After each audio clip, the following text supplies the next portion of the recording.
Welcome to another episode of Want to See My Rod. Rod is still half asleep. We're a little late this morning. Sorry for the delay. We hit snooze a couple of times this morning. Anyone know if he caught anything last night? What's up, Carl? He was late fishing, most likely. Curious if he landed the burbot. We have not reeled in our two poles that sat out all night. They don't look like they caught anything, but we're gonna. He's late. What the hell? Sorry, Carl. Sorry. Shit, man. What's up, Marcello? Good morning, K-Hod. Good morning, PG Cuddy. Howdy ho, neighbors. We're just having the first cigarette of the morning. I am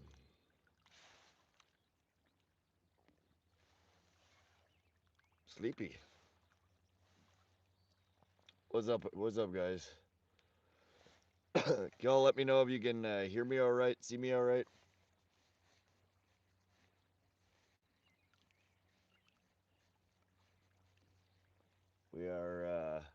We are here at Newlan Creek Reservoir. We fished yesterday. We caught 3 baby trout. We caught 2 white sucker. We tried for a few hours last night to get some burbot. There might be one on the end of the line here. I don't know. They don't really look like it though. Let's take a look. See if we can. That doesn't feel like a fish. Let's see.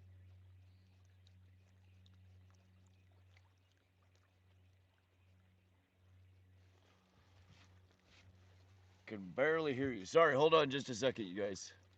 Audio and video is good. Well, something took our bait. Is it hot? It's going to be toasty here today, yes.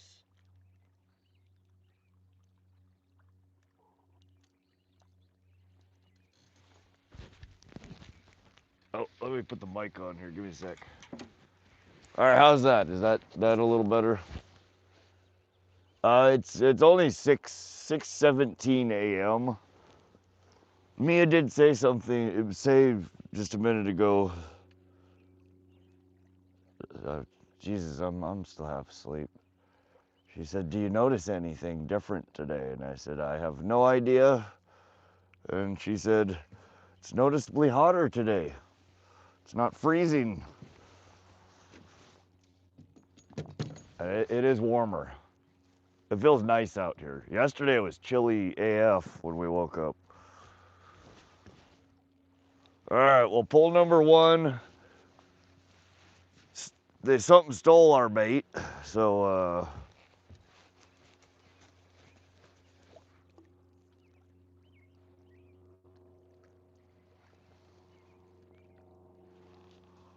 that also used to be a giant chunk of cut bait.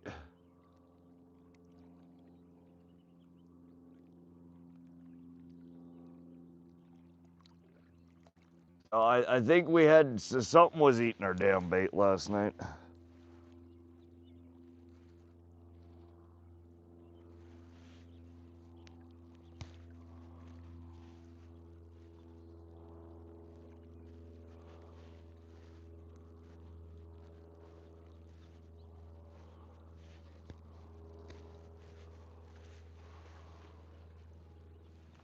Oh, well, dang it. Don't recognize that reel. Yeah, I don't fish with this pole as often. Normally you guys just see me with the ugly stick carbon. This is the ugly stick graphite. This is also my other reel that I use is the Piscifun or Piscifun Carbon X2. This is the ugly stick carbon prism. It's an older version of it. They're all nice, really nice reels.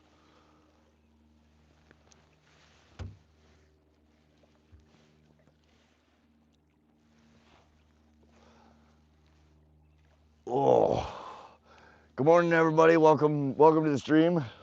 We're out here for another, hopefully, marathon stream today. Depends on the weather. The wind is supposed to pick up today, but it looks like we definitely had activity on both of our poles last night. The bait is gone on both of them. This rod, instead of it being 150 feet out, was sitting right behind the boat, so something picked it up and brought it to us. Whatever it was appears to have gotten off the line. So I think we probably had a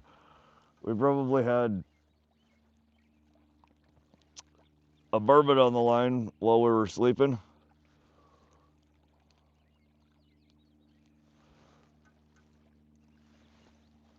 Wind should help the bite today. Maybe the freshwater pursuit until it doesn't help the bite because we can't be on the water anymore. We'll see. We're gonna get out in the water here very shortly. In the meantime, I think I am gonna throw a worm on and a bobber. We'll get something in the water. Mia's doing makeup, getting dressed, whatever it is women do in the morning. Who did what? Oh, she's putting her eyeballs in. Apparently that's what women do in the morning. Who knew?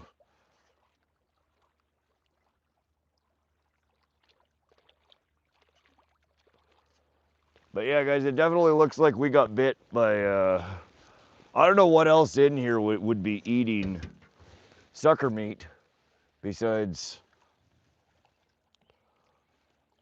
the burbot. So I think we missed not one, but at least 2 burbot last night. Looks like you're still sitting on the landing. Is Mia going back out, Marcus? We are. I hit the snooze button one too many times today. I needed some beauty sleep. Mia's getting ready right now. In the meantime, I'm gonna throw on a bobber and a worm. We're just gonna get something in the water. We'll be back out very soon. Within the next 15 minutes, I think we're gonna be back out on the water. I don't know if she's coming. I think she is, but we'll have to see.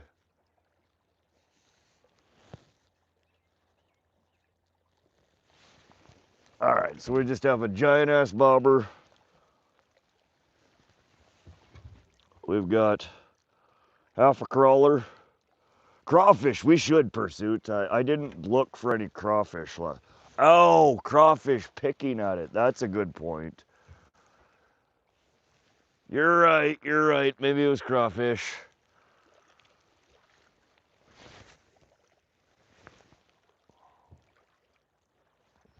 All right. Bobber rig deployed.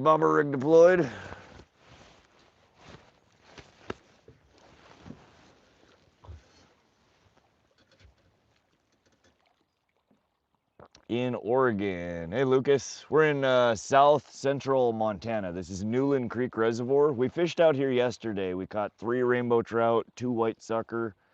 We tried for burbot for a few hours last night. We were marking what looked like burbot. We had a couple follows, a couple of taps at our crawl while we were jigging for them, but we did not manage to land one. Gonna be hot today. Concept, I think you are absolutely right. It was pretty toasty yesterday, but I think it's gonna be even warmer today. What's up, 420 AODP?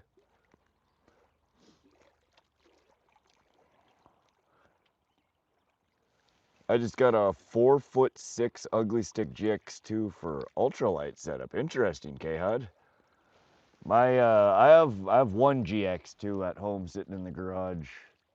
I think it's a 6'7" or 6'8". Jordy, no, we didn't end up with any burbot last night, unfortunately. No custom mags rods? No, I don't have any custom rods. I'm waiting for my favorite local Montana brand to sponsor me. Hook me up with some cool gear that I can show you guys. But no dice so far. They have not made any offers. They do sponsor they sponsor a lot of walleye and bass fishermen. They don't sponsor Rod yet, but one of these days. Third Eye, what's up, Third Eye? Looks peaceful. It is absolutely gorgeous out here. This is such a pretty little lake. If you guys ever get a chance to come out this way, it's definitely worth it. What I will tell you though is don't show up in the dark because you will not find a spot to camp. Every little nook and cranny at this place is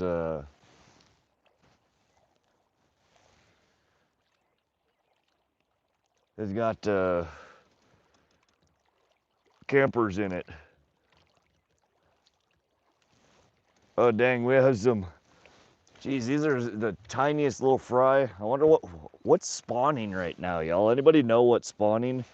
We have the ittiest bittiest little fry in the water here. I don't know if you guys can see. Where'd they go? They're so hard to see. Damn it, I pick up the phone and try and show you guys, and they swam away.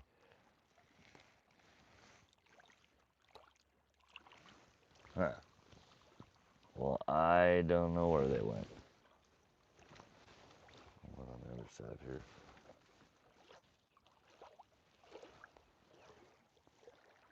Well, never mind that. I was going to show you the tiny little fish, but they swam away. Scary at dark? What lake? It is Newlan Creek Reservoir by White Sulphur Springs. I have a custom handmade LaCroix fly rod. I won in a raffle once. Met the guy who built it first. Guide isn't straight, but I decided not to mention it to the guy. He was a good guy donating. Perfection isn't always required. If it does the job, it does the job. Good morning, want to see. Came back to see that beautiful fishing spot of yours again. Good morning, Annie. Welcome back. We're about to get back out on the water here shortly. I am just getting a couple of things cleaned up on the boat. I need to go grab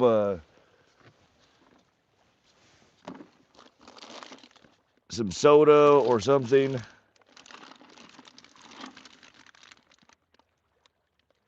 Yeah, shit, we don't have any soda in there.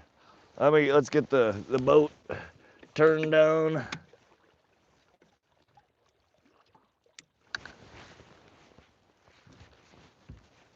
Give me just a moment, guys. I'm gonna go raid the other cooler and bring a few things down to put in the boat cooler.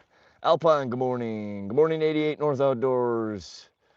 Pike are still heading topwater on 7. Oh, nice, 88. Are you, you got into the Pike there, huh? That is such a pretty lake. We should hit up salmon again this year. Definitely water therapy, thanks. Oh yeah, it's so pretty out here, you guys. Time on the water is, if it ain't therapy, I don't know what it is. I love it. You fishing? Kim Connors, yes, we have one. We just have a bobber rig in the water right now. I need to go grab a couple of drinks out of the cooler, and then we will be back on the water fishing again. What's up, the Stig's Filipino cousin? The Stigs. Near Sandusky. Do you eat the fish? Yeah, I like to eat fish. The species that I harvest most often is northern pike. If we do manage to catch a burbot, we will also be bringing that home. You ever see a sucker catch a sucker? Ed, I have not. I would imagine they probably do eat each other. Be right back. I'm gonna go grab a couple of drinks out of the cooler while Mia has it open over there.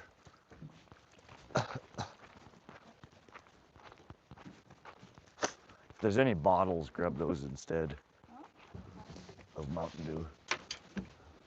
How much Mountain Dew do you think you were drinking?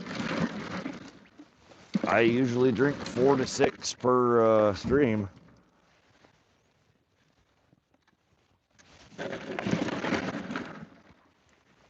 a good spread. Huh? This is a good collection, unless you want something else. These are me. You only have one? Well, there's another Gatorade in there. I'll just take that one. There's water too if you want water. There's one in my hand. Oh, cool story. I don't drink that many beverages. If I does, I didn't use it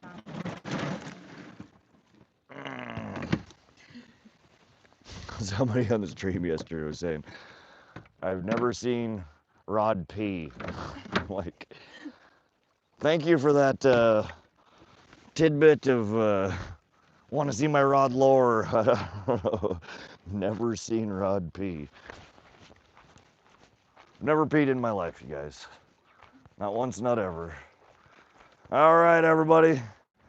We are back on the boat. Another guest appearance here from Miyazaki. You really should say hi to the stream.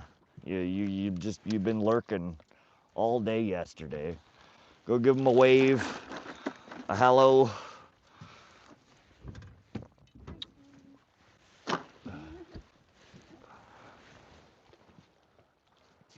Good morning, everybody. We're ready for another episode of Want to See My Rod. Let's go catch some fish, y'all. Let's catch some fish. Oh. I don't know how much. Is there any battery life left on that? 41%. You still got battery. Good shit. Good shit, y'all. All right. Les says, Rod, good morning. Let's go fishing, says Camp Thin Wallet. Bill Thompson says, hi, Mia. Can I see your cashier? What the hell does that mean, Lando? My cashier? Hold on, we gotta open this. We're gonna start the morning off with some non-sponsored beverage. I don't know what it is with all the every fight interview I see or basketball interview, somebody comes up and sits at the table and there's always a Gatorade or like 5 Gatorades sitting in front of them, and they're always set it under the table or they just move it out of the camera view. Like somebody's always trying to get Gatorade in the camera, and nobody wants to let Gatorade have their time to shine.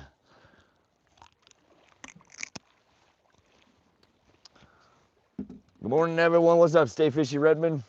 Stuffy clips. You better pee in that bottle and not in the water, bud. Stuffy, are you the potty police?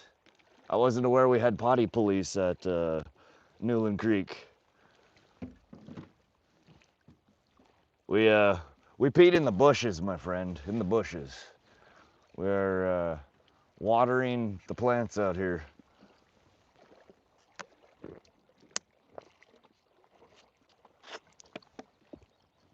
It's poison for the kids, and the ball players don't want kids to drink them.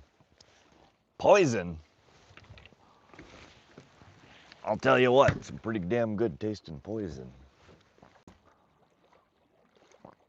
Bro's hardcore fishing day and night. We fished 18 and a half hours yesterday from 6 a.m. until 1 a.m. No, that's not 8. That's 20 hours. 6 to 1. 5, 19 hours. Jesus, I can do math. 24 minus 5. 24 minus 19, 5. Are we fishing or what? Yes, we're just about ready to get out on the water. All right, you guys, we're gonna shove off here. Let me get my graphs turned on.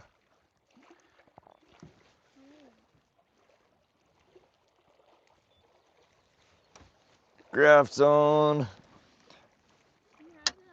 Trolling motor on. Do I have what? The iPhone charger that's compatible with this. Oh wait, never mind. It has a C port. Yeah, those power banks are awesome.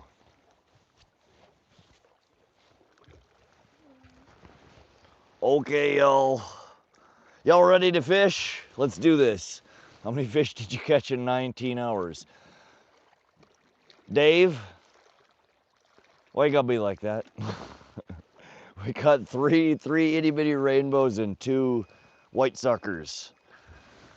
We had a rough day yesterday. It was, all right, quit freaking beeping. All right, you guys, you ready? You ready, Mia? Do you want to grab your fishing shirt? Hey, y'all. It only took reminding her 18 times yesterday. She remembered her fishing shirt today. Good shit. You want to grab that rod there, Mia, and bring it over the poles and reel it in? It's got a bobber out there. Lift it over. All right. Alrighty, guys. We're gonna let Mia get that rod in, and then I'm gonna shove off here. We're gonna get some rigs in the water.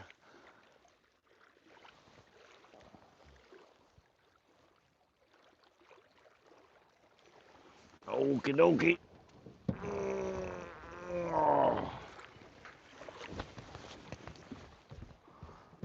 And we are off. Welcome everybody to another episode of Want to See My Rod. We're out here in the beautiful Newlan Creek Reservoir in south central Montana. There are 5 different species of trout in here: rainbow trout, brown trout, cutthroat, brook, 2 different kinds of cutthroat. There are mountain whitefish, there are Kokanee salmon, there are burbot, white sucker. There's all sorts of critters running around in here. Don't forget the bobber rod. Yeah, Mia got that one in. Catch a freshwater shark, we will try. Let's ride, heck yeah concept. Hope everybody's having an awesome weekend. Thank y'all for tuning in to another marathon episode here. Hopefully it will be a marathon. We just start priming the outboard here.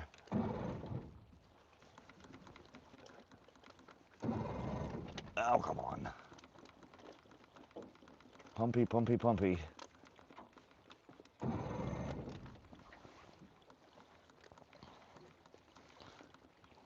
She's a little hard to start some mornings. Oh, almost. All right.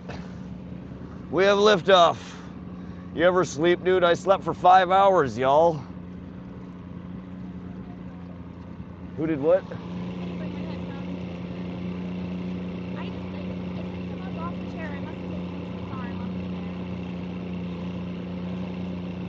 So what you're saying is we need to go back?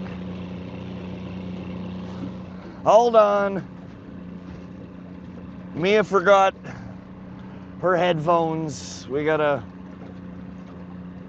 Part 1 of the series is now complete. We're back at intermission again. Headed back to the dock for a moment. Mia's gotta go grab her headphones. But we're gonna... just spun around. We're gonna hit the shore here real quick. She's gonna hop out and grab her headphones, and then we will be... All right, she lied. She has them. False alarm. We're hitting the water again. It's supposed to be triple-digit day here. Dang, that's warm. Rockhound Smeagol. I wish I lived in a body of water with such diverse selection. I'm in eastern Montana, and unless I drive many hours, I'm only catching perch and crappie. Really? Man, if you're in eastern Montana, you got peck, you got the dredge cuts, you got...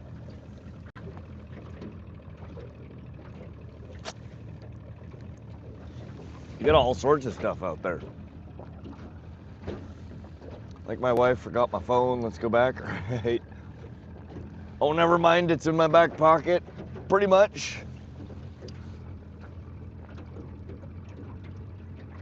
All right, you guys. But we're back out here for another marathon session.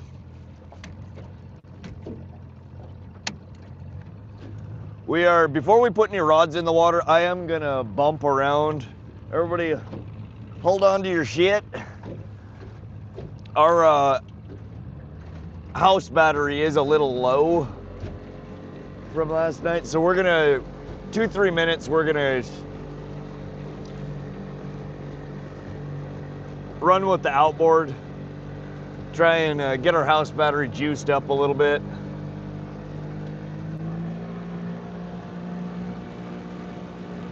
And then we're gonna get over the spots where we were catching yesterday.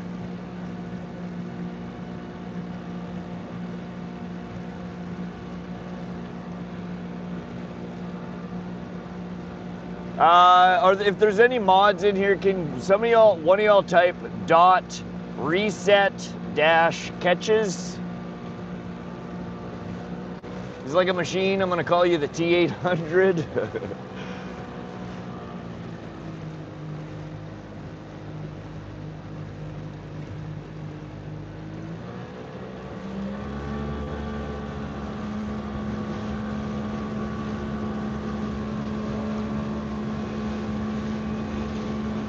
Good morning, Rod and Mia. Raining here in West Virginia.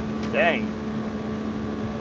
I don't think we have any rain forecast today, but you never know in Montana. Ted, very good try. Dave, good try. These y'all are, I appreciate the attempt, but not quite there. Reset-catches.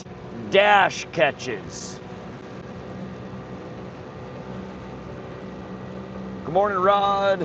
What's up, Mitch?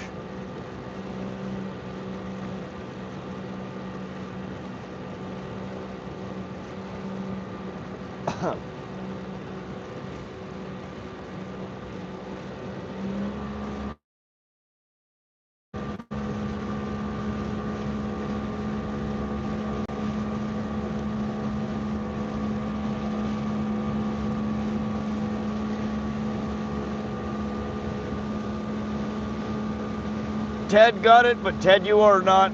Let me fix that. Hold on.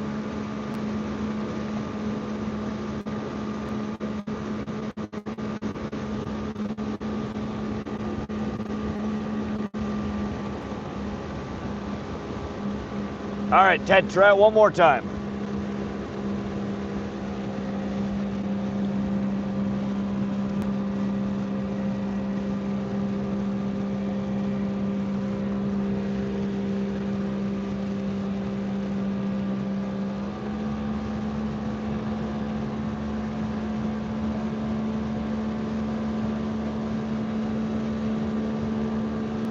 God, I can't. That sun is so bright. Try not to crash into the rocks here.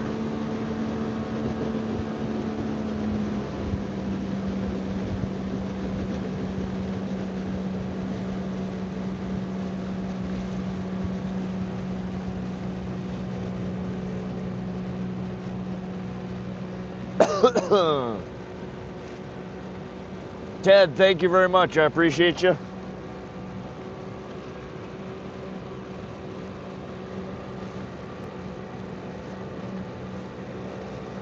We're almost at 13 volts. I'm waiting for the ACR to kick on.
All right, we are almost to where we're gonna start fishing.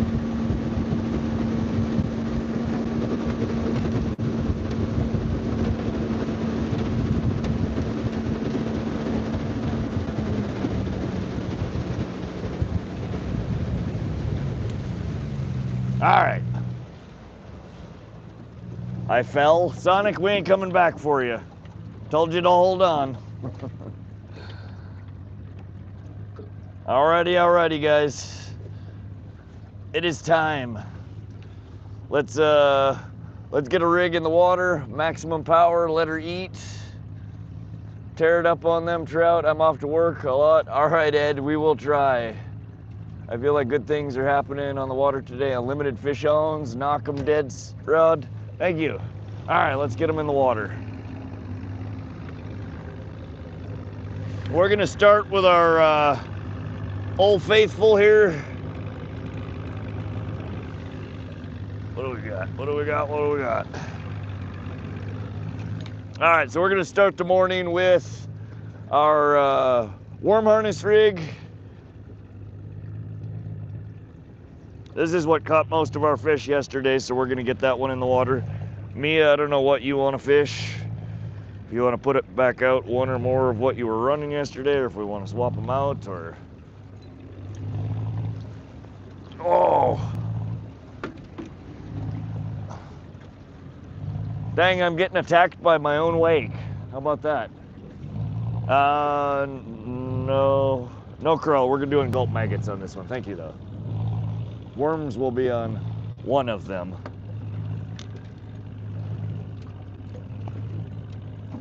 All right, so we're just tipping this with these little pink gulp maggots.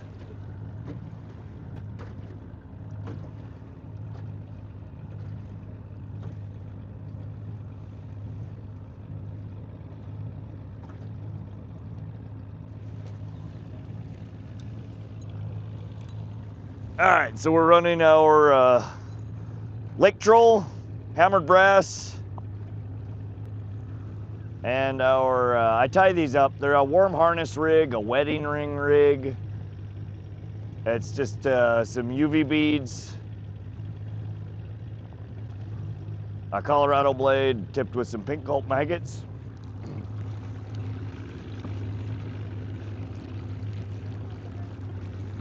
Say what? How far am I going?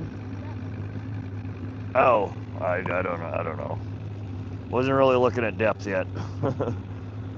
Oh, I probably should pay attention to where the boat's pointing though.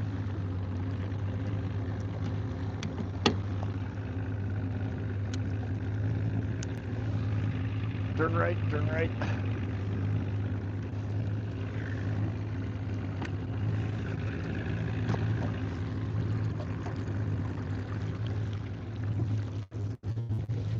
Turn right.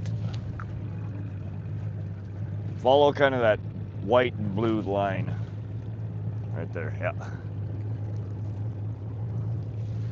All right, we got one rod in the water.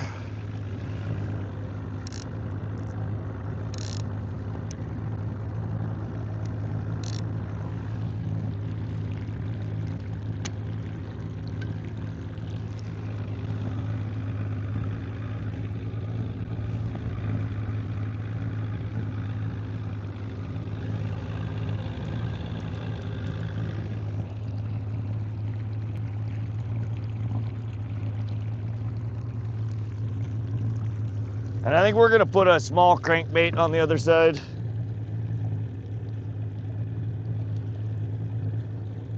We got Mia driving the boat for the moment. Bear with me, y'all.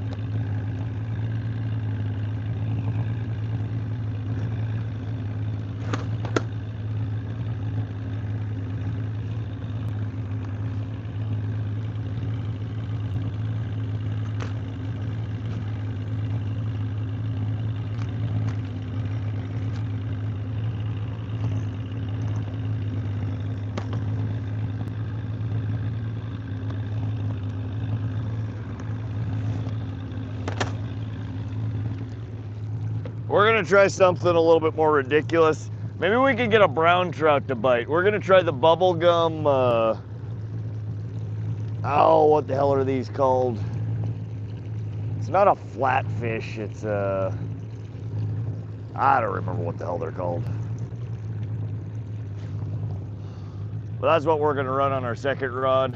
Probably not gonna get bit, but we will try. Wiggles factor with clutch, let's go. All right, we're just getting started here, you guys. We're gonna get this one out, get it on a planer board rod.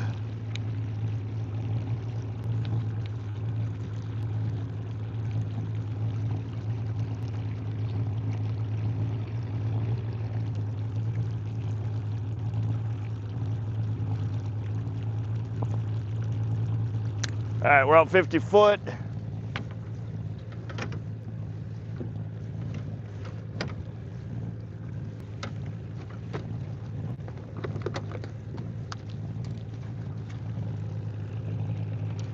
Oh, don't tangle up. You gotta hold this down. It's got some drag on it. Give me a sec, we will get that fixed.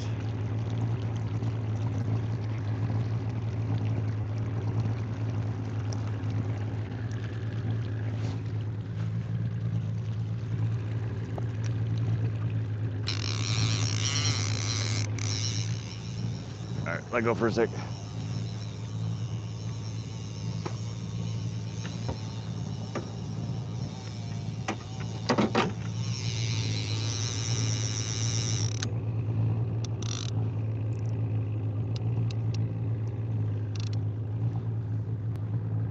All right. Captain Mia kicking butt, that's right, Concept. Good morning, Rod. What's up, Justin? Good morning, everybody.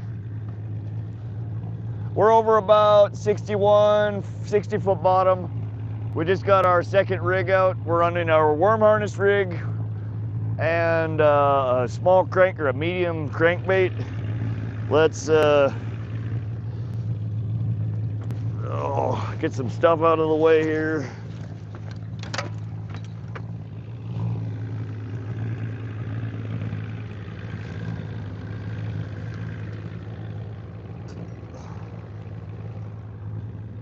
Our second rod here, we're gonna run our Dodger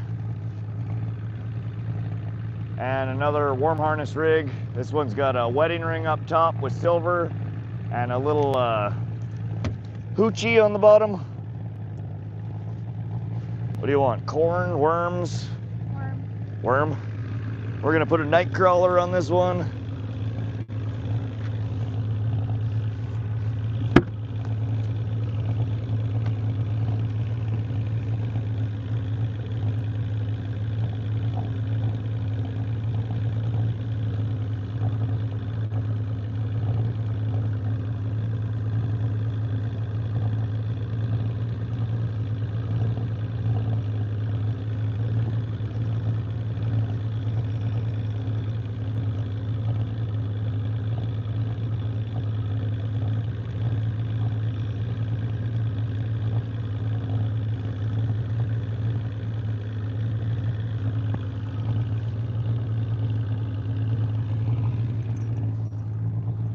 All right, so this is another one that I tie up. It's one of my test rigs.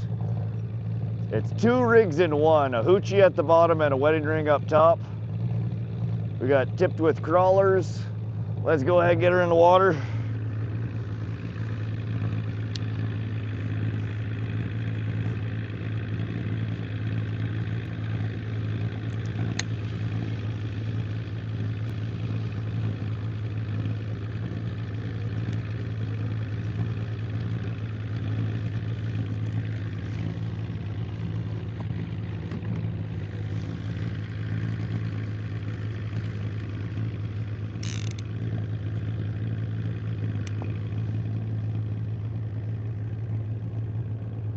We are marking some sporadic fish.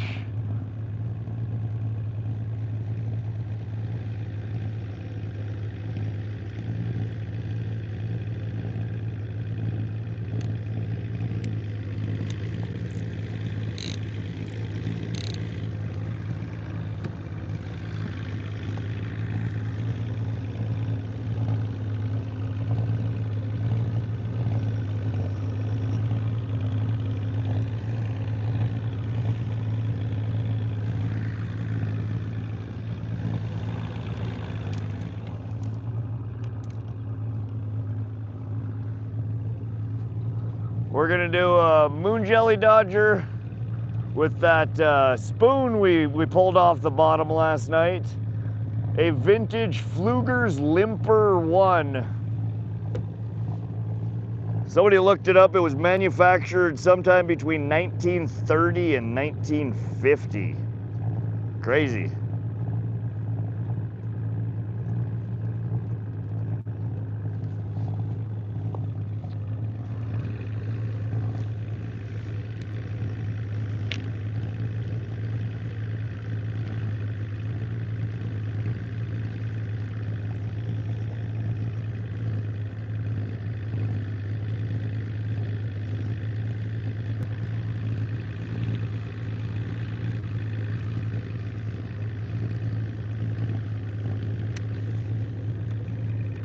Alright, let me get my other planer board out there.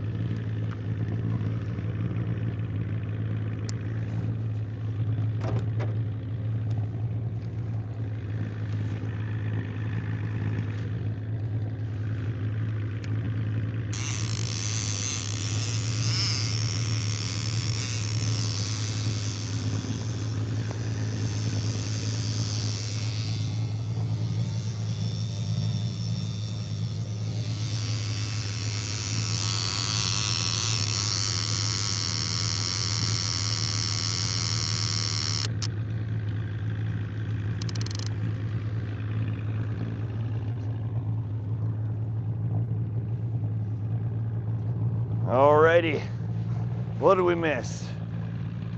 Today I'm throwing spooks, clone until I get bored, through a Fritside 5 Junior for about 20 minutes. Those are good. Any eel pelt last night? Justin, no, both of our, when I woke up, both of our baits were gone. I don't know if it was the crawdads or what.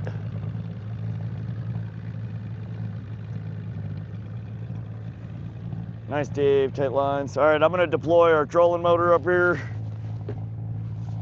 Jesus, there's a spider built a full-on web on the trolling motor last night. Like, there's the whole damn thing.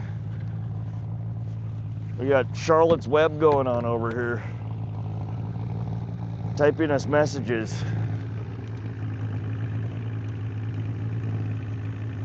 All right, let's get our rod leashes on so we don't lose them.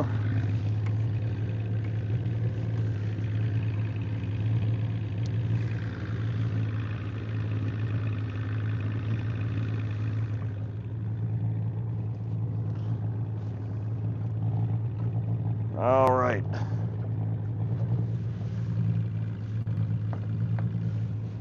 All right, you can hop back.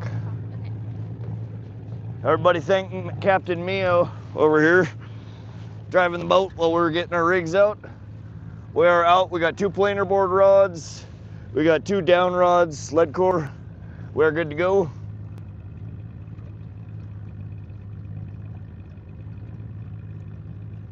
Your boy caught a 22-pound king last night. Wow, Carl, heck yeah.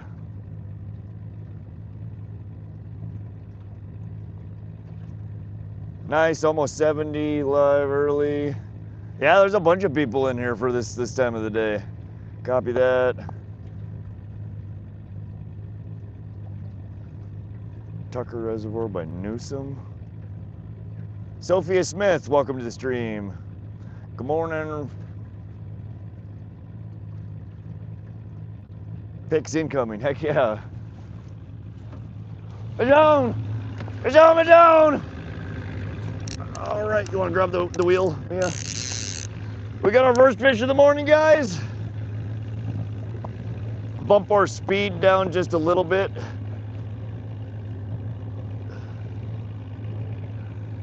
All right, y'all, we got fish. Well, that didn't take long. Oh, we had fish. He just came off. Damn it. Look like another little spicy rainbow trout. Shoot. Well, we just lost the first fish of the day. Dang it. Stole our damn pink gulp maggot.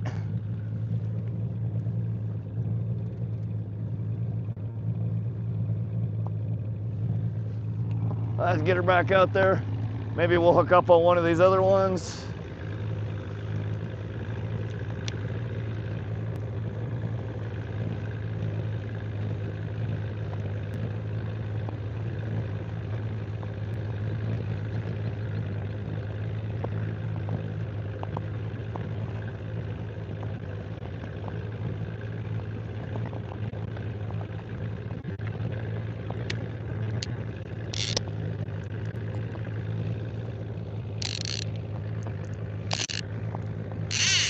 Whoa, easy there, Chief.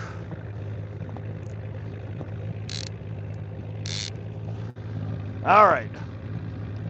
Well, that was a good start, other than the fact that I lost the damn fish, but we have life.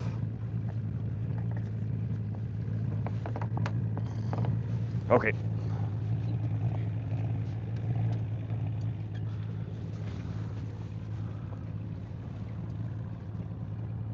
Next time, that's right, Jeremy. Upper Peninsula, Michigan. Temperature 57.7, feels like 48. Gusts 8.5. Giant baby gate, it was just another small one.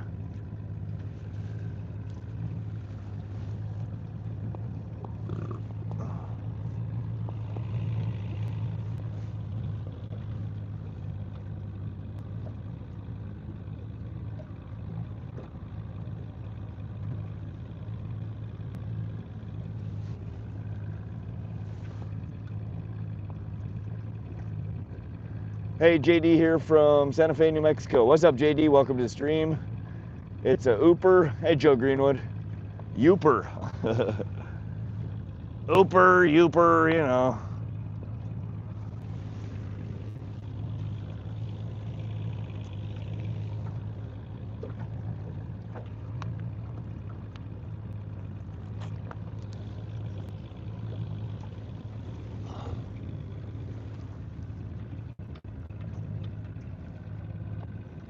Mia looked cold. Not really.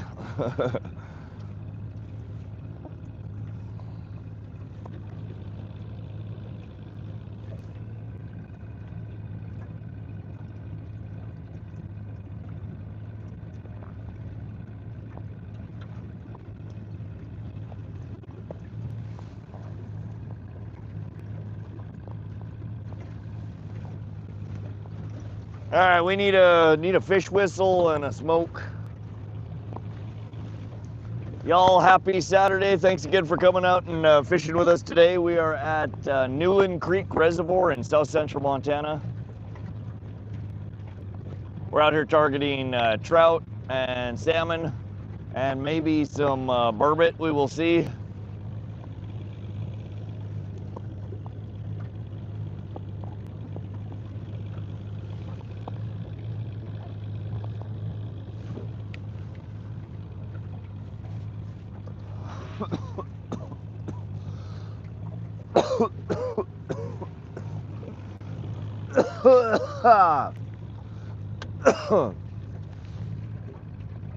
Rod looks hot. Yeah, I'm gonna take off the jacket here in a minute.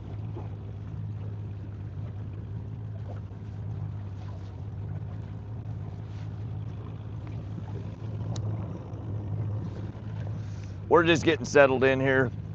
We're gonna be out here for another marathon fishing session, y'all. Miller was just there last week for the 4th, spent a day in Marquette. Well, Lake, are you fishing? Katie, we are at, this is called Newlan Creek Reservoir. It's just outside of White Sulphur Springs.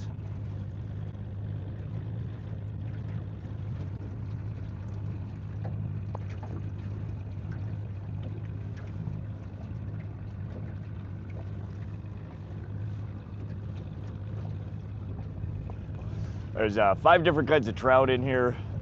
Rainbow trout, brown trout, brook trout, West Slope cutthroat trout, and Yellowstone cutthroat trout.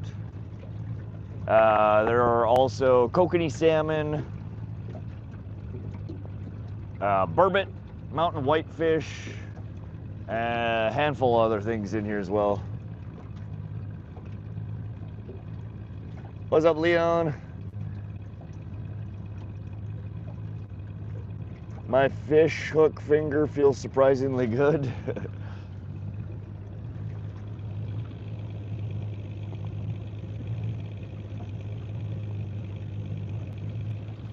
All right, well, we just missed our first bite of the morning. We're gonna keep at it here.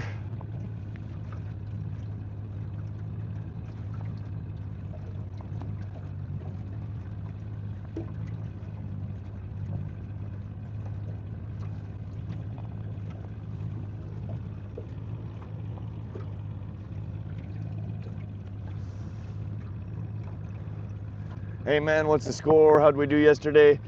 We ended up with 3 rainbow and 2 white sucker yesterday. We didn't end up getting any burbot. We did try, but we didn't get any.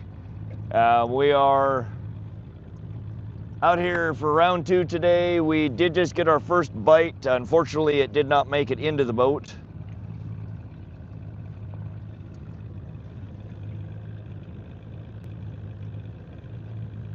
That's all right though, there will be more. Man, I may have to take a road trip downstate and go fish with my buddy. Did you catch any burbot last night, Rod? No, Carl, we didn't end up with any burbot, unfortunately. We were marking some good fish. We had one massive fish that was following our lure but would not take.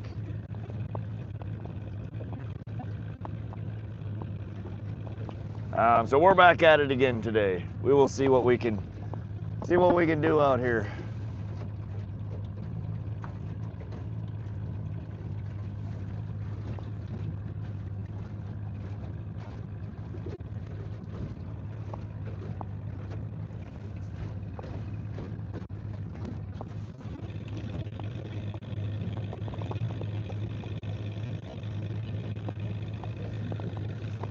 We got 4 rods out. We got two planer board rods and 2 lead core rods. Let's go, Tim, with 10 gifted memberships again. Tim, you are awesome, buddy. Wesley, Marcus, Dominic, Beaver State Fishing, Cornelius Green, Jonathan Tank, B. Giff, Jerome, William Morgans, and Wyatt. Congratulations, you all just received 1 free month into the Rod Squad, courtesy of our buddy Tim Dow here. He's been an awesome support in the channel. Thank you.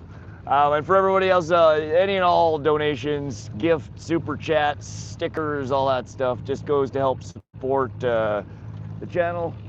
We use those to help pay for the very expensive Starlink Mini that we use to run our streams out here. So thank you all for your continued support. Thank you all for coming out and fishing with us today. We're gonna be out here for another marathon stream today. Gonna see if we can catch some fish.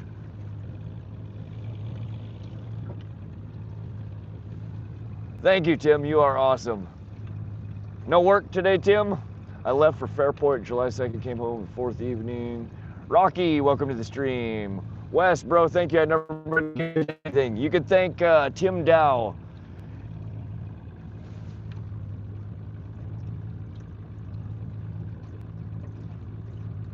He just gifted another 10 Rod Squad memberships. Salmon in Fairport still working, brother. See you. Oh, dang, you're stuck working again, Tim. See you later today. All right, Tim. We will be here, buddy. Don't have too much fun at work. First fish is on Tim, y'all. Everybody drop a dub in chat for Tim. He's been awesome. Salmon and Lakers in Fairport. I don't bass fish.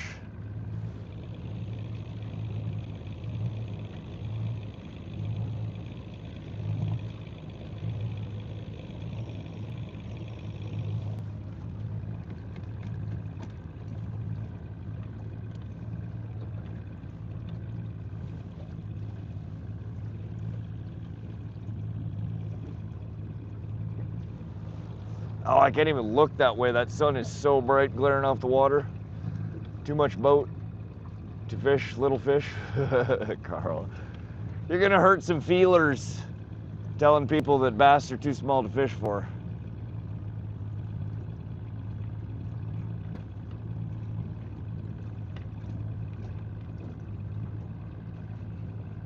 Sorry, Rod, I should have said unlimited landed. There you go, Whiskey.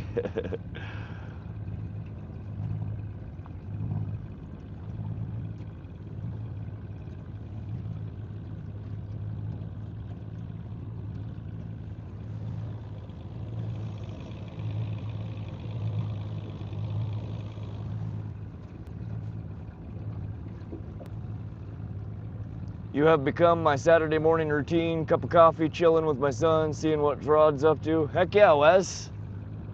Well, I'm glad you keep coming back. It's always a pleasure to see you. How's the morning coffee treating you? We've had one solid hookup so far today. We lost it a little bit before the back of the boat. Looked like another little trout. What just happened?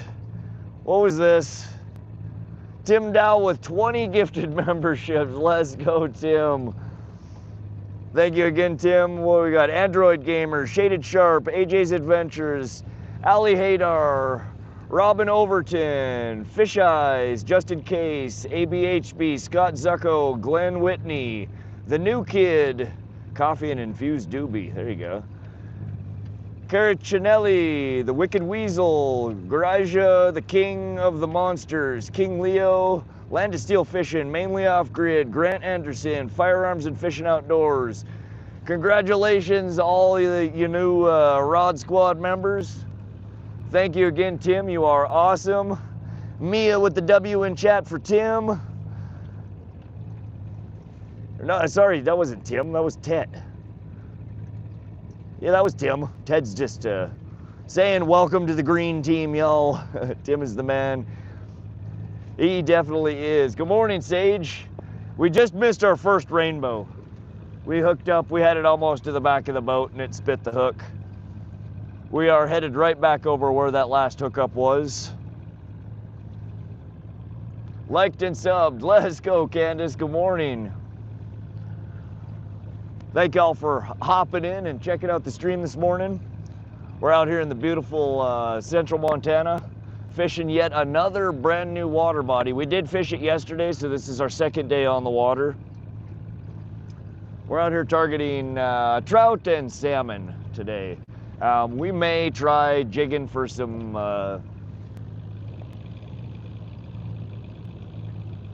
burbot at some point today. Oh, wow, from Alberta. All right, you're just near us then. I've been to Alberta once. I was probably 10. It was a long time ago. I got a whole bunch of family that lives in Alberta area. Slower down, 1.2 for the Kokanee. We could, I could probably kill the, let's see here, trolling, definitely.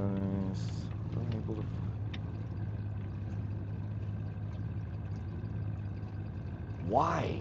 Why can't it find enough depth information? I'm so confused.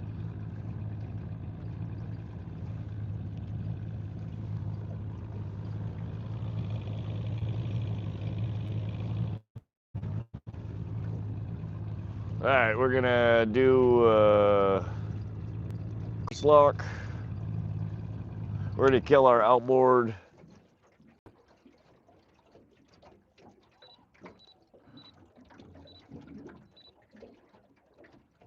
All right, we are at 1.2 miles an hour. We're over by Edmonton. Okay. Yeah, I do remember that. I was quite young, but I do remember we went to the Edmonton Mall. We went to the Alberta Zoo.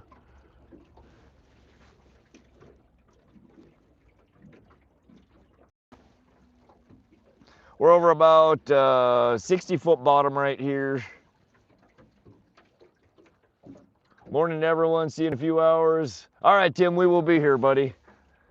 Good luck at work. Miller Jam, agree. Isn't the smallie big? Bite good up there. I only target largemouth carp when fishing with my son.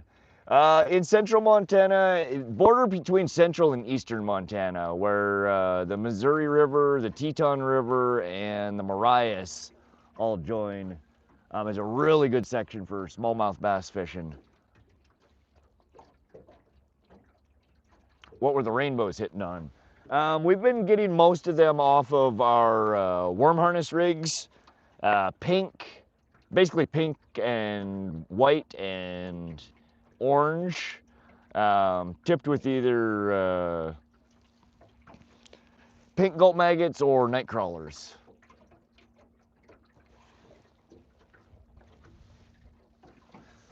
West Edmonton Mall, we go there quite often, right next to River Valley, but it doesn't look as nice as there. It's hard to beat Montana, man. There are so many areas we fish. Look, SoCal is always in here and it's like, man, you are always fishing a postcard. And it does. I mean, as we pan around, you get to see the beautiful views out here. Thank you for the membership, Tim. Don't know you, but I sure do appreciate it. Yeah, when the people gift memberships, it just goes to random subscribers. So if you want to become a member and potentially for free, make sure to hit that sub button and you are always in for the membership giveaways. But yes, Tim has been awesome. He's gifted, I think between yesterday and today, he's probably close to 100 gifted memberships, if not more.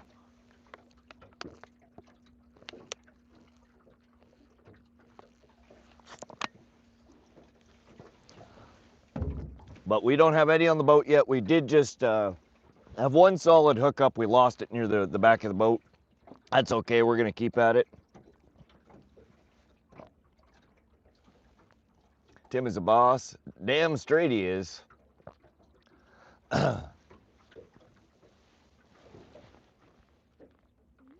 You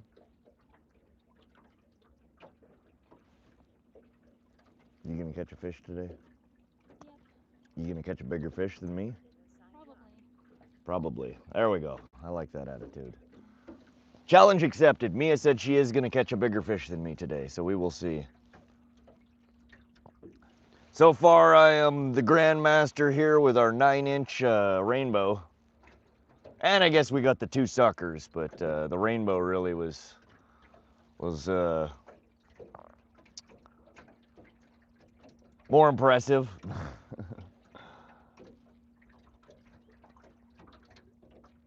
Candace, gonna keep scrolling for a bit. Good luck. Have a great morning. Well, thank you for stopping in, Candace. I appreciate the sub there. I hope to see you again. We'll be out here all day, hopefully, so come on back.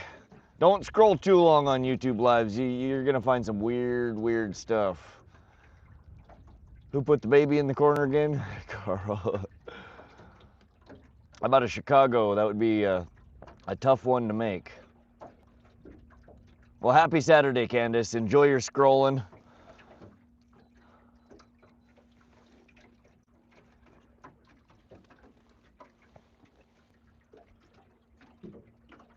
We need a new species. We need a cutthroat. We need a brown. We need something besides these itty bitty rainbows. Heading out tomorrow morning to chase kings and steelhead. That sounds so fun, Miller. Oh boy, isn't that the truth? I was feeding indoor cats. Has anyone said you're trolling too slow yet? Okay, I will. Anon says we're trolling too slow. We did just bump it. We're at 1.2 right now. We'll start a little bit slower. Maybe we'll get a kokanee bite. Would love to see a big brown. Me too, Beauty and the Violence. I would love to. You inspired me once again. I'm gonna go out this evening and try for another straight bass mission. Heck yeah, Wes. Do they get any decent sized where you're fishing? I've never caught a straight bass.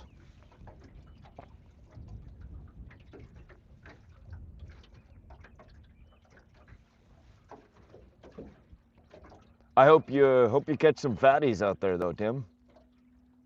Or, excuse me, Wes. God, we have a very fuzzy ground right here. I love the the definition on this new transducer.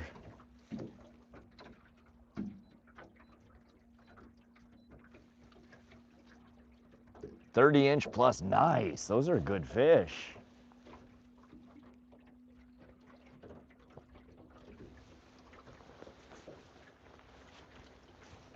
We got one other boat in the water over here trying to outfish us.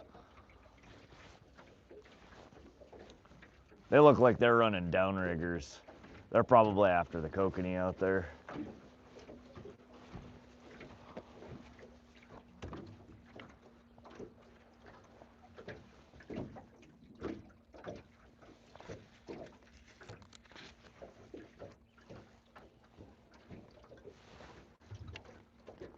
Beauty Check Rods community page, 20-pound brown on there. Yeah, Carl posts really nice fish on there.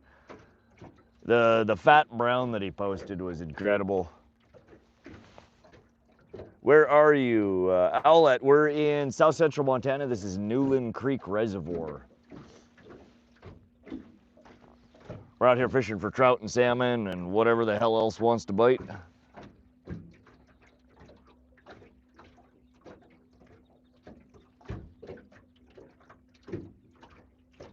All right, I'm gonna do some passes back and forth across the basin here instead of following the outer perimeter.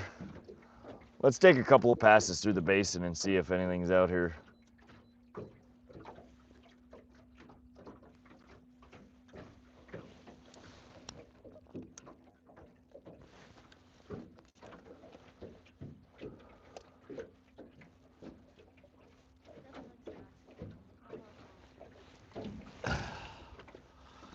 Mia is on snack duty again already.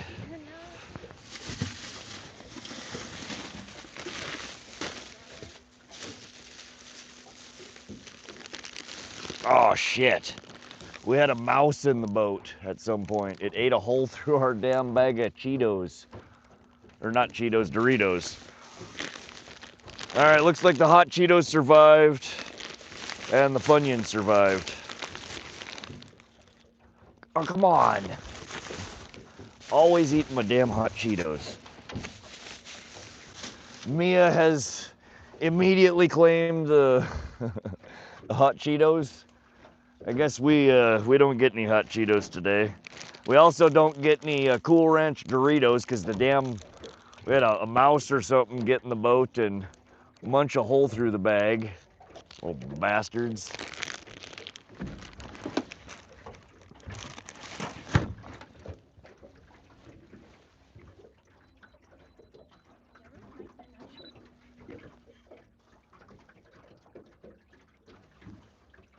Yeah, they don't care. Told you the last time I was out, that little bastard climbed up my leg and was trying to eat the food off of my plate. I'm like, what the fuck, get out of here. Did you get her tacos last night? No, she ended up cooking beef short ribs. And it looked like she tried to cook a potato, but I don't think that went too well. Oh. It looked like he tried to. Oh. Well, I saw half of a almost cooked potato.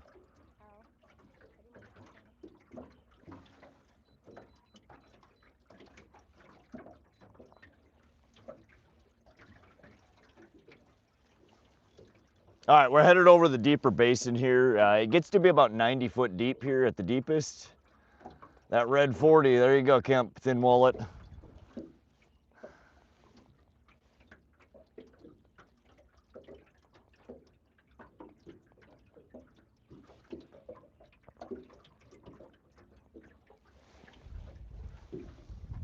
Rod, I emailed you a couple of fish pics from that 22-pound salmon and huge walleye. Heck yeah, I will check those out, Carl. Man, I wish I could catch. I haven't caught a 20-pound fish all season. We haven't caught a huge carp. We haven't caught nothing big. We're gonna keep at it. Let's go. 80 thumbs up. Y'all are awesome. We are almost at 100 already. Good morning, Alex. I'd post to him, but not my pics or my fish. Fair point. Animals Tech, good morning, good morning. Cheers to all. Bruce Lee has entered the chat. I really need to fix that. I should.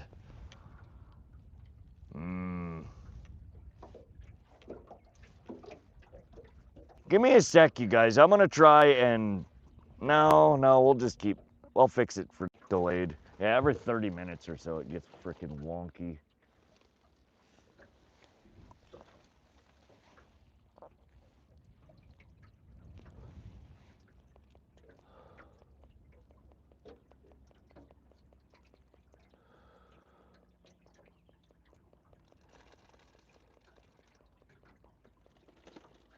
EXT biking, anything. We've had one hookup so far, a small rainbow trout. We lost it right at the back of the boat. We've been out on the water a little less than an hour.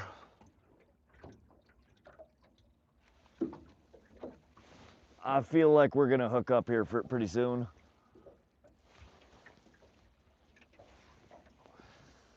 Chase, good morning, Rod. How are you doing this morning? Any fishies yet this morning?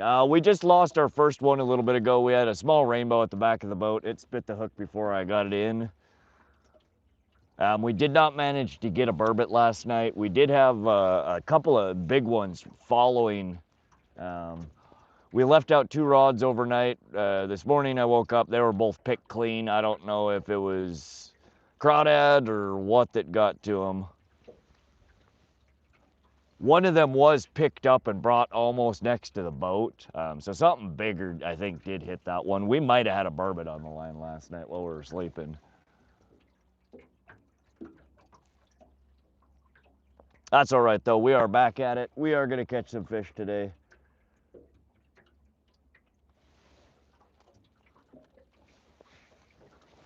Oh, let's see here.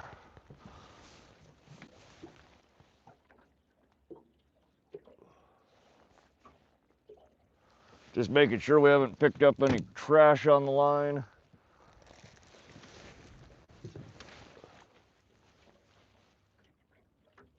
I can feel that dodger. I'm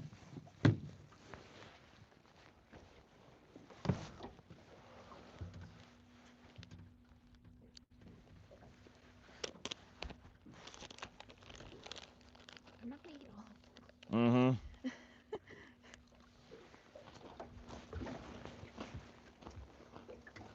All right, well, I got 2 hot Cheetos out of the bag at least. Out of 2 bags of hot Cheetos, I got 2 Cheetos. We're winning. Rybar, thanks for subscribing to the channel. Welcome to the Rod Squad.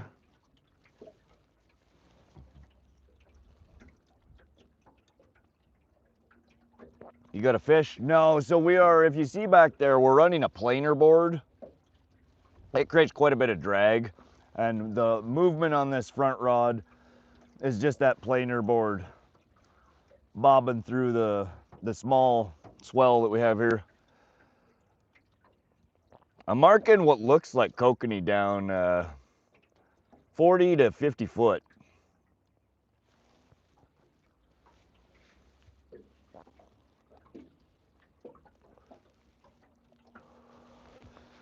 Let these out a little further.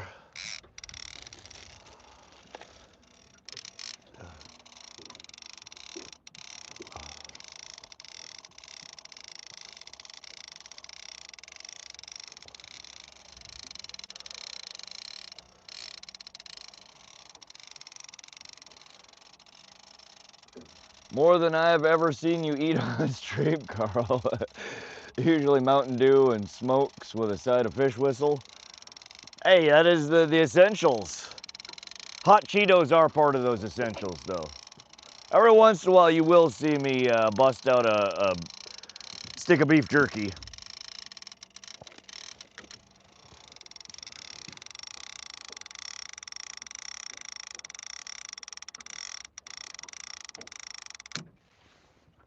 All right, we got those planer board rods out a little bit further away from the boat.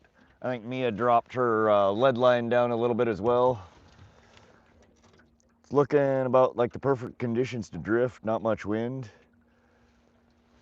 Yeah, very little wind. We've had a few gusts, not too bad.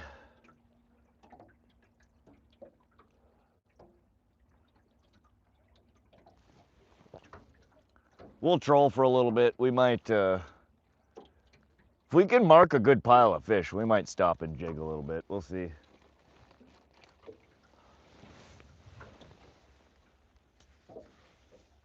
So Chase, where do you live? You're here in Montana somewhere. I forget where you said.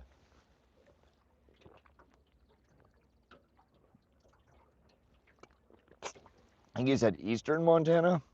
Northern Michigan in the house. What's up, Panzers? Broke down on Superior once. My buddy, his dad came back out of the lake, saves us. His mom brought snacks. Nice. TTV, Northern Illinois. What's up, TTV?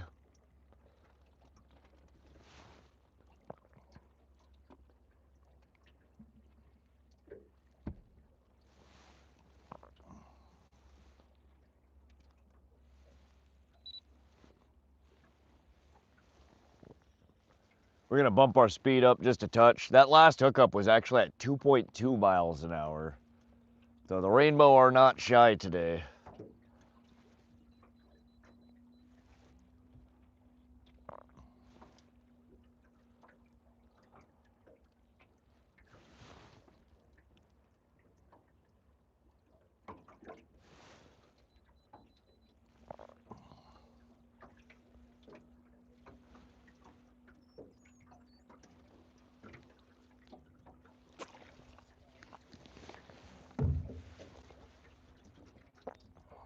Brew from Michigan, another one from Michigan. A lot of y'all from Wisconsin and Michigan. Northern Lower Peninsula of Michigan. What's up, NFF? No, but I have land upper peninsula of Michigan. I fish Marquette mostly, then Fairport, Ontonagon.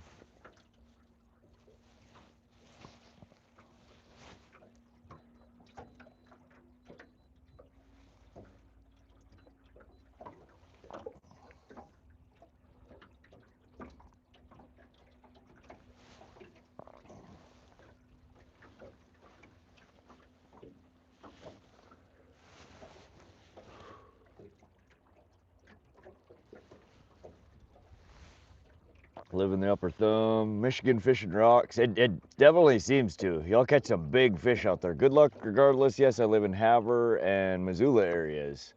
Have a place in Western Washington on I-5. Okay, so you're all over. I haven't spent much time up by Havre. Oh, speaking of Havre, have you ever fished Bailey's Reservoir? I hear it's pretty good pike fishing up there. I've been thinking about maybe taking a trip out to Bailey's to check it out.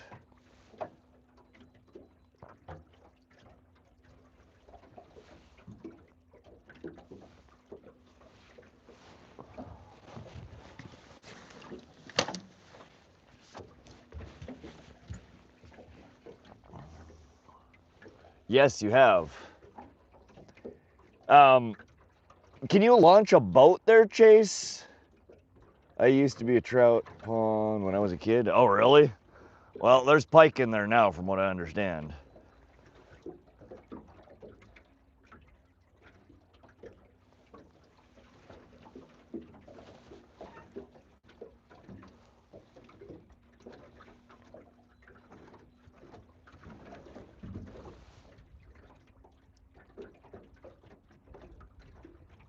So many kinds of fishing and millions of places to go on shore by boat. That's what I hear. Like northeastern U.S. is like a sponge over there. It's just puddle after puddle after puddle of water. You guys got kind of an unlimited amount of places to fish. What's up, Redacted? Good morning, my friend. No boats. Oh, dang, so it is shore fishing only. Interesting.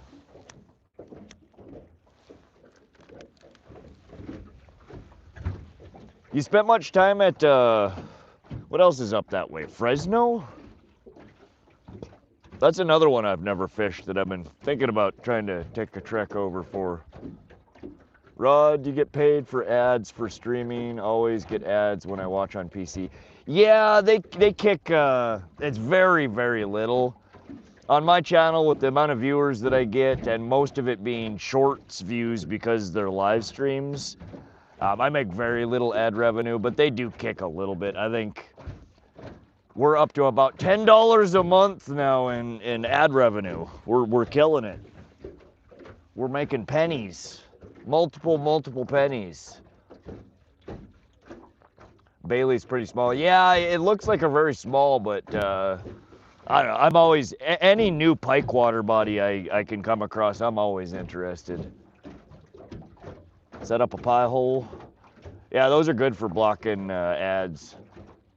Head to Georgetown and catch some amazing Gerards. Might see you there. But I've been looking at potentially going to Georgetown.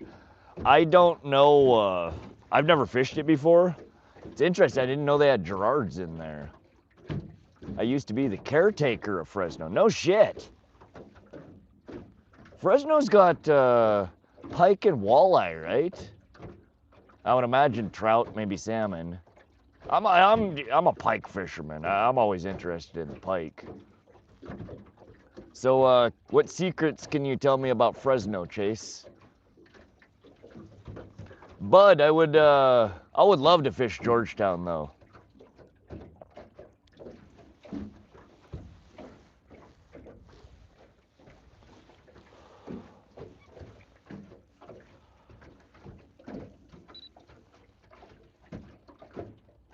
Good morning, Path Monster Mike. Bud, what else is in Georgetown? There's Kokanee in there too, right? I don't think they get very big though. Honestly, we need to do another Halter stream here soon. Halter or Hauser? I don't know which. We need to catch a fat pike, or excuse me, a fat Kokanee. I think we've caught 5 Kokanee so far this year. Biggest was, I think, 19 inches. We need a bigger one.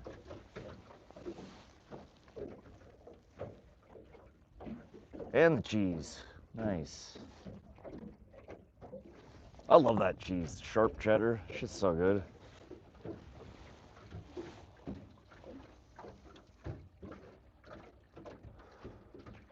How's everybody Saturday treating them? Hope you guys are having an awesome weekend.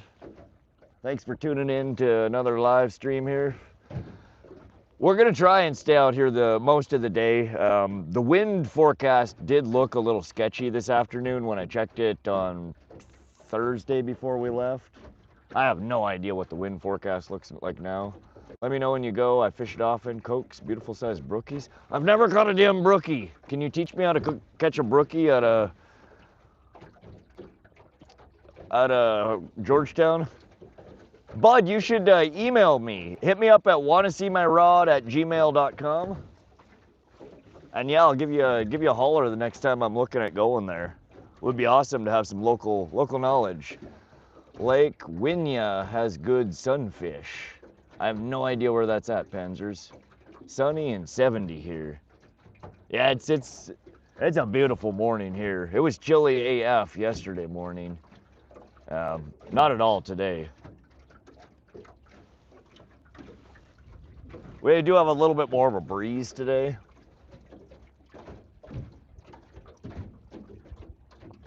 Nightbot, you fish? Nightbot is a bot. That is, oh, big fish at 50 foot, over 70 foot bottom. We're out here kind of fishing over the basin.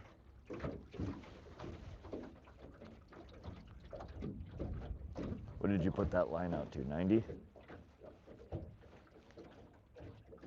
94. Close enough. Doesn't have to be exact.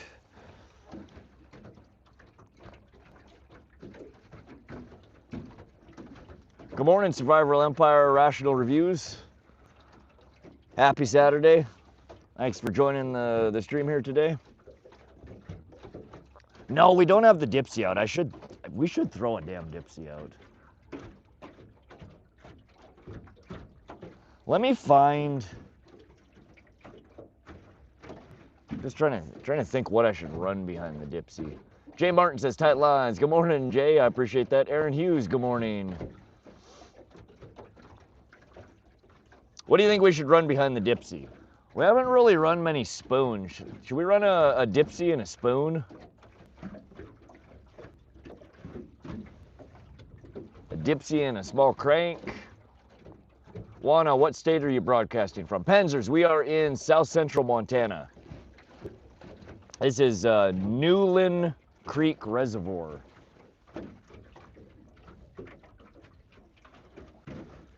It's a couple-hour drive from where we live. Should run little Jimmy. Brown trout bait. We do have one crankbait out right now that I'm fishing for the brown. FlatFish, that's basically what we have out there. It's I forget who makes these ones. It's a Bubblegum FlatFish. They're just like this, but bubblegum. So a little bit bigger. I think they're about 3.5 inches. That's what we have on our planer rod over here. A spoon. Red Devil spoon is what I catch Max on, and Priest Lake. Yeah, well, there aren't Max in here. I don't know what we would catch off of that. Lana, have you ever fished Panzer? I have never fished Michigan. No. Iron decoy spoon. What the hell is an iron decoy? Those work well sometimes. Yeah, we caught, at Holter, I caught 2 rainbow trout off of them, which surprised the hell out of me, honestly.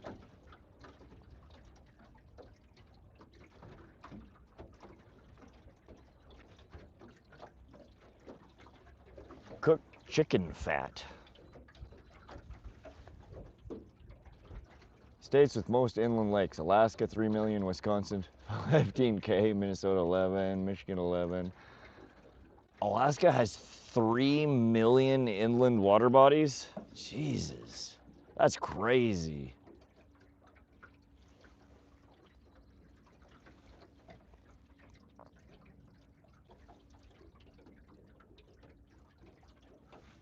Now, we'll switch out lures a bunch today. Little Jimmy definitely is going to get some time in the water today. I'm honestly thinking we should try some smaller spoons. Some Thomas Cyclones or some Thomas Buoyants. Maybe some little Phoebes. What's the name of the other micro baits? We haven't really named the other ones. We're kind of going with Tiny Tim on one of them.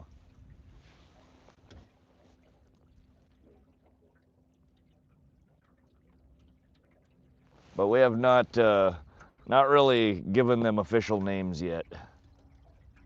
Iowa, 100 lakes. I've seen 5 to 6 pound brookies caught, and no shit, never caught one that big myself. I've caught quite a few Gerards, 5 to 6 pounds, 17-inch cokes this past winter. Nice. Those aren't bad sized cokes. Holter's really where it's at, I think, right now for kokanee fishing. I've heard rumors that multiple 7+ pounders that would have beaten the current state record have been pulled out of there this year and last year. Well, last year, not so far this year.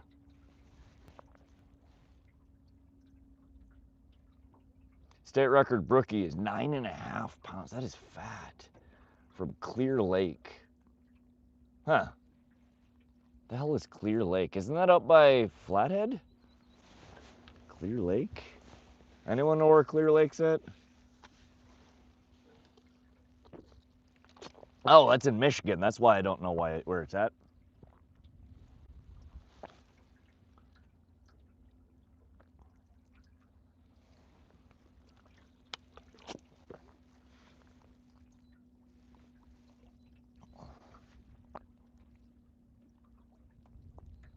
$93 thumbs up. Let's go. We are almost at 100. We need our first fish of the day, y'all. We lost it. It didn't make it in the boat, so we're still poor and hungry over here. Clear Lake is in Michigan, just a few hours away from Chicago. Okay, okay. God, I haven't been through Chicago in 20 years.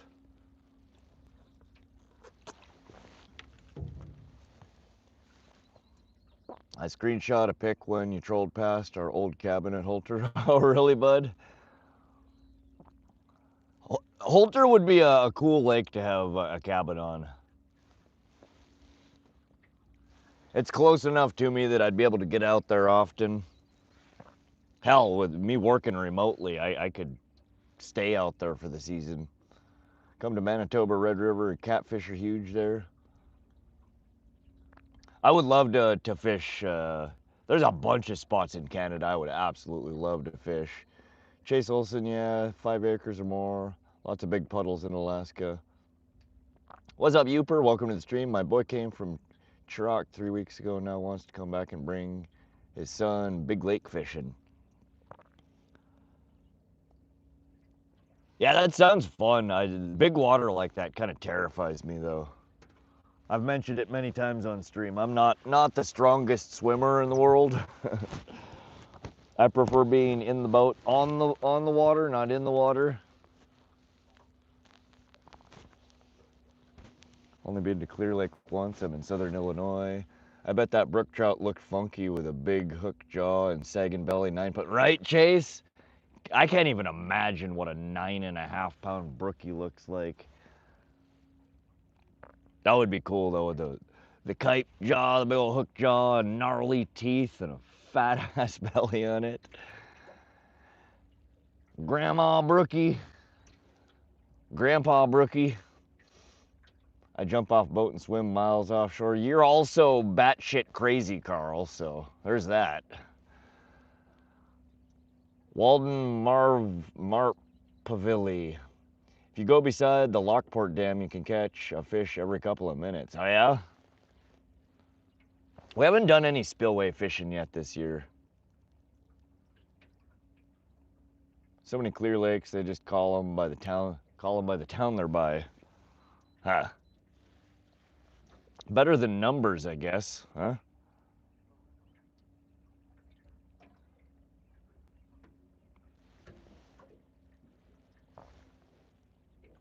No fish yet. You is crazy, just a little bit. Crazy Carl's one of my many nicknames.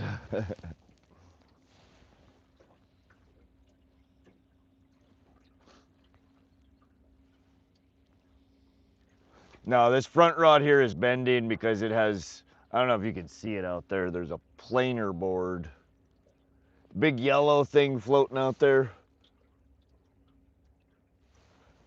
That planer board, the yellow thing with the orange flag sticking up the top is called a planer board. And what that does is it pulls your rig away from the side of the boat. You'll oftentimes see them. We have 2 rods running out each side, one down rod in the back, and then this is our side rod. It just helps pull them away. So when you're turning, your lines don't come together and snag up.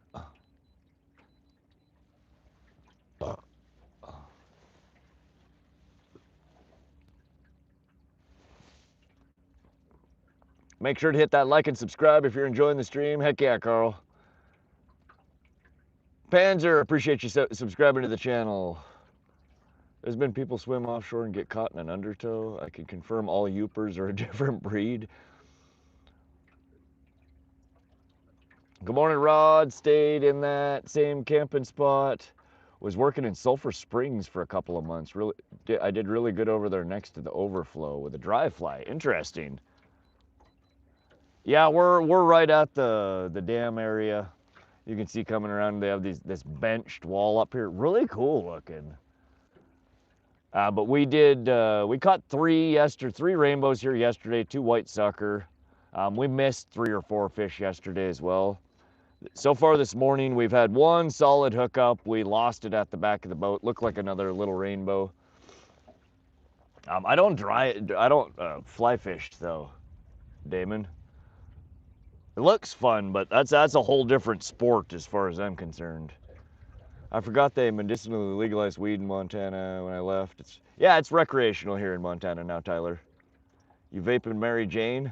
It's the fish whistle, man. All we're doing is calling in the fish. No burbot last night. No, unfortunately, we did not get burbot. We did, there was one really, really big fish that looked like it was gonna commit. It followed my lure. I was teasing it for a little bit, but it wouldn't take it. Over 100 likes, let's go. Dang, that shot up, 106 likes. What's a burbot? Aaron, a burbot is a freshwater cod. They're the only freshwater species of cod. All the rest are saltwater. They look like the mix between an eel and a tadpole when they get big. Have you ever used KO cobbler lures? I caught king, chinook, pike, browns, rainbows, even brookies. Patrick, KO cobbler. That does not ring a bell. Are they crankbaits? Are they spoons? Are they like worm harness rigs? What's a KO cobbler? How did you do when you were up at Swan? I'm heading there in a few weeks. Budman, I got my butt kicked.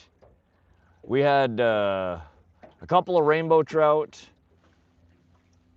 Really didn't catch much of anything. There was one boat though. I could give you a tip. There was one guy at the boat launch that said that he had caught 10 Lakers that day. They were all small. The biggest he caught was like 2 or 3 pounds. But he was saying go to the river mouth. It's like the southwest corner of the lake. And go up the channel a bit. And he said that he was drifting the boat. He brought the boat up shallow, 10, 15 foot of water, and then was casting out into deeper water and just letting the rig drift. But he was running the most ridiculously simple rig, a hook with a crawler and a couple of split shot about a foot up the line. That's it. He was just casting it out again, getting in the shallow with the boat, casting out into a little bit deeper water and drifting.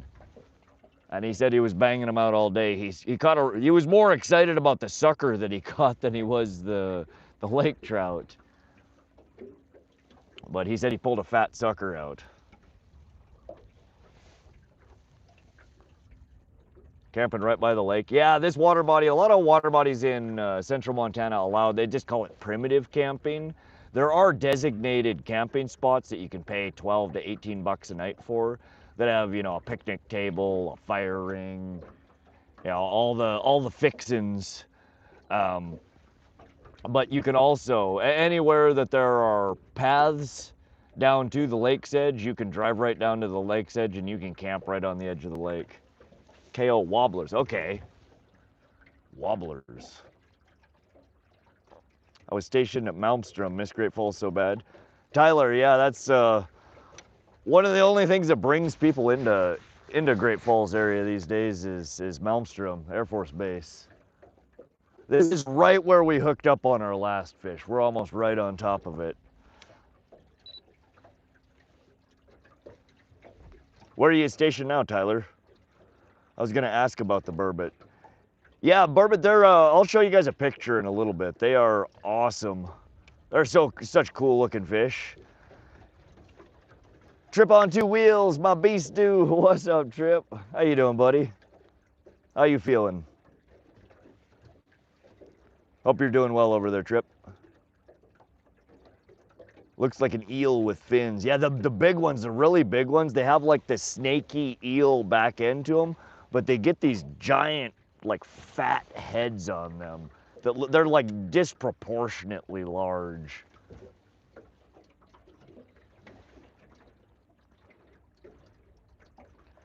Must be night fishing, pout in the evening. Never seen anyone catch one trolling. Youper, no, we're not gonna catch one trolling. We marked a bunch of spots and we came back out after dark last night, after dusk, and fished for like another about 3 hours. We were jigging for them with glow. In fact, this is what we were fishing with. I forget who makes these, but they're like 1 ounce, little glow-coated pieces of lead with a treble on it. You glow them up with the UV light, and then we caught white sucker last night from the shore while we were waiting for the sun to set, and we were using those as cut bait on the end of the hook. But yeah, you can catch them during the day. I don't think trolling. I mean, you might have a fluke and catch one once trolling, but not really the normal way to catch them. You can catch them during the day, though. I've seen multiple people pull them from the shore during day. But they are definitely, like a walleye, they're much more active feeding at night than they are during the day. They tend to prefer colder, rocky areas on the bottom. So jigging for them is typically, I think, going to be the most effective.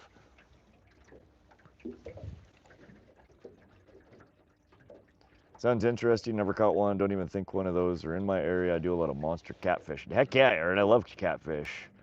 Can always use them any style of fishing. I will check those out, Patrick. Thank you for the tip. You had bait out last night from shore. Yeah, we left a couple of pieces of cut bait out last night as well when I passed out. They were both picked clean this morning. Michigan just put a limit on burbot. Interesting. When I was stationed at Malmstrom, I like to go to Holter Lake or Loma Bridge for sturgeon. We fish both.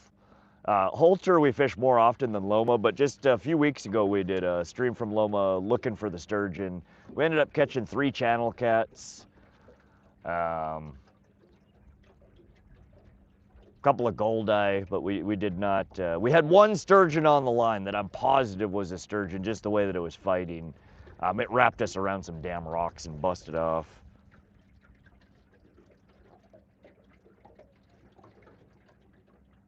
Zip zilch nada, I've caught a lot of those before. Have you, J-Pole?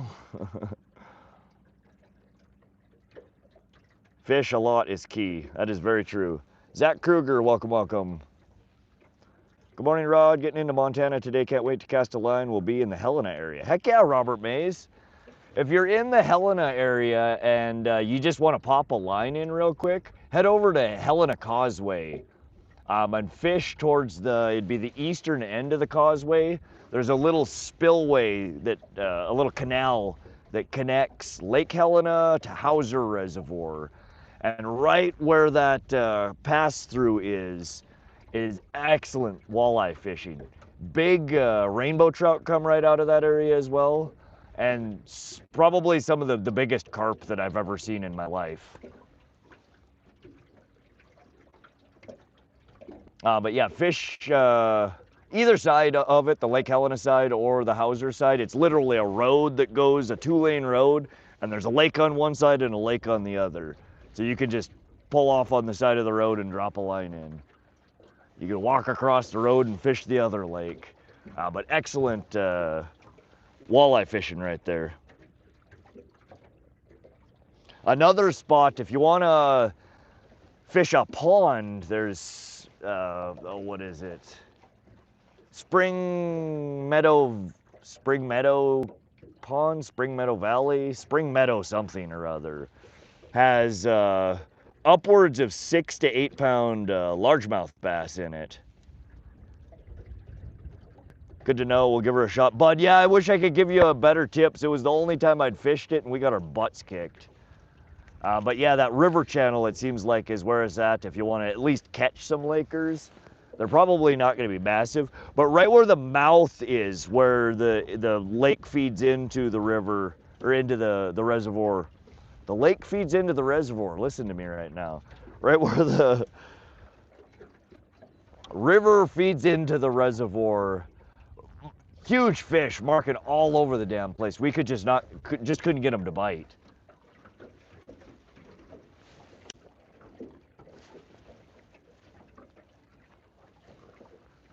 Kind of like today. Nothing wants to bite. Crispy fish and waffles. Please say 6'7". Why, Zach? What is with people spazzing about 6'7"? My biggest zip zilchinata was 5 days long, world record. Dang, man. Dang, J-Pole. I love Loma Bridge for sturgeon, Tyler. Thanks for serving. Yeah, that's such a fun area to fish. There's big pike, there's walleye, there's sauger, there's that whole area is so species diverse. Chad, good morning. May your day be filled with bent rods and solid hookups. Thank you, Chad. We are hoping. I love spoons. Jim, we should put a spoon out. Do you like spoons? I do. I don't fish them nearly as often as crankbaits and worm harness rigs, but I do like spoons. Used to throw them on ice and leave them for years. I had Big Shack, would go poor man's lobster. I love gold. Me too. I would love lots of gold. I've got burbot in the day, casted jigs. Really? Jigs in plastic? Interesting. Ice fishing Superior, 28 inch. Nice. Yeah, this water body is known to produce 30 plus inch, 8 plus pound burbot, so they get quite large in here. Was that last night?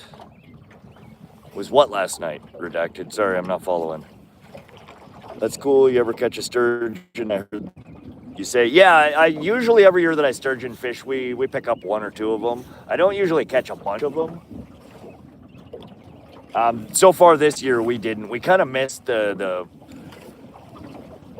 best part of the sturgeon run. They are, I'm sure, still stragglers around Loma. They can still be caught, but we missed really the good sturgeon fishing this year. A few weeks ago, I caught a 5-pound blue cat on a crankbait. Dang, Aaron, that's awesome. I've never caught a catfish on a crank.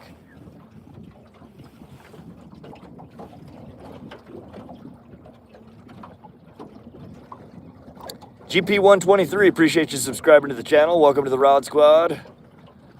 Jim Bob, Aaron, I never tried smelt fishing. I just don't feel like fishing me. Channels on jigs and cranks once in a while.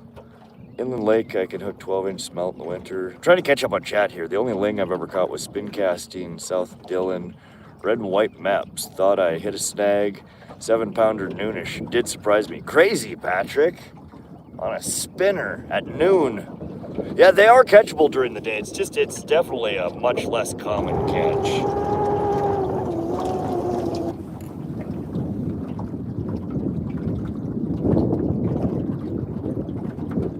Light in the water and run speaky rigs. Okay. Thanks for the tip. I've been past there. We'll give it a go. My first walleye. We'll also fish rainbows below Hauser. I love that spot. Yeah, below Hauser some days can produce a lot of fish.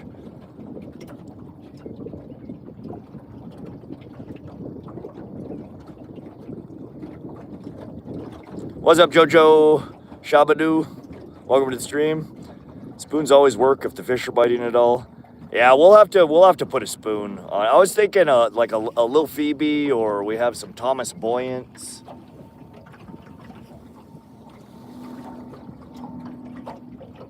My mate swears by smelt for pike. Use mackerel. Catch any burbot last night? No, unfortunately we didn't. We had, we were close.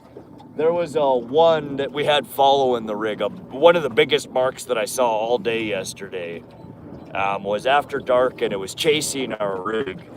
We had it coming up to the boat as I was reeling up. It was chasing, and I dropped it down, and it followed us back down. But it wouldn't bite, and it didn't follow us back up a second time. We did have one gunning for it though, so we were close. Oh, I was gonna show you all a picture of a burbot that came out of here. Give me a sec.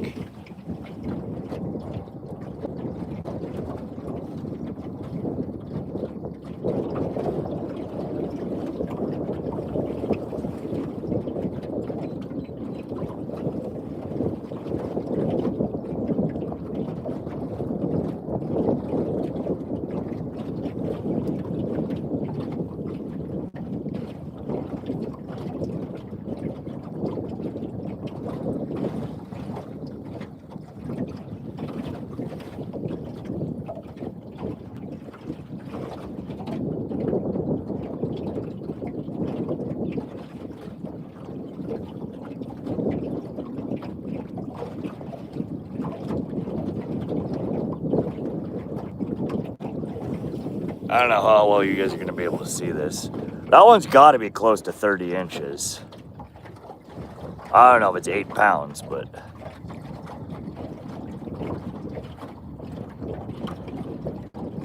And they get way bigger than that still. Big, weird, slimy. People call them water goblins. Freshwater goblins. What are you throwing out for burbot in the dark waters? White sucker is what we had to follow on. White sucker or night crawlers tends to do well.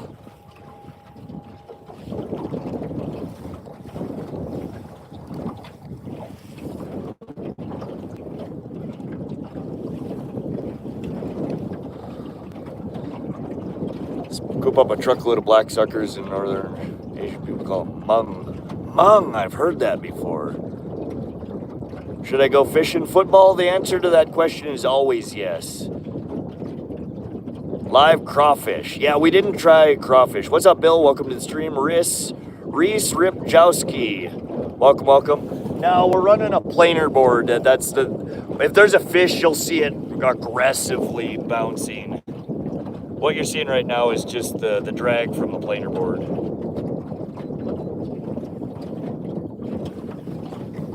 Good looking out though.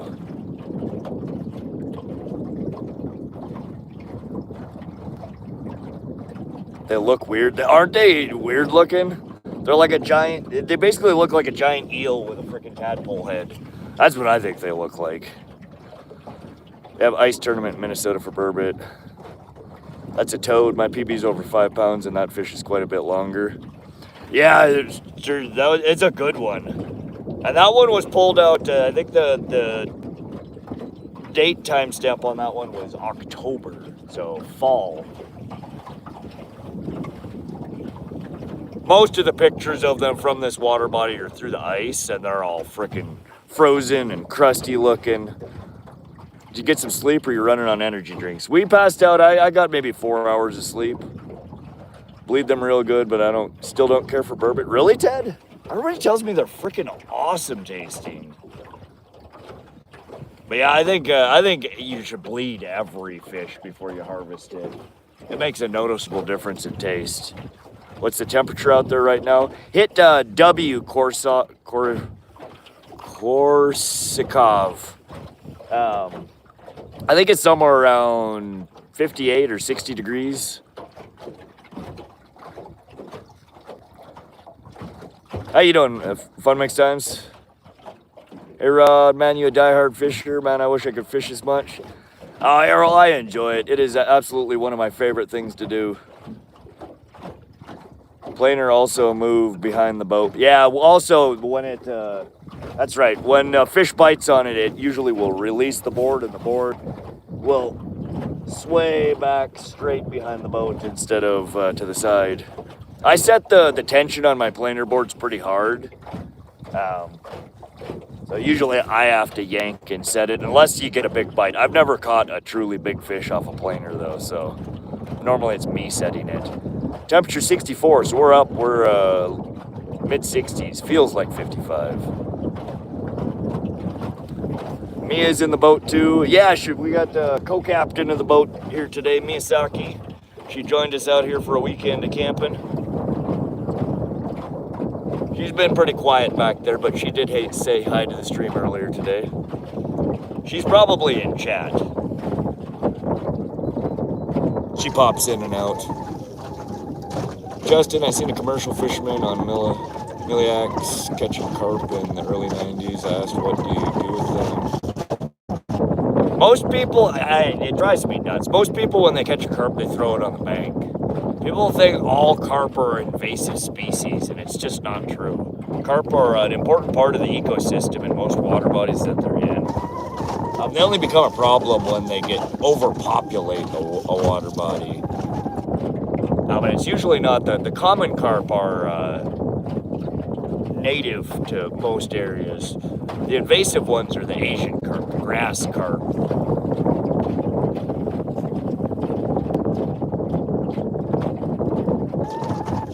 Come on, fish. It's illegal to return them alive in Iowa. Justin, common carp?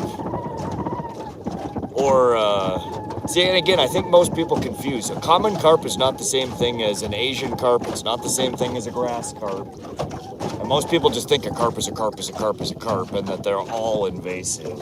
And the invasive ones are, yes, illegal to return to water bodies in almost every state.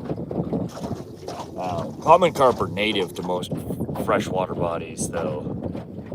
Or they've been there for so long, they're basically native. They're not considered an invasive species. Well, and you're right, I misspoke. They're not native, but they've been in the water bodies, freshwater bodies in America since like the 14 or 1500, like long ass time ago. We brought them over, you know, on the boats from Europe. So they're not native, but they've been in the water bodies. They're not considered an invasive. Doesn't necessarily have to be native or not native to be considered invasive. There's a difference. Was it sorry, I'm talking about my butt here. 1870? Is it only that long ago? I thought it was earlier than that. Carp clean the bottom, they're okay. Yeah, they're the little vacuum cleaners. They clean up all the garbage. They eat a lot of the weeds and the bullshit. And in fact, that's why in a lot of water bodies they introduce them, is to help keep the lakes clean, especially with water bodies that produce too many weeds. Naturalized, that's probably the term I'm looking for. Thank you, Supreme, and thank you, Concept, for the knowledge there. What's up, Days May? Welcome to the stream. I commented on your short about a tornado. You would, Travis. You would comment about a tornado. How you doing today, Travis? They mess my river up. Compete with native white and black suckers. Yeah, again, there are certain water bodies that they do overpopulate and they can become a nuisance. But most water bodies that they're in, they're not considered invasive, and they do actually play an important role in the ecosystem. Fish whistle time may help. Roy, we've blown her a couple of times. I've had one hookup. We had one, it looked like a small rainbow trout at the back of the boat, but it spit the hook before we could get it in. Most people are used to carp nowadays. Clean out that mud vein without making it. Meat used to be real tasty. All fish are, pretty much these days. Heavy metals and the PBOCs. So that's where it just makes it important to make sure you're harvesting smaller fish. And if you are eating bigger fish that are always going to be more contaminated than the smaller ones, eat them in smaller portions and not as often.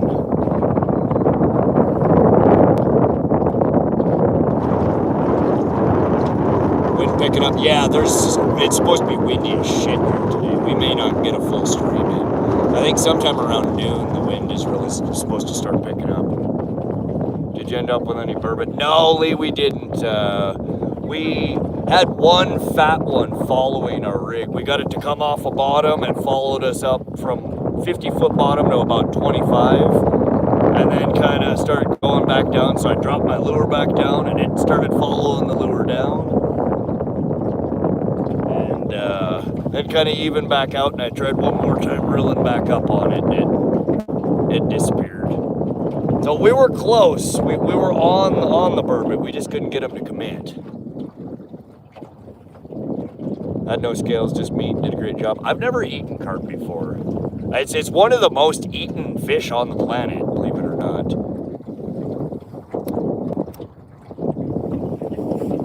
It's just here in America, it's never really taken on as a food fish. And people always associate carp with dirtiness. You know, they don't think it's a clean fish to eat. And the reality is we eat all sorts of bottom-dwelling and bottom-feeding fish. Catfish is one of the best freshwater fish to eat, and those are arguably a dirtier fish than a carp. There are a lot of different opinions on fish in certain areas being native. Example, salmon in the Great Lakes. Most people think they are. Couldn't be further from the truth. Yeah, so that's like here in Montana, we have, you know, a handful of native species, but in very limited areas. You know, the native area for it might be one little water body or one little section in northeast Montana. But we have them all over Montana. They're only considered native in that one water body, though, or that one area.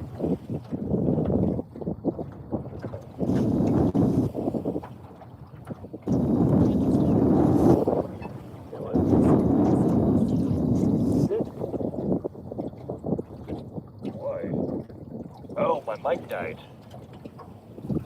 Sorry, guys, I didn't realize I didn't have my, Did it die? Yes, it did. Shit. Means my battery, my case must be dead. Shit.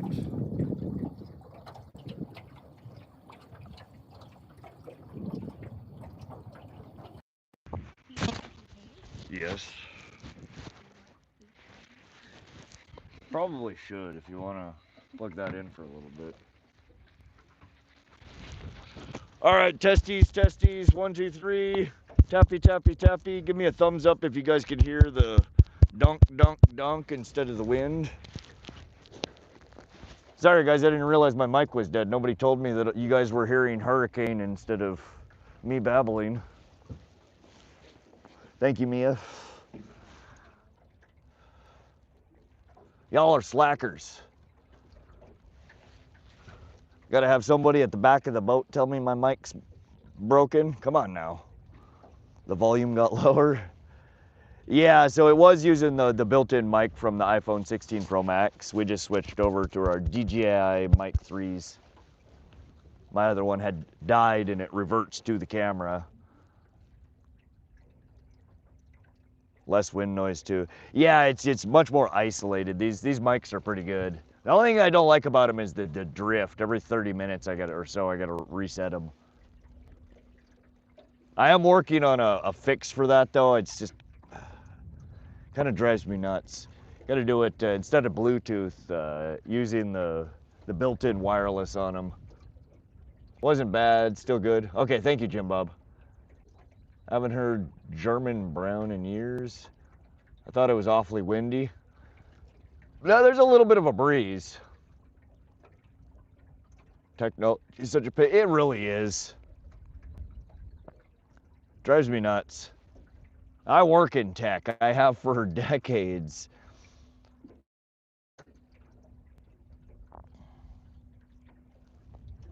Whitefish in Arctic grayling are Montana's bony fish.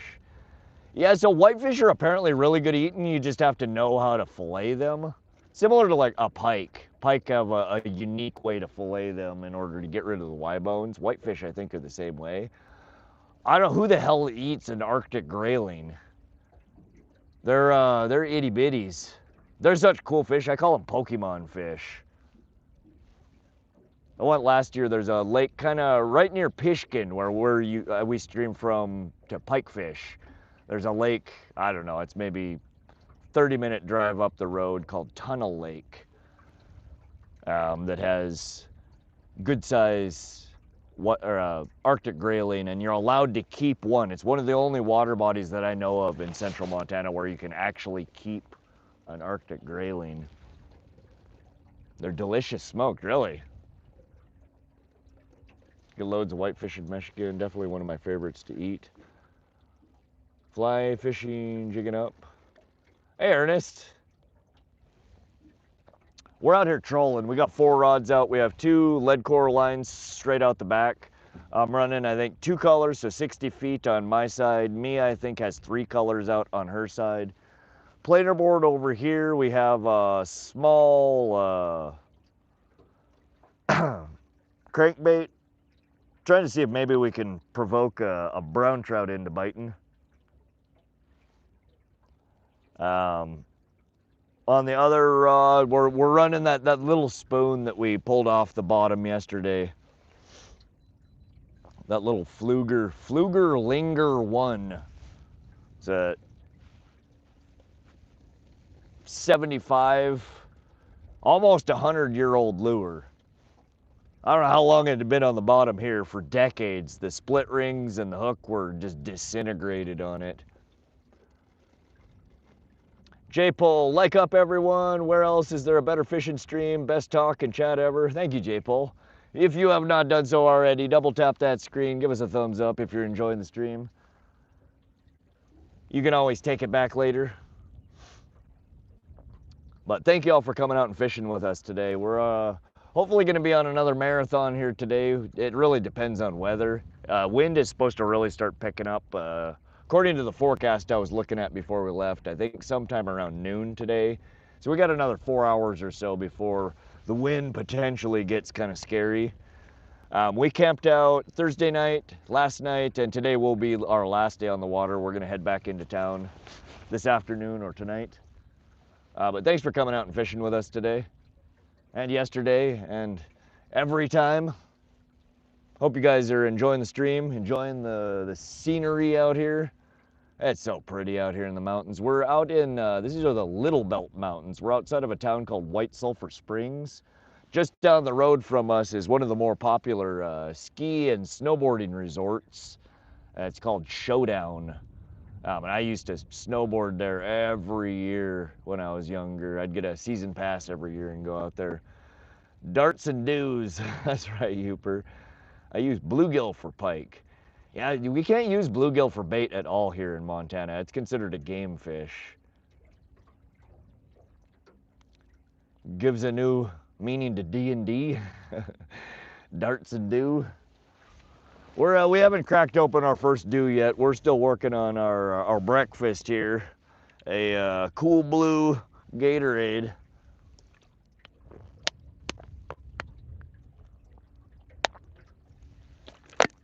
Every once in a while, these just really hit the spot.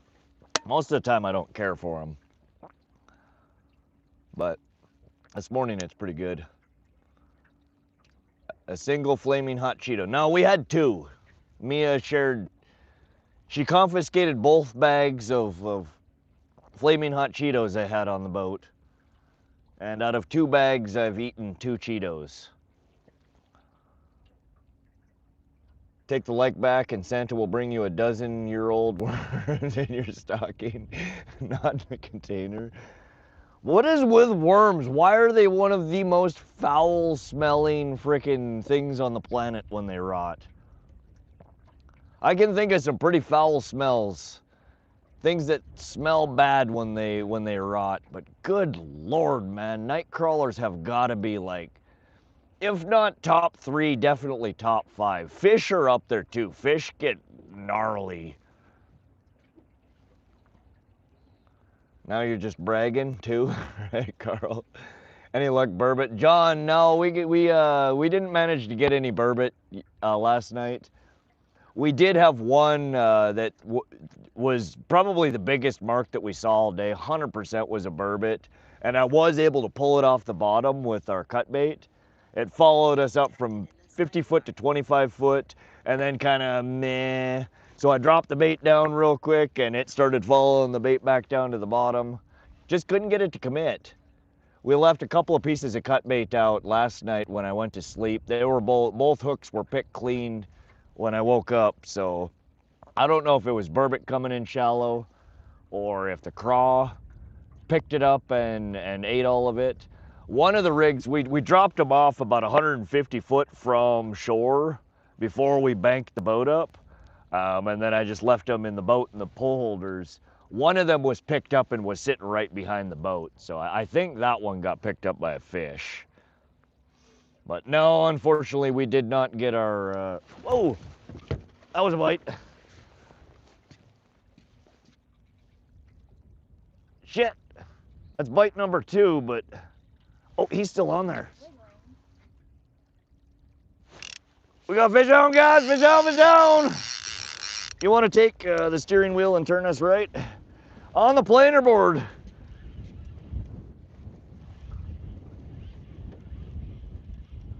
Doesn't feel like a particularly big one, but none of them that we have, no. The boat motor's not on, it's the, Oh. Just tap, tap, tap. Don't hold it, otherwise the boat goes crazy.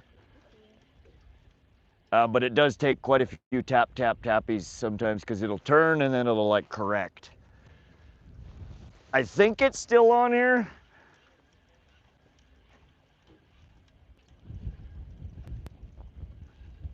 All I'm feeling right now, yeah, it's on there, it's on there. We got a fish, guys. Tappy tap, you gotta keep going. Gradual, tap, tap, tap. Tap, tap, tap.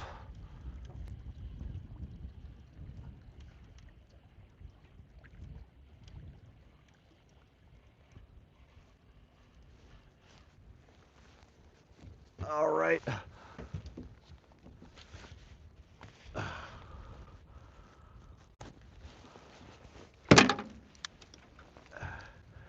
Now, is he still on there? Oh yeah, he just jumped out of the water back there. We got a monster, guys. If he's still on there. Stay, stay, stay. Oh, don't tangle up.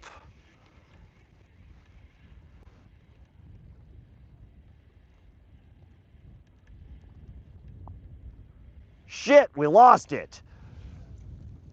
Dang, that was off of our crankbait, y'all. That was a tiny, the fish didn't look much bigger than this guy. Thin fish, they're Magnum something or other. I forget what the hell they're called. Tap, tap, tap. Keep going.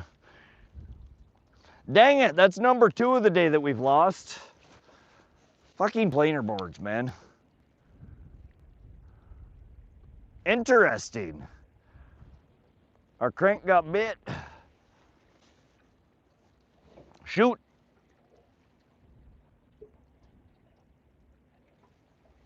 All right, we'll get her back out.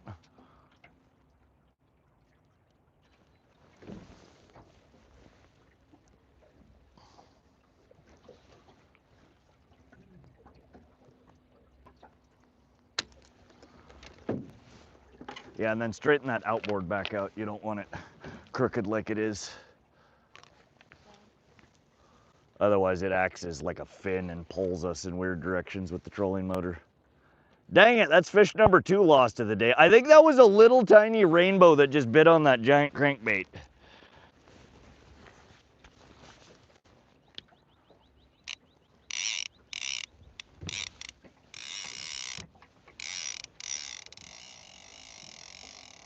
Dang it.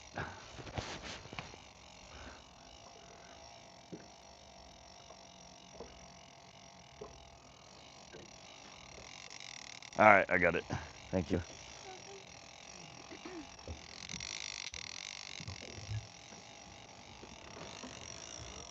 We're all sorts of sucking today. We're getting bit, just not landing anything. What happened?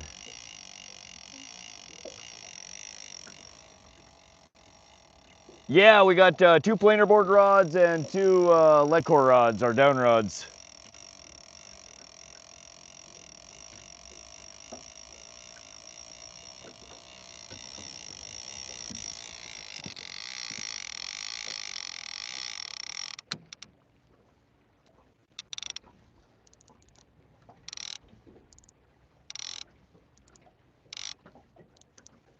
I cannot believe that tiny ass little trout bit on that crankbait. Rainbows are always surprising me how aggressive they are. Whoa, easy there.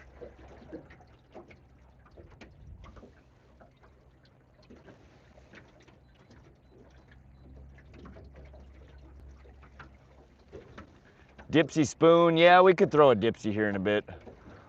While we are reset, damn it, I didn't read the chat.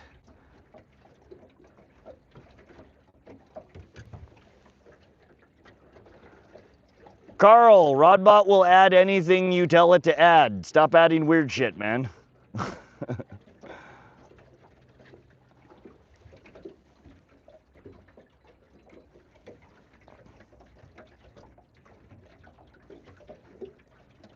There's some Ling, 30-foot bottom, hanging out right on the bottom. It wasn't me? Oh. No, you got to do .rc space nada, N-A-D-D-A. Type it exactly like it was added. There we go, thank you. Checked out your pics, nice water caddy you got there. Sorry, I assumed it was you, Carl, because you're the one that's usually adding weird shit. My bad, bro, my bad.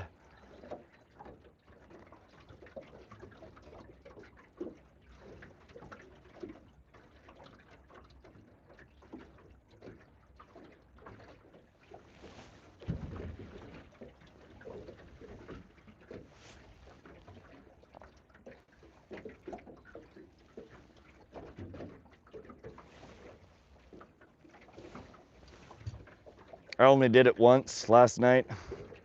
All right, well, I overstepped there. Not always. I apologize, Carl. Continue on. Wish I could get 12-pound bass. I'm from Chicago. Yeah, my biggest smallie and largemouth bass are both right around 2 pounds. It was me, Rod. I'm sorry. Yeah, all right, Justin. Yeah, the fish catch counter is for fish. That's all good, though. I know y'all are just playing around. It was Justin this time.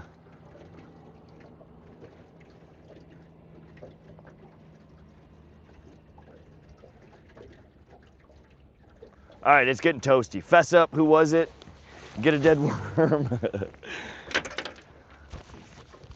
We're gonna have our first channel giveaway, and it is gonna be 1 container of 3-week-old worms, sun-baked, for your pleasure. All right, now I'm cold. I went from being hot to immediately that wind. I don't know, maybe that's because I'm sweaty. I meant to leave the period off grass bass, timber trout. Okay. What's up, Does Fish and Stuff? Caught anything? We just missed our second bite. We had one small rainbow on a worm harness right after we put in this morning, and we just actually had another what looked like a small rainbow on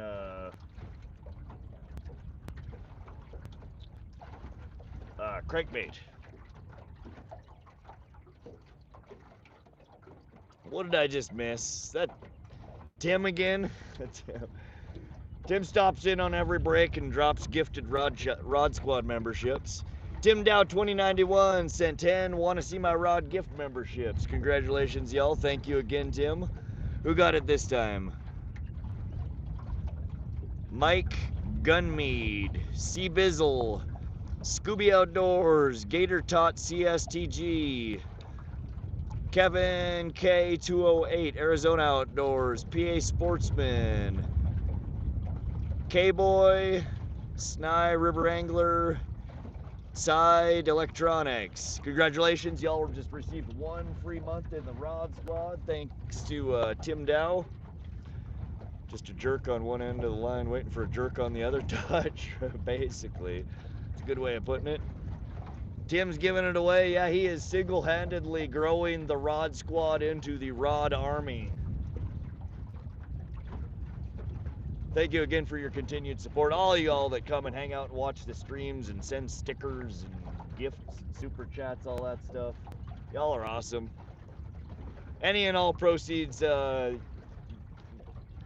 gifted during the chat all go to pay for our, we'll give you guys a quick boat tour while we're waiting on the next bite. All those memberships go to help pay for this guy right here, our Starlink Mini. That's how we stream from the middle of goddamn nowhere, Montana. We're out here in the Little Belt Mountains. Give you guys a pan around here. Out in the beautiful Big Sky, Montana. Oh shit. I'm giving a tour, but you can't hear a damn thing I'm saying. Thank you, Mia, again. Hold on. Phone's going down, I gotta put my mic on. Dang, y'all can see through the chair. How does that work? You are literally looking through the mesh of the chair at Mia back here. Chair? Mia with the chair filter. All right, back to our landscape tour here. It's a small reservoir. It's only 263 acres, I think is what it said. But yeah, any and all super chats, that just goes to help pay for this guy. 175 bucks a month for that. We spend countless amounts on gas getting out here, all that fun stuff. But we have our Lowrance Recon putting in some work up there. Our new trolling motor, our new graph is the Lowrance HDS10 Pro, networked with the Recon. Also networked with the Lowrance Elite FS9. So we run one for graphing primarily, charting, and then down scan, side scan. I don't have our side scan on, let me fix that. Oops. This guy. All right, there we go. There's our down scan and side scan. No, that's the wrong one. That's got a map on it. Where's my preset? There it is. There we go. There's our side scan, down scan. But we run the Starlink Mini up here off of these DeWalt batteries currently. It's a hot swappable system. We got a GoPro going here. We're running an old 1984 Johnson Evinrude jet in the back here. We don't have a prop boat, it is a jet boat. This is basically a river boat. We got a dual battery set up here, a house and crank battery, ACR, battery switch. We have some solar panels, 50 watt on each side. Help put some juice back into the system. It's an old boat, but we got her pretty well rigged out. Our trolling motor runs off our brand new 200 amp hour Vader lithium battery.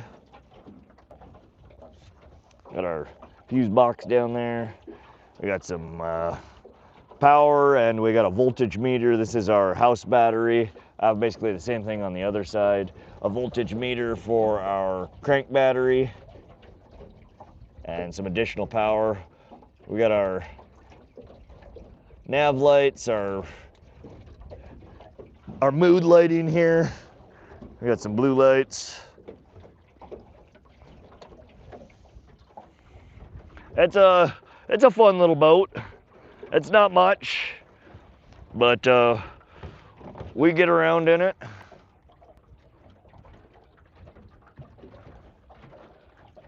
Count me in. I know a guy at work. I don't know. I'm way behind in chat here. Holy shit.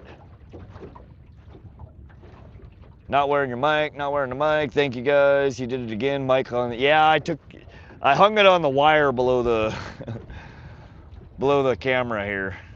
I'm a goofball sometimes. I'm not paying attention. We're running on 4 hours of sleep and 20 hours of fishing, so. Creeper, Carl. Need to start a blooper reel for sure. Y'all, if there's funny moments in the live streams, I'm always rewatching them, trying to pull shit out for shorts and bloopers. If you guys think there's something funny, go back in the rewatch and type in a timestamp or a comment. Let me know what I should be looking for, what you guys think would make for good shorts to cut out.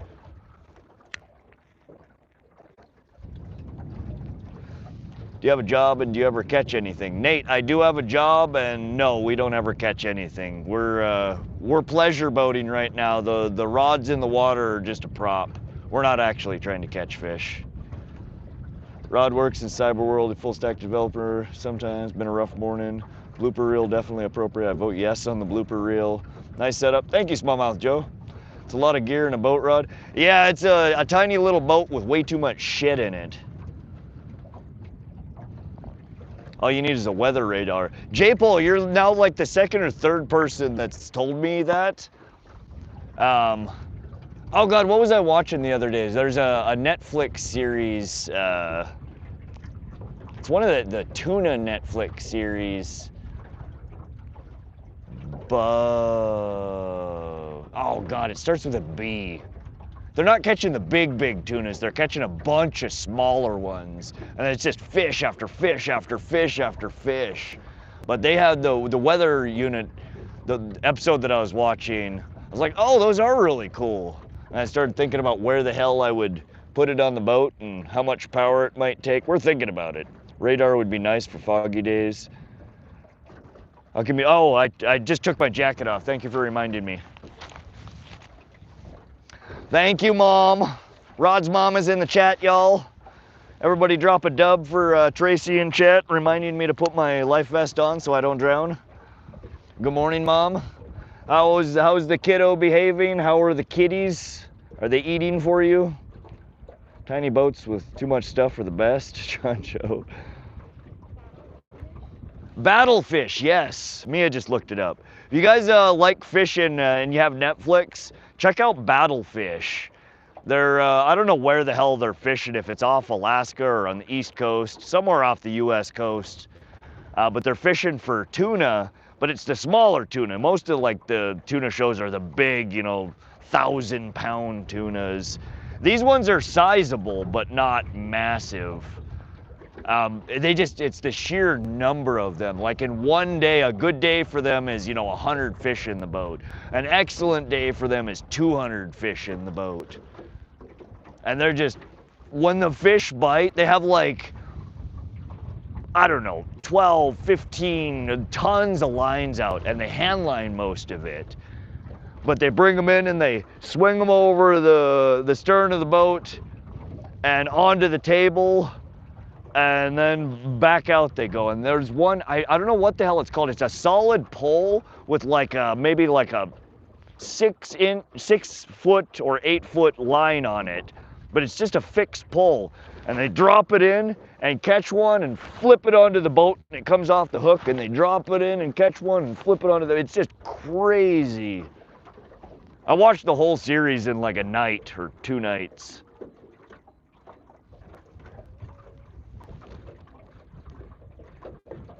Simrad on the boat would be insane. It would be. That'd be cool. I almost caught a state record yesterday. Hockey, what species? So you have muskies. John Joe, no true muskies here. We have northern pike, and then we have the hybridized tiger muskies that they stock in some water bodies.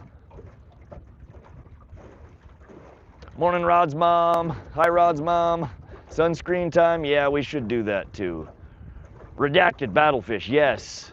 See, y'all know it's crazy sometimes how I can give you guys a terrible description of something, and somebody in chat's like, oh yeah.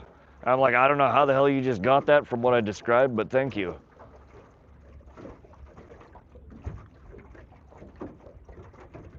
Redacted, how's the fishing been for you? Morning, stream people. Cane pole. That's one name for it. There's another name I'm looking for, Asher. I can forget what they called it on the show. That's not what they called it, but that is one version of it. Stumbled upon your stream about a month ago. Been watching religiously ever since. Very addictive. What's up, Brock? I'm glad you're enjoying the streams, man. That's what we do this for. I have fun out here, and I bring y'all along hoping that you guys, even if we don't catch fish, that you enjoy the scenery, you enjoy the commentary, you enjoy the chat. We have so many very cool and interesting, sometimes a little weird, but we like weird here. Weird people in chat.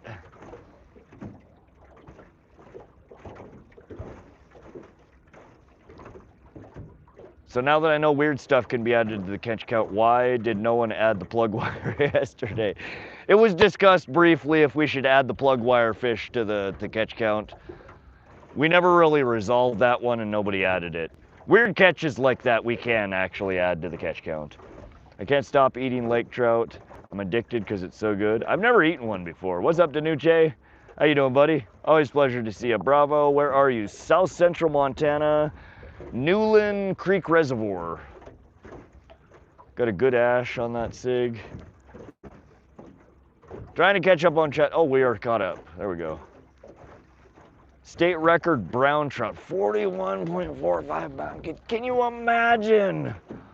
41-pound brown. Manistee River, Michigan. Hit the like, people. Rod's a good dude. Thank you, Youper. Still 20 pounds short on that one. Yeah, Carl, your brown was freaking fantastic, but 41 pounds, 43 and 3/4 inches. That's a pound per inch. 1 pound. 1 pound, 1 pound, 1 pound. That is a thick fucking fish. That's not a fish, that's a fucking sausage with fins. Bamboo, similar, they're heavier duty. If you've watched Battlefish, one of the boats uses them religiously, and it's incredible how fast they pull them in, and how he just flips it and it comes straight off the hook, and just in the water, fish on the boat, fish off. In the water, it's just like a fluid motion.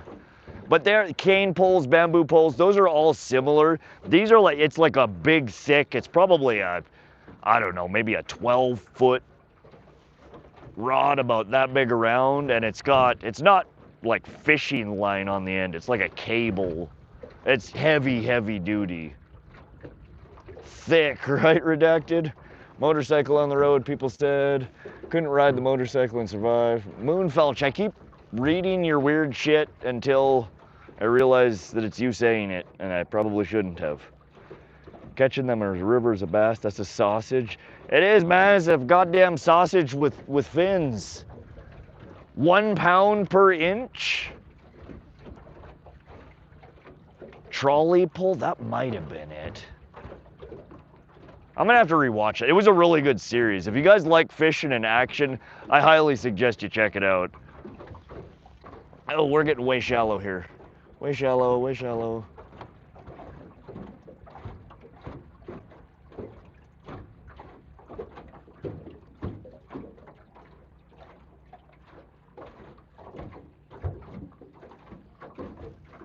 Keep an eye on your lead rod there. You're out a little deep.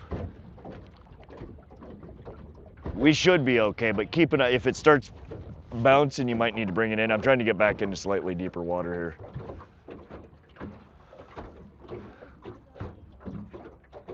Are we what? I can't hear you. What speed are we going? 1.4 miles an hour. We should probably speed up a little bit. Huh? 1.8 is where we were getting most of them yesterday. We're gonna bump up our speed. 1.8. We'll give her a little bit faster troll. The first hit this morning was actually at about 2.2 miles an hour. The boat flip is insane. 5 biggest fish I've ever caught were in tributaries to Superior. Interesting. Most of my big fish have come out of rivers, not lakes, too. World record sausage, 42 inches, 42 pounds. I need me one of them. I need me lots of them, honestly.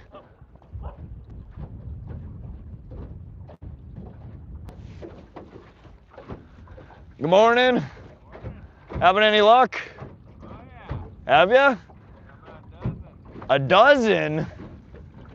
What are you fishing with? I'm just getting out the little emerald shine. Oh, okay. Yeah, we've hooked up on 2 itty bitty rainbows so far, but Yeah. they're like, our biggest yesterday was 9 inches. We were joking that we caught a trophy rainbow. 9 inches, that's a monster.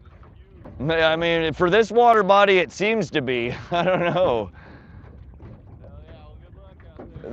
Thank you, you as well. He asked the guy on the kayak if he was catching anything. He said, oh yeah, about a dozen, and he holds up a little package of bait. I was confused. He was trolling us. Dead Man is fun for sterile. I've never fished Dead Man's Basin. I've fished Ackley Lake, which also has tiger muskie.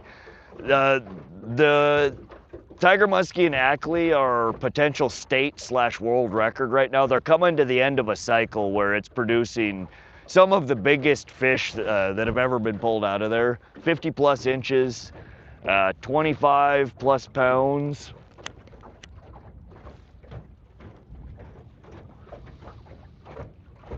Good fish, I'm from Kazakhstan. What's up? Welcome from Kazakhstan. We're actually not that far from Dead Man's Basin right now. How'd you finish up Sworn yesterday? We had 3 rainbows and 2 white suckers. 2.2 is a good starting speed. Yeah, 1.8 to 2.2 is usually kind of where I start for rainbow. Sometimes we slow it down. We did 1.2 for a little while to see if maybe we could get a smaller fish to bite. Absolutely sure. If you're catching nothing, there got to be something big around.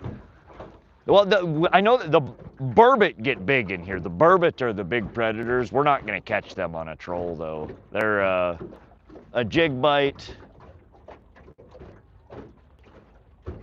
I mean, we might, if we trolled bottom bouncers, we could potentially get a burbot. Leonard, so it's so hard to get true hashish anymore. Everything is extracts these days. Cold press, butane. Everybody's got the oils, the dabs, the crackle, the crystal. It's just everything but true hashish. I will tell you 100% in my years of partaking, probably the best and my absolute favorite that I've ever had is Gold Seal Indian hash. Legit shipped from India in like kilo bricks with a gold wrap around it. Back in the day, a buddy of mine, I don't know how the hell he imported it, but he had a whole storage unit, like floor to fucking ceiling, front to back, of these bricks of Gold Seal Indian hash. And that shit is Tootsie hash, so you roll it in a little ball. It's just got that pliableness to it. A little bit of stickiness, but you hold it up in the sun and it's just like iridescent glowing greens and purples, and that shit was so good. Man, we used to roll it up, call it just like little rat shit sized balls, and take knife hits off of it. And oh my God, it tasted so good. And you just see black for like 3 seconds, and then everything would come back into focus. It's like, whoa, this shit's good. But you can't, I haven't seen it in decades. You can't get it anywhere anymore. Rainbow trout, 38.62 pounds. Kootenai River, so that's northwest Montana. That's where the white sturgeon are. Lake trout, 42.5, 42. There's another sausage, 42 inches, 42 pounds. New metal crap, I don't know, I don't really care for new metal. Tenkara pole from Asia Line. Charlie, that I think might be what they were calling it. But yeah, that's exactly what I was describing. Montana record for rainbow, 38, 33, 26, 39. Weird. Hold on. 26, okay, 26 pounds, 39 inches. But Montana's is 38 inches, 31. So Montana's is longer and weird. Those are like two, I wonder if that's a male versus a female.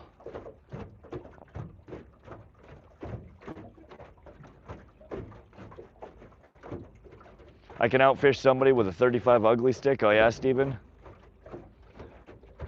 Moon's always, oh, there was a fish right next to the fucking boat. We honestly should, I've been seeing a lot of topwater activity. We might want to pull, no, I guess our, the Dodger back here, the Dodger spoon, should be basically frickin' topwater. We should be getting that bite. What did you use to jig for burbot last night? Silver, we stopped at shore for a little bit and we caught 2 white suckers and we're using them as cut bait. Cut bait and night crawlers.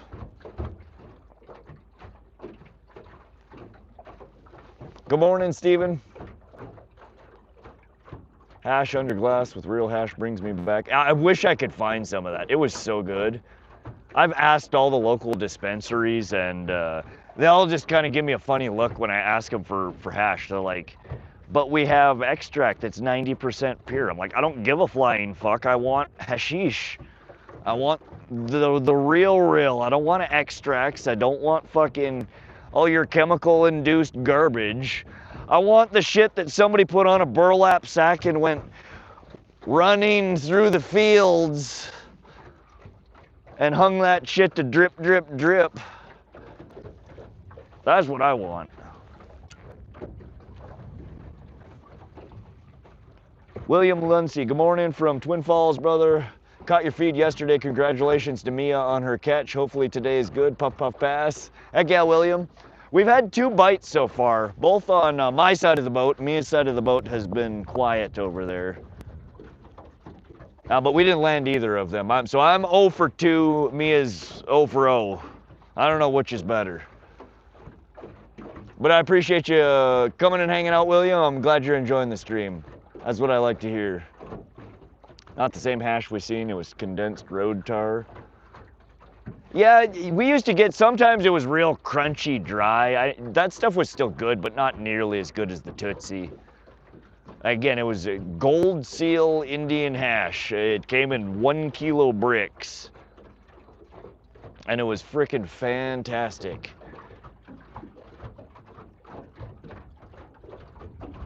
I hope those were the good old days, Rod. Right, J-Pole? Yeah, Eric, it's recreational, recreationally legal here. We have frickin' dispensaries all over the place. Tenkara is a fly fishing. Okay, so maybe it wasn't that redacted. Fishing up north, I'm guessing, because it's 105 down here. Yeah, we're in south central Montana today. We're up in the mountains. We're at about 5,300 foot elevation in the Little Belt Mountains here. So it's the temperatures stay fairly cool up here. Comparatively speaking, it did get to be mid 80s yesterday, and I think it's supposed to get a little bit hotter today.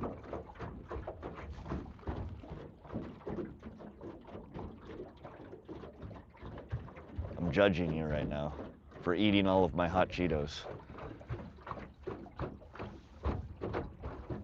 Old school hash was the best. Yeah, I don't know why dispensaries don't. I don't know why nobody makes it anymore, right? Did you live? Montana Army Guard. I think I'm alive. If I'm not, somebody please let me know. Did I die? What happened? I'm confused, Montana Army Guard. What do you mean, did you live?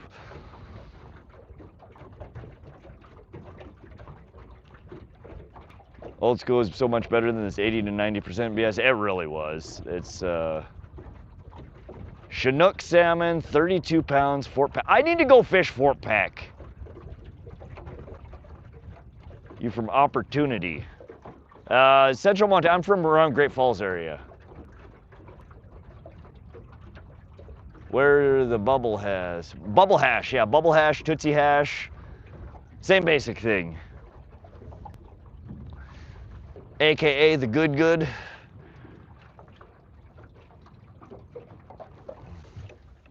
Caught a Chinook salmon, 17 pounds off a pink Barbie pole just for laughs. Nice, Patrick.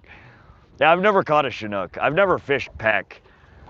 I want to take like a frickin' week-long trip up to Peck and just beat the crap out of it and figure out how to catch fish there.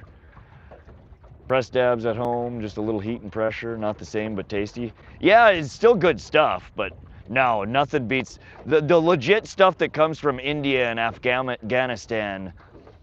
Like, I've watched documentaries about how they make it. It's literally, they take like potato sacks, burlap sacks, and they cover themselves in it. They wear it like a jacket, like pants, and they just have fields of flour, and they just walk through, and they're trying to collect all the trichomes and the sticky, gooey yum off of the plants, and then they take it back and they have like a wax paper that's set down, and they hang the burlap sacks and it just drips.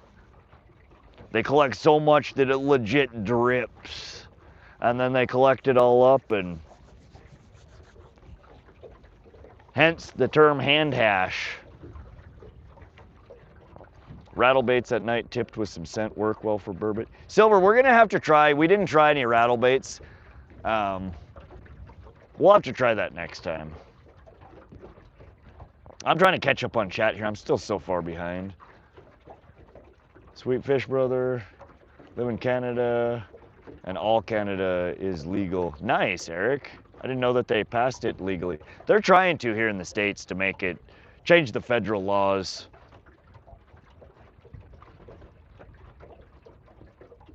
I'm gonna fish a river soon, hopefully keep the hooks out of my fingers. Yeah, no more stabbing yourself with freaking hooks, man. That shit is gnarly.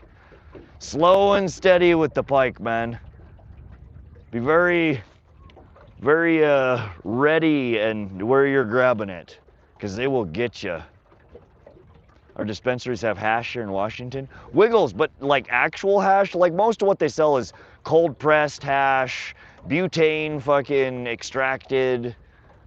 Like none of it's like actual hand hash or, you know, the drip hash. Tootsie. Smell of hash always reminded me of church incense. Interesting. Zoe the Pug, appreciate you subscribing to the channel. Welcome, welcome. I'm really surprised Montana produced 8-pound smallmouth. Yeah, just out of Helena, the hell is it called? Spring Meadow Pond, Spring Meadow Lake. There are multiple 8+ pound bass on Fish Brain there.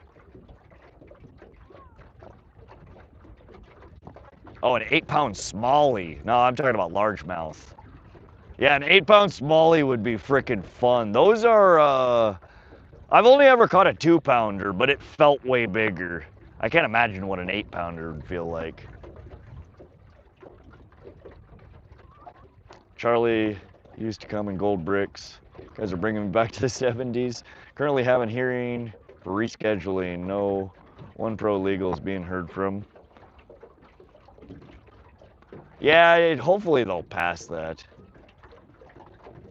All kinds of hash. You get my hash from British Columbia, and if you buy it by the kilo, it's cheap, by around $2 a gram. Very good. Interesting, Eric. Caught many red eyes with hash. Miss it. There you go, Mitch. Remember back in the day, we got black hash. Cut a square, used a safety pin. There you go. Record album under glass, good times. Yeah, we always took knife heads. You'd take like a butane torch and heat your knife tips up red hot, and you just have a line of little rat shits that you rolled out, and touch one knife to it to pick it up, hold them together, and we'd have like a little hooch, we called it. It's basically like the top of a bottle cut off, use it as a funnel, and just, it'd go quick, but you would see black, and it would just kind of bzzz, come back into focus. And it just had the most incredible taste to it. State record black sea bass, 9 pounds, Atlantic Ocean by Sal Vicari.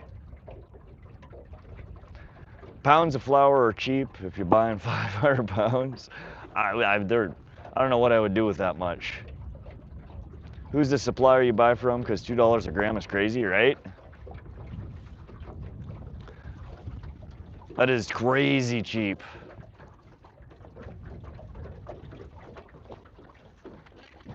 We need a big fat brown trout to smack this crankbait. That would make today so much better.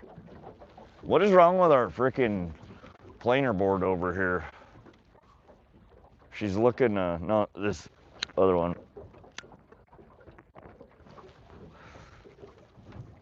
I think we got weeds or something on it. Does the planer board even work? Because we got a catch on that hole earlier, and the planer board still looks the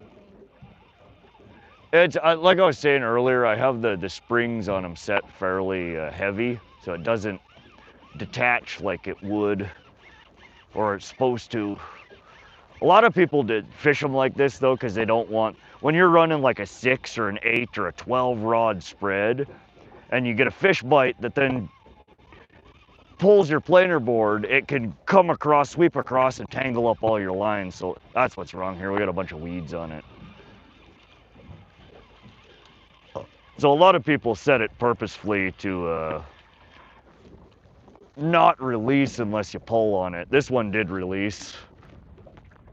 See, it's off the hook, off the clip. But we got like 10 pounds of weeds on it.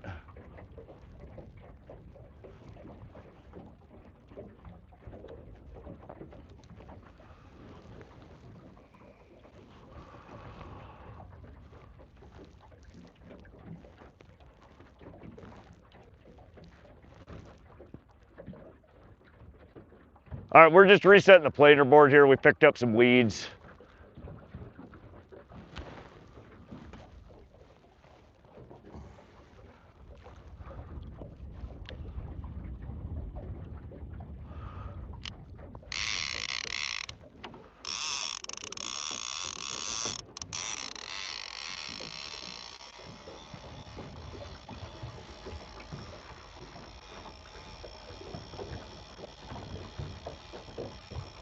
La Moose Hash is the next on the list to try. I've never heard of it.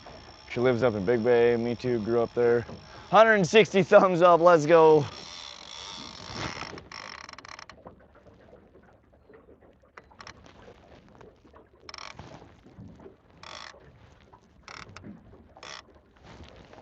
All right, I don't know where the hell the fish are, but we need one immediately.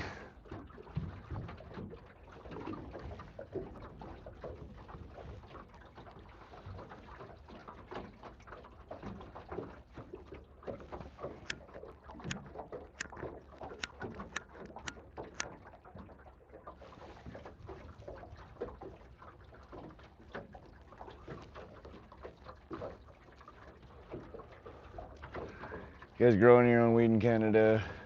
Each house can grow 4 plants.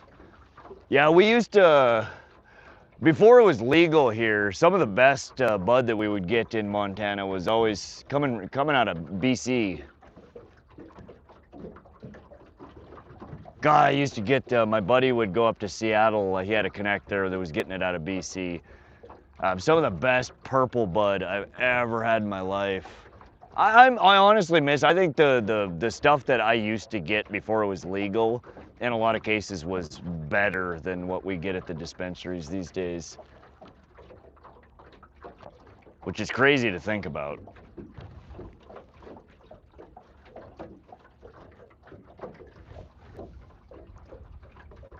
Rod just smacked the fishing gong. Hope it will wake those fish up. Thank you, Patrick. We need it. We need something. We're struggle busting it again out here today. It's all right. We're still having fun. Catching fish or not, you know that I enjoy myself out here. I hope you guys are enjoying it as well. Let me fix my mic, you guys. I'll be right back. All right, we are back. Kung Fu dub mode disengaged.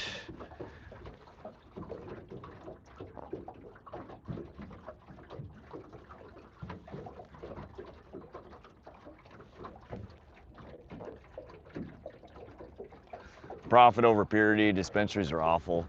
Yeah, so when I lived in California before I moved back to Montana, there was one really good dispensary that I bought from, and I miss it. They had some of the best sour diesel and super sour diesel that I've ever had in my life. That shit was so tasty, so pungent. You open the bag and you almost gag a little, it burns your eyes, like, smells so bad it smells good type of thing. And just, oh God, the aroma of it when you would smoke it. My house would reek for days. Got people standing on the porch like, what you smoking in there, man? But the dispensaries out here in Montana, the couple that I've bought from that had super sour diesel, you know, it's like 27%, not, you know, almost 40. Not nearly the terpenes, the taste, the smell, like it just, and it's also dry. Good God, man, I have not got bud from a dispensary that had any stickiness, no moistness. Like, the good shit back in the day was, you could take it and like stick it to your buddy's forehead, like fucking around, and it would just stay. Like, I haven't gotten bud from a dispensary like that. It's all dry, super freaking, I don't know, not great. I mean, it's potent, don't get me wrong, just not like the shit that I used to get before dispensaries were a thing. Not at all. What's the thing behind you that's sticking out of the water? Montana Kids Adventuring, that is called a planer board. We're running 2 rods here, a down rod in the back and then our side rod. The planer, and we gotta get away from the shallows here. The planer board drags your lure, your rig, whatever you're running, away from the boat. It helps you, you could do 2, 3, 4, 8 poles on a side using planers. You just stagger them. And they keep their distance from each other usually.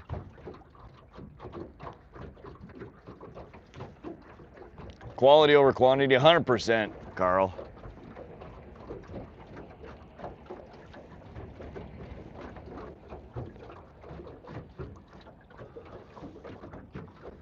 Super fast cure garbage. Yeah, I don't know what it is about the curing process now that is different, but it's just, it's not the same. The quality's not there. Most people that I tell that to are like, you're crazy, dude. Like, my opinion, but that's what I feel like, is it's not nearly as good as it used to be.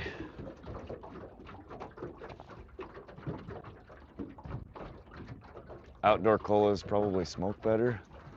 I don't know, in my experience, I prefer indoor grown, hydroponic. They tend to be more flavorful, more terpenes. Outdoor bud, I've never really enjoyed it. It smells more like frickin' lawn clippings than it does bud.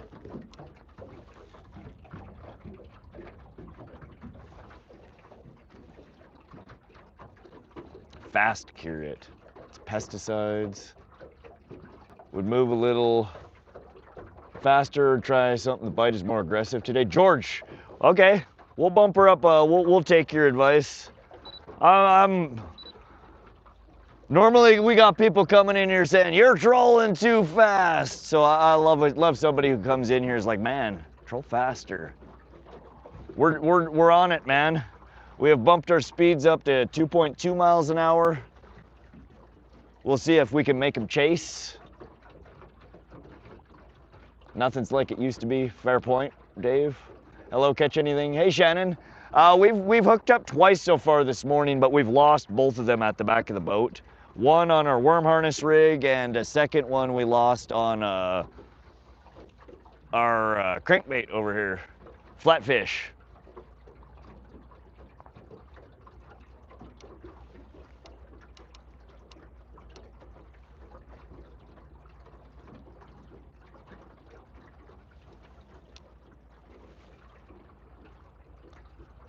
Purple Bruce banner I sent you pictures of were great. Yeah, those look pretty. Up, some of the nicest people I've met swam in the pool, played on the tennis court.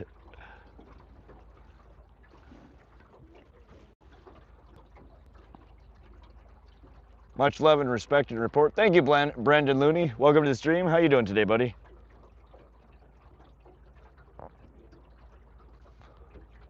All right, we are turning in a circle. We're headed back down to where we were fishing before.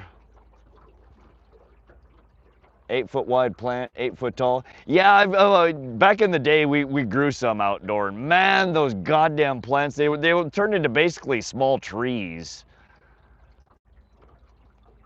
Given enough water and sunlight, they get crazy big.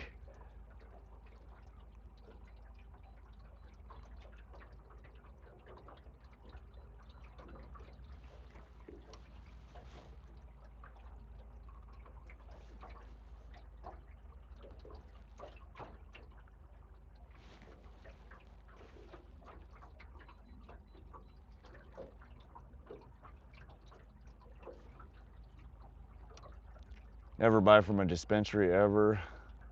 Yeah, I don't have any connects anymore. Everything I get's from the dispensary these days. Getting ready to take my kids fishing. Heck yeah, Brandon. Where are you taking them? What are you guys gonna try and fish for? And I wish you luck. I hope you catch lots of stuff. What are you using for bait? So we have FlatFish on our planer board rod on this side. That's just me speeding up, changing direction. Our planer board rod has a Bubblegum FlatFish. We got one hit off that. Rainbow trout about the size of the bait that we're running. We're kind of trying to get a brown trout on our planer board rod here. Coming straight out the back, our down rod on lead core, we're running our Lure Jensen baby cowbell hammered brass lake troll, followed by one of my hand-tied worm harness rigs. It's a wedding ring, a double wedding ring. I call it a bridal set, tipped with pink Gulp maggots. That's been our most productive lure yesterday and today so far. Our first fish of the day, or first bite of the day rather, was off of the worm harness rig. On the other side, our down rod is we're running two different Dodgers. A silver Dodger with a hoochie rig tipped with nightcrawler, and a silver Dodger, moonshine Dodger spade with a small silver spoon that we pulled off the bottom out of here yesterday. What flavor of American Spirits? The Mellow Menthols, the lime green package. Light green American Spirits, Mellow Menthol. Yeah, that's what I smoke, Isaiah. They're called the Mellow Menthol.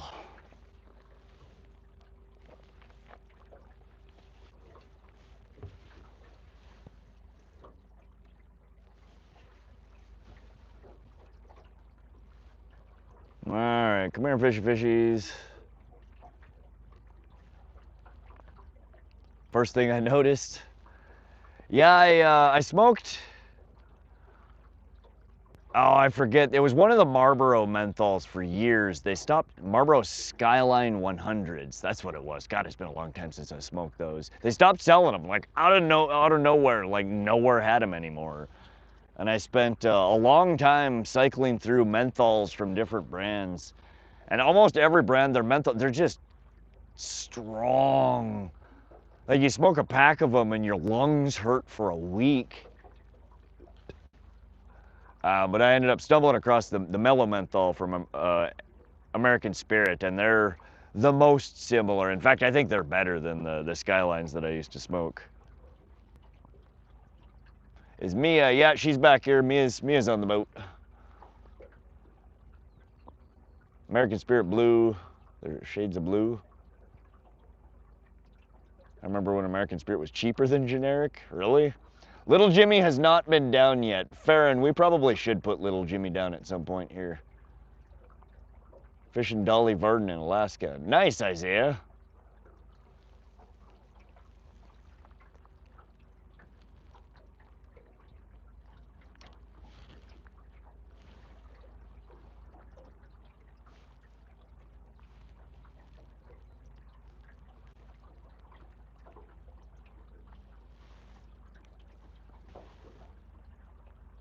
Wave your hand, Mia. They don't think you're real.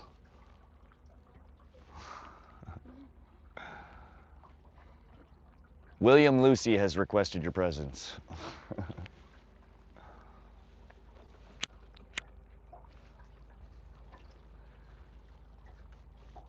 Get rid of the cigarettes, man. I know, Eric. They're terrible. It's a terrible addiction.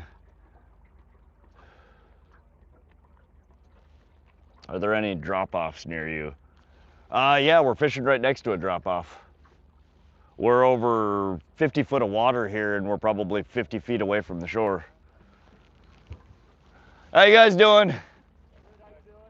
It's been slow. We've caught 2 itty-bitty trout so far.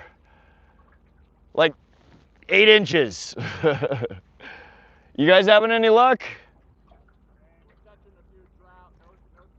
No salmon? Can't get the...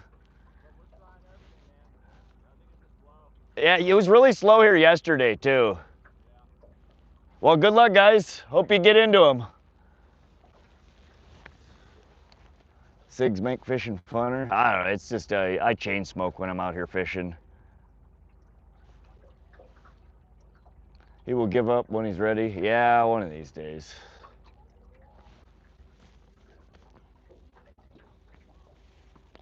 Well, it seems like we're not the only ones that are getting our butts kicked. Nobody seems to be catching much here.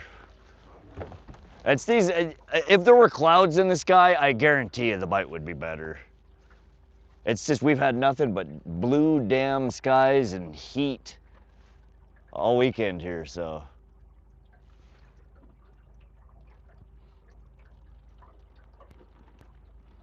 Roll your own cigarette. I did that for a few years, Douglas. I can feel the burnt lips and picture the stains on my hands right now.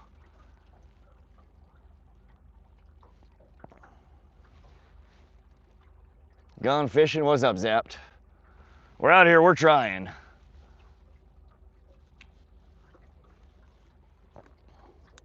We're gonna get something in the boat here eventually.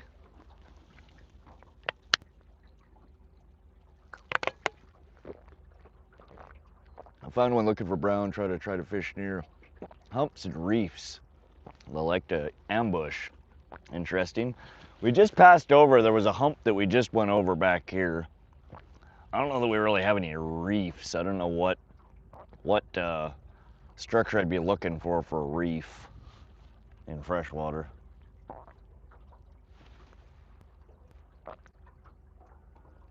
Funky bits of tobacco. Oh yeah,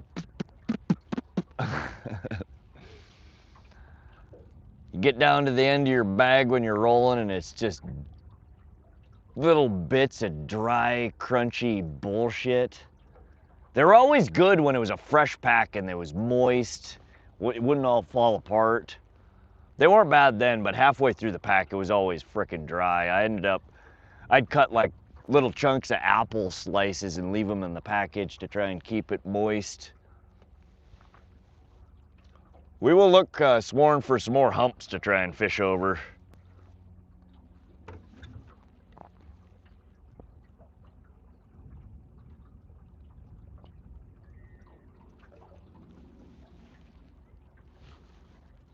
Most of the browns that I've caught, and most browns that I see people catching aren't from trolling. They're stopping and jigging, stopping and casting.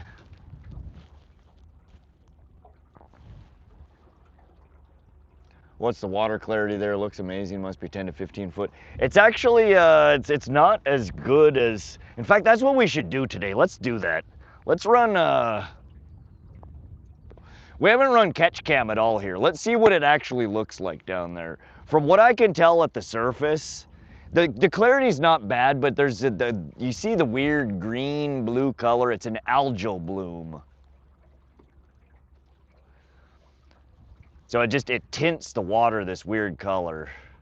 But the clarity's not bad, but I wouldn't call it clear. Mountain Dew Baja Blast is what Mia says we're fishing in right now, which is a pretty fair assessment, honestly.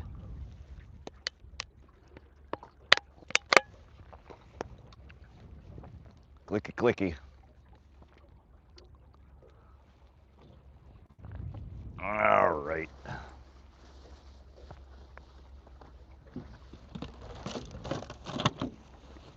Let's take watching the wrong boat. Do you have banana on the boat? No, no bananas on the boat. How deep is the water you're in right now? 60-foot bottom right now. We're kind of out in the basin headed towards the 90-foot section. This is where most of the kokanee that I've been seeing, I think, are marking out here in the basin. Speaking of bud, got to start my day, got to roll. Have a great day, guys. I'll catch up with you later. All right, William, Lucy, thanks for stopping through. You have a wonderful day and rest of your weekend as well. If you get bored, you get a few minutes, pop back in, check on us. We will be out here until the wind blows us off the water or we run out of fish, whichever happens first. We're gonna get our water wolf out here. I don't know what we want to run behind it, but let's run a water wolf. Let's see what it looks like down here.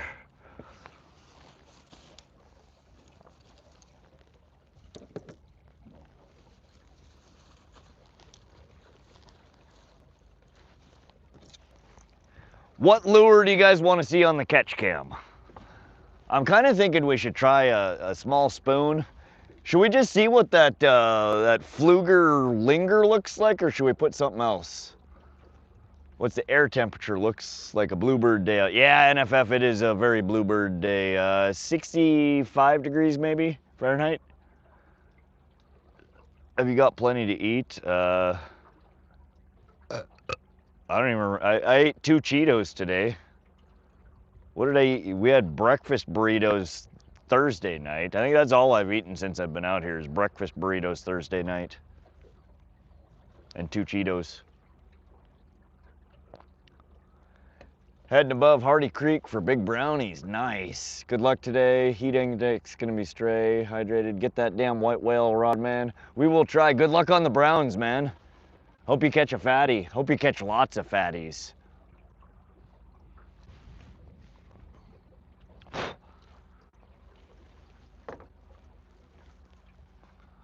What do you guys want to see on the catch cam? Should we run a spoon, a crank, a Dodger, something? What do you guys think?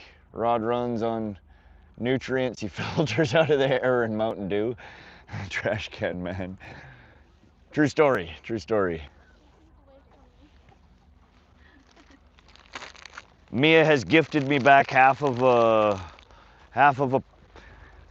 bag of the hot Cheetos that she commandeered. Any luck after those suckers? John, we had one fat, I'm 100% positive it was a burbot. I had it following us off bottom. I dropped it back down. It followed us back down. We couldn't get it to commit. We couldn't get it to bite. We were definitely had a few follows though, but no luck on the burbot last night, unfortunately.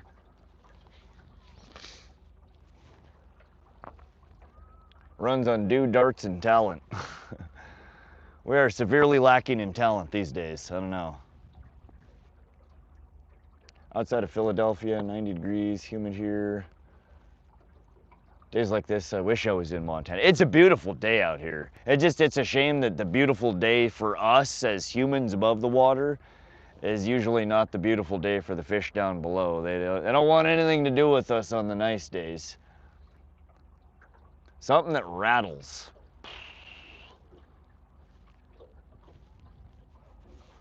What do you got? Let's pull out a... All right, let's dig in the old bag of tricks back here and see what we got. Here, keep this near you. It ain't gonna do you no good if it ain't near you.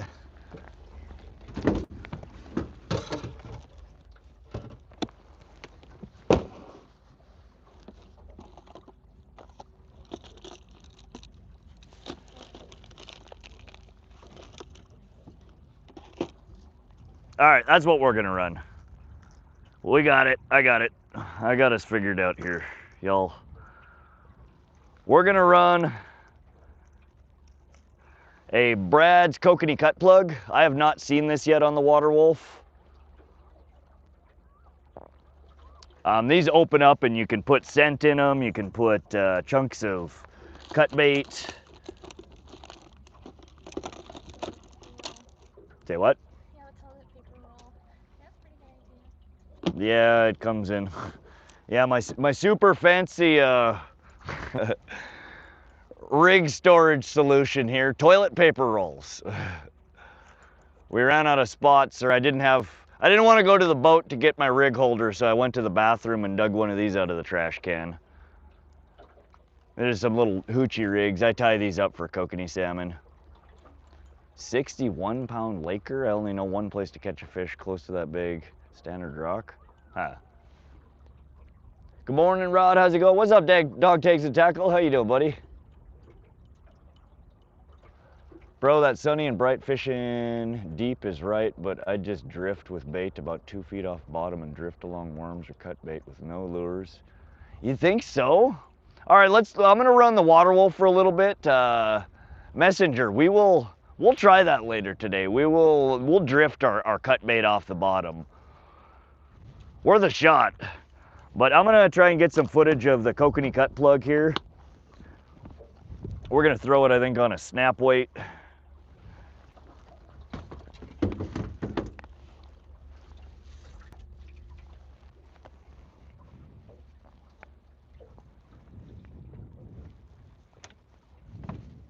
I think we're gonna, so the way these work, all right, I guess I haven't showed you guys. So there's a little rubber band on here, right? So we're gonna feed the rubber band down. And then these actually open up.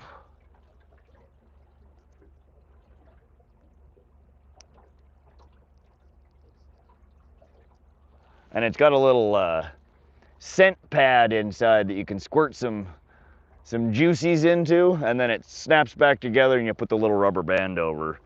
But I think these have just kind of a wobble to them. I've never seen them on camera. We'll run it on the catch cam and see what it looks like. Let's put some... We're gonna do the bloody tuna Procure.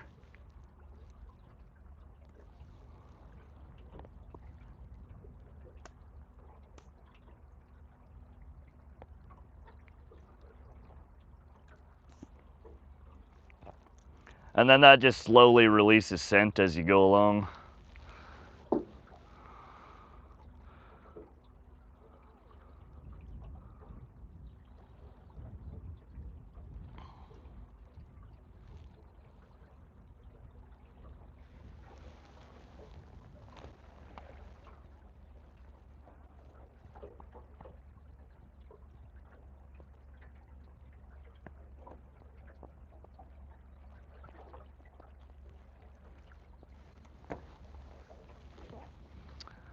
Let's see here. Which rod do we want to replace?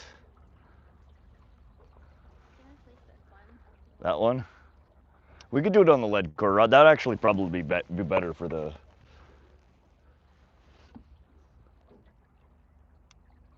Clicker off. Other way. There you go. Away from you to tighten. All right, we're gonna throw the catch cam and the Kokanee cut plug on one of our lead core rods.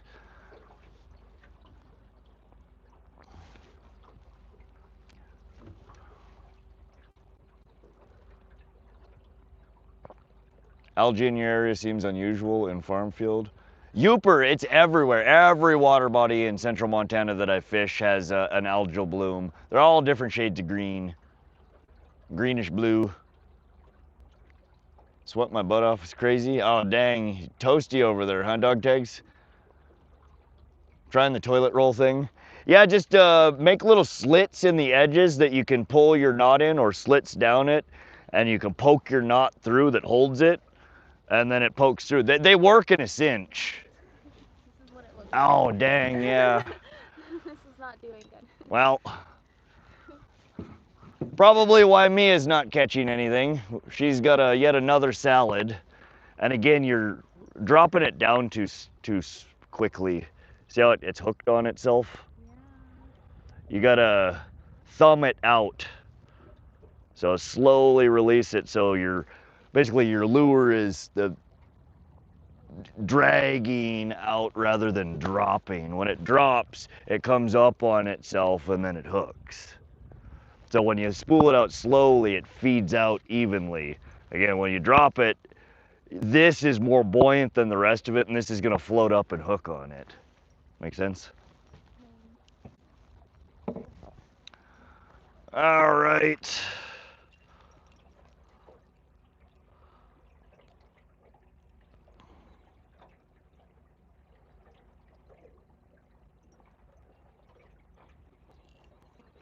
Trying to think if we want to run.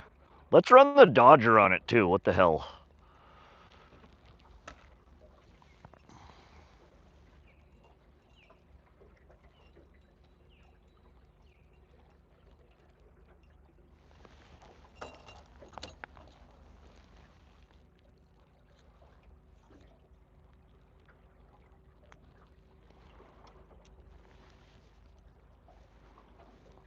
All right. So that's what we're running. We're running our, oh wait, what am I doing? I was gonna run the Dodger. Hold on, hold on.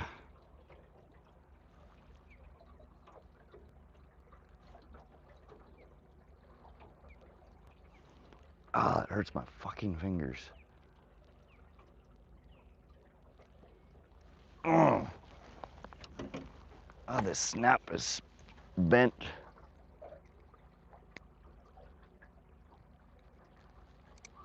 There we go.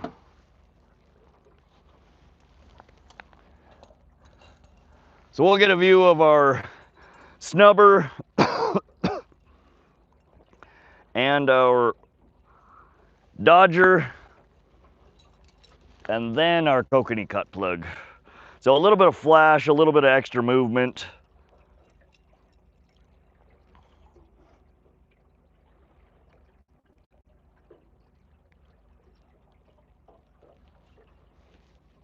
And we'll tip this one with pink Gulp maggots.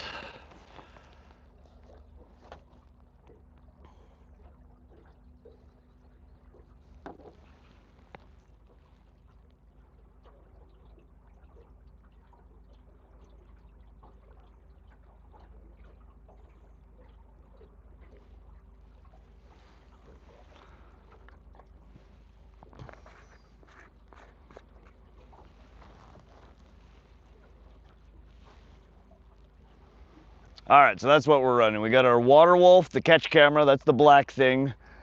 The white thing is a snubber, it's basically a bungee cord.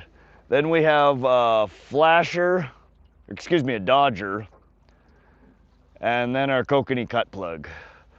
We're gonna turn on our camera here. One button press turns it on. It should then start flashing. No, solid light. Then one more button press starts record mode. And then it's just got a cap on it. So you do have to seal it. You gotta be careful when putting the cap on these things that you don't force the gasket out of the way. You want a good, nice seal.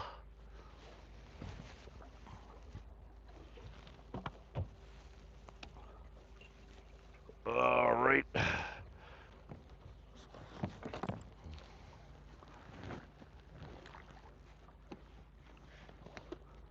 Look at the action on that.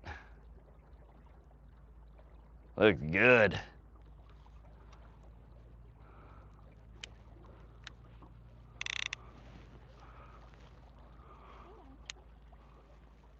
See, again, I'm thumbing it out so it always stays with tension out there rather than dropping straight down. So again, before you open your bail, always put your thumb here. Right. So I hold it with my right hand, thumb on the bail.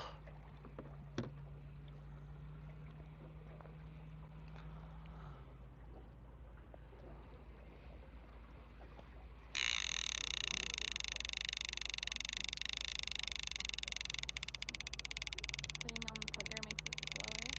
Yeah, so once enough of the lead is out there, and if we're going fast enough, it's just like your thumb on the drag. It's a slow, controlled release.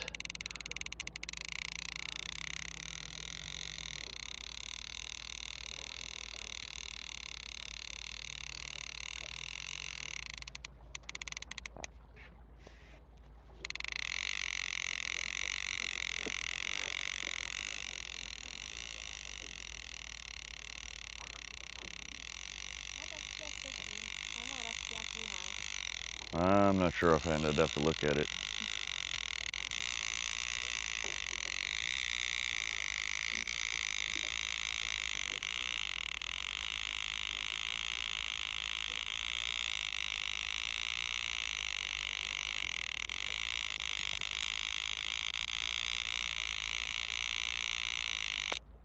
All right, we're out 4 colors, 120 foot. That should get us down to 20 to 28 feet, somewhere in there. plus the weight of the camera probably brings us down a little bit deeper, which puts us in Kokanee territory.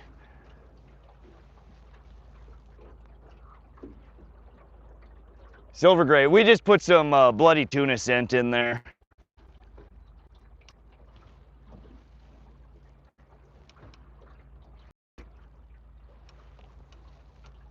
Put a Cheeto in it. There you go, Jared. Gotta head to the city, unfortunately. I'll check back later. All right, Ted. Thanks for stopping back in. We will be here, my friend. Drive safe. I think they roll, dude. Always have a 4-link. Yeah, it does have a bead swivel on it. You might be right that it rolls rather than spins or swoops.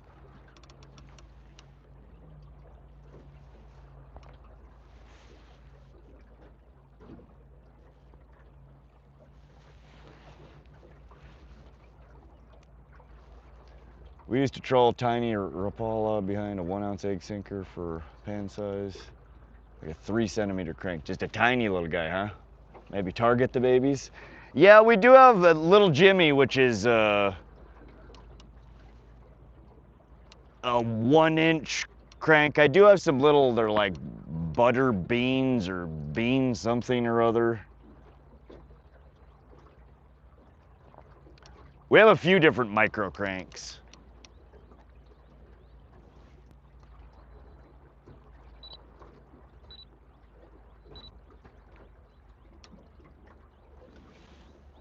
Trying to get turned around here, keep in the fairly deep water.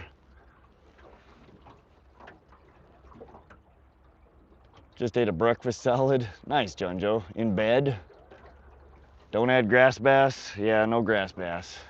Minnesota, 62 pounds. Lake trout, that's huge. Exotic Labs, appreciate you subscribing to the channel. Exotic Lab, thank you for the gold coin. Welcome to the Rod Squad, my friend. Map spider with plastic. Ran on treble hook number 2. Maps, huh?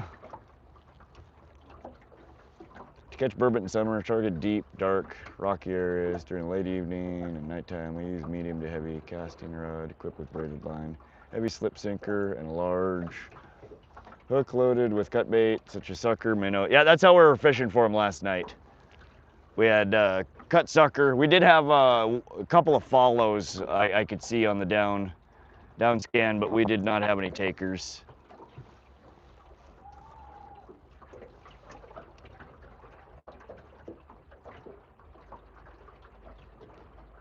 Was too deep last night, needed to come. We dropped shorelines too. We fished, first we were at about 50-foot bottom. We came in, we're fishing some drop-offs that went from about 25 to 35 foot. And then we also left our rigging in the water overnight. Our bait was gone in the morning, so either the craw or burbot picked it clean. But yeah, we did do some deeper and some shallower. Jack, we've had 2 rainbow on the line. We've lost them both at the back of the boat. Right now, bright and sunny, that 50 range is okay. So deeper during the day, that makes sense. Mimic the little trout you caught yesterday, go with huge crank that looks like rainbow. A turtle drinking a bottle. I've never seen that one before. Yeah, we're more after the trout and the salmon right now. No glow lure needed, fair point. Posted that king salmon, tag the owner. Nice, Carl, we'll check it out.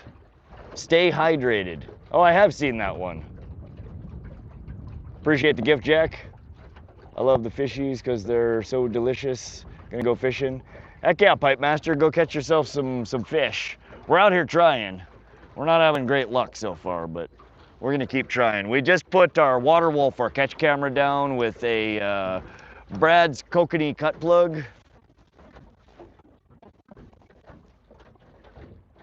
We have a worm harness out, we have 1 crankbait, and we have 1 spoon.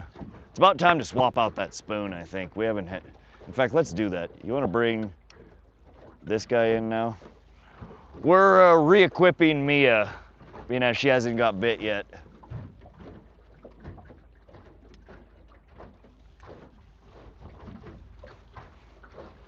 And while she's reeling that in, let me put some of these rigs away. I hate having shit strewn all over.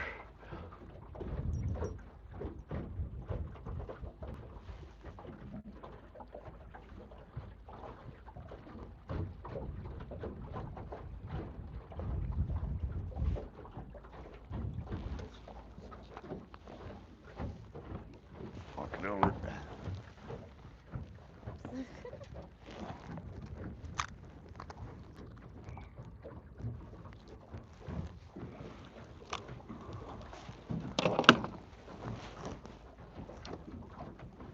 All right, what the hell did I just do with that? Shoot. I just lost a worm harness rig. I don't like have missing hooks on the boat. What the hell did I do with it? Here, lure. There it is.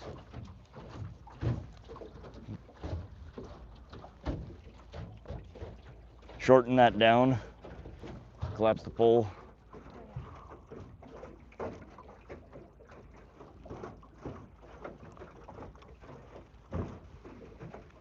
All right, clean the weed off of it. Yeah, bring the whole butt back. Slide the butt back. Oh, that's fine, never mind, you got it. Never mind, you got it.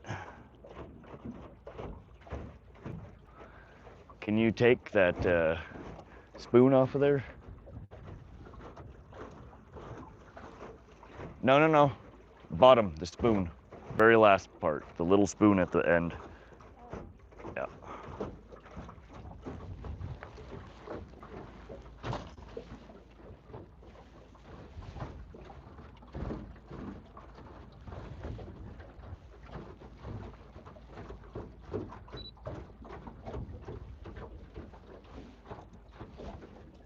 Nope. The spoon. This is the leader.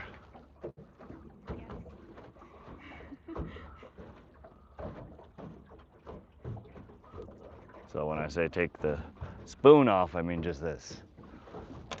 So put that one back on.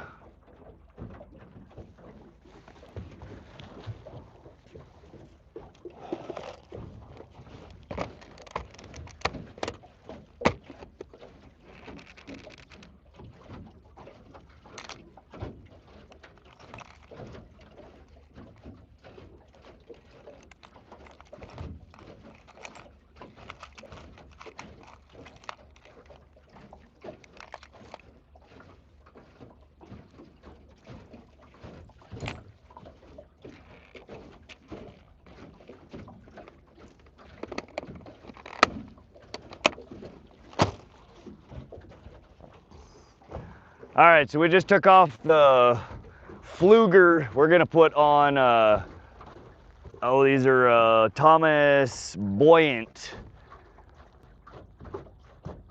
Red, black dots, and white belly.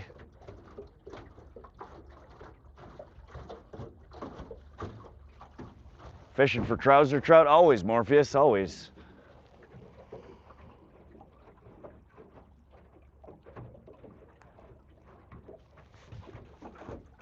Let me grab a piece of corn. We'll tip that with.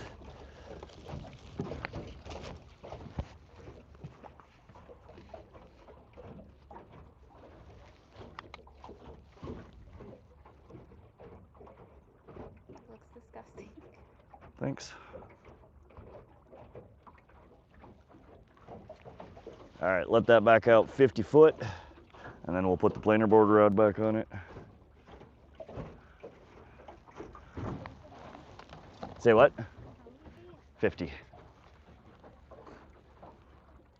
Thumb on the spool. No. Thumb on the spool before you open the bail, otherwise it'll bird's nest on you. Point it back and it'll go out easier.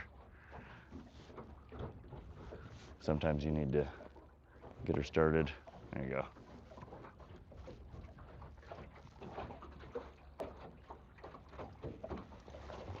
All right, you guys, give me just a sec. We're trying to get stuff reset up here.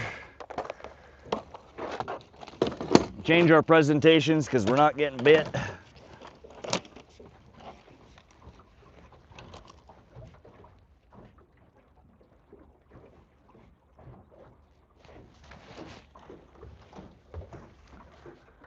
brown trout, rainbow trout, cutthroat trout.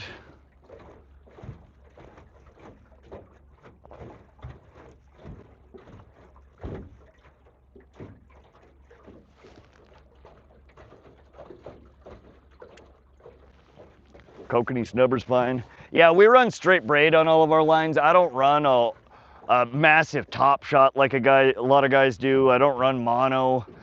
So the snubbers are our way to add some shock absorption into our, all right, so this goes first clip. Oh, your first clip points forward. You don't want your board backwards.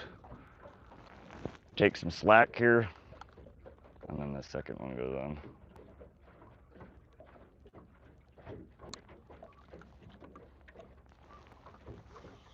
Lift it over your other pole there. Lift it over and out. There you go.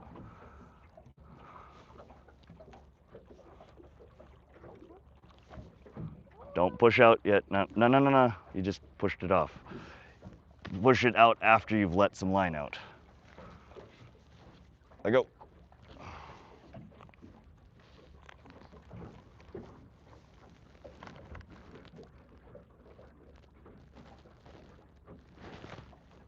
All right, see, we want to get your rod out there. It's over. Get your rod out there. You can spin it around, but don't push into it until there's enough slack in it. So this, you want to turn the clicker on, thumb it, open your bail, and then it'll just slow feed.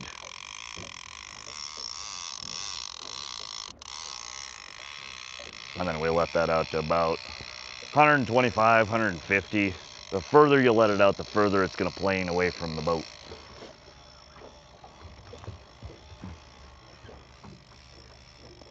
Dave says, Mia's looking beautiful today. She's blushing. She is very pretty. Where is it? We're in South Central Montana. Appreciate all those thumbs up, y'all. Welcome to those just joining. Very good. You thumb it before you, and then let it out.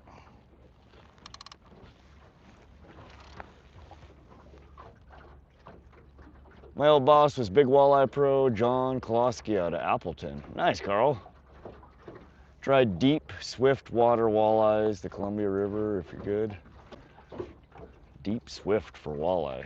We mainly run live scope, and we only pull plugs because it covers the most ground where we need to. Yeah, that's why I often troll, especially with a new water body. You can explore. Mark, you can figure out where the spots are that you want to come back to later and jig or drift. See, I found some good shallow waters there. Yeah, a little bit. What's up, Bart Costi? Messenger says hi, Mia. It's when you know you have a fish on. He's pulling waver boards. Planer boards, yeah, we have the offshore tackle. They're the bigger size planer boards that they have. One on each side of the boat, and then we're running our lead core lines as our down rods out the back. We have a crankbait, a worm harness rig, Kokanee cut plug, and Thomas buoyant spoon. So we got 4 different things out, 4 different depths, 4 completely different presentations. Let's go, Mia, hook up with the weekend trophy. That'd be awesome. I don't know what her PB trout is. We've got some decent ones while she was at Halter with us.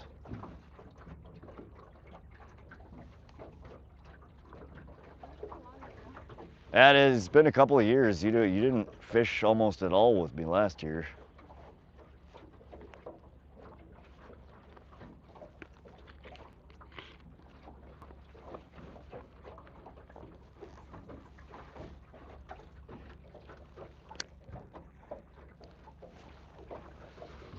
All right, we are recording here, I think. Yes, we're logging our sonar. I always forget to turn on my damn sonar log, and then I get home and I don't have any maps to upload.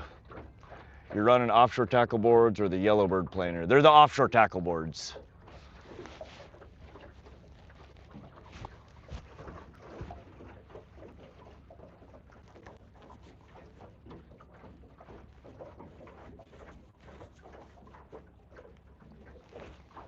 Yeah, I use the offshore tackle boards and a bunch of the different offshore tackle clips. I've never tried the Yellowbirds. How deep are you today? We're a little deeper. We're fishing more the basin right now, trying to see if maybe we can get a damn kokanee. They're in here, and I don't know why they don't want to bite. But we just threw the water wolf catch camera down, the lure camera. We have a Dodger and a Brad's Kokanee cut plug.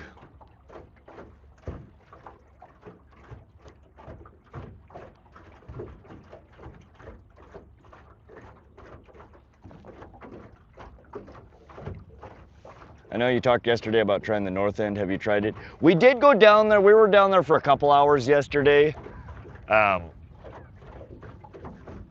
It gets really shallow up there. And most of the stuff that we were running, we were bottoming out on. So we didn't stay up there for very long. We would have had to swap out all of our presentations. How long you been on the water today? 3.5 hours.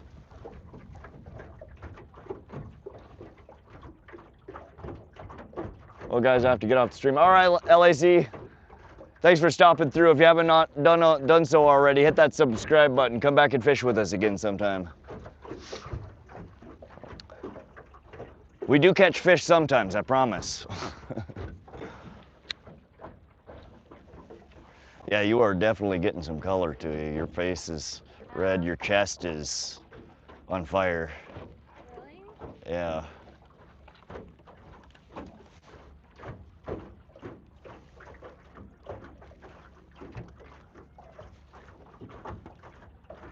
How you doing, LA? Say what? Yeah, mine's 100 SPF.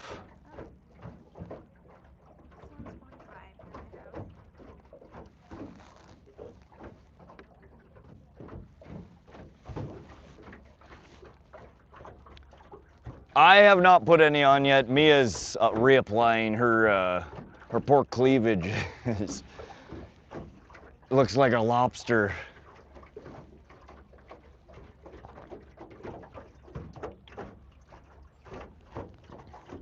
I'm to the point now where this far in the season, I've burnt so many times that I'm fairly dark. I do still burn on top of it, but it takes much longer. After I finish my smoke here, we'll goop a little bit on. What's the score? Wes, we are still getting our butts kicked. We have had 2 fish on the line. We've had them all the way to the back of the boat and lost both of them. We had one on our Bridal set worm harness rig with pink Gulp maggots, and then we had another one actually on our FlatFish in Bubblegum.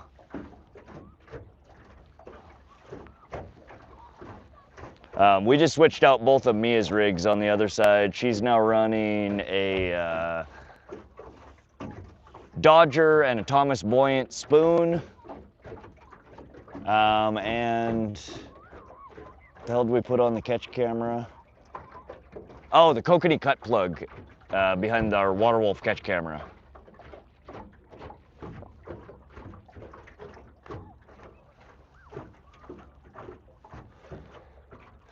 Von Kaiser, this is Newlan Creek Reservoir. It's in south central Montana, just outside of White Sulphur Springs. Yesterday was our first day fishing here.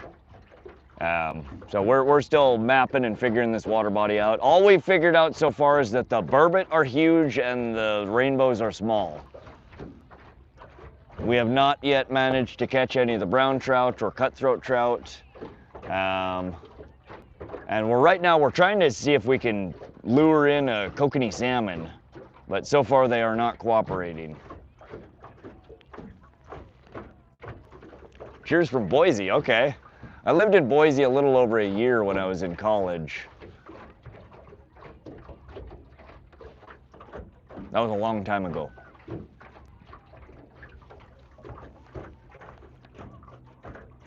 Maps number 2, red plastic on a treble, hook, no hair. For trolling, I know that's that would be a, you know, like a go-to if I were casting for trout, but do you troll with maps? I've never had luck trolling with inline spinners like that. It's not the same? Say what? 80 minutes. Yeah. Yeah, I don't know why it only lasts that long. That's kind of crazy. Apply liberally 15 minutes before sun exposure. Why 15? Oh, so it can soak in.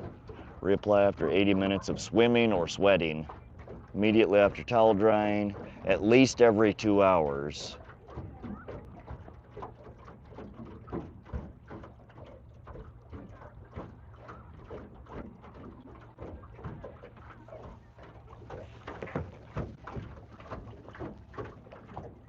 I'm in Pendleton, and Whiskey Fest is going on. You're missing it. Oh shit. Whiskey Fest.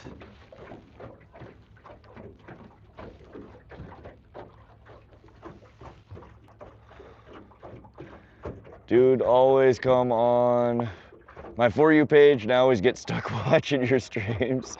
Sorry, Emery, we're addictive over here. Something about the marathon streams and the potential for some fish. And usually some pretty nice scenery. But glad to see you in here again. Hit that sub button if you haven't already. Come back and fish. We usually fish at least once a week on the channel, usually marathon sun up to sundown streams. The weather is starting to improve here, so our stream cadence is going to be a little bit more often. We were out for a doubleheader last weekend for 4th of July. We streamed 2 marathons in a row. We're out here again this weekend for another camping trip. 2 in a row.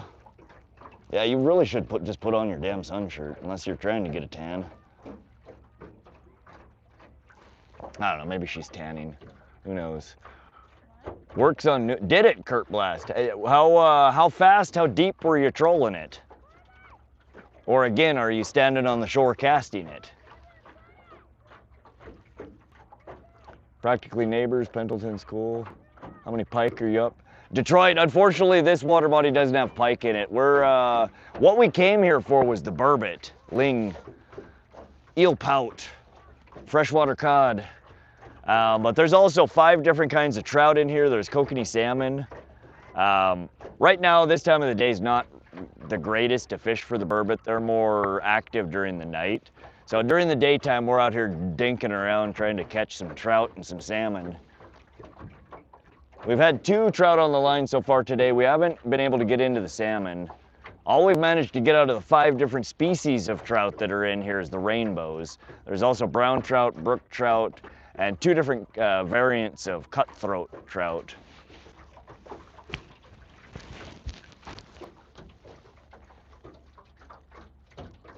What is a water wolf catch camera? So Wes, it's I have another one right here. I have 2 of them. I'll show you. So it's an inline lure camera. So this end, this end connects to your main line. And you got all your power, your buttons and shit in there. There's a little waterproof cap that goes on here. So this gets trolled through the water on your line. And then you put a leader. Usually I use about a 18-inch leader, 18 to 22 inches usually gets a pretty good shot on it. And then a lure on the end of it. So that end of it is a camera. So as you're trolling around, this is bobbing through the water and it gets footage of your lure movement as well as fish smacking at it, fish coming up and looking at it, fish biting at it.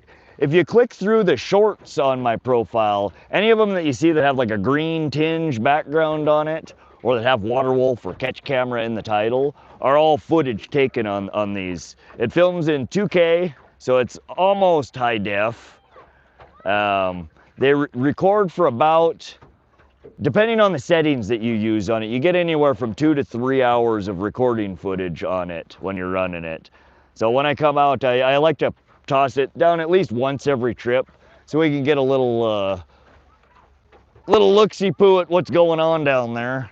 And every once in a while we get really cool catch cam footage, so you'll actually get to see the strikes and all the way from, you know, luring it in to in the boat.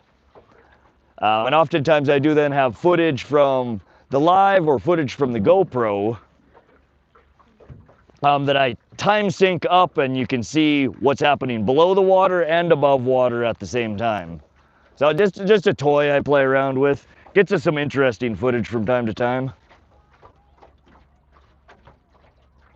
I've been wondering how those videos are shot. Yeah, that's with our water wolf. There's a handful of them on the market, different brands, different makers. Water wolf seems to be, from what I can tell, the longest running and one of the only ones that has 2K definition. Most of them are just 1080p. The problem is here in Montana is, as you will see in a lot of those catch camera videos, the water gets a little murky. It's the algal blooms. So they're not crystal clear video, but you do get some really cool footage.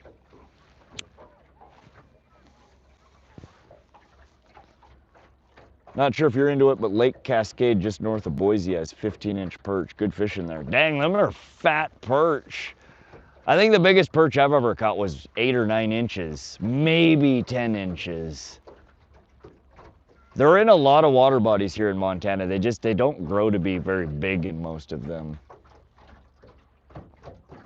Super cool, bro. I'm gonna have to look it up. Yeah, they're cool. They're hard to get a hold of. Most US vendors don't sell them. I ended up having to order them from some random ass place I found online out of Amsterdam, I think. Did you drop something? No. What are you doing? Sunning your back? All right, y'all, it's time for a dew. We have not cracked open a dew yet today. It's time. We drank our Gatorade.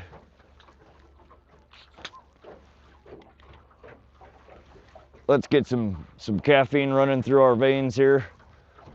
Some high fructose corn syrup and yellow number 5 or whatever the hell it is. Who needs babies anyway, right?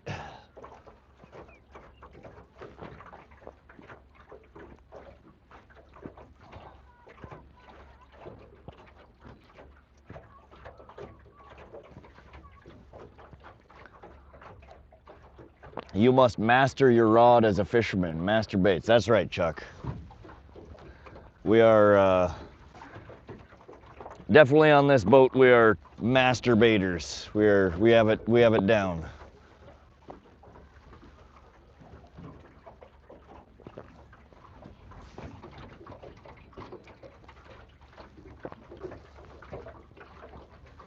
It's over. I like sight fishing trout through the ice.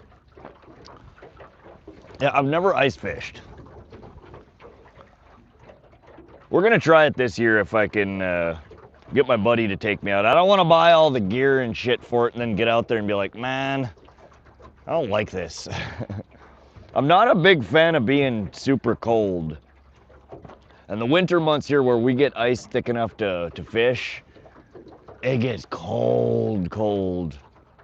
20, 30 degrees below zero. Then you get the wind on top of it and it's just, ugh. 500 hours on the ice one winter. Yeah, if you have a nice setup, you know, a tent or a cabin, a heater, you know, the ways to stay comfortable. I mean, it's fishing is fishing. I'm sure I would enjoy it. I'm especially sensitive when it starts getting cold out. My fingers, I get like that pins and needles tingling sensation. And it drives me up a frickin' wall. It's like the worst feeling in the world. I think I'm going crabbing. Oh God, that sounds fun. Some fresh crab sounds so good. I love crab, lobster. All we have here is crawdad, crayfish, and Every time I've eaten them, they tasted like fucking swamp butthole. I don't like crawdads. Not to mention you need like 100 of them to get a meal. Ice fishing's the best. Do you think so? 77. Gusts up to 7.7. Humidity 33. So it's fairly dry and hot. My lips are feeling it. I've been saying for like the last month every stream I need to find my damn chapstick. I just need to go buy another tube of it. I can't find it. Yeah, if you got it. My lips are freaking... Oh shit, Mia has 3 chapsticks. Do you have my chapstick? No? I don't know, we'll see. The jury's still out on this one. She stole my hot Cheetos. What do y'all think, chat? Did she steal my chapstick too? Is that one of 3 that's in her purse?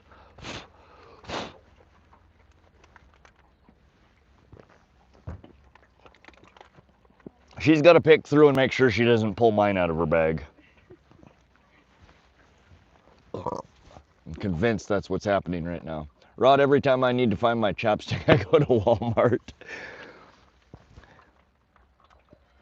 One of these days, you're going to pull a couch cushion apart or find where all of your chapsticks are hiding. No, I have 2 watermelons and the honey. Oh, Jesus Christ. What do you think, chat? Watermelon or honey? Do any of them come with glitter? No. No? Fuck. That's the one we needed. What do we got? We'll go with honey. Not feeling very fruity right now. We got some honey lip balm. Oh, that smells like beer. Beer. It smells like beer. Ugh. It smells like beer with a cigarette butt in it. I don't want to put that on my lips, yo. Give me the strawberry. I don't want beer, cigarette butt chapstick. That's gross. Any y'all Koneuk, Koneuk, honey lip balm. Go buy some if you want some beer scented chapstick. It's supposed to smell like honey, but it smells like beer. Pretty sure someone gifted it to me. So.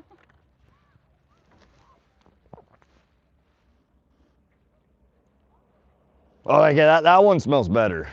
That one definitely doesn't smell like beer.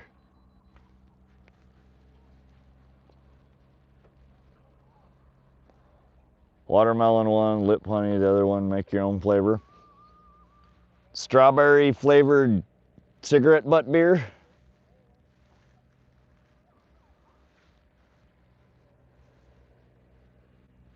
God, my lips feel like sandpaper. They're so chapped.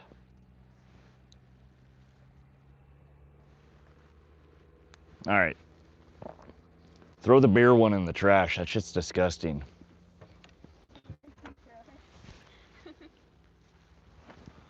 It's going in the trash can, y'all. Smell it. Do you think it smells like beer? I don't know. Whatever. She doesn't care. That's mead, not beer with honey. How big is the lake? George, it's pretty small. It's only 263 acres, I think.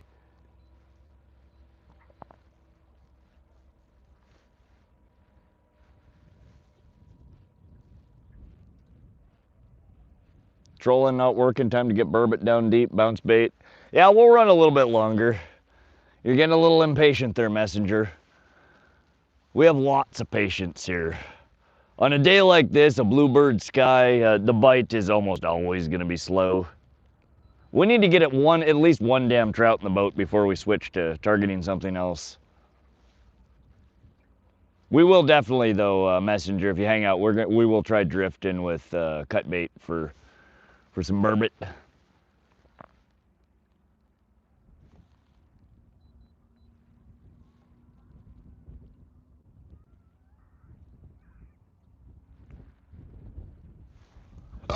Oh, excuse me.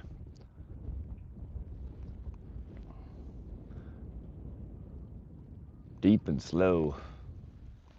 Have you ever tried blue crab? Meat is good, but there isn't much to them. I don't know if I've ever eaten a blue crab before. Dungeness, king crab. Oh, what the hell else do they sell in restaurants and grocery stores? Raw marinated crab with blue crab. Raw marinated crab with blue crab? Huh. I was a guide, but I'm long retired now. Nice, Messenger Mike. Where did you guide out of? What was your favorite species to guide for? I ended up at the pond last night, caught 3 bass, then had to duck and run from the rent-a-cop. You did make the midnight run over to the pond, huh, SoCal? Blue crab is delicious. Yeah, I don't think I've ever eaten blue crab. Mia's usually a lot more, I don't know, adventurous with food. I'm simple when it comes to food. I find things that I like and then I just eat them constantly. Red meat, beef, I'll cook and eat that every night if I could. Eggs and bacon. French toast. God, I haven't made French toast in a long time. That sounds so good. But I've never actually tried cooking crab. I've eaten crab from restaurants. I've cooked lobster before, not crab. Did everything, walleye, sturgeon, salmon, crappie, name it. Nice. Rockfish. What state were you guiding out of? And what was your favorite to guide for?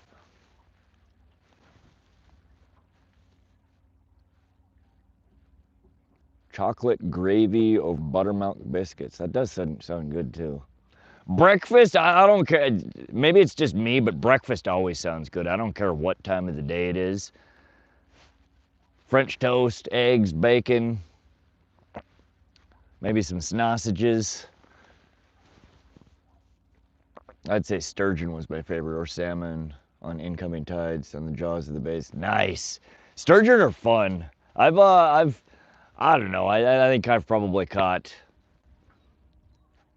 I don't know, maybe 20, 25 sturgeon in my life. Not a whole lot. Usually every season that I fish for them, we'll catch 2, maybe 3 of them.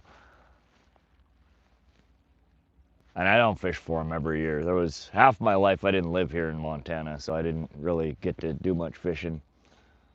Rod, now that you have a guest on the boat, are you going to do a shore lunch? We did stop over at the shore yesterday. Mia made herself a sandwich, and I caught us, no,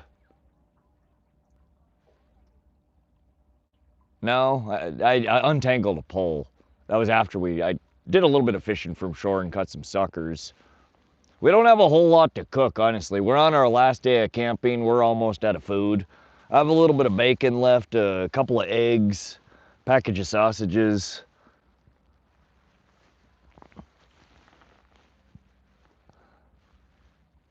You know how I am. You've been here a lot. I don't often eat on the streams. When I'm out, I don't know, I don't get hungry. I ate a fat breakfast burrito the first night that we were here. We cooked one for Mia, cooked one for myself. And other than that, I haven't eaten anything. We didn't eat anything at all yesterday. I haven't eaten anything today but 2 Cheetos. But that's common for me. I forget to eat some days. I literally do. It's like 4 o'clock in the morning and like it just hits. My stomach's like, ugh, feed me. Like, damn, dude, when was the last time I ate? But then I eat like a fat kid. People call it intermittent fasting. I don't do it on purpose. That's just how I've kind of always eaten.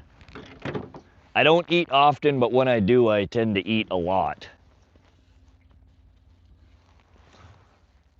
But I don't know, we could, if the wind gets too bad, we will probably get the boat back on the trailer and hang out and fish from the shore. Maybe we'll cook up the last of the bacon and eggs and some sausage. Don't eat, don't poop, more fishing. Hey. What? No? What? I'm tripping. Yeah, you're tripping, it's the wind. Again, you got that Tattle flag out there. Look at the orange flag. That's why we set the gap when you put the first hook clip on and the second hook out where you leave a gap. The lure is connected to the black one and it pulls on it. That Tattle flag will bend all the way over or it'll bounce. This is just the wind, the wake.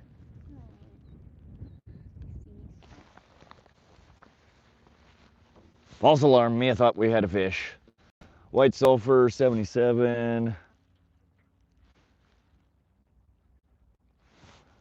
little bit warmer, gust to 7.7. Dude loves troll. I do enjoy it.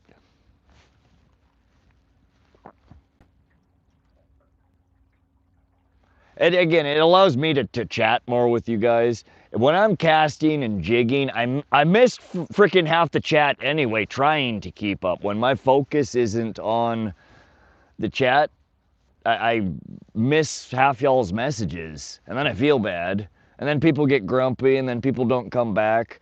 People come here to engage. They want to feel like they're part of the stream. Jigging and casting can oftentimes be more effective for certain species, certain times of the day, certain water bodies. But trolling is a good way to cover ground. You can get 4 different lure presentations out instead of 1. And some days it's a lot more effective. Today, not so much, but low and slow midday. We're running 1.5 miles an hour. We have 4 colors out with our water wolf. We honestly should bust out one of our dipsy divers here to get down deeper. So we're running 2 lead core lines, 2 planer board rods. We're fairly high up on our outside rods. We're much deeper on our lead core rods. Trolling is chill. It is. I enjoy it. It's like bank fishing from a boat. You set your rods out and you just wait. But we do cycle through lots of different bait presentations. We try different speeds, different depths, tipping it with different things, different scents.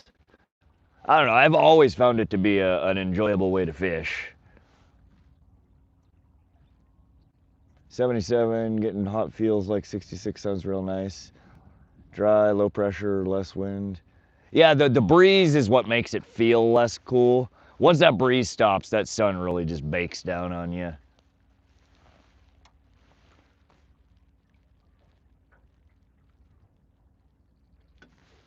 I don't think that's anything. Again, best way to find out is to pick it up.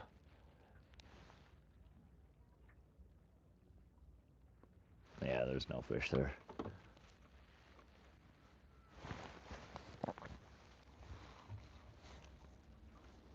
Okay, buddy, off to Bass Pro, leaving stream, on for that sweet ad rev. All right, Sage. We'll catch you later, man. Marking any fish on your finder. Yeah, sporadically throughout the basin here, there have been marks. Well, they're kind of all over in the water column. There's not a really defined thermocline yet here. We're about 67 degrees at the surface. And I think yesterday when we dropped the fish hawk down, bottom in the deepest part of the basin was like 48 degrees. So there's about a 20-degree temperature difference between the top and the bottom, and it was a pretty steady drop all the way down. There wasn't really a big wall where the temperature jumped. 54 degrees was somewhere around 45 foot of depth. And that's kind of what we're targeting right now for the Kokanee. We have 4 colors out with our water wolf on, which weighs about 2 ounces, so you get the increased dive depth from the lead and the water wolf. We're down right in the neighborhood on that one of the Kokanee. Our other lead core, in fact, let me adjust. That's one thing we haven't, let me bring this in, make sure we don't have a bunch of crap on it to begin with. Which we probably do. There's a whole bunch of floating weeds in here that we've been picking up.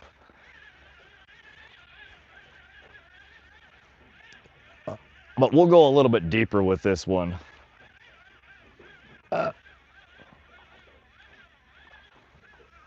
Yeah.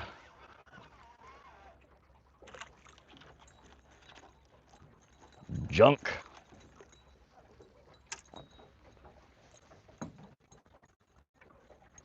And a tangly. Well, that might explain it. You don't catch much when your rig is tied up in a ball of shit and has a salad attached to it.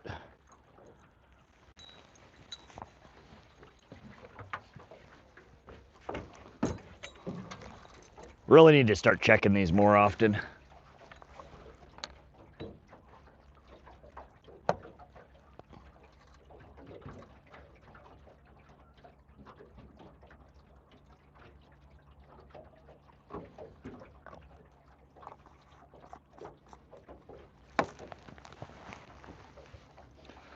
All right, so this has been one of my most productive lures fishing for trout at any water body in central Montana. I hand tie these. They're just a worm harness rig. Some people call them a wedding ring rig. They're good for trout. You can drag them on a bottom bouncer for walleye. We've caught pike off of them. We've caught salmon off of them. They're a pretty versatile rig.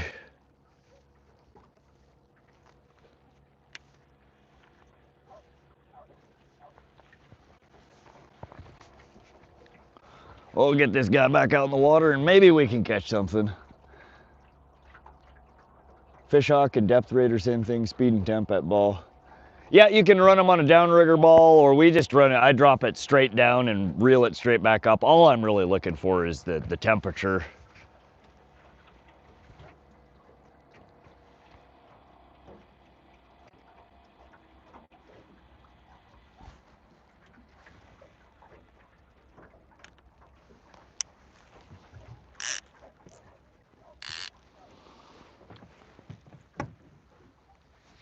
All right, we are good.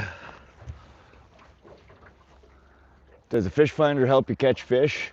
Burning, to be perfectly honest, the biggest thing that I use my fish finder for, I would be okay if I never saw the fish. All I really want is to know where bottom is. I want to know the depth, the contours.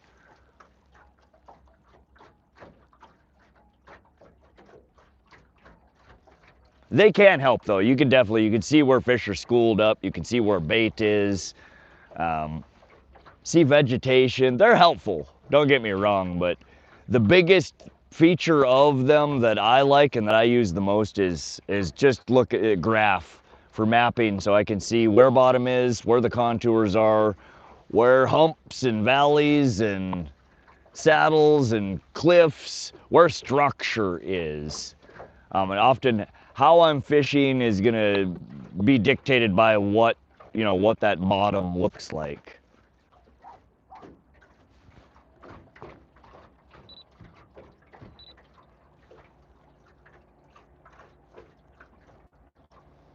Fish finder, catching any walleye? No, unfortunately this water body does not have walleye in it. We're targeting today 5 different species of trout: rainbow trout, brown trout, brook trout, Yellowstone cutthroat trout, and west slope cutthroat trout. We're also targeting Kokanee salmon. And here a little bit later, if we can't get the damn trout or the salmon to bite, we'll probably pull up these rigs and we'll probably try drifting some cut bait and worms. See if we can catch the burbot that are out here.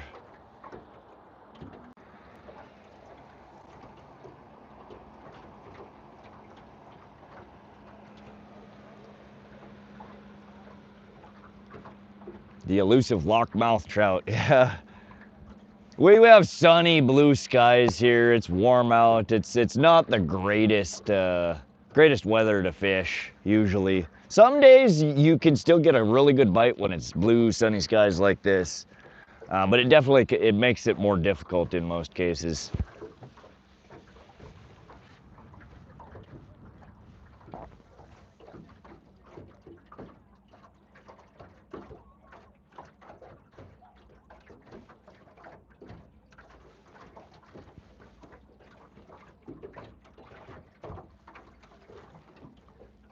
Walleye are nocturnal. Yeah, you can still catch them during the day. It's like burbot. They tend to be more active and feed and come up more shallow during the nights. Night's a good time to fish for burbot and walleye. You can catch them all day long though.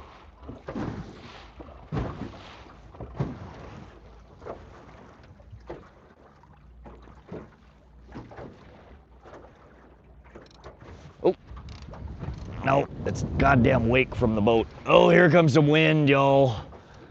That was our first big gust of the day.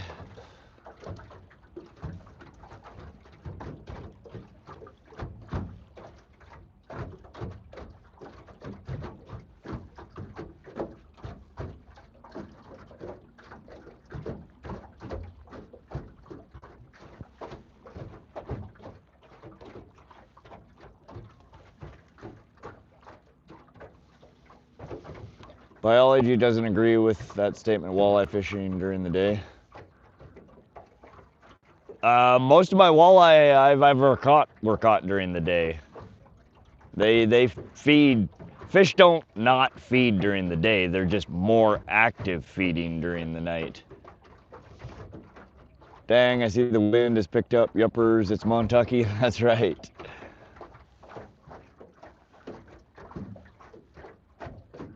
Especially trolling for or a walleye.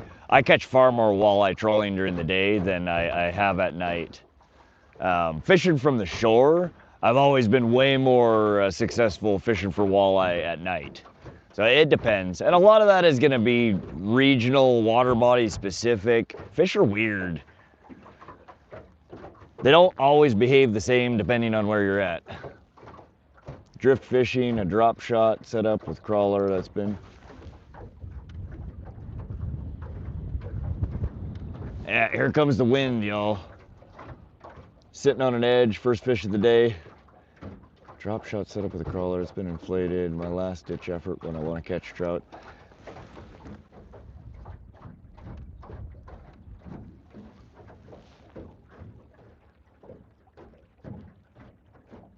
I think we picked up some weeds on our planer board.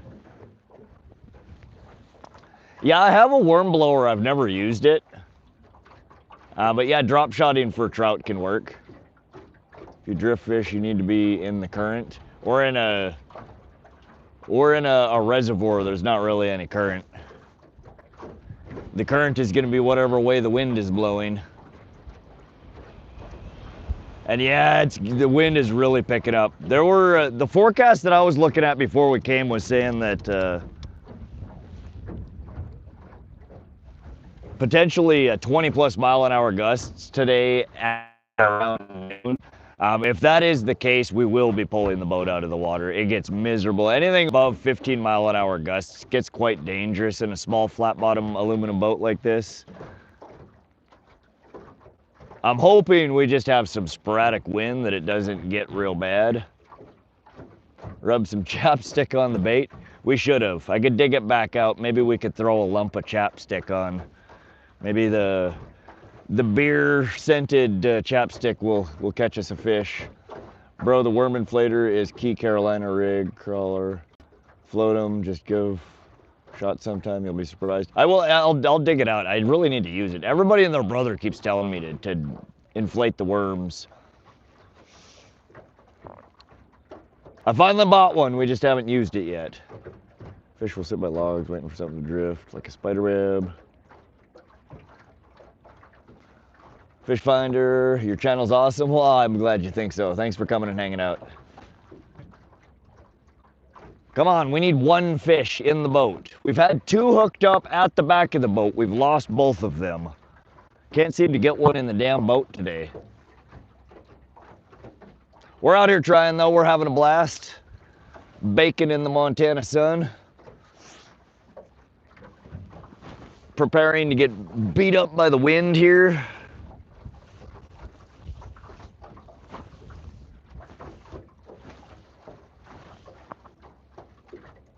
Worm inflators work.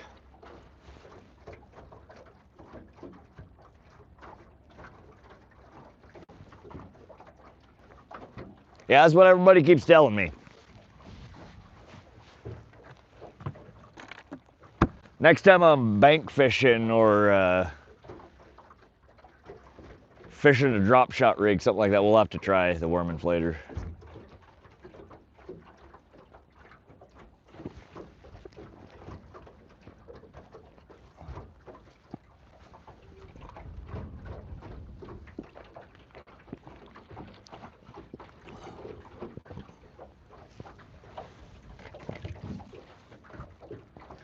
200 legs, let's go. I didn't even notice. Y'all are awesome. Y'all have not given the stream a thumbs up. If you're enjoying yourself, if you're having a good time, don't forget to double tap that screen. It does give, it lets YouTube know that you're enjoying it. They send more people in here. You see more videos like this. It helps everybody, and it's free. And if you decide you don't like me or you're not happy that we didn't try your suggested method, you can always take it back. No hard feelings. But also hit that subscribe button. We did just recently cross 5,000 subscribers, which to me is just absolutely crazy to think about. We started the channel about a year ago and I've been just out here playing, and 5,000 people thought it was cool enough to subscribe, so y'all are awesome. Glad you're enjoying the streams. We're always out here looking to fish new water bodies, try different tactics. We do a little bit of everything: bank fishing, boat fishing. We fish in lakes, ponds, reservoirs, streams, rivers. It don't matter. If it's got fish in it, we'll drop a line in and see if we can catch something. But I'm especially enjoying coming out to some of these newer water bodies. It's always so cool to see a new lake for the first time, and there are so many pretty places here in Montana that I've never been to, that we will hopefully be taking y'all along for a ride to. Some of them are prettier than others. Some of them have better or bigger fish than others. This one's definitely pretty. It's got some huge ass burbot in it. Not been super impressed by the trout fishery here, trout and the salmon. It could be the weather, but just the sheer size of what we've been catching has been very unimpressive. Other than quite literally the smallest trout I've ever caught trolling. I am typically running bait and lures bigger than some of these trout we've been pulling out of here. Burbot are delicious. Yeah, I've never eaten one before, Lucky. Everybody tells me that they're one of the best eaten freshwater fish around. I'm chumming for a fishing invitation. Lucky Hogger. I've invited people out into the boat. Most of the time I invite people out, they flake. Mia finally came out with us. We have one guest on the stream here. But if you're in the local Montana area and you're not a crazy psychopathic killer, hit me up. You know, I got room on the boat for another. You can hop on. Just make sure you got your own life jacket, because I don't have that for you. I do have extra rods and reels. I got tons of tackle and lure. So if y'all are interested, you've never been on a boat, never been trolling, or if you're an expert at it and you can teach me something, hell, I'd love to have you.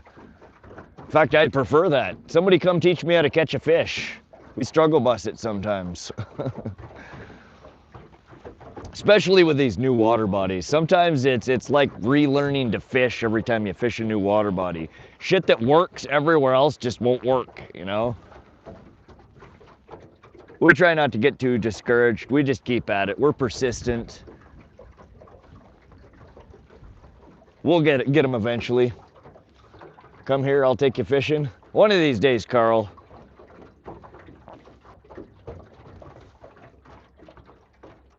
You can only see her if you look through the chair. That's right, Carl.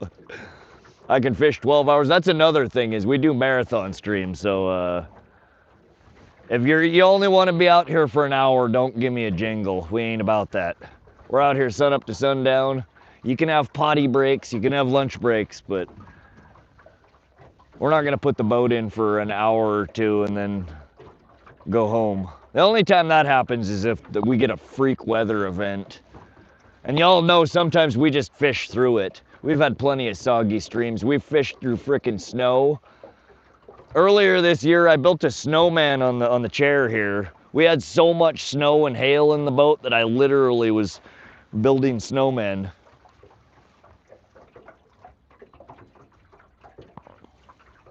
We're just out here to have fun. It's not a business. I'm not trying to make money. We're not out here trying to sell anything. We're just out here trying to have a good time, enjoy the weather, enjoy the scenery, and hopefully enjoy a few big fish. Where are you fishing today? Key Biscuit, this is south central Montana. The new water body, we came here to camp for the weekend, Newlan Creek Reservoir. It's known for its large burbot that it produces.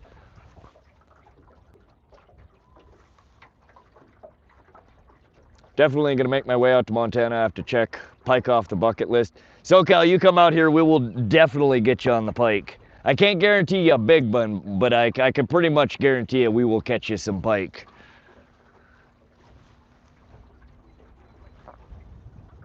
About to head down to a cornfield and change a gearbox. Good luck fishing out there, I'll be back. All right, Wiggles. Good luck on your tractor repair there, or whatever it is you're changing the gearbox in. Thanks, I won't want to see a rod though, Lucky. The only rod you're gonna see are the ones with fishing lures attached to them, I promise.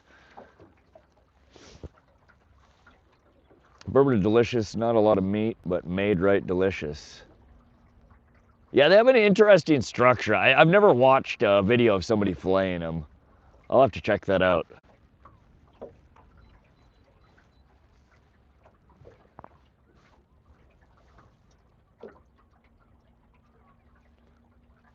I got Kelly Hansen rain gear, I stay dry. That's what I need to invest in. My jacket it's a snowboarding jacket, so it's fairly water resistant. But after 7-8 hours of being in the piss and rain, it gets soggy, it soaks through. I need to get some good lightweight rain gear. Scratch that, I just need to get a boat that has a goddamn top on it so I don't need the rain gear.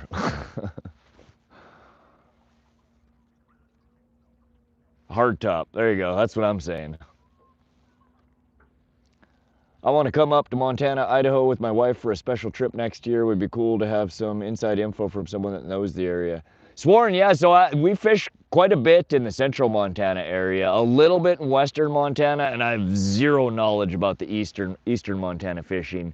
Though I am hoping to get out to eastern Montana to do some fishing around Fort Peck, the Dredge Cut, some of those water bodies over there that produce truly trophy Montana fish. But yeah, if you're ever in the central Montana area and you're trying to find out some info about some of the local water bodies around here, hit me up on stream, or feel free to hit somebody. If you type .discord, it'll shoot out my link for Discord. You can shoot me an email at wannaseemyrod@gmail.com. Instagram, you can find me at wannaseemyrod. Fishbrain, you can look me up. You can find me there at Vox, V-O-X. I did just start a TikTok, or rather Mia started a TikTok for me. Somebody stole my damn handle. There is already a Wanna See My Rod on TikTok that has 0 posted videos and 1 follower. I'm trying to get my handle from them. I messaged them politely and I'm like, yo, can I? Please, sir, can I have some more? But we haven't heard back from them yet. So currently we are at Wanna See My Rod 0 on TikTok, which just sounds terrible. It's booty. But if you want to hit me up, you have questions, whatever, shoot me an email, hit me up on any of my social media. I take a while to respond sometimes, fair warning. If it takes me a week, 2 weeks to get back to you, it's nothing personal. I'm slow. I'm all over the place. But I will get back to you. I live in Flathead. You ever fish up this way? Key Biscuit, last year for the first time I fished Flathead. We came out the first day, I caught 2 Lakers, small, but we caught them. I got on them. I'd been practicing, I've been fishing Tiber trying to catch Lakers for a while. I just could not get the damn things to bite. What's happening? And I wasn't sure if it was my strategy, what was wrong. I took the same strategy over to Flathead and caught my first Laker within an hour or 2 on the water. The second day, we got blown off the water. It got real, it's the scaredest I've ever been in my boat. We almost sank the boat. A swell picked up from the south end of the lake, and by the time it got to the north end where we were fishing, it was like 4 5-foot rollers, and one of them crashed over the front of the boat, and I had 6 inches of water in the boat, and it was real scary. But yeah, I would love to fish Flathead in that area more. We fished after we got blown off the water. I went and fished Flathead River, whatever the hell the river is that comes in from the north. I think it's Flathead River. Didn't have a whole lot of luck there. Just recently we were up at Swan Lake, which is just east of Flathead. Today, this weekend, we almost went to Tally Lake, which is northwest of Flathead. I don't know that area. I'm looking to learn it though. I want to catch a true trophy lake trout, and that's the area to do it here. We fished Salmon Lake up there. We fished. I've been to Sealy. I've been to Placid. Not really fished them much. I'll drag my boat up there. That way we wouldn't have to run from the wind. SoCal, once your boat actually runs and stays in the water. Mansa said hi. What's up, Mansa? How you doing? Did you have a bite? I don't know, Mia just popped over there. She saw something. I didn't hear anything. We might have had a bite. My fat head is covering the rods over here. You got something? Maybe. Let me sit down. Frog Togs, they have some cheap stuff. Tarp. Yeah, I've seen those. I've never used them. Those are like the kind of like the Walmart brand rain gear, which wouldn't be bad. I just need something to throw on in an emergency. What's up, Colby Queso? How you doing, buddy? J-Rock, appreciate you subscribing to the channel. I've heard good things about a couple people from Frog Togs. Oh yeah? Yeah, the price point on them looks really decent. I know they sell them on Amazon. I think Target and Walmart sell them.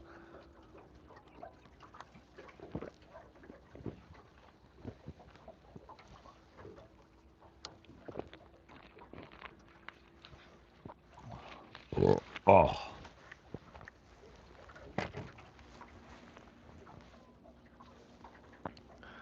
Great for under $20 a set. I bet the mule deer hunting. Oh, excellent hunting around here. Mule deer, whitetail deer.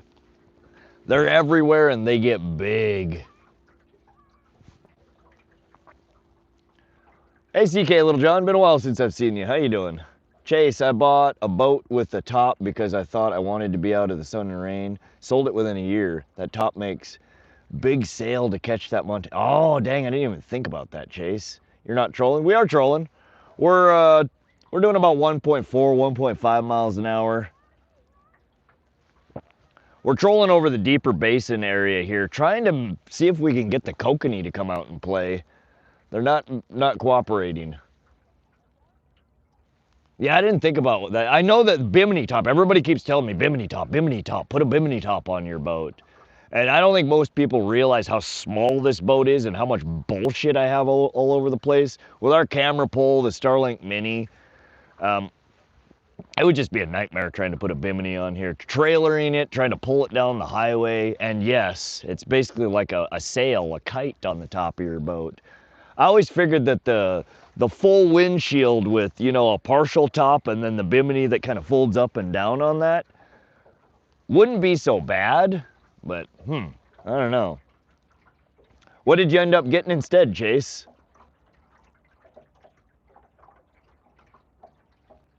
What's good, bro? Hey, almost 200 IQ. How you doing, buddy?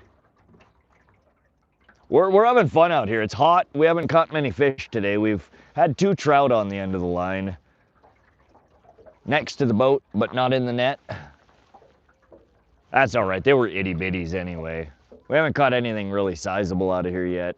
But we're gonna keep going. We'll change our lure presentation occasionally. As a rule, it's best to stay away from Flathead. California waves tend to rub off. To rub off if exposed any amount of time. Stay away. Yeah, I want to catch huge lake trout, and Flathead is one of the closest places to me that produces truly trophy-sized lake trout. I would love to do the Mac days or whatever the hell it is too. They have prizes and they pay you for every fish you pull out. Sounds like it'd be fun.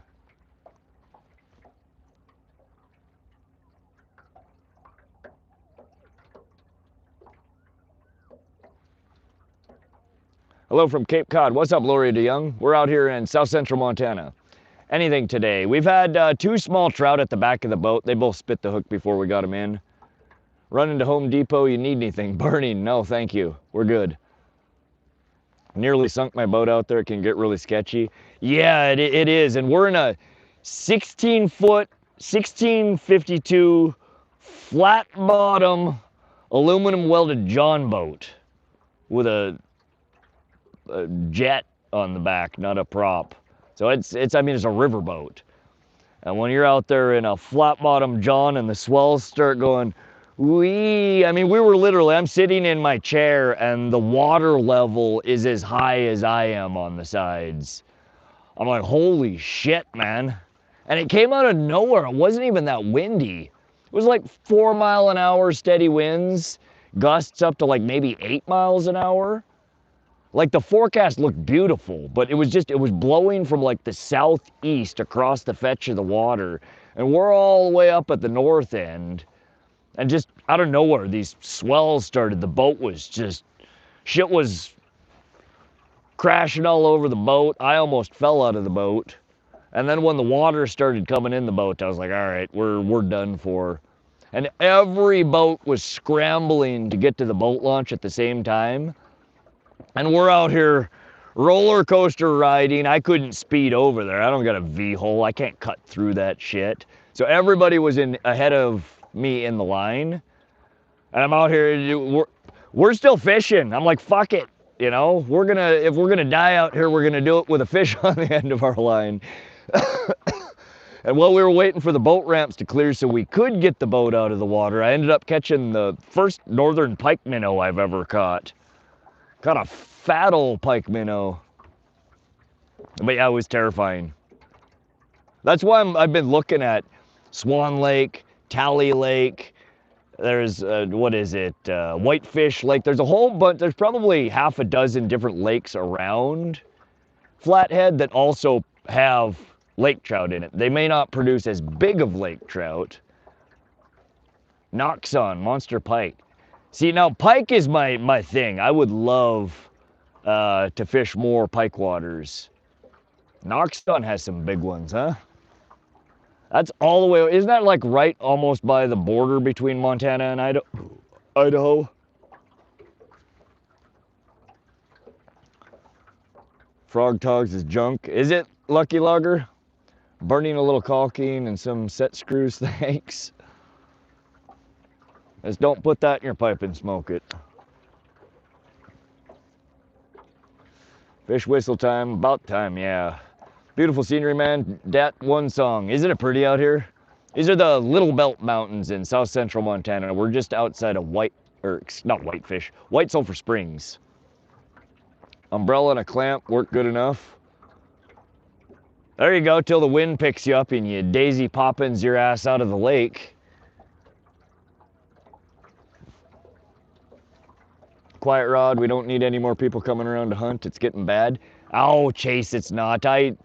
Between where I live and Great Falls, which is like a 12 or a 15-mile drive, every day there's 2 to 3 new dead deer. In fact, yesterday I saw a new dead antelope. I haven't seen a roadkill antelope in a while. There are so many deer here.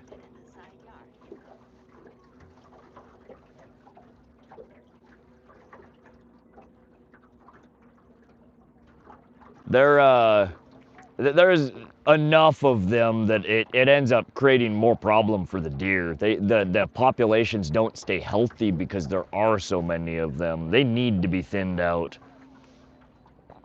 And that's what pays for a lot of stuff here in Montana. Fishing and hunting tourism is one of the biggest revenue streams for the state of Montana in general. That's what keeps our parks clean, our fish stocked, our roads repaired. Without that revenue, we'd be hurting. Go to Army Surplus and get a poncho. That's not a bad idea. Army Surplus would be a good source for stuff. Kind of new. Do you ever not troll? Largemouth, we do. We do bank fishing from time to time. Our last night stream, we did a night stream jigging for burbot. A few weeks ago, we did a bank fishing stream for sturgeon and catfish. A lot of what we do is trolling. It's one of my favorite ways to fish, and it's one of the easiest ways for me to engage with chat and still fish. But we fish all different kinds of ways. No, there's no fish. Got the windshield and bimini. Okay. Yeah, that's what I want. I don't know if I want like a deep V, you know, lake boat or what. I need something small enough that my half ton can haul it and it's not a pain in the ass for me to try and maneuver around by myself. 14-foot deep V. Wow, a little deep V. Interesting. Yeah, I've been looking at my ideal boat, I think, based upon what I've seen, not actually been on. I've never been on a nice lake boat. But I think what I want is like an 18 to 19 footer. Something that's, you know, 72-inch plus wide, preferably wider. Nice tall sides on it so I don't get the splash over. So basically a deep lake V, but something with a full windshield and at least a partial full top, not all canvas. I don't want just the windshield and the canvas that folds up. I think I want a full windshield that at least has some partial solidness that the bimini folds up, or, you know, your canvas top folds up against.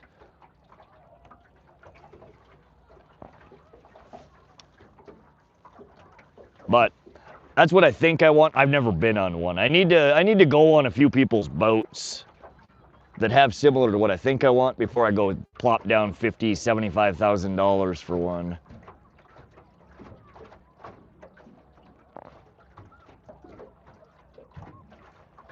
Why do you never catch no fish? It's all your fault, Manza, that's why.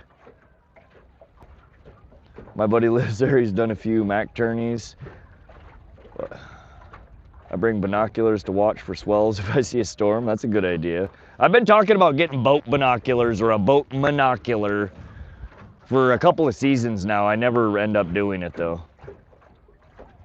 Chase, you gotta remember, not all of us who are trapped in California are blue-haired, brain-dead idiot.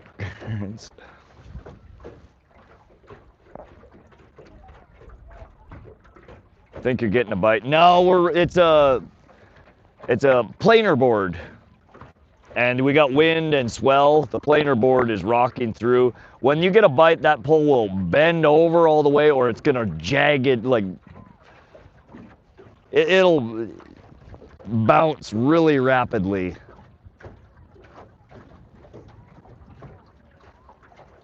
You'll also almost always hear drag let out. Close to the Idaho border. I'm a pike nut, and it's the best pike fishing I've found. Nice, Kibiscuit. Hit me up, shoot me an email. Want to see my rod at gmail.com. I'd love to head over that way sometime. It would be great to hook up with a local over there. Get some rubber coated rain gear, but I live in a rainforest. Lucky lugger. Learn the hard way. Small craft advisory, San Diego. Do not try to make it out of the kelp beds in 20 foot. Yeah, that'd be scary. I'm trying to catch up on chat. CDW, chronic wasting disease. Yes, that's one of them. There's two different major ailments that when the deer population gets too thick, that there's a chronic wasting disease and something else, some other one. Antelope is disgusting. They're neat animals. I would love, there's a whole herd of them. So I drive from Great Falls out to Vaughan back and forth every day to drive me to work and back. And in between the highway and Sun Prairie, which is kind of a little town off to the side of the highway, there's a stretch of field, and there's a whole herd of antelope that lives there, probably about 100 of them, that's within a few mile stretch. And they all have their babies out right now, and they are the cutest goddamn things I have ever seen in my life. And every time I drive by and I see the babies, it's like I wanna pet baby antelope. But yeah, they're dirty, stinky, musky. Oh, I hate them. When I worked at the wild game processing plant, that was the worst animal to process. You touch them, it's like that, just fistfuls of their bristly, greasy-ass hair falls out. 19-foot Sportsman. That'd be a good one. My first boat was a Bayliner. I paid $1,200 for. Got 4 of us out in the kelp beds, worked at the time. No way you need 18-foot deep V, Alumacraft, or Sea Arc. That's an investment. Something like that. That's kind of what I've been looking at. They're a very popular boat, is all I'm saying. I'm recommending the Heli Hansen gear. Type with stretch. Great for hunting. They're quiet in the woods. Heli Hansen. I will have to check that out.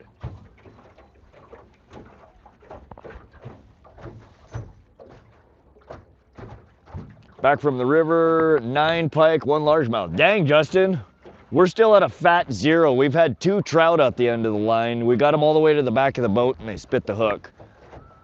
Glad you're having a productive day. We are not.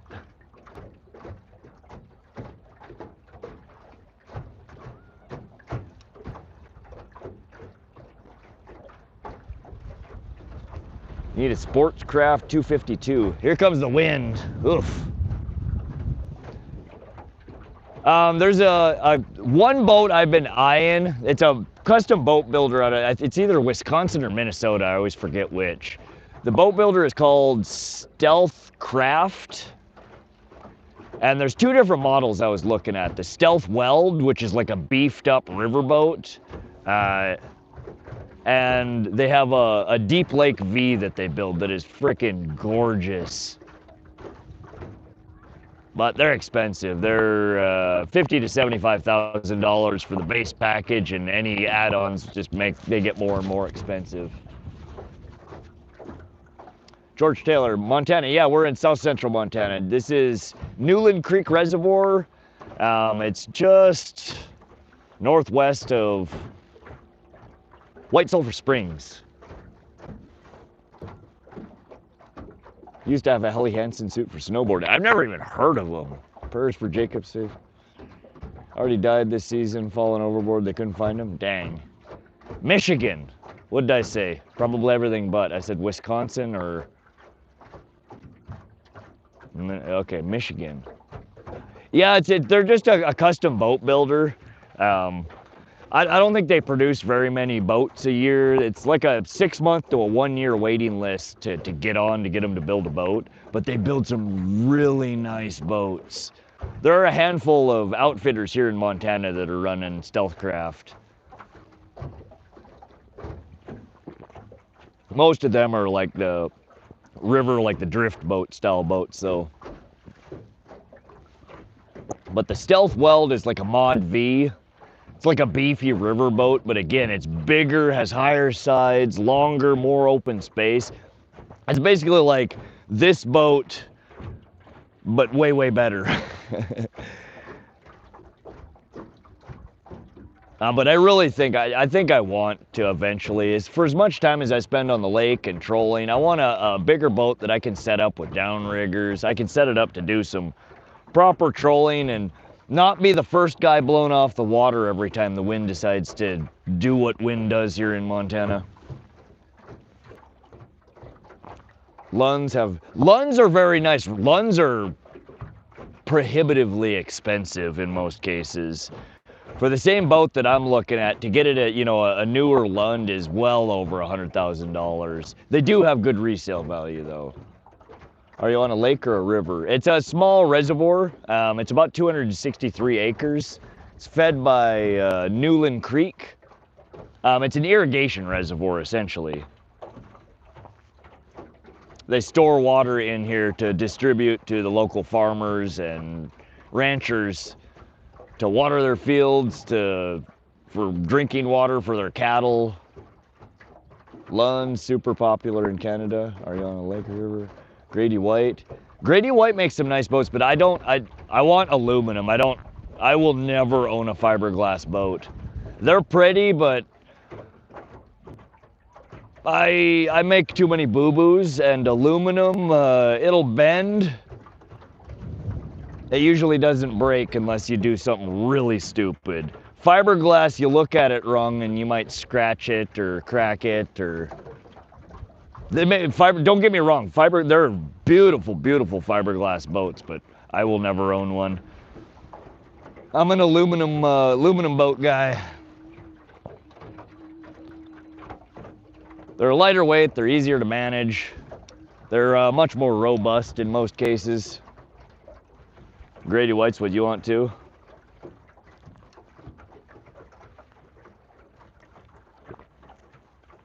Yeah, and they're even more expensive. The Grady Whites, those are freaking, you could spend $250,000 on a fucking Grady White, I think. Those are bay boats. Those are, you take out and, you know, near shore fishing, ocean fishing. We don't have any of that here, but though some of the water bodies here in Montana could basically be an ocean. You start looking at Fort Peck and Flathead Lake, they're basically inland oceans. Only boat I can get is a toy plastic one for the tub, fun next times. My dad has a Phoenix fiberglass, and going down the lake and that is so peaceful compared to, I bet, yeah. No, the fiberglass do definitely have their advantages. Robustness, though, is not one of them. They are fragile. It's like fishing in an eggshell compared to fishing in a tin cup.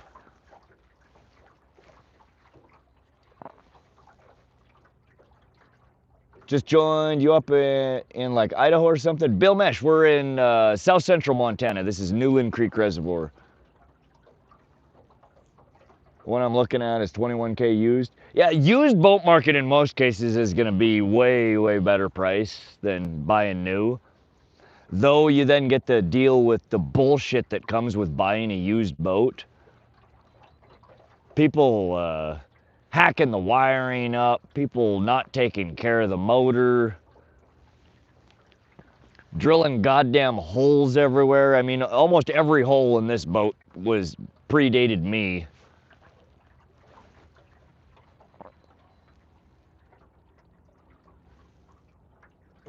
How'd the late night fishing go? Unfortunately, we did not get any burbot. We had a couple of follows, one real good follow. We were so close. A big one followed us up from the bottom, followed us back down. I mean, he was on it, but he just would not take. We were fishing with glow jigs and cut bait, white sucker.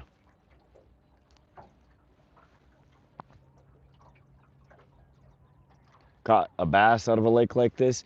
We don't stock bass in a whole lot of water bodies here in Montana. There are a handful that have really nice largemouth bass fishing. Most of the good smallmouth bass fishing that I'm aware of comes out of the Missouri River and or other rivers here in Montana, though I'm sure there probably are some lakes that have decent smallmouth bass. I'm not a huge bass fisherman. They're not in a lot of water bodies, so it's not one that I target often. There is a pond near my house, a couple of ponds near my house that we do go to from time to time and target the largemouth. And every once in a while I'm fishing the Missouri River, we'll pull in smallmouth.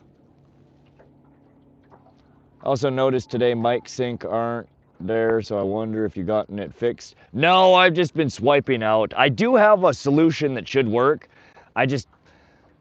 When I'm not streaming, I'm working. And when I'm not working and streaming, I'm planning for the next stream, checking the weather, you know, making thumbnails, all the fun stuff that comes along with streaming, and I forget. So between now and my next stream, I will test the new mic solution, and hopefully I can get it to where I don't have to swipe out every time. It's such an annoying quality issue with the stream. It's been driving me nuts for months. Got a nice 16-foot sea nymph. I don't know if I know what a sea nymph looks like, Mitch Bailey.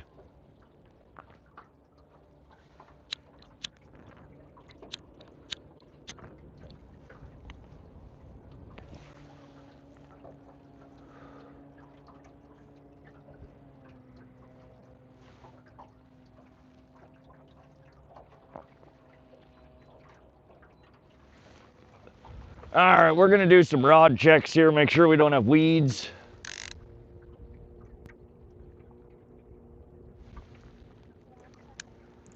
Yeah, bring it in and see if we have weeds on them.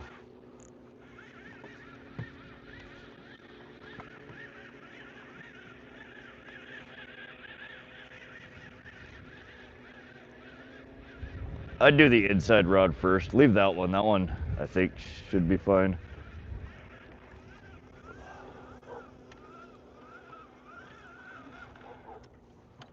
No, we're good on this one. We're gonna let her back out.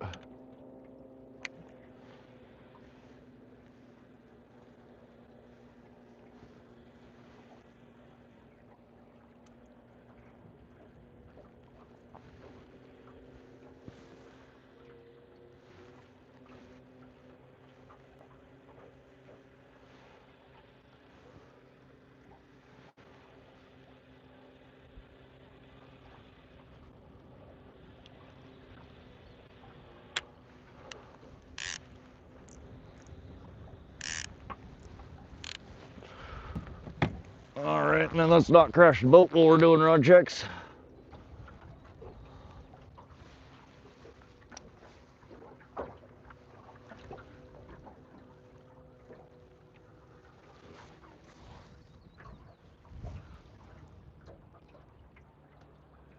ATP just switched states. Only, and I want to see my rod. Are you going to see someone catching a spark plug wire? 16 inches, can't remember.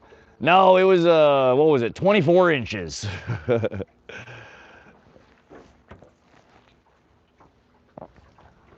We catch spark plug wires, we catch trouser trout, we catch flags. Looks good. Should be good.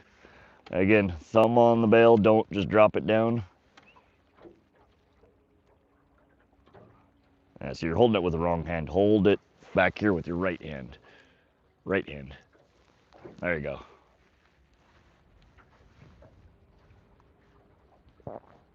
Very good.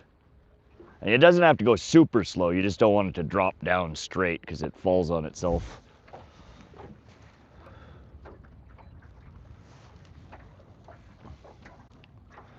Almost done at work. How's the fishing, Tim? We have not had any signs of life in a couple hours. It's been terrible. We're still having fun though.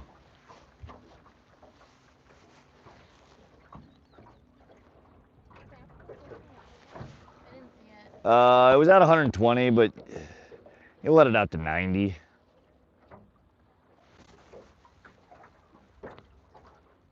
Wonder if you could take it to a taxidermist for the trophy wall. We could.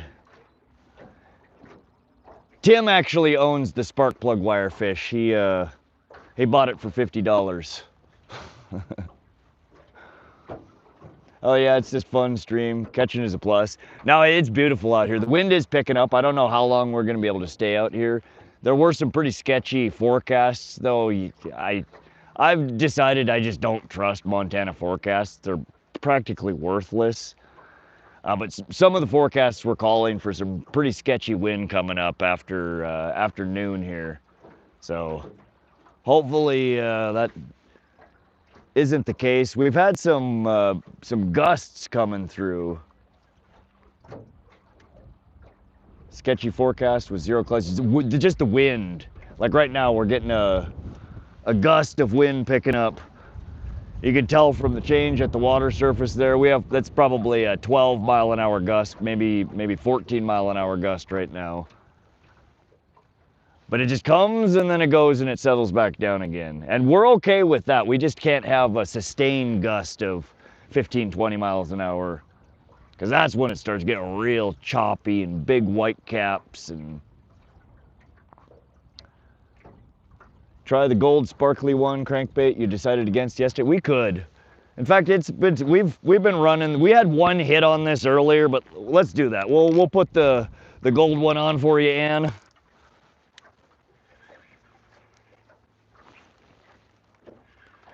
Release. Stupid planer board.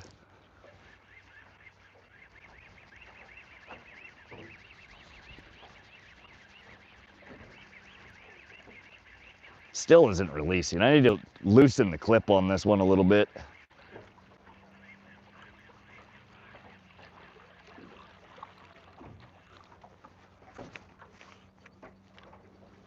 Well, we've caught salad. We've caught lots of salad today.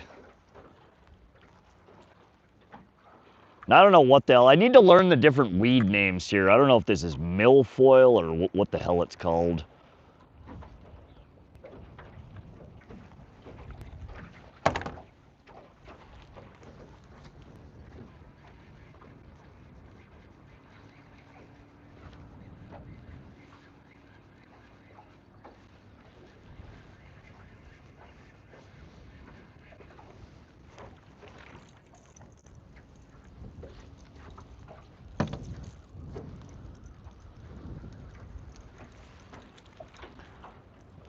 All right, so we're taking off our bubblegum flatfish here.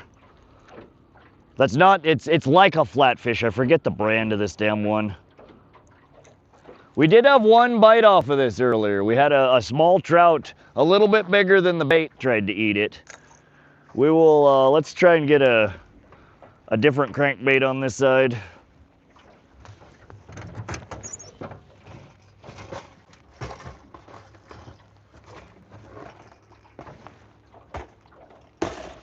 Oh. Yep.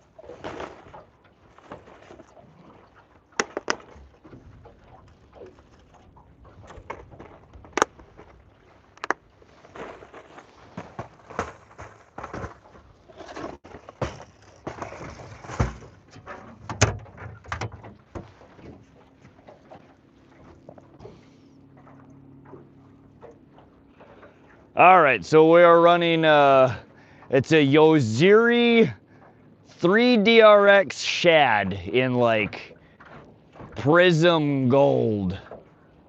If that ain't gonna catch some fish's attention today, I don't know what will. Let's run that guy. I don't run Yoziri very often, so we will see. In fact, I don't think this one's ever seen the water. This one's maiden voyage.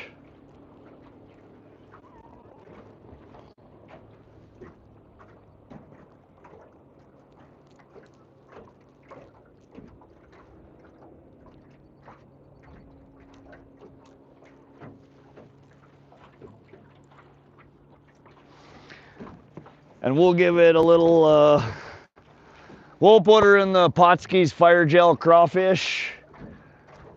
And all I'm doing here, I take the bill of it and just kind of rub a little bit on the underside. You don't need a whole lot. It's kind of like a waxy. It stays on there for a good amount of time. And that just releases some scent, some flavor.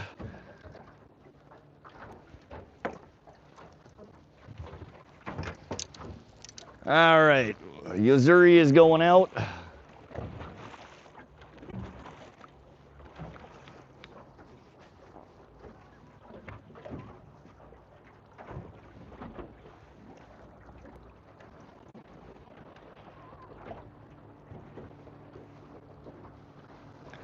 We'll let that out about 50 foot and then we'll put our planer board back on it. I think this one's got a dive depth of somewhere around 6 to 9 foot, maybe a little bit deeper.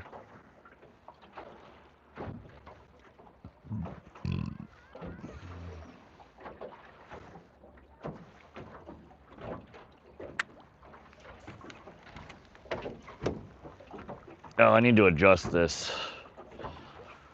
Let me adjust the tension on this guy a little bit.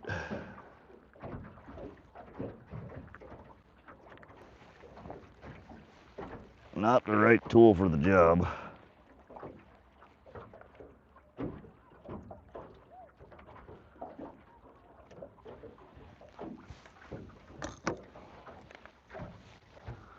All right.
I always put my lure in the water and watch the action, tune it before I let it out. Fair point. I do that sometimes, not as often as I should, because sometimes they do run real funky.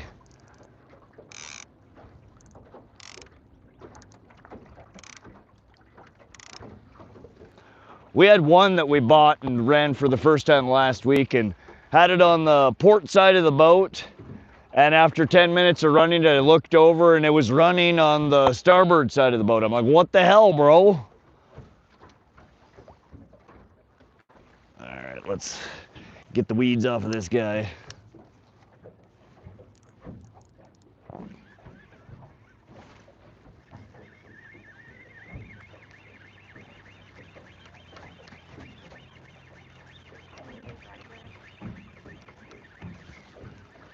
We're kind of doing a slow turn here. We should be all right.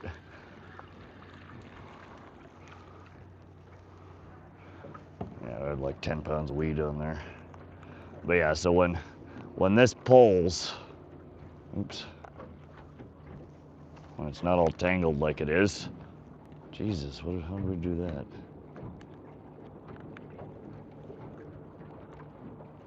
All right, that doesn't make any damn sense. How did the line get, wow, that's some fuckery right there. All right, so Mia, what I was trying to show you is, so this clip gets hooked up here. When the fish bites, it pulls that off, or when you yank on it, it pulls that off. But when the fish is actually biting, so that's what you're looking for, not your rod tip bending.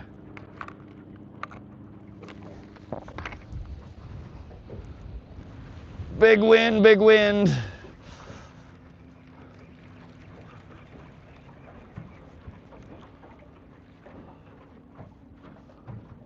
Well, we still got our corn.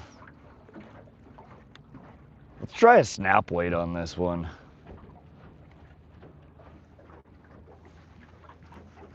All right, we're doing another quick change here. We're throwing a snap weight on our Dodger and spoon over here. Try and get it down a little deeper in the water column.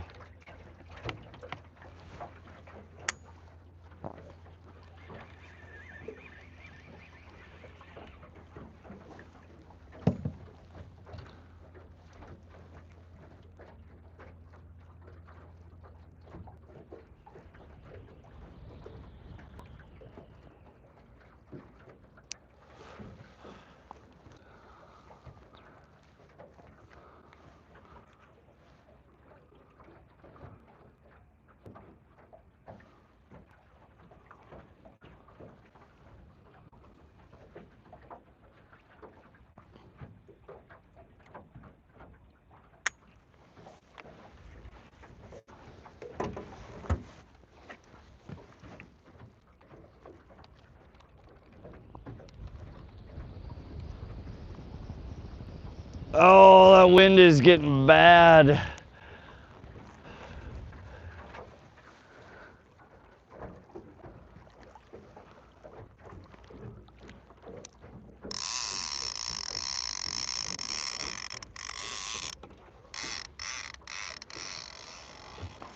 All right, stop that at 150.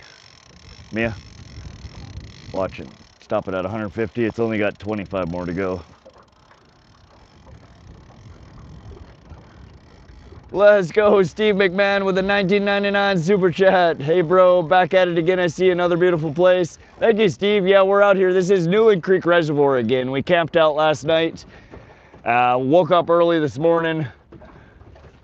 We've been out here fishing. It's been slow again today. We've had 2 trout on the end of the line.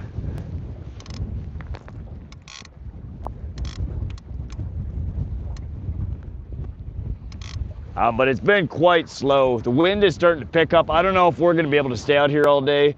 We're gonna play it by ear. The wind is okay right now, but if we have sustained gusts like it is right now, we're gonna be pulling the boat out. Thank you again for your support, Steve. I hope you're having an awesome weekend. Thanks everyone for the good chat. Good luck today. All right, Lucky Logger, thanks for swinging through. We'll catch you on the next one, buddy. Have a good day.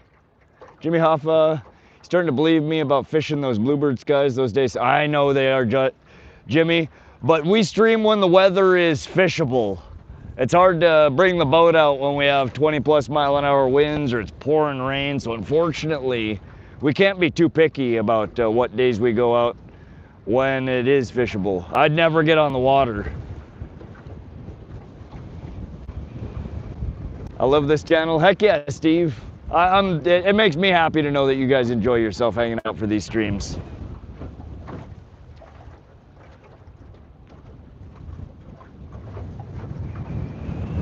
Freedom Dundee, same for me. Got the weed in the center console with both doors open. If the wind blows, I'm done, right? Yeah, it'd be different if we had, you know, a big, nice lake boat and we could get sloshed around and, you know, we're relatively safe. In this little flat bottom John, it's not safe. And as much as I love fishing, I love living a little bit more.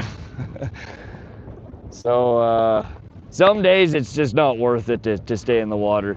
It's all right currently, but this wind, it definitely feels like our sustained gust is picking up. Will somebody type .fc? I'm being for real, you should take a trip down to Georgia and fish the Chattahoochee. There are trout the size of my legs. Fights are very expensive though. Oh, that sounds fun. Chattahoochee. Georgia has big trout, huh? What's up, Rick Taylor? Welcome, welcome. Thank you, SoCal. I'd rather watch fish another day than be dangerous. That's what I'm saying, NFO. You know, some days, as much as I hate pulling the boat out, I mean, if you want to ever do it again, sometimes that's just what you got to do.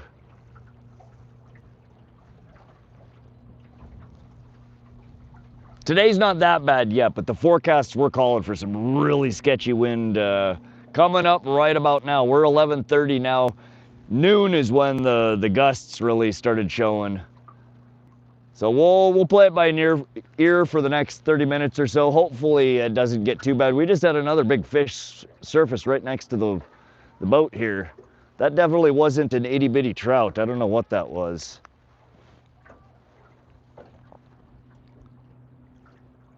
Max wind 17 miles an hour.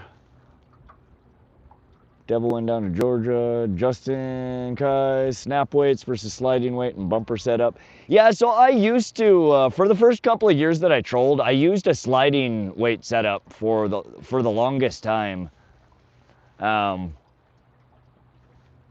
It's not a bad way to fish. It can be productive.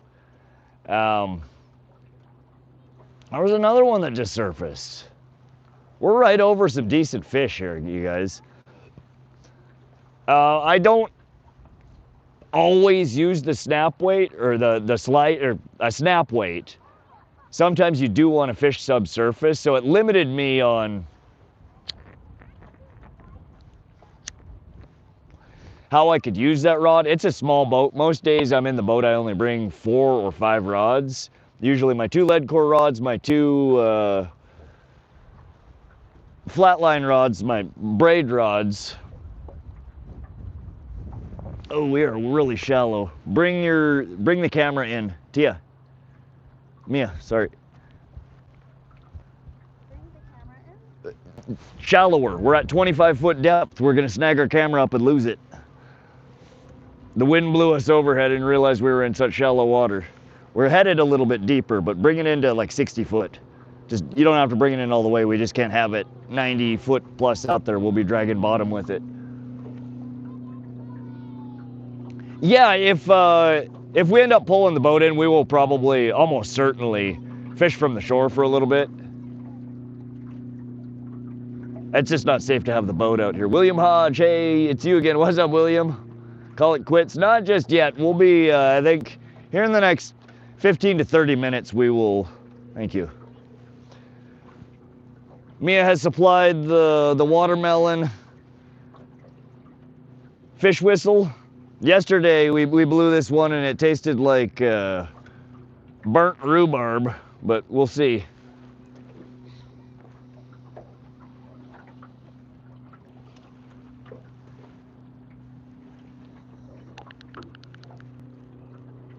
Fish whistle engage, goddammit.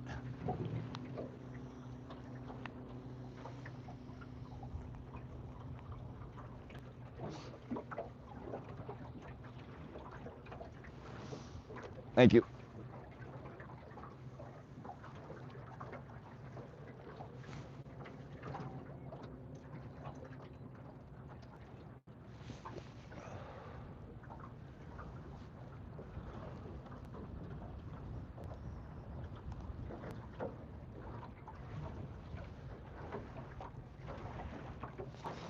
There's one boat that's been out here all day with me.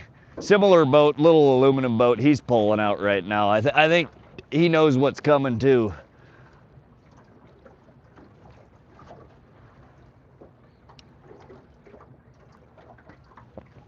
You guys can see that the wake has increased. We definitely have a increased constant breeze here.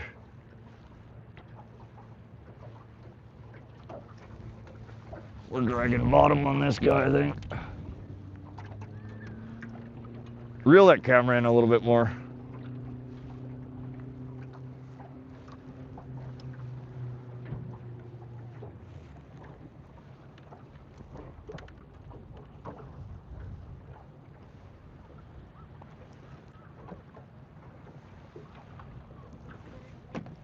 $45.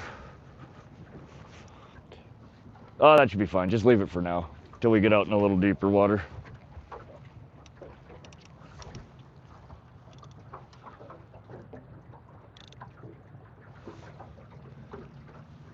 Picking up quickly, it is. And that's kind of how the forecast showed it too, is that it's calm, calm, calm, and then fucking hurricane. Like, so is that big yellow square thing you put on there, or the round plastic piece you put on there sometimes, exactly what they do, I don't fish. So Freedom, those are both, the yellow one, why is this rod bouncing so much? We're over 40-foot bottom, which it shouldn't be that bad. So the yellow one is a planer board. What it does is it pulls your lure away from the boat and allows you, if you want to run multiple lines, you can stagger them and you can keep them somewhat separated from each other. It helps prevent tangles and again helps get your lure away from the boat. Sometimes the boat scares fish. The black one that we were running, that one's called a Dipsy Diver. And that one does the same thing. It planes away from the boat, but it doesn't just plane away. It also creates drag and pulls your lure down further in the water. So the big Dipsies, if you're running them straight back, you can get down to almost 100-foot depth on any lure you have just by running the Dipsy. But if you want it to plane to the side as well, which that's usually how I run them, I don't run them straight out the back, I run them down and to the side. You don't get quite as much dive depth, but then it acts as a planer board too. So again, it helps you have multiple rods out without tangling them as often. Tangles are always going to be part of trolling. Some people are much better at others. I struggle with boat control sometimes, especially with the wind, the wake borders going by. You know, it gets tough in a little aluminum boat like this.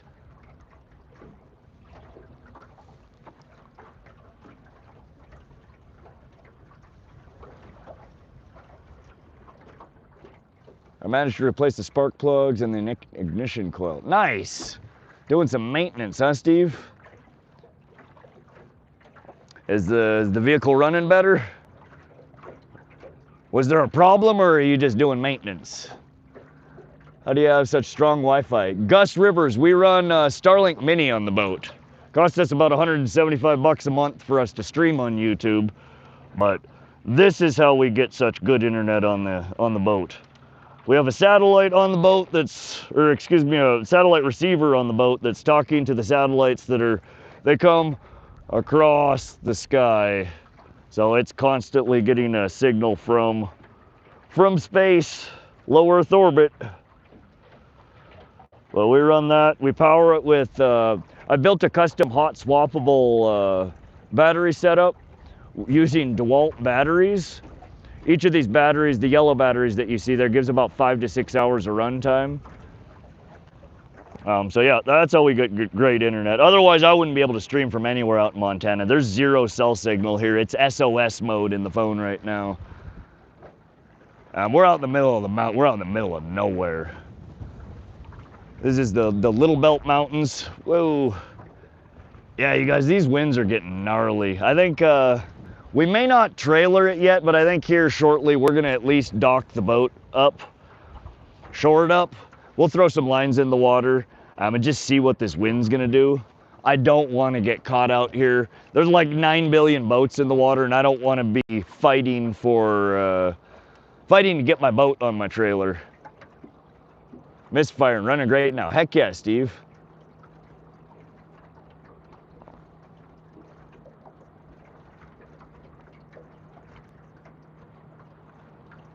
Yeah, the planer boards, we're not flatlining. There is one diving crankbait on this side. The other side's just a Dodger and small spoon. So we do have a small clip weight on the other one. But I'm planing out quite a ways away. It helps if I do sharper turns. The further away from the boat, the more forgiving, the less tangles you get. So we got our 2 down rods and then our 2 planer board side rods. Do you read the chat from your phone or do you have another device? Right now I stream from the official YouTube app, so what we're recording with also has chat on it. I do also always have a second phone that I do read the chat sometimes on. Soon though, I'm gonna be switching to using a different app to stream with called Moblin. And that won't have the chat displayed on the phone. I will have to use a secondary device to read the chat. Sunscreen doesn't wash off. Oh my God, these frickin' wakes, wave, and wind.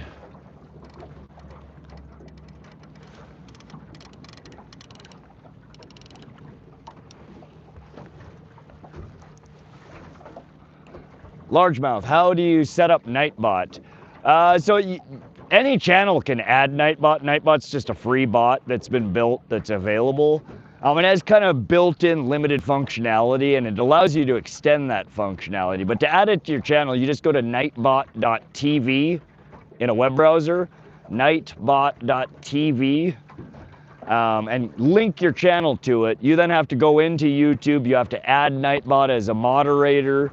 And then you have to go back into Nightbot and confirm that it's connected, and then you can enable and disable. It's got some mod functionality to it, one really basic crappy weather command to it, some music controls. It's got a bunch of, it wasn't really built for YouTube. It works for YouTube. It was built for Twitch. But then they do allow you to create custom commands, which is what I've done. I've built my own commands for the catch count, for the targets, for the location, an improved but still crappy weather command.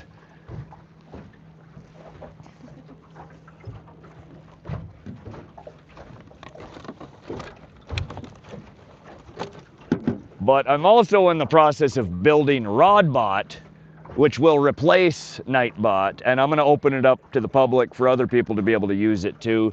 That doesn't require for you to do all the steps. It doesn't require any custom programming. It's just got all built-in commands. All the commands that I use in my channel will be freely available to any other channel to add.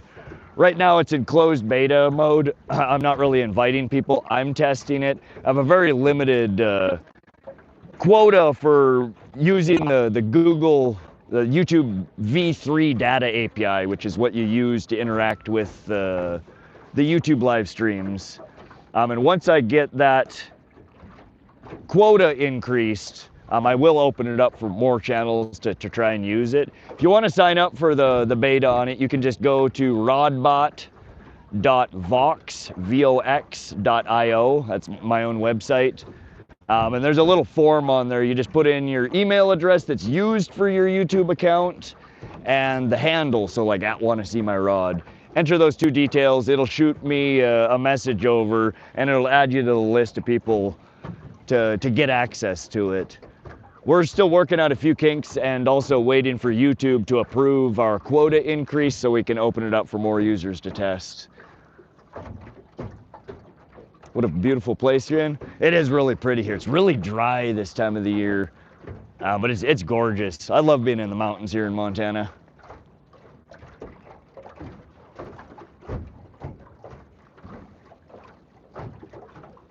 I built my first Husqvarna, then a CR250. Husqvarnas are fucking huge, like they're really tall. My uncle had a couple Husqvarnas when I was growing up. I had just a little Yamaha.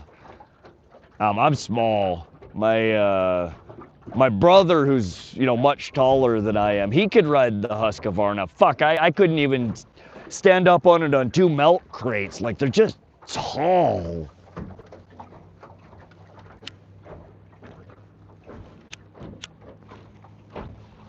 So I'm assuming if you ride a Husqvarna, you must also have frickin' long-ass legs. I do not.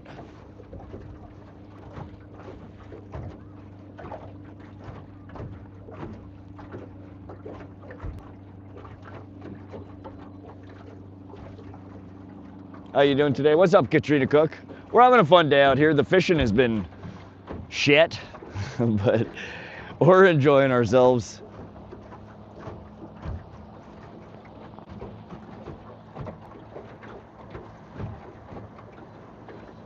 We're running the Water Wolf, the catch camera right now. We honestly should put a different lure on it, but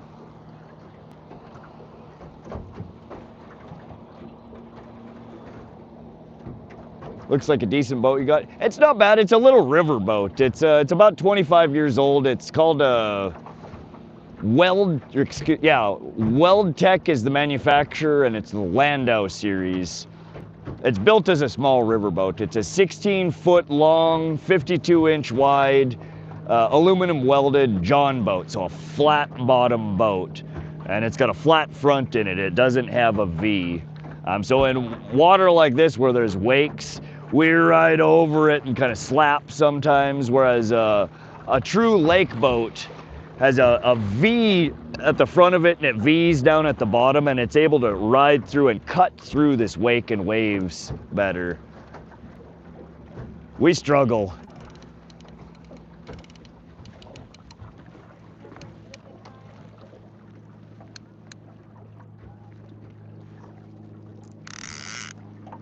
I don't know if we got weeds or if we're into that catch camera. I think we might be snagged in. Reel that camera in, will you?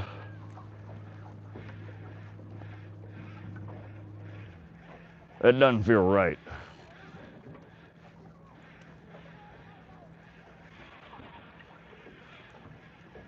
I don't know, maybe it is. Oh, we got a fish on, guys! Holy shit, it's the biggest one yet! Oh, we're gonna ease it! Can we get our first fish of the day? Can we get it in the boat? Holy shit, look at this monster!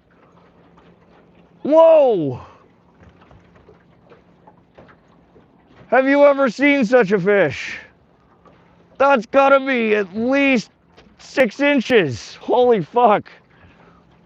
Officially the tiniest fucking trout I've ever caught trolling. Oh, and of course, where do you think it went? On the floor of my boat? Of course it did.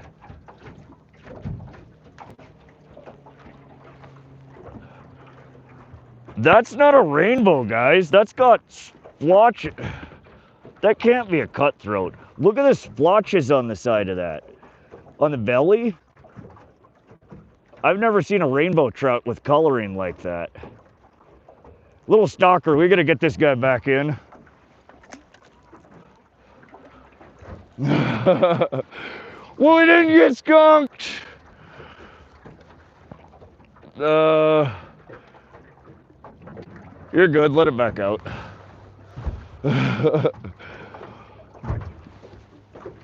Y'all ever caught such a tiny ass trout trolling? Holy shit, that thing was little. Good old Trusty here. I thought that rod looked funny. All right, one more chance here. Most ridiculous fish ever.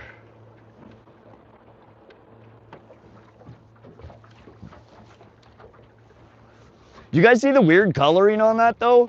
And like, they look like deep, like splotches on its belly.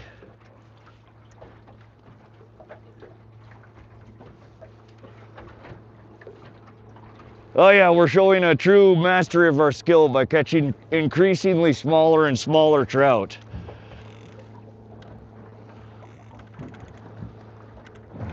Whoa! All right, center of gravity, balance. Feel like I'm doing Tai Chi here.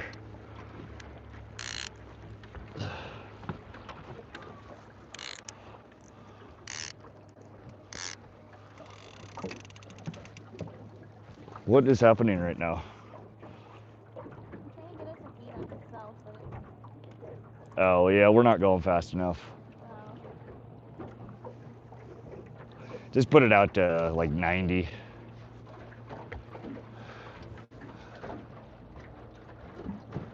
Yeah, definitely a rainbow. I don't know what that might, I don't know if that's one of the Gerard rainbow. It doesn't, that's not the normal, the rainbow that I catch around here are usually, or in central Montana, are usually of the Arley or Eagle Lake strains. Whatever that one is, I don't think was an Arley or an Eagle Lake strain. I think that one might have been a Gerard.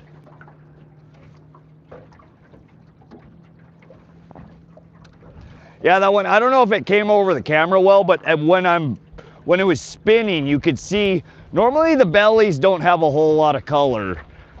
You have that kind of the band that comes down, you have dark splotches kind of more on the upper portion. This one had all the way wrapping the belly, like deep, but very faint, larger splotches.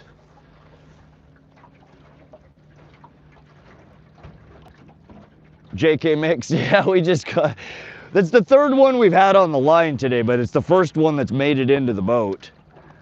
Just a tiny, tiny little rainbow trout. Is that a fish bite or dragging on the ground? No, that's the planer board. No bite. It's the drag from the planer. We have a lot of wake, wave, and the planer board creates drag on the rod to pull it aside and it bounces.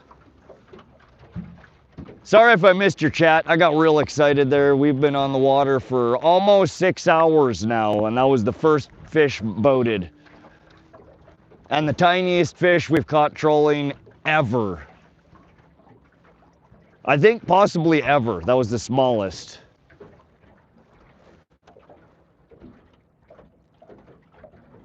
I don't know, maybe some of the perch I've caught trolling are smaller than that. Not by much, though.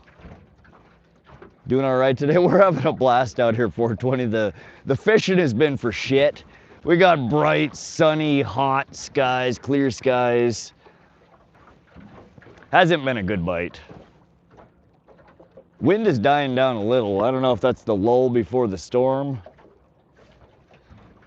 Bring Mountain Dew. Yeah, I need a drink. I'm getting a little hoarse over here. Oh.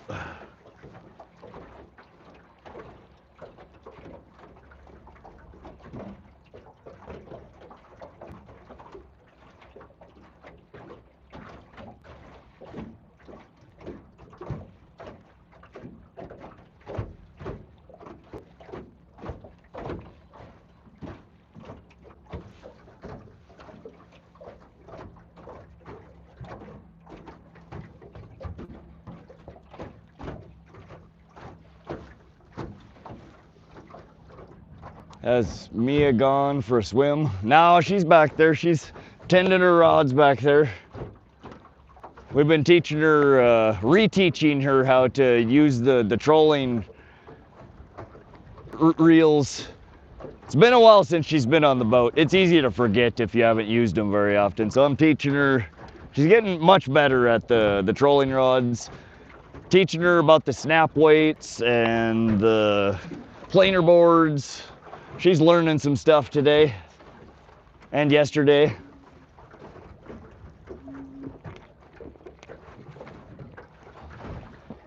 BSG, no, it's confusing to look at, I know. So this front, whoa. I think we're flying, guys. Feels like we're flying. Just hold out your arms. No, we're running a side planer. It's a piece of plastic that clips on that creates drag in the water and pulls your lure away from the side of the boat. It's to help split your lines apart. But because the water is so wavy and wakey, you see that on the end of your rod. What you're looking for, if I were to zoom in here, you can see the orange flag on the top of it. That's called a tattle flag. When the fish are biting, that tattle flag will bend down. So you're not, when you're running a planer board, you can't ignore your rod tip, but you're not really looking at your rod tip as like you would if you were fishing from the bank or fishing, you know, with just a straight line. What you're watching is that tattle flag. Or you're watching the board itself. It'll unclip and it'll start floating straight to the back of the boat. But it's deceiving to look at. It looks like something's biting. When something's biting, that rod will bend all the way over when you get a big fish. Or if you get smaller fish, more aggressive little ones, it won't just be, you know, a rhythmic bounce. What you're seeing is just a rhythmic bounce as we hop over these wakes, these waves. When there's a bite, it'll be na na na na na, or you'll hear the drag zip out. It's very, very obvious most of the time, unless you get a minnow on there. Hudson, we just oh.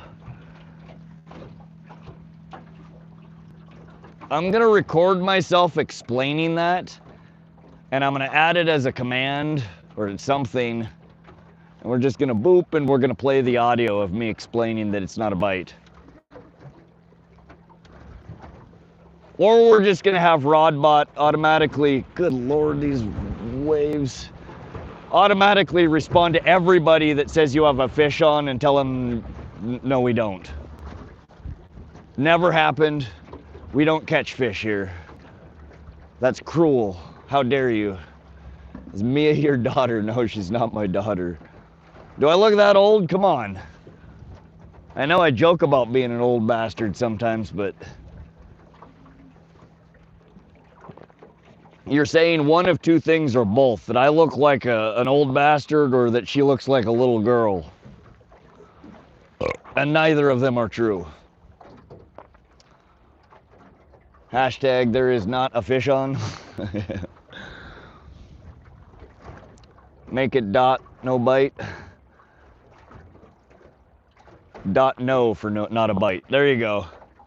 We'll add that. That is a good idea. Just dot no.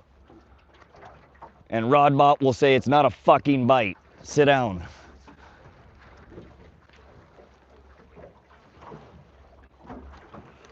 No, trust me, I lose my shit when we get a bite, almost every time.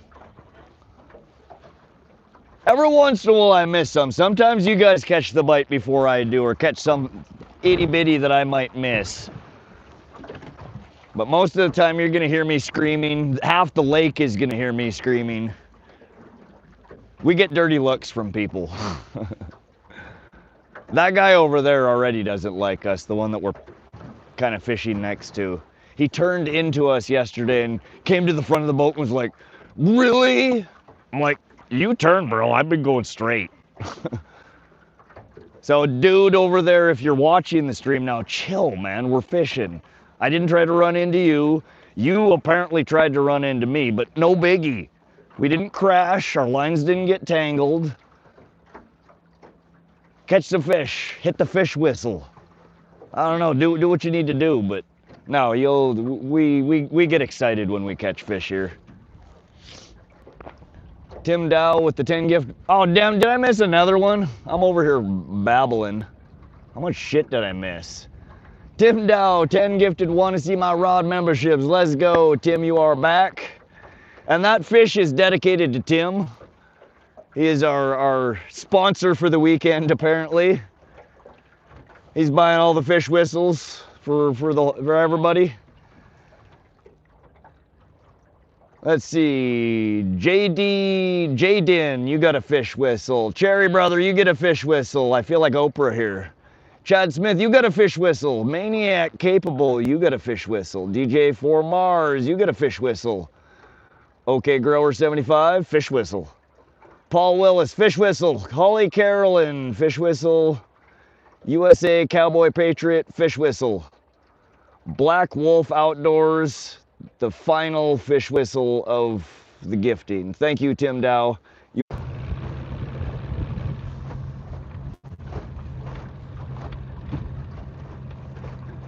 All right. Welcome back, everybody. Sorry about that. We had some technical difficulties with the Starlink. It crapped out. We got it back online. The wind is picking up again. I think we are going to beach the boat up, at least for now, and see how this wind is going to go. And we will probably throw a line or two in from the bank.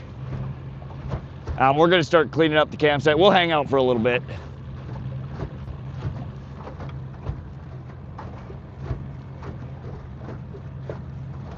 We are back though. Thanks for hanging out.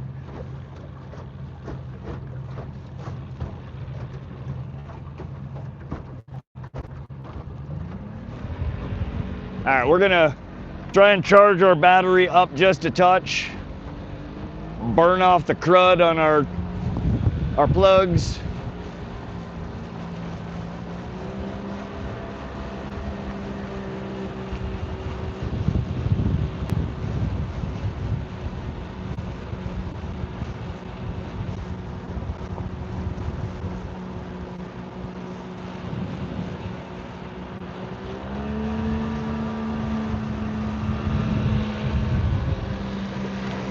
Can you move up here? You're like in the worst spot.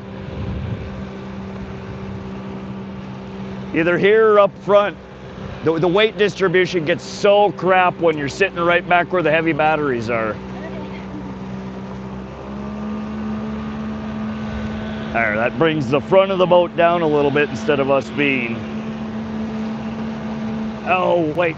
I'm out here blasting and I got my trolling motor in the water still. Hold on, guys.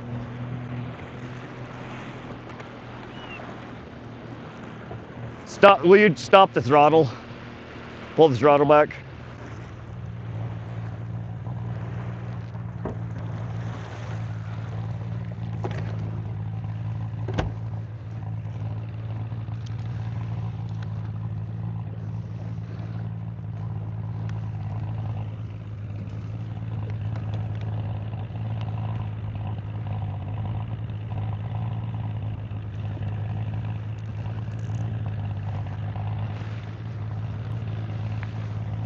All right.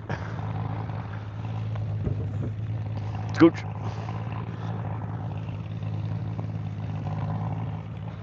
There we go. I had to pull the trolling motor out. I'm like doing 20 miles an hour with my trolling motor still tucked in the water. Like, why is it spraying over the side of the boat?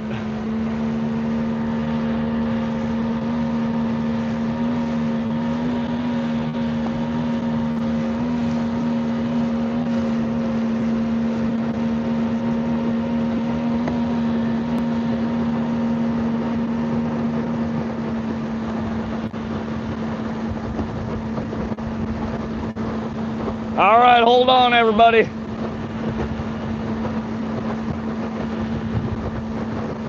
Don't drop your beer. Oh, I'm gonna drop my beer and I don't even have one.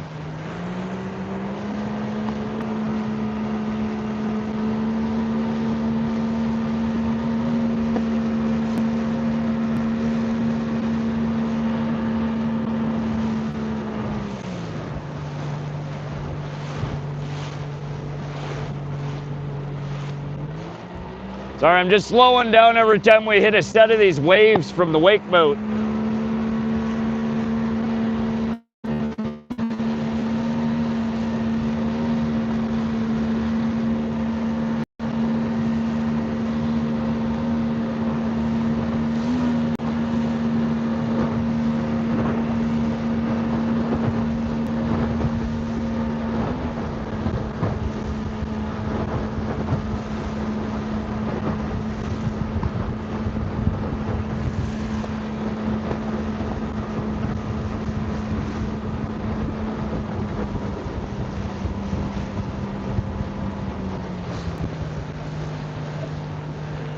Oh, damn, the camera bag back there is getting fucking wet.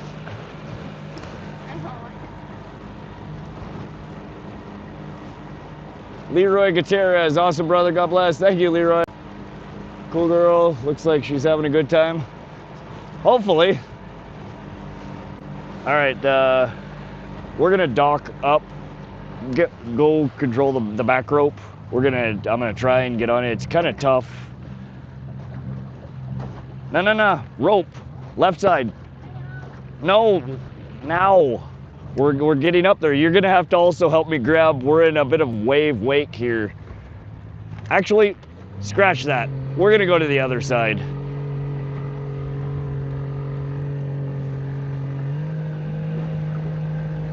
We're gonna go on the other side of the water. Careful.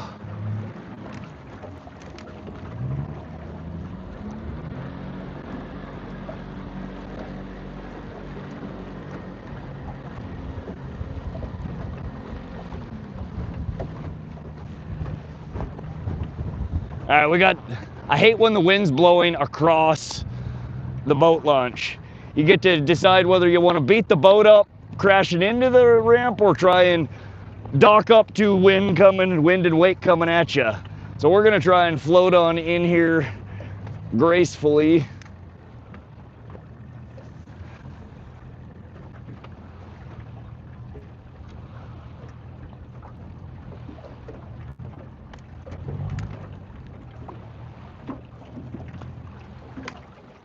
All right, like a glove.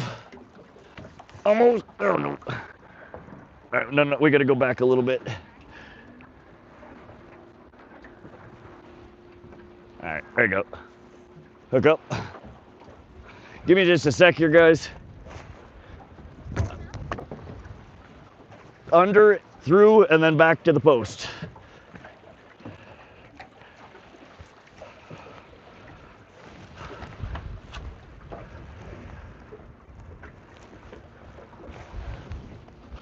And always, no. Don't ever leave it facing this way. Always face it back that way. That way it can't pull itself off and tighten this guy up. Okay.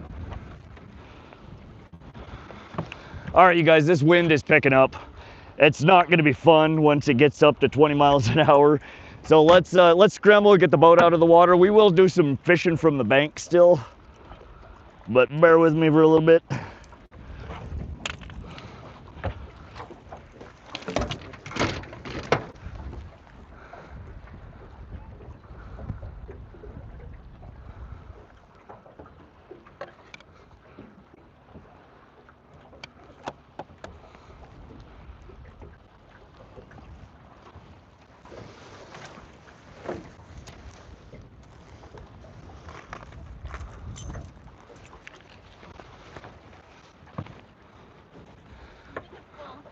I think what's full? Oh, okay. These go down and then a rubber band goes across them. I'll grab you the rubber band.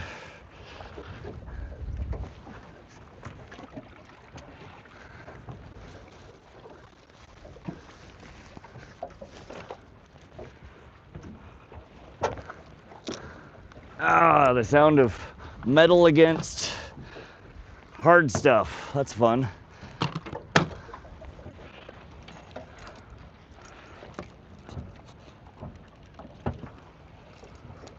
Oh, I don't have my bumpers. No, one on each. Oh, okay, there. Can you try and just hold the boat off the front and the back? You got to do more towards the middle. Hold it so we're not banging against the dock. Do you understand what I'm saying? Yeah. You're gonna have to come here in the middle or sit in my chair and do it. No, not to it, away from it. Oh, away from it. Okay. Yes, but from here, you're pivoting, the front's gonna hit. You gotta get up in the middle of the boat to push it away. There you go. All right, I'm gonna go grab the truck, you guys. We're getting out of here before it gets nasty. Bear with me.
sucker. Alright. You can shove off.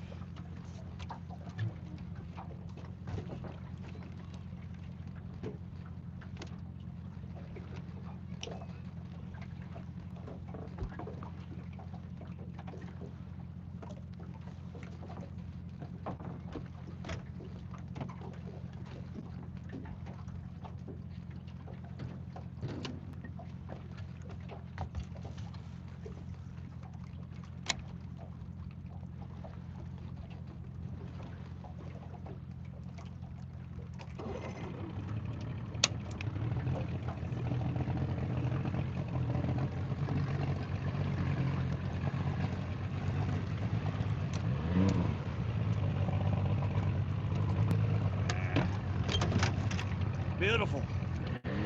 Oh, that probably helps.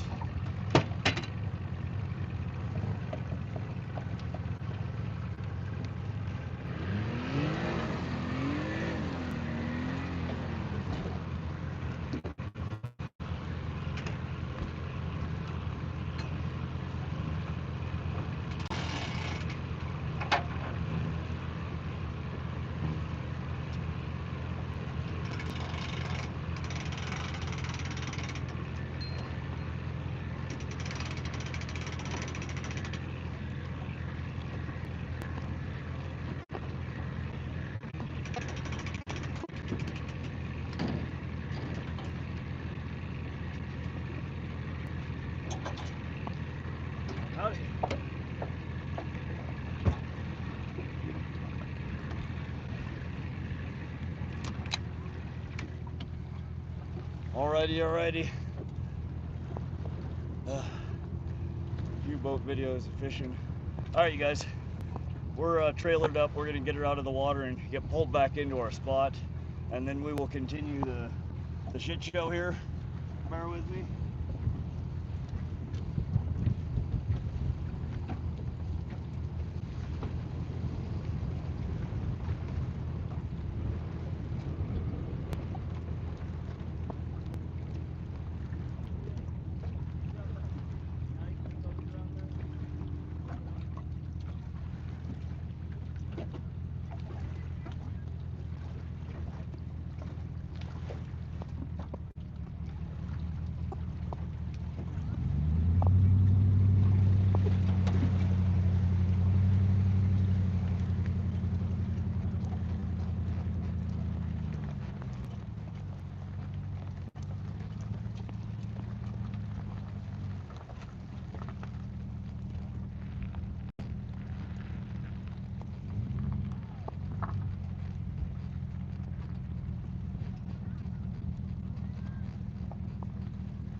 All right, give me a sec here, guys.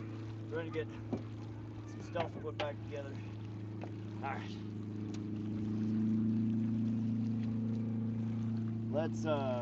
Let's get you guys on a tripod so you can actually see better. Welcome back, Tim Dow.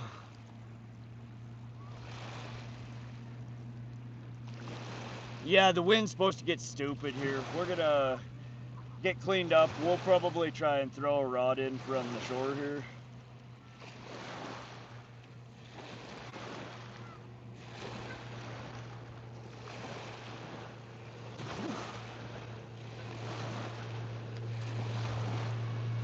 Getting hot now too, but I'm gonna get you guys a camera view turned around so you guys can see the wakeboarders and the crazy people that are still out there.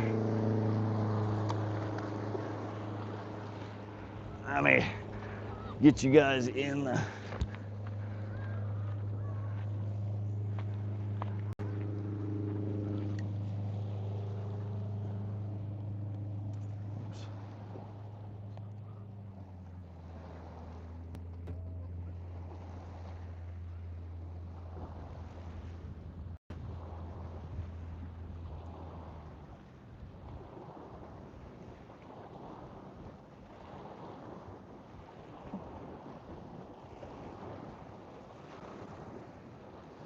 Where are the bikinis from yesterday? I don't know, man. Dock full of disappointment? Yeah. We got some people out here on pontoons trolling some couch surfers. Most of the boats are out of the water already. And the wind, it's coming and going, but when it picks up, it's gnarly. And add in all these damn wakeboarders, it just makes it practically unfishable. I want a pontoon. Yeah, that'd be a fun boat. Other than, again, it just seems like a nightmare trying to dock them. I always see people struggle so much trying to get them in the dock or get them trailered. Trolling couch surfers, something like that, Lake Erie Lee. That shit's fun, but not where people are fishing. Oh, they do it everywhere around here. Most water bodies, once the temperature gets warm like this, every water body you go to is full of pleasure boaters. It's all right. I mean, they're out there having their fun. It just makes conditions a little more tricky when you're out there trying to fish, especially in a. I guess you guys said you've never really seen a full view of the boat until yesterday. I mean, it's flat. It's when I say a flat bottom john, that quite literally means that it's just flat. There's no V to it. It's got a slight shovel at the front, a dish, but there's no V to it. There's nothing. In fact, let me give you guys a closer look. Give you an outside view of the boat here.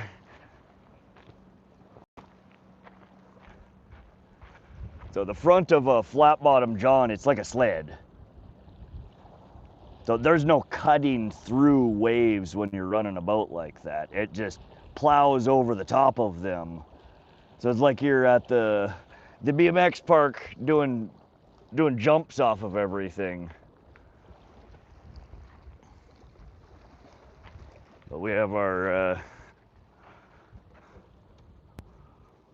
bunks on the side.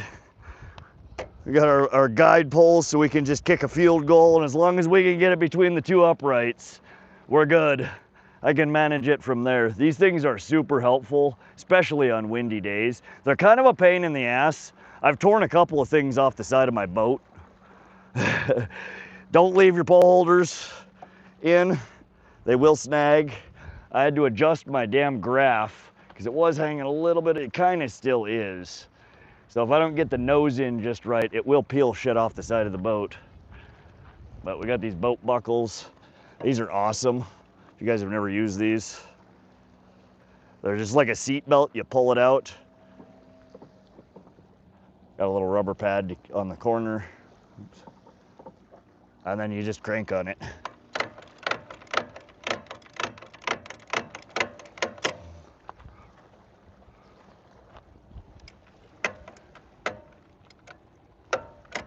Good to go.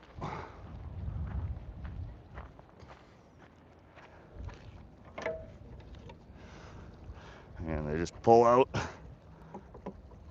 hook in, put your little, so we don't scuff my beautiful paint job here. We use the little rubbers. Honestly though, it's more to protect the cable than it is about. You just crank on it. Good to go. We are a little close to our bumper. I should have shifted it over a little bit. That's all right.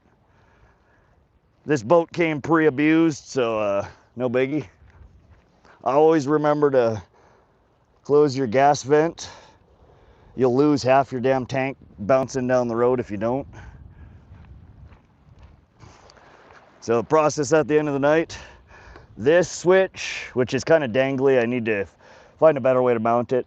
This shuts off my ACR, so it's no longer trying to share the battery power and get it to a medium. So that shuts my ACR off. This shuts my bilge pump off. This shuts the whole rest of the boat off. We powered down our graphs. I do have the trolling mode, the Lowrance Recon here, on its own fusible switch.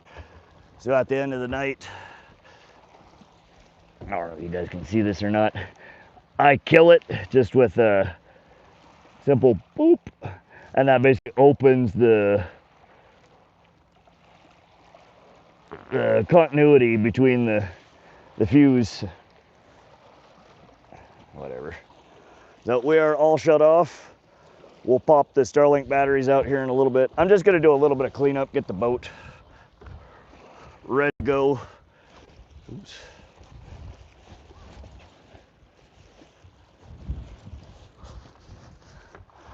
You can see them waves are picking up. Look at how much mud it's kicking up. I'll take you over. I didn't give you guys really a good look at the water here. It's fairly clear. We're on kind of this, I don't know if this is shale. Kind of weird. There's layers breaking off here. That's what a lot of the beach here is. It's really pretty water.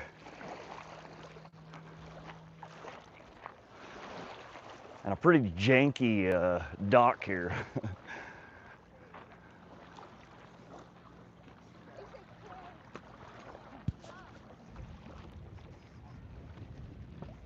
Churning up some chocolate milk there. We'll get out into the Mountain Dew Baja Blast here in a minute.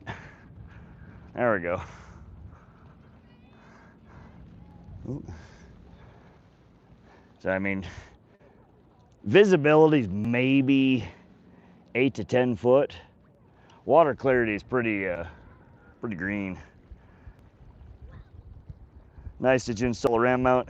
Yeah, it's an extended ram mount actually. I had to combine two to get it to reach. Chert rock, is that what it's called, William? Did you install a ram mount? Yeah, the two of them. I'll show you the stabilizer for the ram mount. That one threw me for a loop because I didn't expect I was gonna have to raise the goddamn trolling motor up so high to get it over the lip at the front of the bow. And I didn't think it was gonna, I didn't realize how much it was gonna raise the ass end of it. So I had to get the clearance here, I had to raise this guy up. I have multiple layers of just HDPE. I built a mount for it, and then we have the quick release, but because it's built up so high, and I had to level it too, so it's not sitting in the water one way or another. So it's nice and leveled the way that it holds in the water. But that raises the trolling motor end up way off. I'm, you know, a foot off the bow. So I ended up, I got, it's like the claw machine at the arcade. You got one arm, a ball, a second arm, another ball, and then the claw grip up at the top. But it works real well. It's nice and stable. And if I want to put some tension up, I can. But it's nice. It's pretty good. But then I just have also one Velcro strap around here to keep the cable from bouncing around so much. And then I actually have a cover that I put on it. Argillite. I own several. Nice, Silver. Rocks are interesting. I wish I knew more about geology. But yeah, so it holds real nice. It's been super solid. Hauling it down the bumpy ass roads. Everything stayed good and lined up. No wonkiness.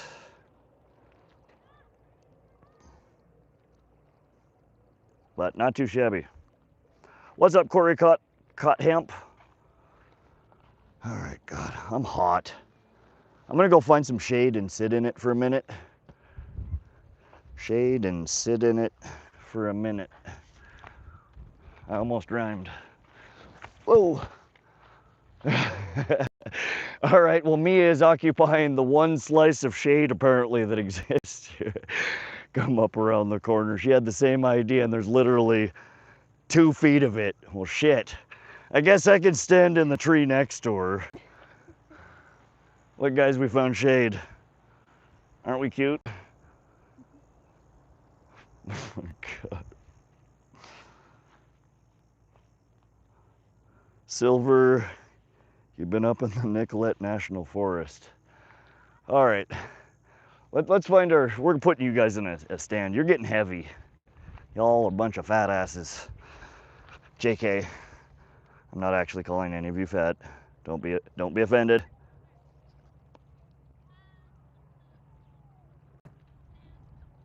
All right.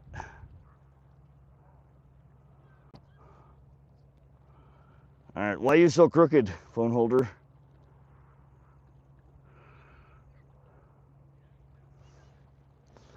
I'm offended. That's okay, El Dabo, you can be offended. I'm not worried about you being offended. Everybody else, though. Everyone point and laugh at El Dabo right now, please. Let's make sure he's extra offended. I'm not fat, I'm king-sized. There you go. I guess we got some shade under the boat here. We could go sit under the boat. Be like Mia. Can't be offended by the truth. I'm 6'1", 230. I'm big boned. Well, you are quite literally 2 of me. I'm like 5'6", $120. So. Your truck, this truck, it was I bought it at auction. We got it out of the, oh, I forget what the oh shit. Why doesn't my brain work? There's a local auction here at Billings and Helena. Copart. It was a theft recovery. This truck, there was only, when I bought it from the auction, I got it for,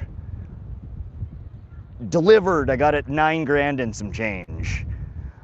But it was a theft recovery. Whoever had it had possession of it for, it was well over a year. But you could tell they painted it. You can see kind of on the side, the silver paint coming through there. There's also some blue. On half the truck, there's some red. It's been completely spray painted. Now it's spray painted black. 3 times, 3 separate colors. It's originally silver, but it only had 48,000 miles on it, I think, when I bought it. 2015. The reason it went so low is not only because it looks like butthole, but it was classified as a biohazard because there were needles in there. Whoever had stole it was shooting up meth or heroin or something. But yeah, it's been a solid truck. I've put over 100,000 miles on it. The only major repair I've had to do with it was wheel bearings in the front and all the arms, all the shit that goes along with it. And I had to put on a new front bumper, and I put new headlights in it and new taillights. Get Montana Outlaw to paint it for you. Is he a painter? No, I don't know. I get people weird looks when I'm driving it. They're like, what kind of crackhead is driving this? Oh, I also might have potentially joined the Mexican Mafia after purchasing it. It's tagged on the front bumper. It's kind of faded now. I'll show you guys. whoever stole it tagged it, which is kind of fucking weird. But I might have possibly joined the Mexican Mafia or something. It's pretty faded, but you can still see it scratched in there. I don't know if you guys can read it. It's like Infamusa with an anarchy symbol. I have no idea what it means, but both front fenders, INFAMOUSA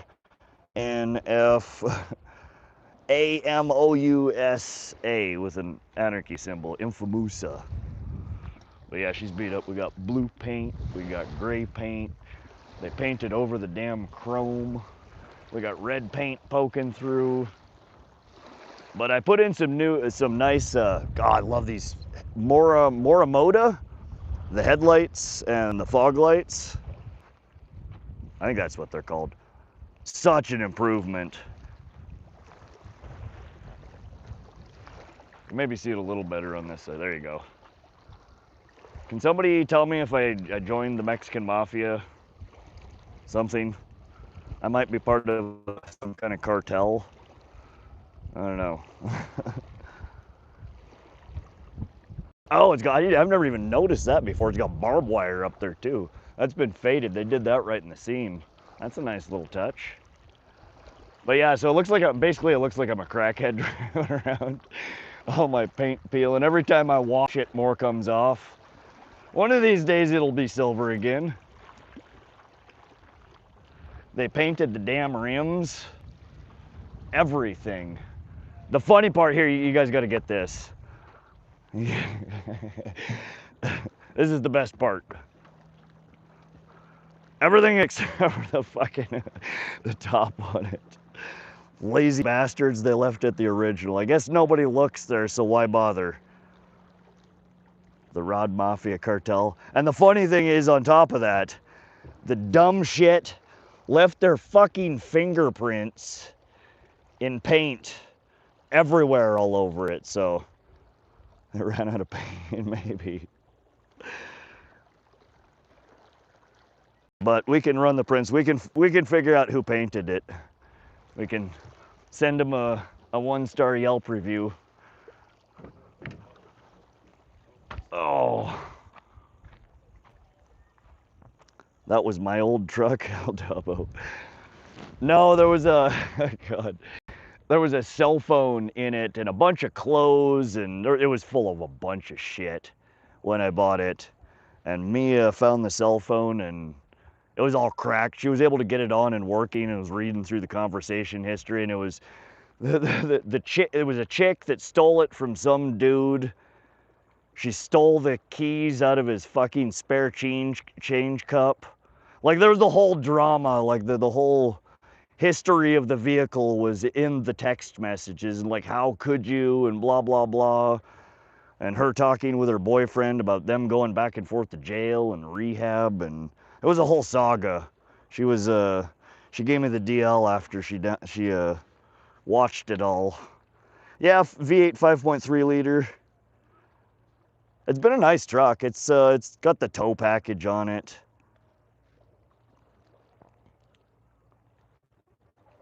But I busted my fucking tail light when we were at Pishkin. So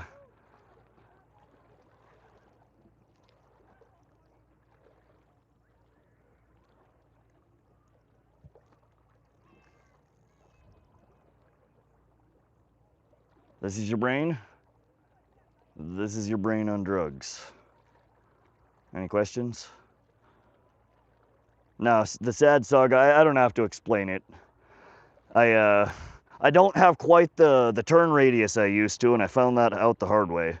Any bullet holes? No, but I do still have oh, where are they? It's kind of hard to tell now.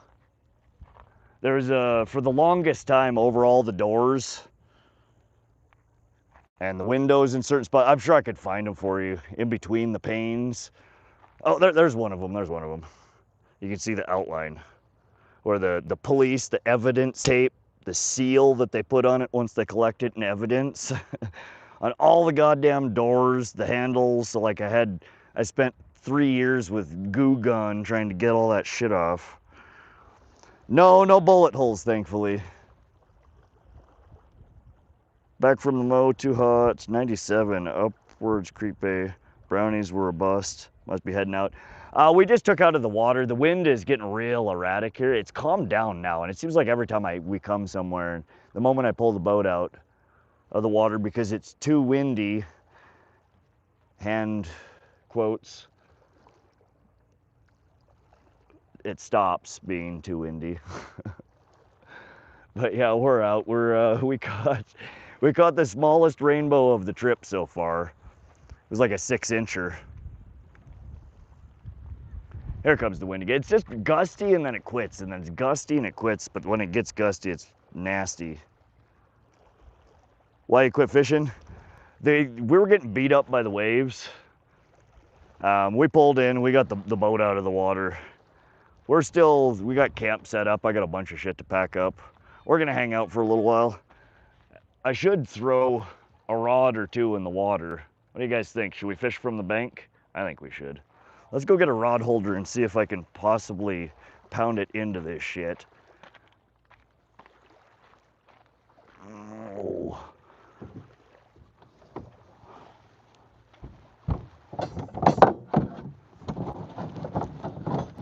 Oh, goddamn. Fine, I'll take the big ones. I don't want the big ones, but I'll take the big ones. I ain't digging that shit out of there. I don't know where I'm gonna pound these things in. Most of this, as you can see, is frickin' rock. Even the soil isn't really soil.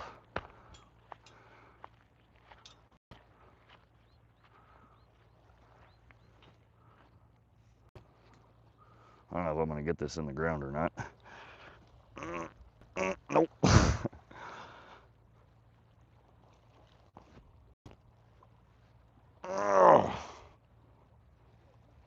All right, well, that should be good enough. I don't think we're going to be catching anything that's 30 pounds, so.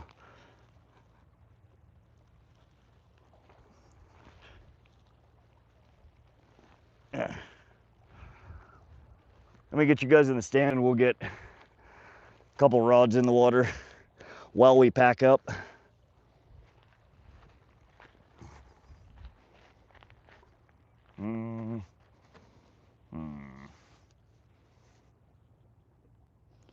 All that glare is bad. I can't see anything.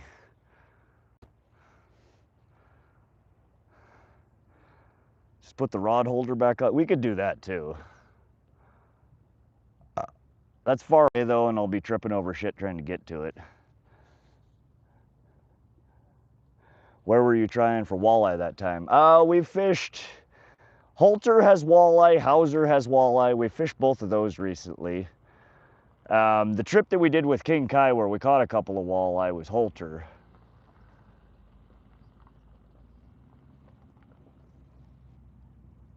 Got 2 cranks and worm harness out doing 1.7. Oh, nice. You're out on the water, 26 foot, 2 cranks, worm harness, 1.7. What cranks are you running, PA?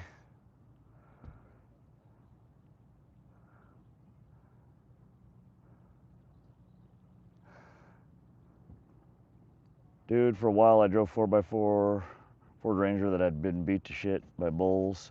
That had flat metal bed as my daily driver. It was awesome.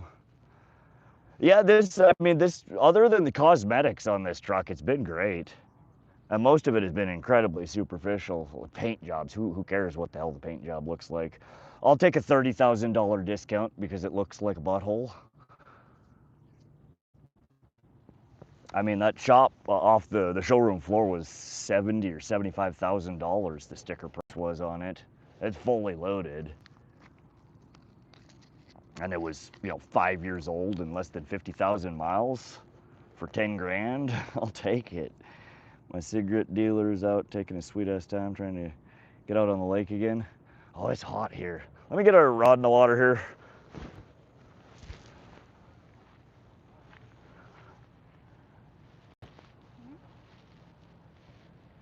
Oh, we should start packing and cleaning some stuff up. You don't have to. A little bit. I don't know how to do your sleeping bag. Did you put your sleeping bag in? Huh? You put your sleeping bag in it. Okay. You clean up the trash in there, any trash that you made, get it in the trash can. Where is the trash can? There's just a bag in my truck. Oh. Up by the dash, fill that up.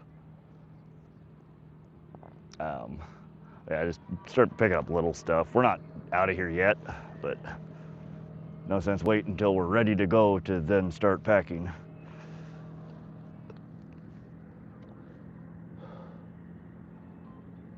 Nobody wants to break into a truck that looks like there isn't anything right, SoCal?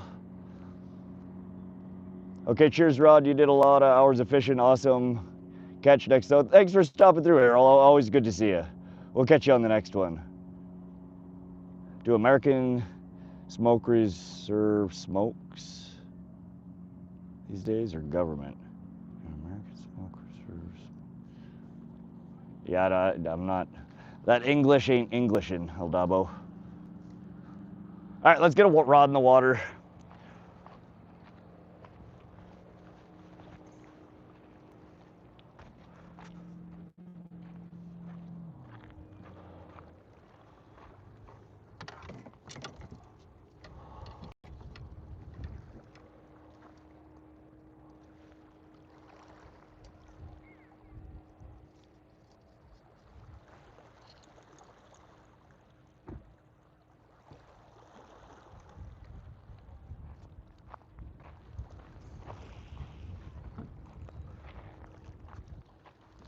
Whoa! Quality cast. They don't cast too well when the line is wrapped around the tip.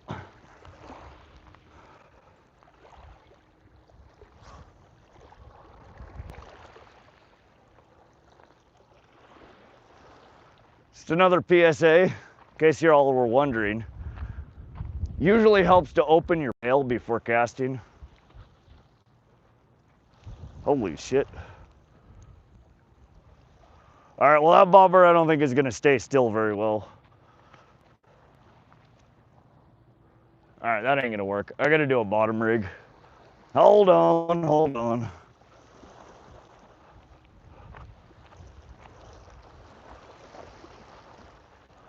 No bobber rigs.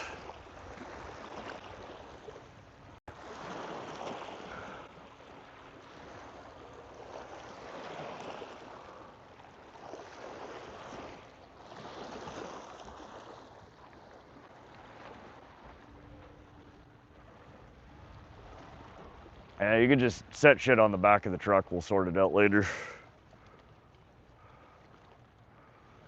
I need a bigger weight.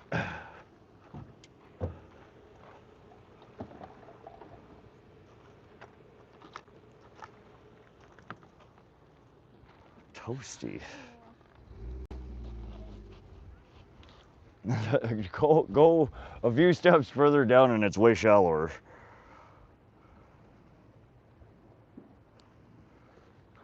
All right, we might as well put a fresh worm on here too. I was gonna fish the crusty ass worm that's been on there, roasted in the sun all day.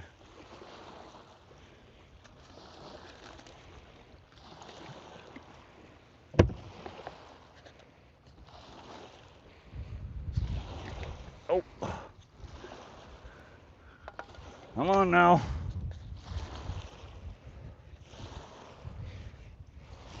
Oh, I hate the wind.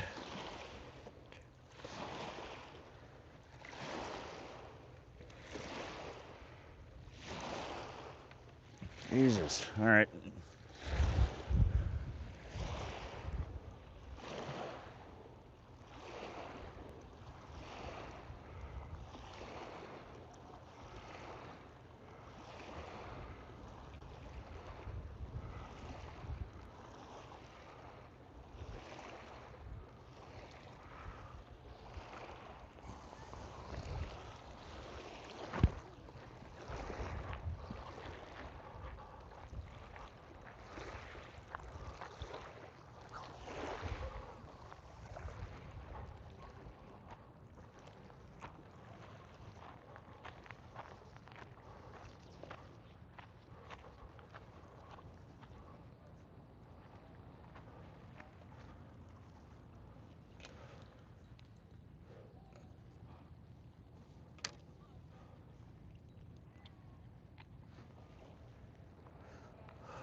Wyatt Chipper, I'm back from yesterday. I can't tell the difference between an American Spirit and the ones they get from the Indian res. You get more trouble for having res smokes than pocket full of crack heroin. Yeah, they're technically not allowed to be sold off res, I thought. They get the tax exemption or whatever on them. More zippers, blow waves, hit on the banks of Long Lake, it muddies. Yeah, Patrick, that makes sense.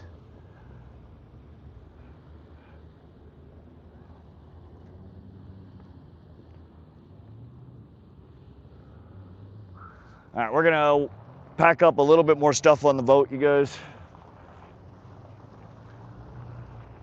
Be careful, don't fall off there.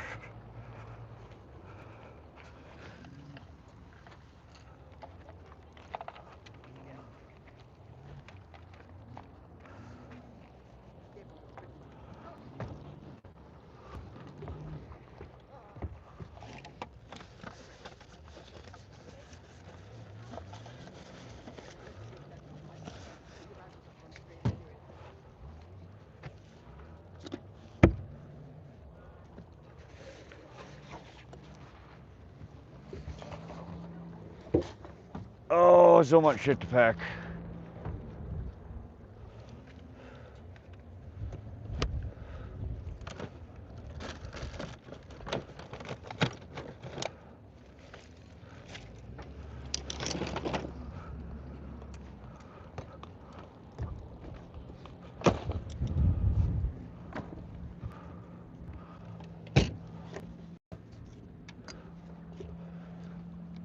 Sorry guys, thank you guys for joining, hanging out. We're me and I are just getting some of the camp packed up while the weather is still decent. We'll be back with you here shortly.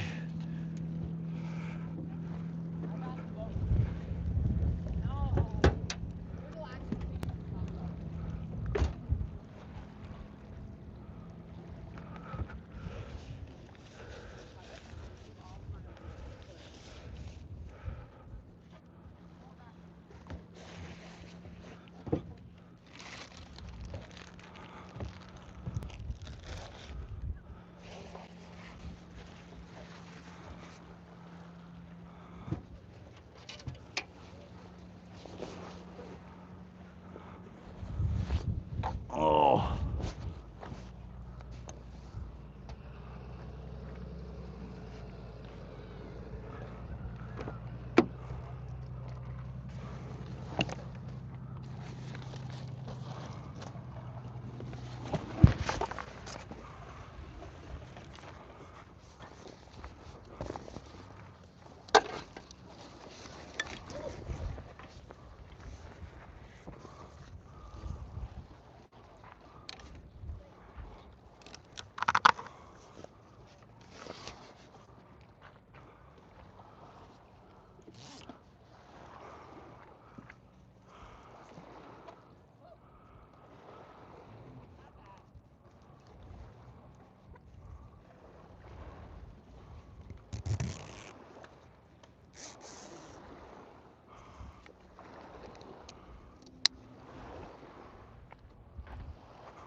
Kind of hard to tell if there's bites when the waves are blowing like this.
Will you set this on the ground or take it by the passenger seat over there? Mia comes up, standing, staring at me, has an important question. Where are the Funyuns? Where are the Funyuns? That is the real question.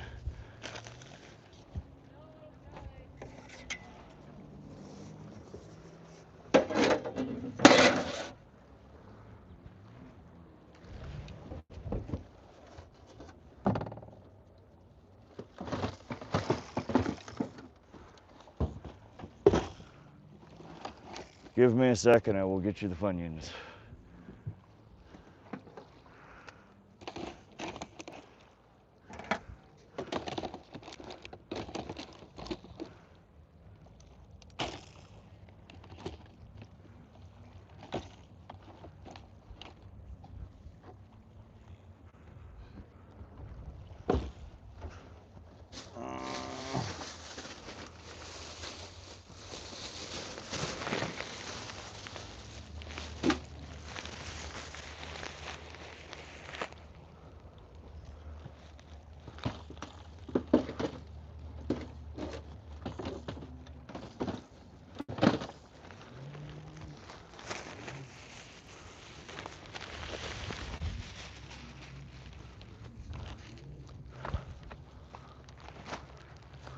Oh.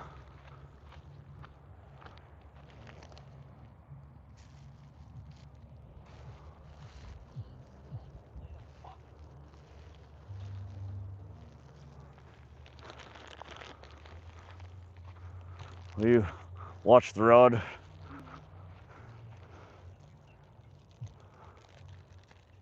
Talk to chat.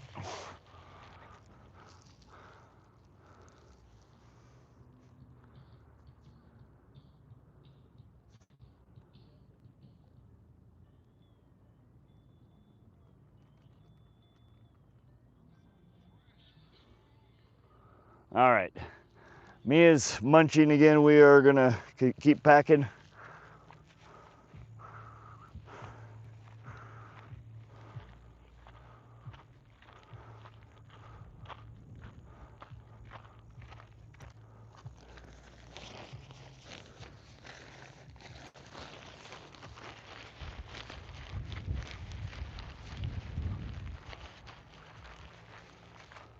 This is what that Yeah. is.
All right, you guys, sorry, I know I'm not on camera right now. We do have one pole out. I have no idea if there's fish on it. Hopefully Mia is watching. I'm just trying to get the sleeping bag wrapped up. We're just prepping to get out of here. We're not leaving yet, but I don't want to be trying to pack everything up when the wind does hit.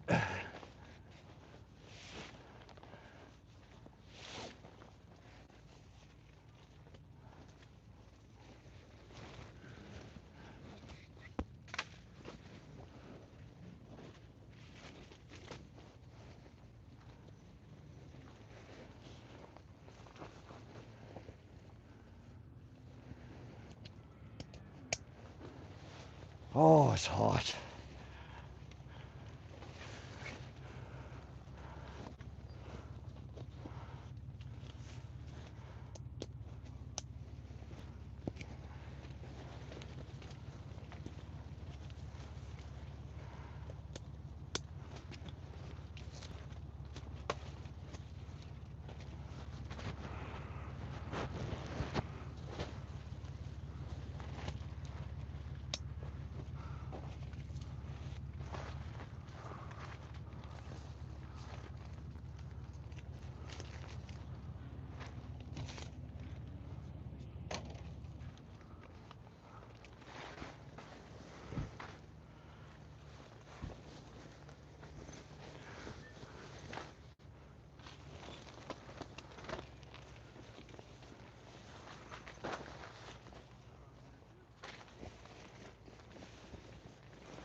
Probably should have left the mic out there. You guys are just hearing all this weird rustling sounds.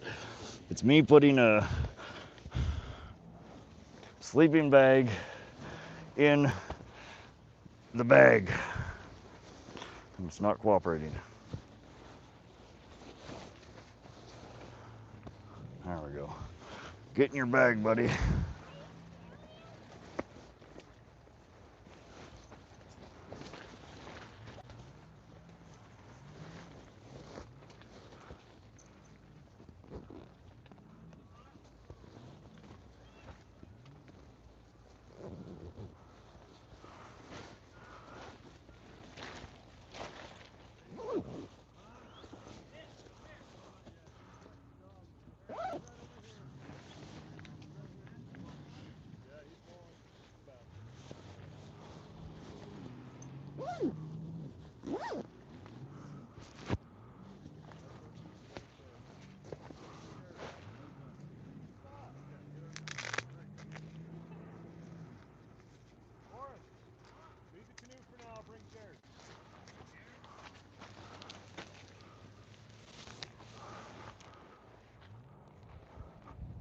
Oh.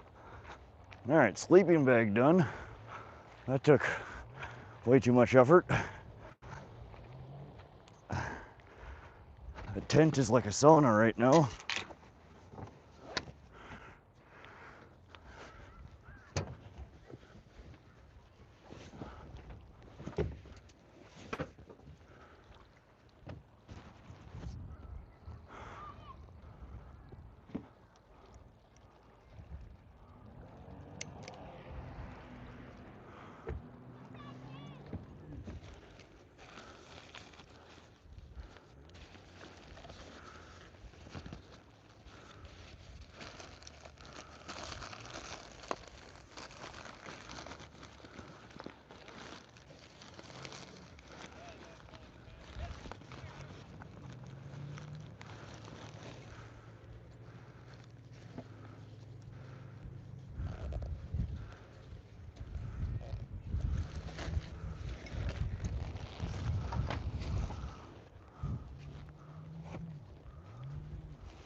Oh.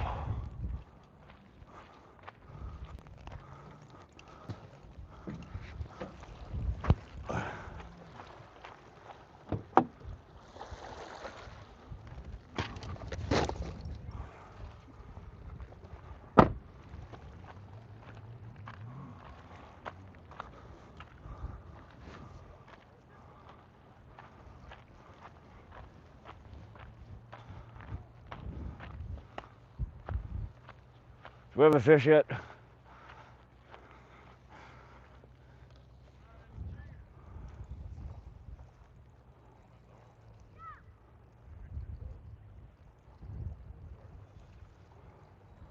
Nope.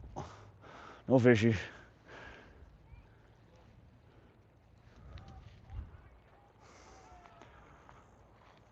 Whew.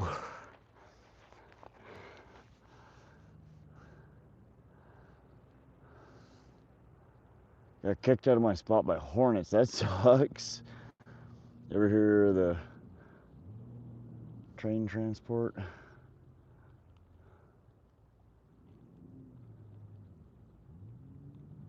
Perch color flicker shed.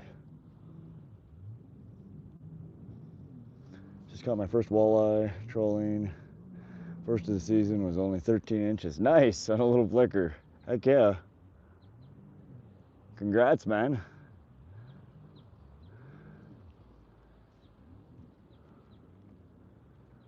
What's up, Eddie? Welcome to the stream. Hey, Oz Block.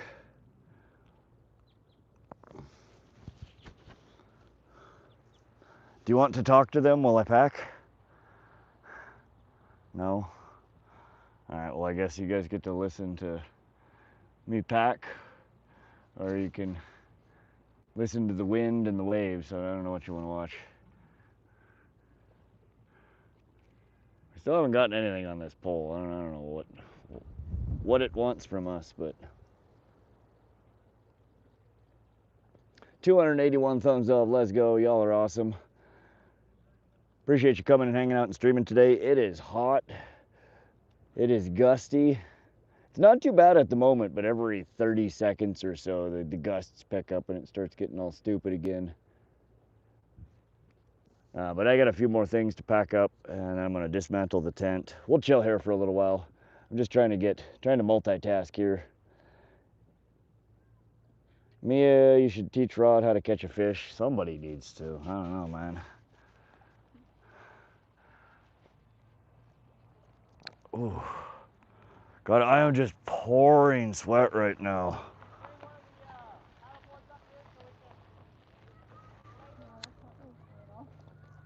I had to get out of there quick. It's toasty in there. It really is.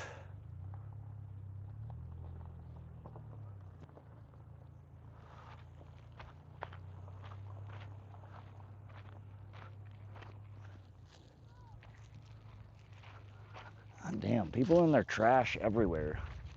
Is it really that hard to find a trash can?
Oh, come on.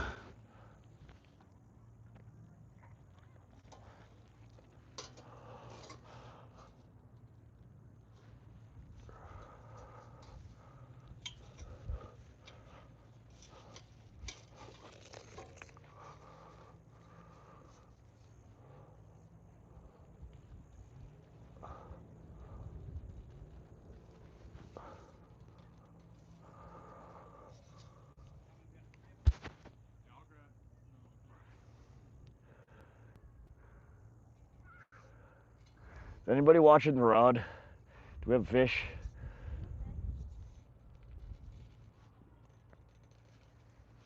Oh.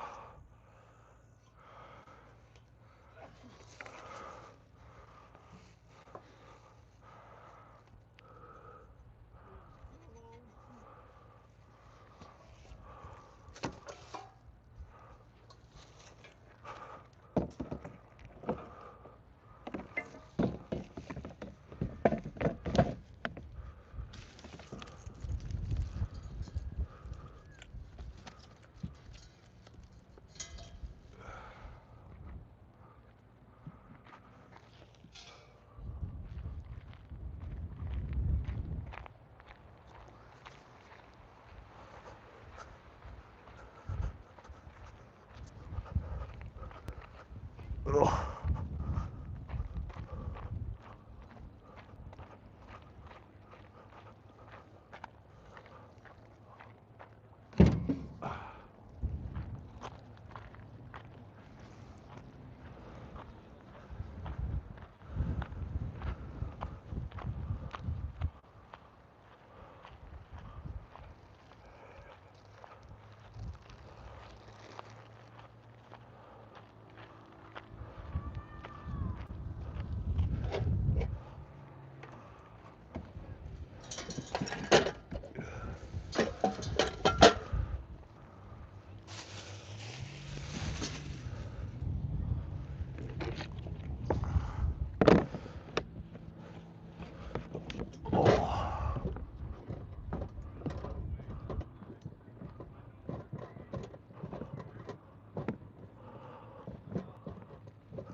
No, I'm good.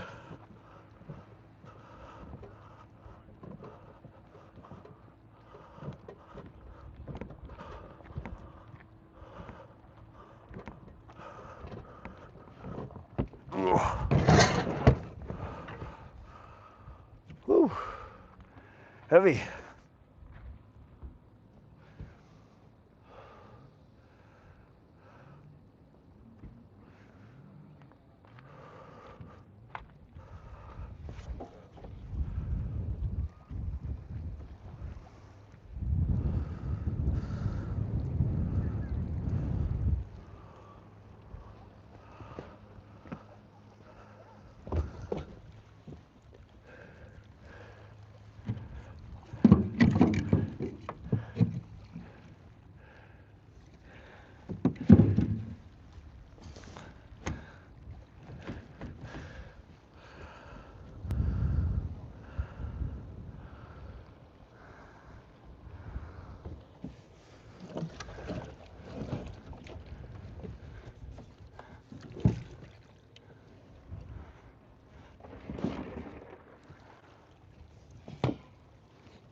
Oh man, somebody come pack this shit up for me. I'm tired.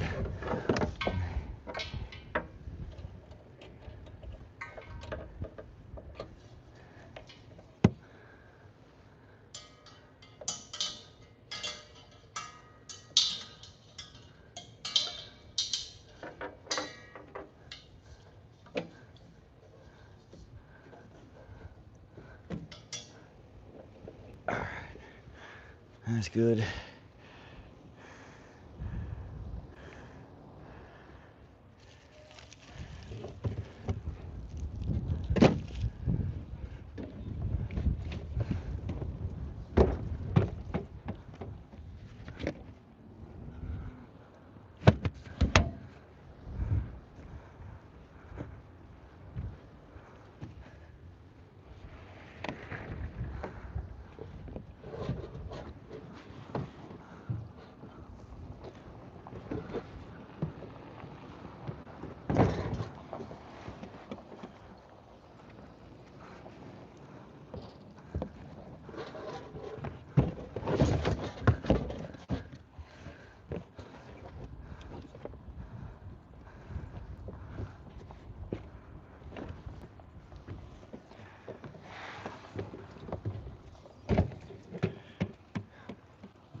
Sorry guys, we are almost done packing up.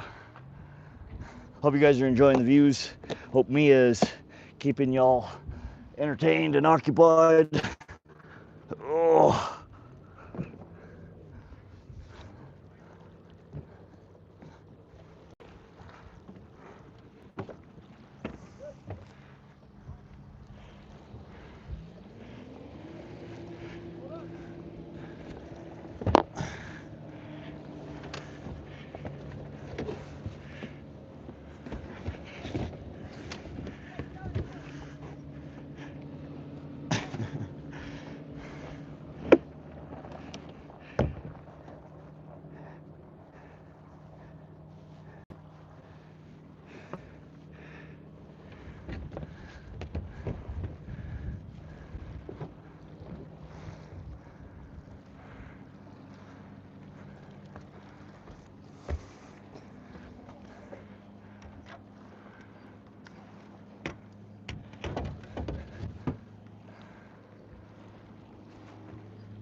Whew. Oh, I'm dying, y'all.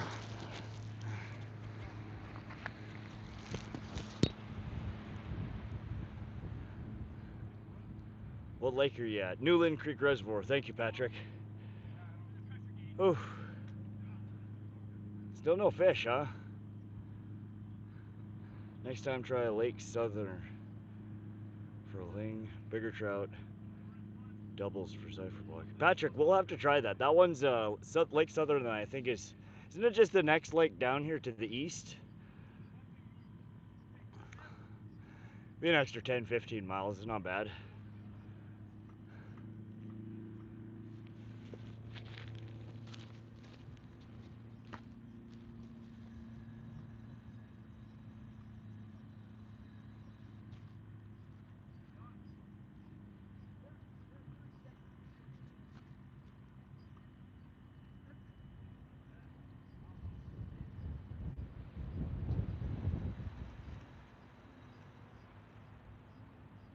Oh. All right, couple more things. Be right back, guys.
Why no fish?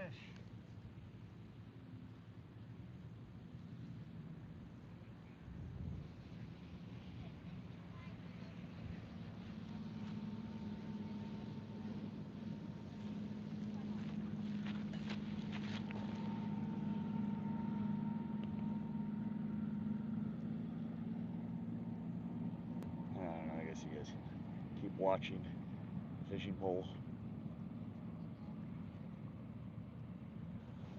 I'm gonna go take down the tent. Be a few more minutes, guys.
All right, tent done.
Pack up your chair.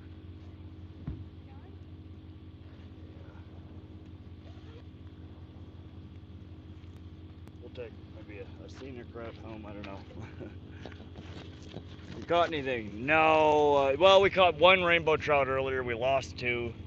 It just started getting really windy. There's so many wake boats out here. It just got miserable out on the water. So we are done, I think, fishing for the moment. We're gonna get last few things packed into the truck, and then we're gonna head on down the road. We might, I don't know, we might try and stop, go check out some places along the way home. We'll see. It's been a while since I've been up this direction.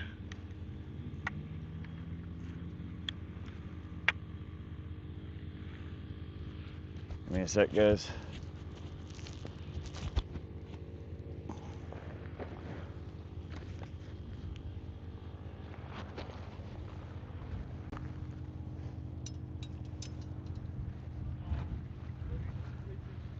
But we didn't catch anything from the bank.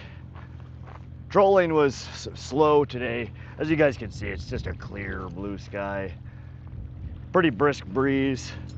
Some nasty gusts.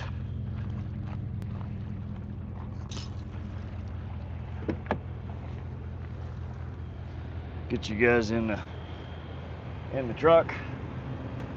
The stream is gonna break out momentarily. I do have to move the Starlink from the boat to the truck. I don't have a solution yet to allow me to do that seamlessly. Hopefully we'll have that coming soon after I figure it out.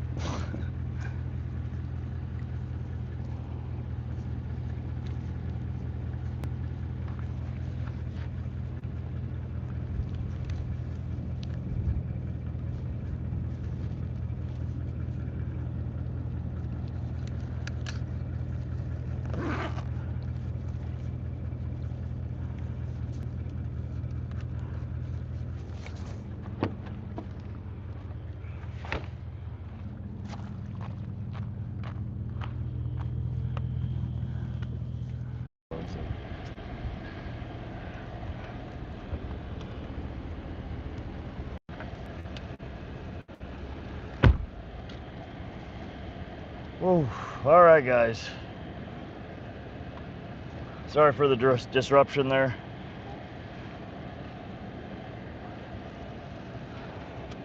We are back. We are back.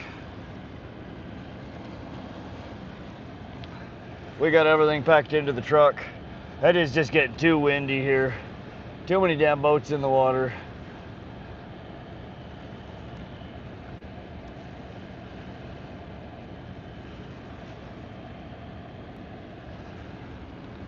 Hey Rod, your stream just started buffering, so I skipped down to the next streamer to refresh, and it was a girl with names painted on your face holding a sign that said $10 gets your name on the face. Oh yeah, there's a whole genre. People writing your names in sand, on paper, on the wall, on their body. I saw someone writing their on a rod. On a rod? Yeah. What are you doing? Donations right on the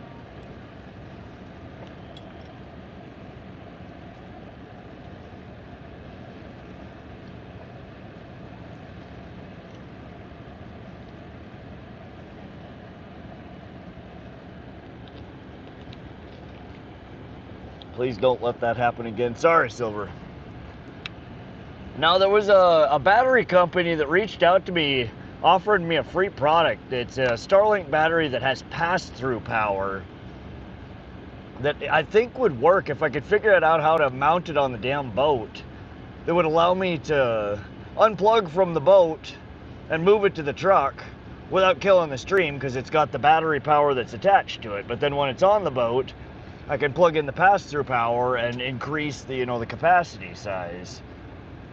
They reached out like a month ago and said they were going to send it to me, and I haven't gotten anything in the damn mail, so I don't know what the deal is. Is that guy loading an inflatable? Looks like it, yeah. He's just got a flat trailer with rollers. Holy shit, there's like 25 rollers on each side. Yeah, it's one of them inflatables that you get at like North 40 or But with all the shit that's mounted on there, I think a lot of people do transport them like that. Oh, their whole trailer's floating away. Yo, we got boat fails here.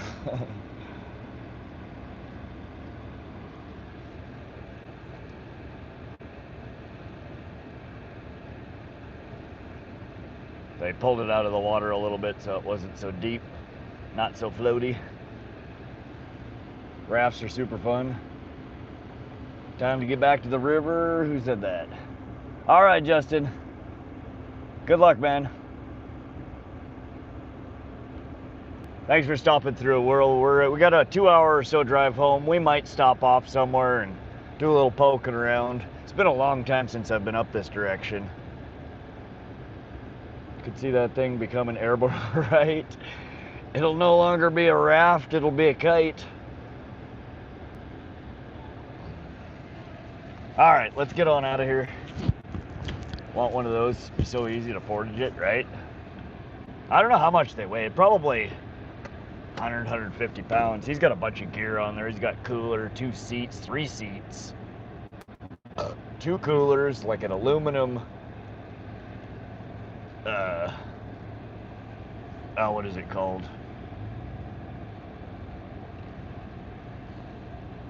Frame. Jesus. Frame. Oh, there are so many people here.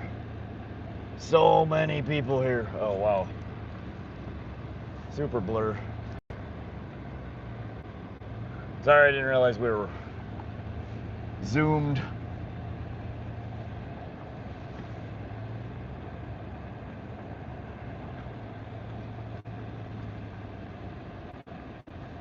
Look at all these people. Everywhere. God, I'm glad we got here when we did. I thought it was bad when we got here. You seeing all this, Mia? Yeah, everyone's kind of pulling up. Good Lord. Every fucking square inch parkable has shit in it. I guess we could have just camped anywhere, huh? We should have camped down there. Other than they have no shade. They're building their own shade. That looks a little different in the light, huh? We came in here in the pitch black, y'all. We couldn't see a damn thing.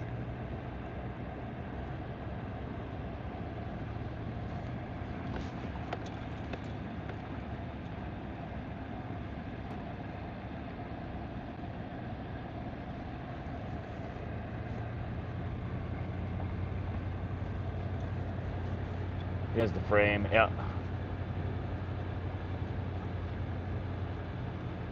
Be lighter than my 6'3". Well, yeah, probably. Could do all the river floats.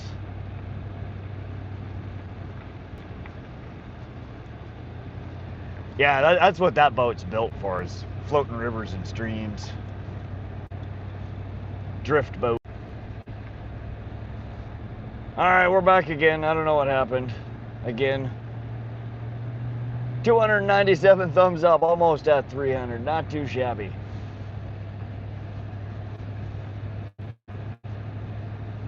Oh, I got a headache. So hot.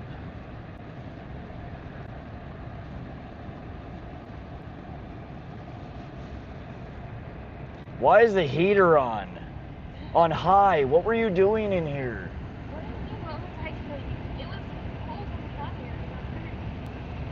To turn it on high, I'm like, why am I dying in here? The air conditioner doesn't feel very cold.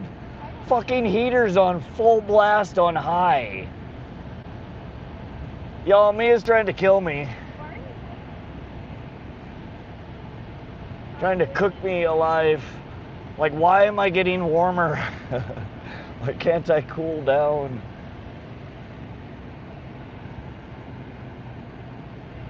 Oh, that feels better. We got actually AC. I heard it run and I figured it was the AC. She was in here after when I was wandering around in the goddamn dark with a flashlight trying to find somewhere to set up the tent. And she was in here fucking cooking like a turkey, I guess.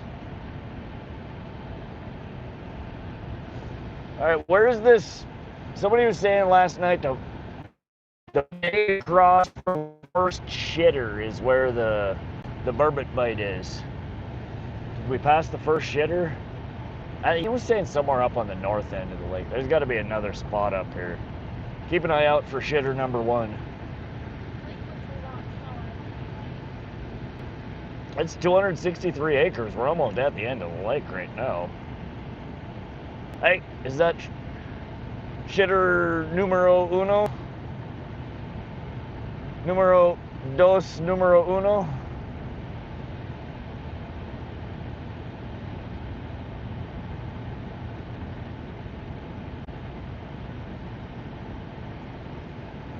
Good Lord, everywhere.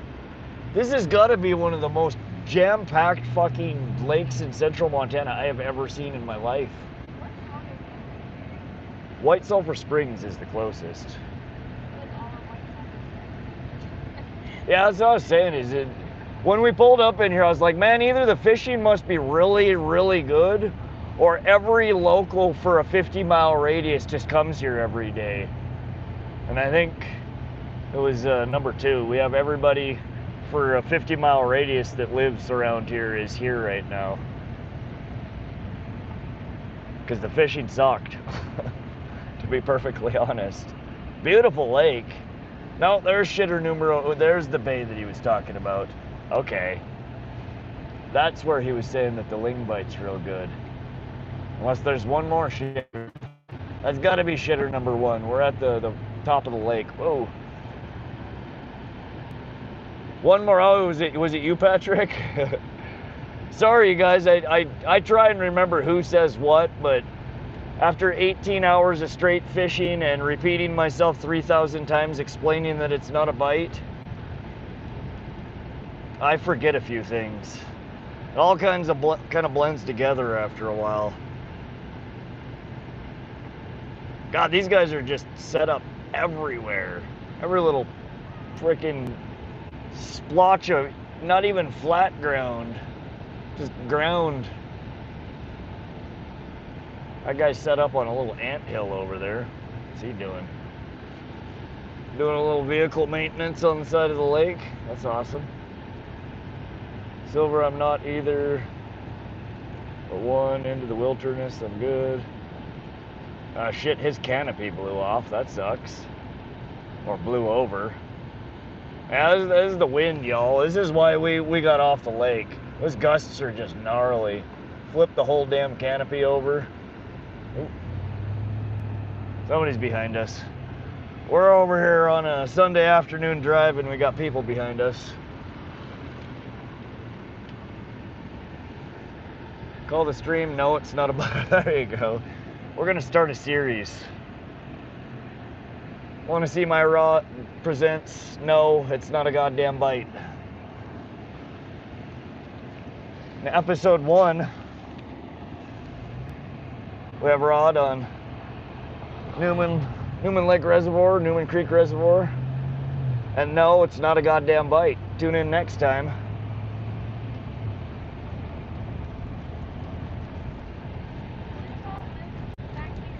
What? We came up here.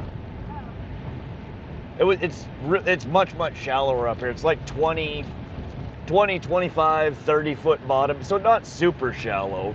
But we were running, when we came up here, we were running a giant dipsy diver and a frickin' 4-ounce split or snap weight on one of the poles. We're just running way too deep to be up in here. Zoomed in. Damn it. Sorry. Thank you. Holy crap, I thought no one lived in 75% of the population of Montana is at Newlan Creek Reservoir right now. The half were sitting at, or the other 25% are sitting at home in front of their air conditioner.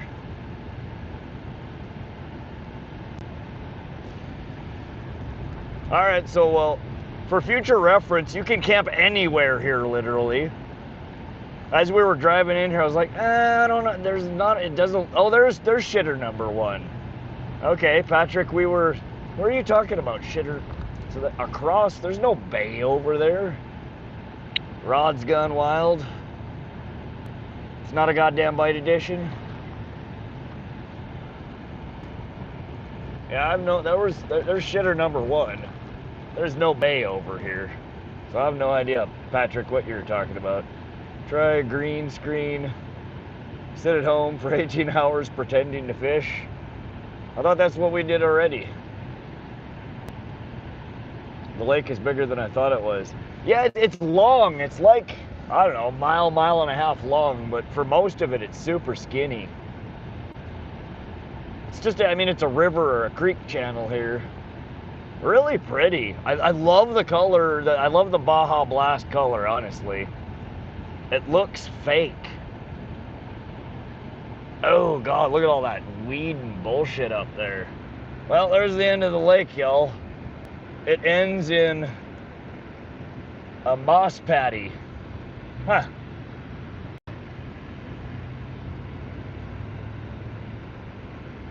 That's where their lake starts. Interesting. Cheers, folks. What's up, Primary Perception? William Barry, that place is nice, bro. It is. It's so pretty up here. We drove up here in the pitch black. We left home at frickin', I don't know, 10:30, 10 p.m. So I didn't even get to see half the ride up here. It's been 20 goddamn years since I've been up this direction.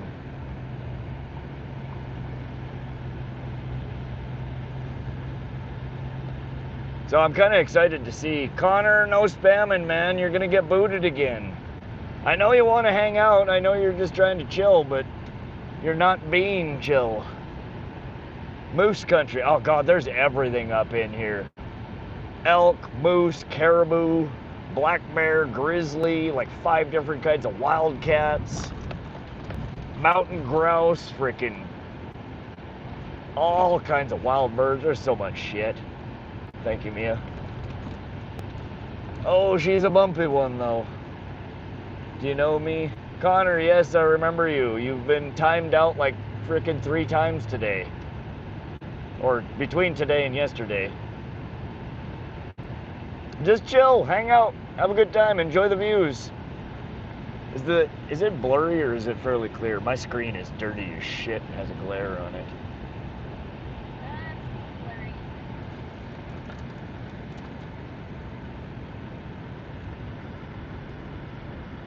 Hold on, let me give her a little spit shine here, guys. A little squeaky, squeaky, squeaky.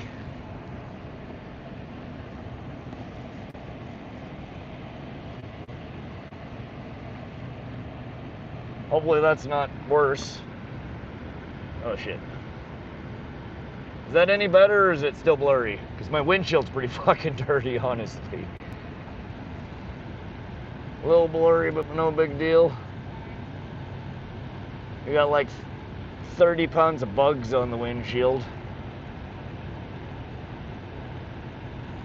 And another 10 on the inside. It's dusty. I need to clean my damn windshield.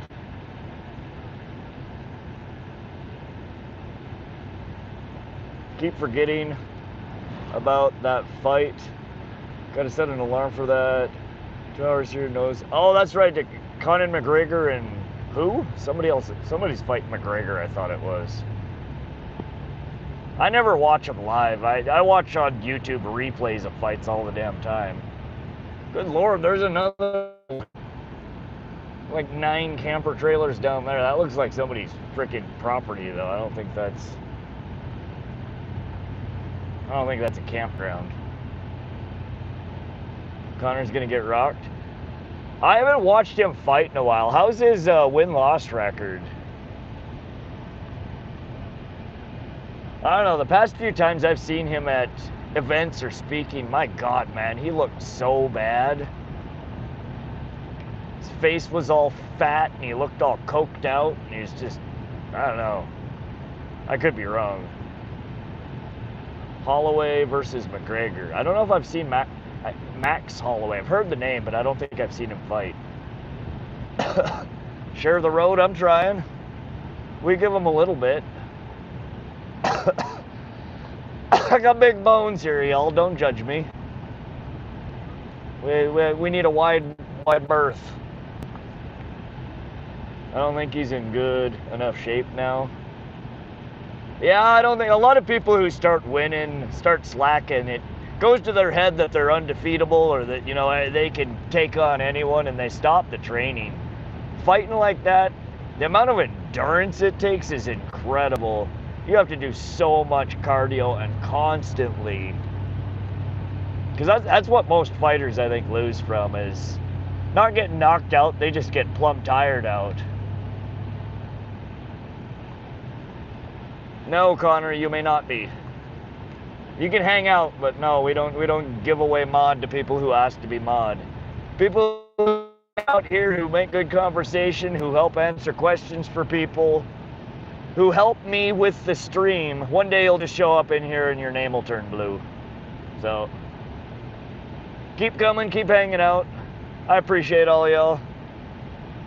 But the moderators are here to help. And those that do help tend to become moderators. Moderators aren't just to have a blue name. We get real busy and I need it. I need y'all's help.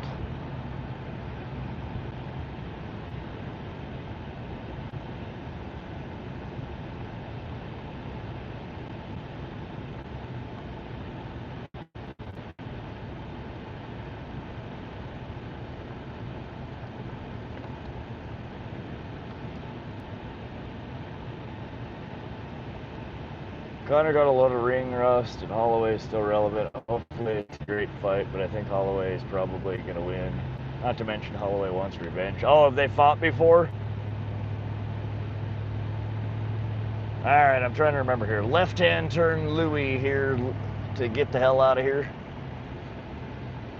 Not so bad. Pishkin's 19 miles of dirt road. I think that was like 3 or 4.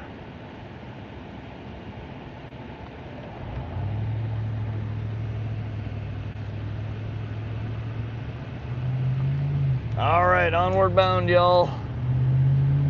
All 70. Good lord, there's 70 people in here.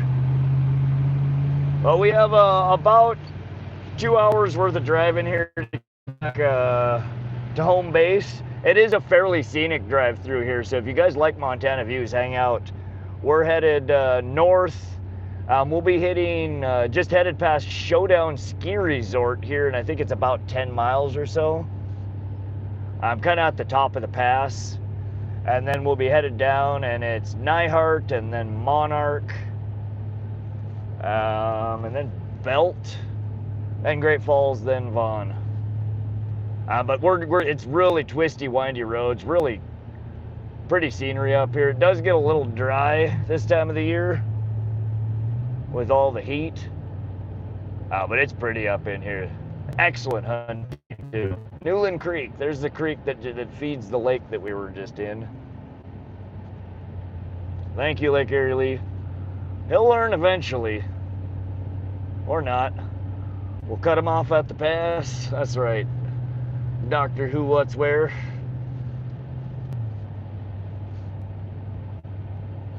You quit early. Did you get discouraged? No, we didn't get discouraged. I mean, it is hot. The bite was shit. We finally landed a fish after 6 hours. A 6-inch rainbow trout. It's the smallest rainbow trout I have ever caught on a troll. They just kept getting progressively small. Now, what killed it for us is we were getting 15, 20 mile an hour gusts poking up, and everybody and their goddamn brother is on the lake right now with their wake boats. And we were getting beat up. It's no fun when it's like that. Not safe, not fun. Not to mention it's like 90 some degrees right now. Are you often fishing at the Madison River? So let's see here. Madison. No, that's Teton and Marias that feed into the Missouri. Where the hell is the Madison River?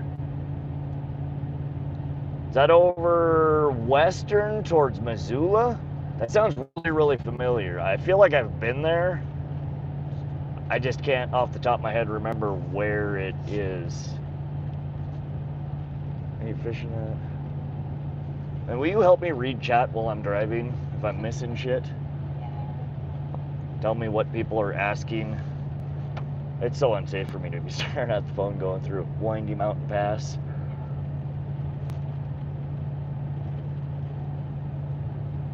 The pleasure boats should have an area of the lake.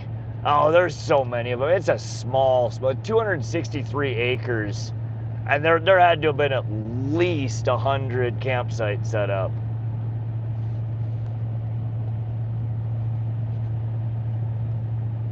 Probably, 30, 40 boats minimum.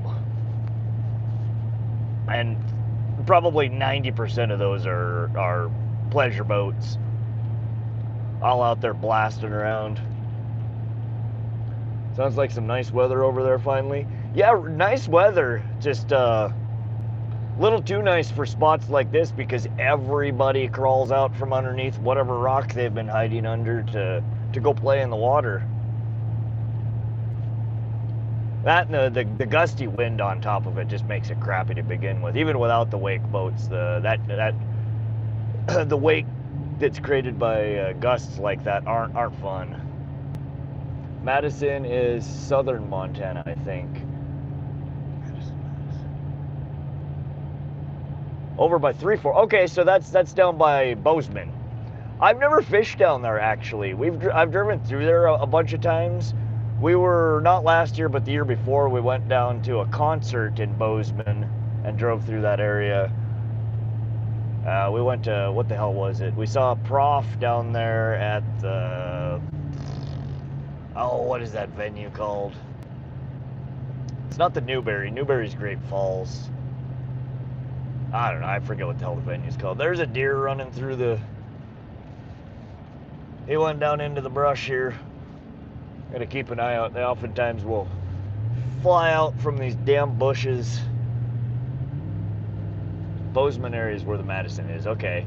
Yeah, I'd love to go fish down there. I have no experience. It's a pretty far drive for me. Bozeman's a 3.5 hour drive, which, I mean, we're driving 2 hours right now. I don't get down that far. Usually if I'm gonna drive more than 2 hours, I like to camp out. And unfortunately we can't go camp every weekend, as much as I'd love to. Rockin' the Rivers, now that's a festival down there. There's a music venue down in Bozeman. I forget what the hell the name of it is. Runs through Ennis to the headwaters, okay. Is the Madison good fishing?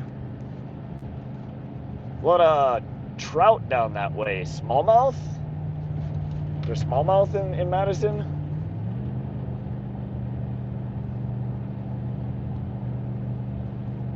Have read that is one of the fish richest rivers. Must be beautiful. Yeah, I don't know about that.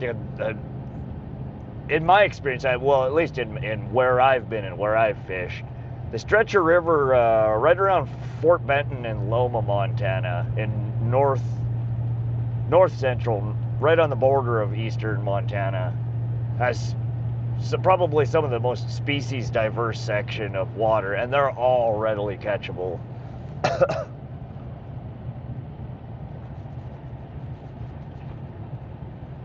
It's a long river, 50-mile riffle section.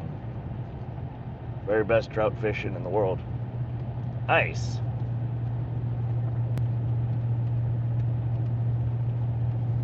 The hell are all these cars parked on the side of the road here for? There's like nothing over there but a bunch of, is it a trailhead?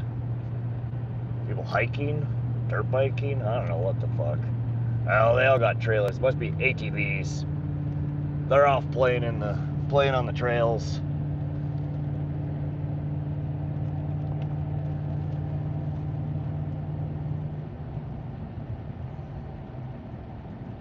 Oof. I hate big long turds. Trying to take a drink. My ears are popping from changing elevation.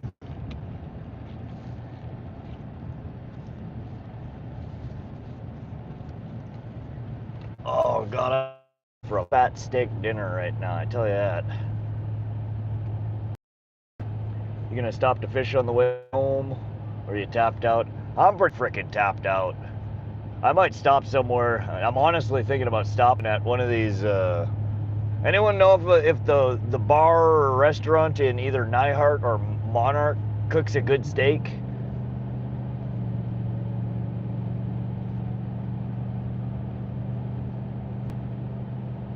I don't know. We could stop. There's Belt Creek. There's a few creeks that run down through here that I always see people pulling frickin' brook trout out of.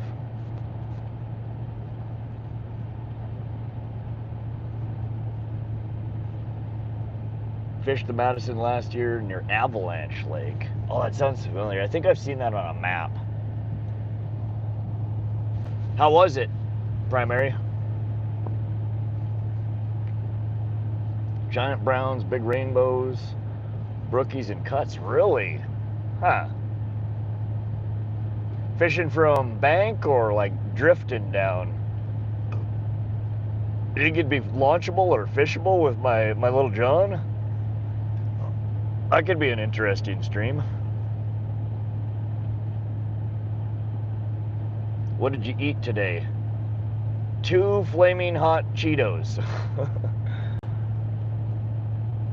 I didn't eat all day yesterday either. We got here Thursday night. I got camp set up around 1 a.m. I cooked myself and Mia a fat breakfast burrito. Oh God, that shit was good. It really hit the spot. And I didn't eat anything all day yesterday. And today Mia confiscated my flaming hot Cheetos, and I snagged 2 of them out of the bag, but that's all I've eaten in a day and a half. It's all right though. I do that all the time. When I eat, I'll sit down and eat like a frickin' 18-ounce ribeye and a giant baked potato and frickin' a whole package of asparagus.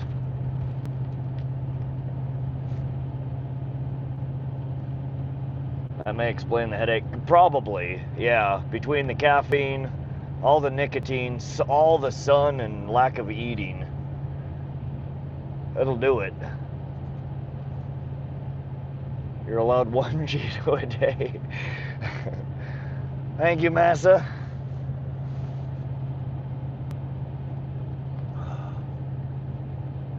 Very fast water. Okay, yeah. Slow action when I was there, but such beautiful scenery I didn't mind. Yeah, so that wouldn't be a good spot for the John boat.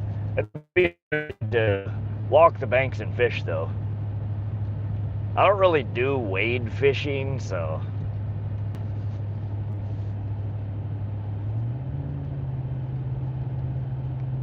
both with high seat, pontoon, drifts, rafts. Your boat might get hail damage. Probably.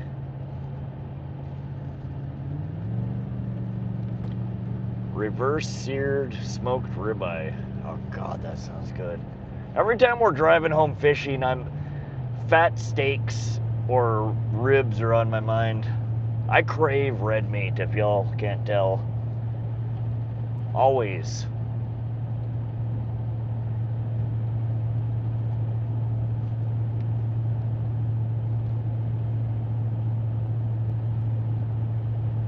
$302 likes. Let's go. We passed 300 finally. Mia's over here passed the fuck out. She's napping. She's not used to marathons, y'all. No one can hang.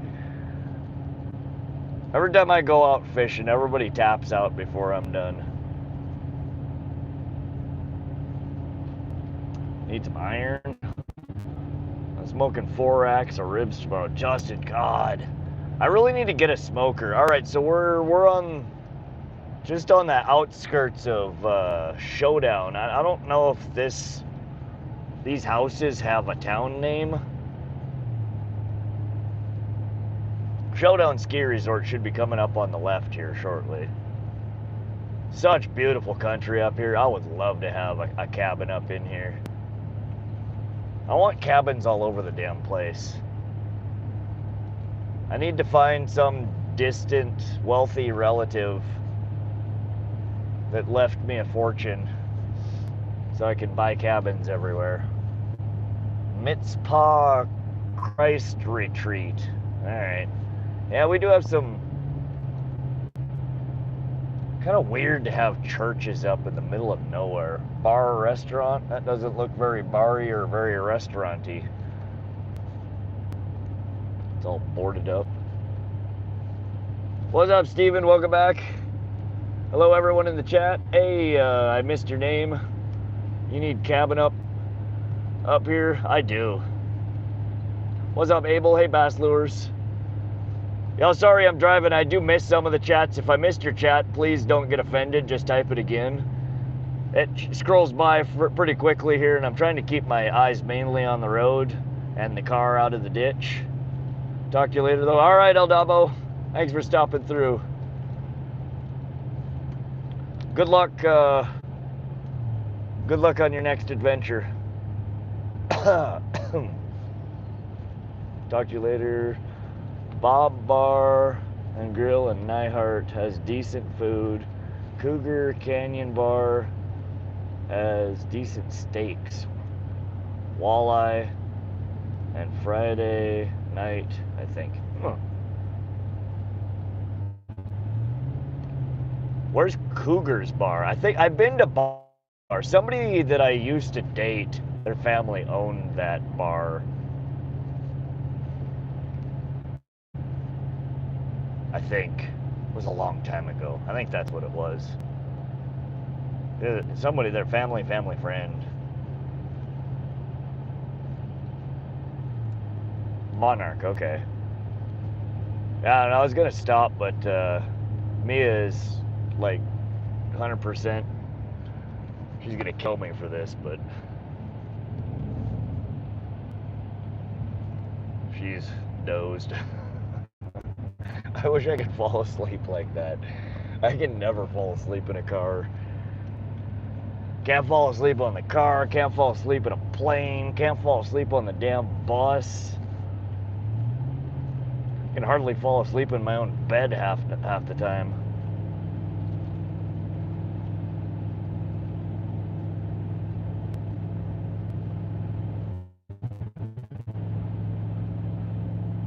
Yeah, you gotta be so uncomfortable.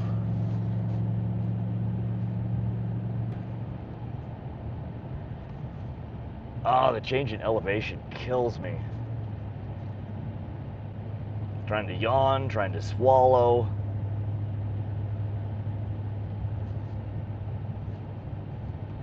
Are you often in Canada for fishing? No, I would love to go up to Canada to fish.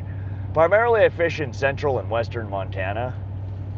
We are in the coming years, though. I'm trying. My plan is to retire in the next couple of years, and after I have officially retired and I don't have to work the 9 to 5 every week, we will hopefully be doing more traveling and fishing for the channel. Probably do a lot in the Pacific Northwest.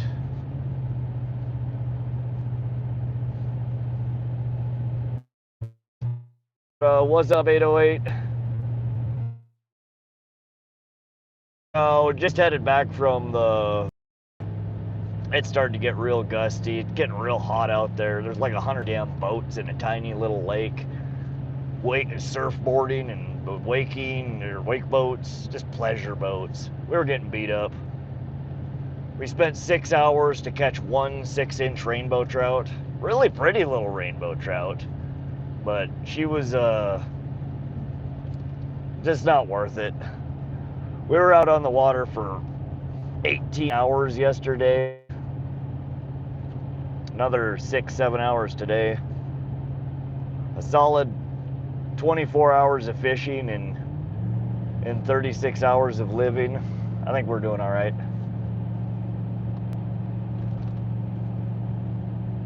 You went at the mall? Heck yeah. You must be really good at what you do to be able to retire that early. I've been in the tech industry for 20 years or so now. I've also invested well. I'm a nerd, got into Bitcoin mining early, so I'm not like filthy rich or anything, but I do have a fairly good nest egg set aside. It's always been, I've been working, busting my ass all my life with the plan that I don't want to be working when I'm 50, 60 years old and just trying to survive. I want to work and then I want to retire and I don't want to work anymore. And things coming together that hopefully we'll be able to 45, I think, at the soonest, and 50 at the latest. The longer I work, the better. It helps me pay off what little debt I do have for the home mortgage that I have, which I could pay it off today if I wanted to. I'm just, doesn't make sense for me to cash out better investments to pay off a lower interest loan. But that's the plan, is I want to be done working by 45. I'll still play, you know, I might take on odd jobs here or there, but I don't want to be working for somebody else anymore.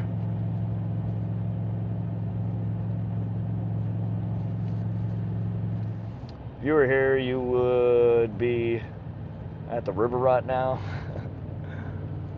It's toasty out. It's anything more than like 85 degrees, and it gets fairly miserable outside trying to fish in it. You're just sweating, the sun. Oh, here we go. There's the ski resort. It's been a long time since I've seen it without snow on it. There's Showdown. Those are all the ski runs. I don't know where the hell the damn ski lift is. Got some black diamonds in the middle there. I don't think I can pull over and give you guys a good look of it. You guys are gonna have to peek through the trees here while we're driving.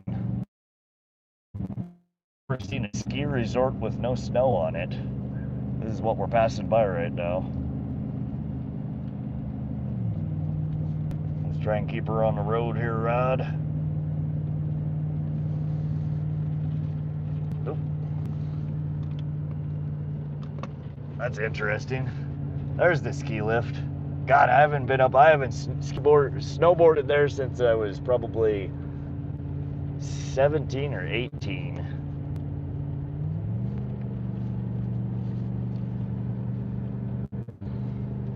Looks like some steep slopes. Yeah, there's a handful of black diamonds there. Double black diamonds, triple black diamonds. Alright, we're at the top of the hill, y'all. Pretty much downhill from here. Whoa, keep her on the road, Rod. What's that resort called? Showdown, Showdown. Showdown Ski Resort.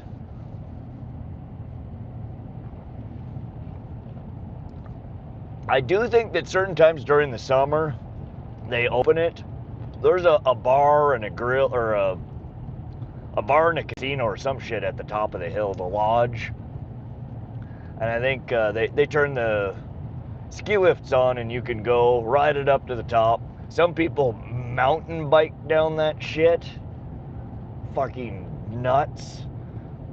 Carl's nuts, but I don't think Carl is mountain bike down the side of a black diamond nuts. You never know though.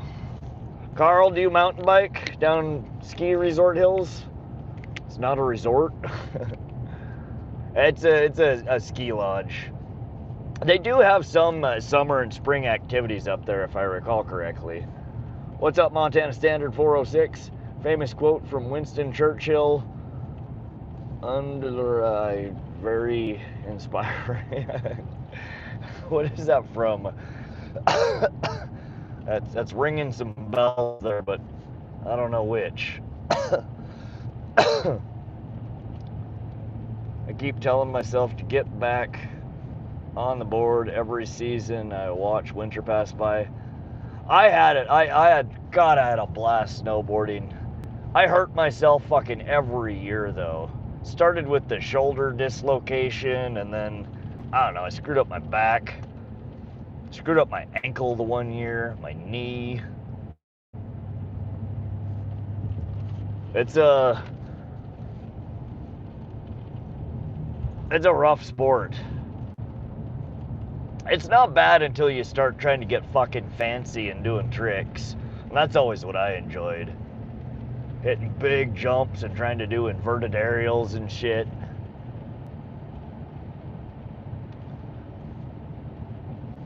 After you land on your head a few times, though, it's not so much fun anymore. All right, we might lose a little bit of signal. We're in kind of a steeper canyon. Y'all let me know if the stream craps out. Sorry, I'm missing a whole bunch of chat. Goodbye for Nagata Runs. Steve, thanks for stopping through, buddy. Always a pleasure to see you. Enjoy the rest of your weekend. I missed something, double black diamond, didn't really, only enter at your own peril. Yeah, most of those black diamonds, double black diamonds, they're just freaking, it's moguls down the side of a fucking cliff. It's really old. Moguls are no fun for snowboarding. It's people who want to ski and jump and slide, jump and slide, jump and slide. You're basically just inching your way, well, foot by foot down the side of a fucking cliff. Not really enjoyable. I like powder. I like doing tree runs, train park, Silver Mountain, Lookout, and Schwelter were my mountains. Silver Mountain Lookout sounds vaguely familiar, maybe. Schweitzer doesn't. I broke my tailbone snowboarding senior year. Oh god, yeah, I fucking my. I don't know if I broke it. I think I probably fractured it, bruised it at the least. Terrible injury. It hurts forever. It's like, God, that still hurts. Like, all right, y'all, we're back for part 19 of our series today. And no, it's still not a fish. It's not a bite. I promise. No, I've never been to Nova Scotia. Canada, I've only been, I was really young. I was like 9, 10 years old. I have a bunch of aunts and uncles and cousins that live in Calgary, Alberta area.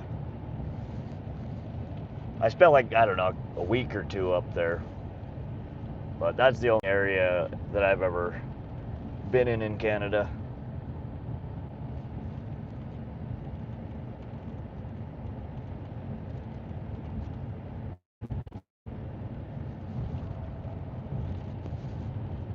Nasty ice fishing accident and messed up my ankle bad once. Oh man. Look out on Montana border off of I-90. Alright, John. It's like a cartoon. What did I miss? I don't know what that reference is to. It's so pretty up in here. I love these little creeks running through here.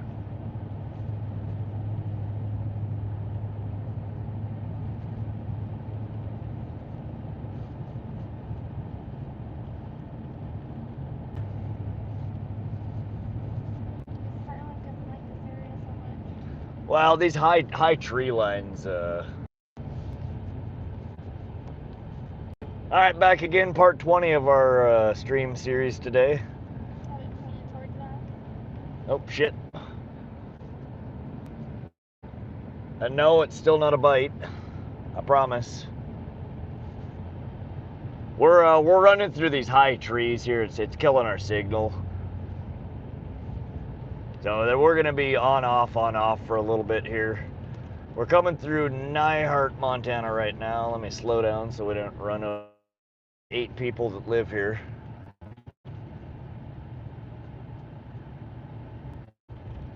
I don't know a whole lot of history of these towns, Nyhart and Monarch.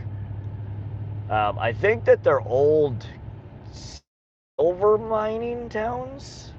Silver or copper? Somebody correct me if I'm wrong.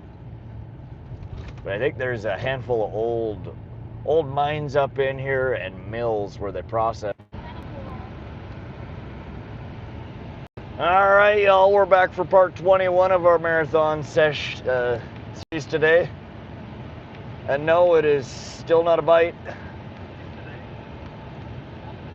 Our phone overheated, so we're fighting between the heat and Starlink crapping out because it doesn't like tall trees.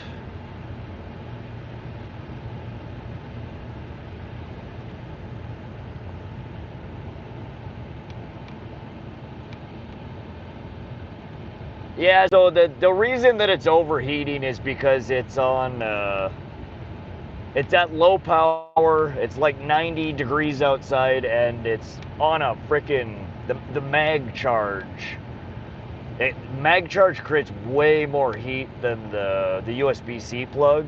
So FYI to y'all streamers, if you're trying to charge your electronics while streaming with MagSafe, the magnetic charger, you're gonna overheat eventually. Use the USB-C. Hey, Tink Tink. Wow, is it just me or did that camera get way cleaner, brighter? Or are we just not in the sun anymore? God, that shit looks green, vibrant. Well, we're looking pretty good here in Montana, y'all. That shit's green. Maybe that's just from staring at Mountain Dew Code whatever the fuck water all weekend. My color palette's all messed up. It looks greener on the iPhone than it does in person, though. I ate half a jar of jalapenos last night. I've got search. I've got something overheating right now as I watch. Good Lord. I feel you, though. Man, when I eat at Jimmy John's, them fucking cherry peppers are, God. I'd put a pound of them suckers on there if I could fit it. But you pay the price. Like about 3 hours later, Jimmy John's is coming right back out you. Straight out the other end. Just goes straight through you. Clean your gut out at least.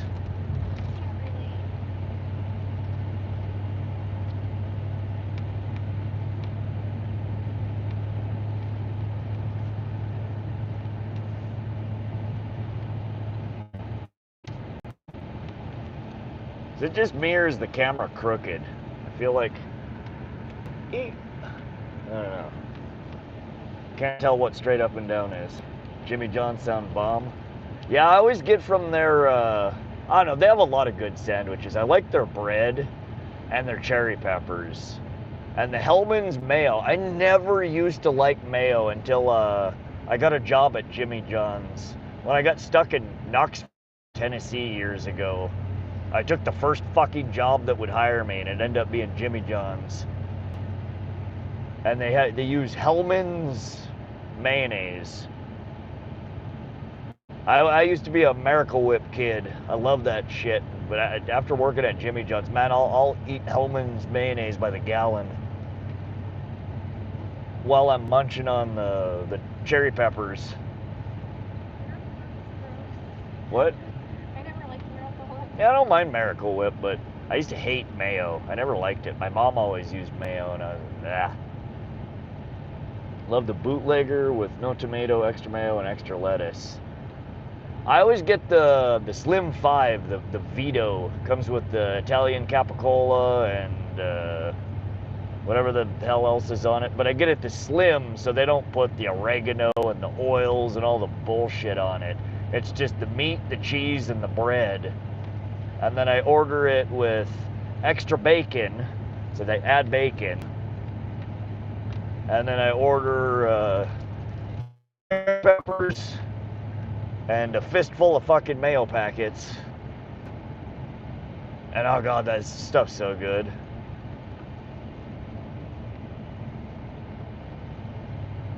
I never eat it with all the veggies on there.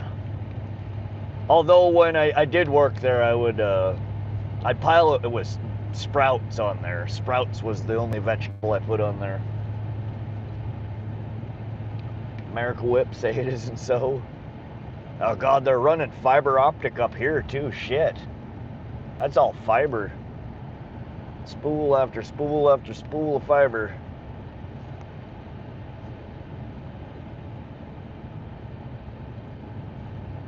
Hellman's is way better. Yeah, good stuff. I like it. When I was a poor college kid, I'd go to Jimmy John's and buy the Dale bread for 50 cents. Oh yeah, the Dale bread is good.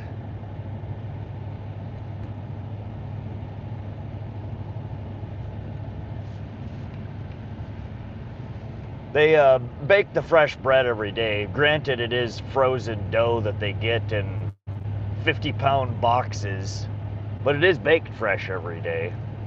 But I don't know, the bread, their sandwich bread is probably my favorite at all the different sandwich places. A third of the damn cost of the Starlink.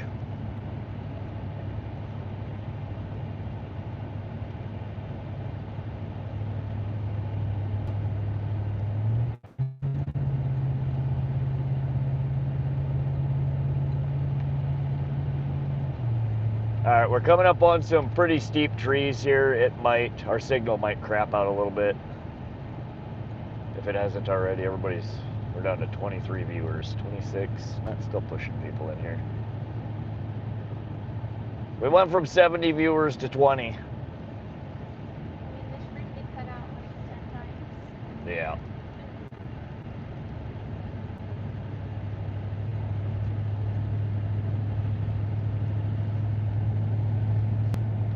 There's no real way for me to make this stream super stable in canyons like this, unless I get a drone to fly my Starlink above us. Somebody go ahead and super chat me about $10,000 and we'll get a drone flying over above us with the Starlink signal, and then we will never lose signal while we're going through the mountains like this. Is the Starlink still on the boat? Justin, no, we had it fixed back on the sitting down on the bow. Like I would leave it, but now I have it. I mount it up on a pole, that PVC pole, the camera pole. You've seen me pan around, and driving down the highway, it's got a pretty good bobble to it, and I don't want to bust the Starlink off the top of it. So I actually just rested on the dash. It's in the truck. So while I'm driving down, we're just chilling on the dash. Not the greatest spot to mount it. One of these days I'm gonna get a mount on the top of the truck. Well, it's a measly 10K for pristine internet, right? That's what I'm saying. It's no biggie. Someone just take my ass.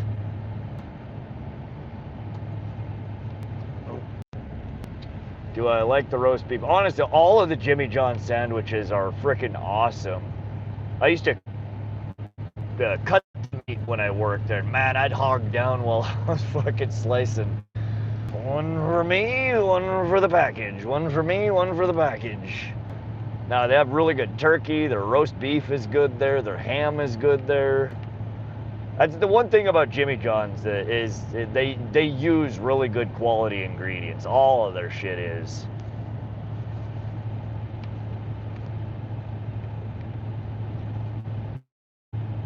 No, the Starlink signal was great when I left it on the boat. If you haven't noticed it, I trip over it sometimes. Mounted on my bow is just a vehicle mount for Starlink, and it sits right directly down on the bow. Super solid mount, and when I had it mounted like that, I just leave the damn battery pack and I'd drive down the highway with it on the boat, and it worked perfectly fine.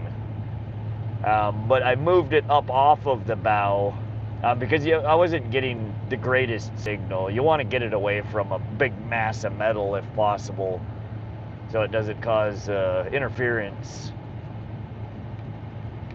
But I've been thinking about reworking. I think I'm gonna take the Starlink off of the pole that it's on right now, and I'm gonna get a solid metal pole on the boat to mount it on.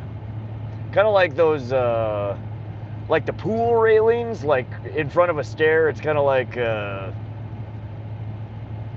don't know, an aluminum or a steel bar that has a plate at the bottom that mounts on the ground, and then it kind of comes up like a rainbow. So like a handle you know, that you hold on to while you're going down the stairs into a pool. They make those for boats that, again, as you're stepping up and down from the bow. I'm thinking of getting one of those and mounting it right in front of my helm, right in front of where the camera pole is right now, and mounting the Starlink on top of it. So it's a solid fixed position. There's no sway to it. It doesn't make my camera sway. Just got off work. Fish count, Gary, we only got one. Landed one, we missed two at the back of the boat. The wind got super crazy, and everybody that owns a boat in a 100-mile radius of this lake is on the lake right now. And we were just getting beat up. Monarch is pretty here. This property right here was for sale for the longest time. I seriously, oh, Mia, you're missing. We almost there.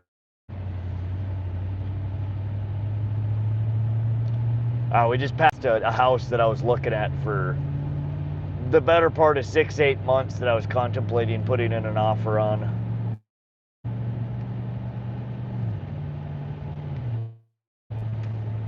Yeah, there was not bad constant wind. It was just super, super gusty.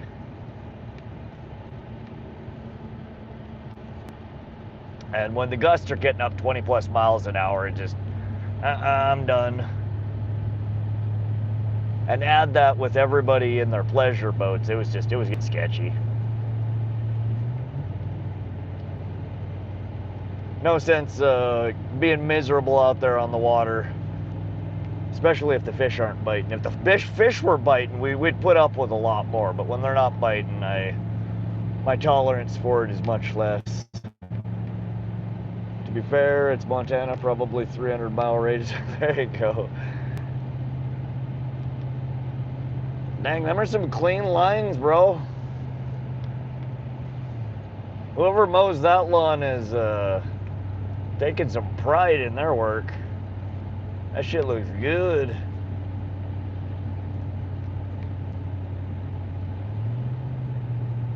With the Mini, do you have to maintain any specific orientation to horizon? There is optimal orientation, but the reality is no, it doesn't. When you're first powering it on, it will power up and connect to a satellite much faster if you have it in the proper orientation, and the app guides you, you know, which way to point it. But the Starlink Mini was built for ocean travel. So yes, while your signal, your throughput, and will be greater, and your packet loss will be less if you maintain the preferred orientation. The reality is you don't need to. You can travel at 70, 80 miles an hour, twisting, winding through the mountains like this, and it maintains a good enough connection that you get a fairly stable broadcast. The same satellite's used on airplanes that are traveling frickin', 300, 500 miles an hour. We're in central Montana. We are just headed back home from Lake Sutherland. Excuse me, not Lake Sutherland, Lake... Oh God, my brain isn't working. We've been in the sun too long. Newlan Creek Reservoir. There it is. No, central Montana. We're coming in a canyon here. The signal might pop out for a second. Hang in there, it'll be right back.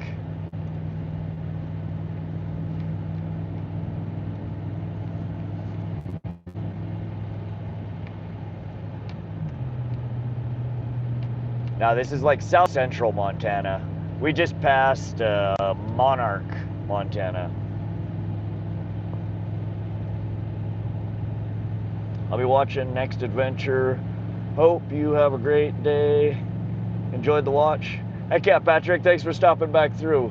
Not sure when or where we'll be streaming from next, but I hope we see you. Go get out there and catch some fish, man. And I appreciate the advice and tips, I really do.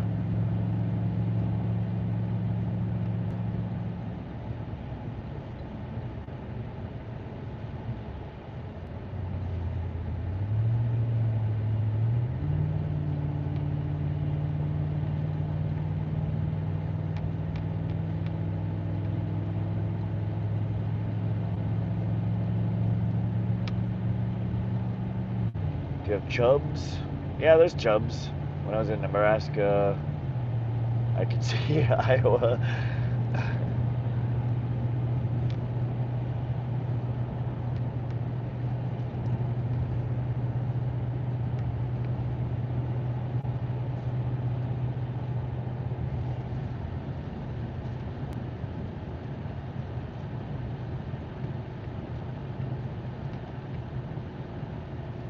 After growing up in the Pacific Northwest, Kansas and Iowa seem like a version of hell, right? There is a lot of, plains and fields and tundra in central Montana. I mean, that's a lot of what you're seeing right here, rolling hills and shit like that. But you go a little bit further and there's mountains, there's canyons, there's rivers, there's so much diversity in terrain. But there are parts of Montana that is just drones on and on and on with fucking corn and wheat fields.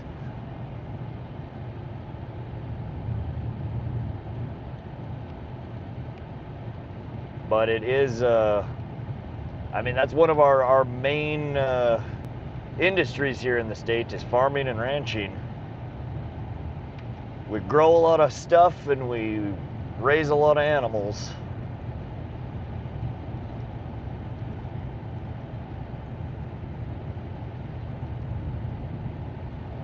Facts from Lincoln. Northeast of Joliet is super, super flat. Grew up in central Missouri until high school. It is what you make it. And that's true also. Like I say a lot of the time, there are certain water bodies that I fish that aren't necessarily, postcard photos, but they all have their own unique beauty. You can find beauty in anything.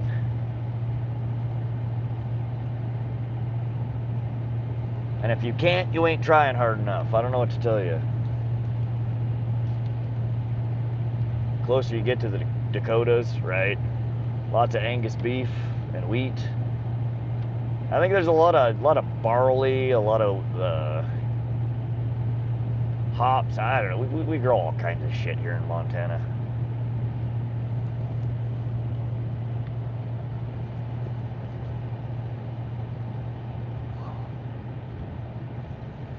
Let me move the camera back over.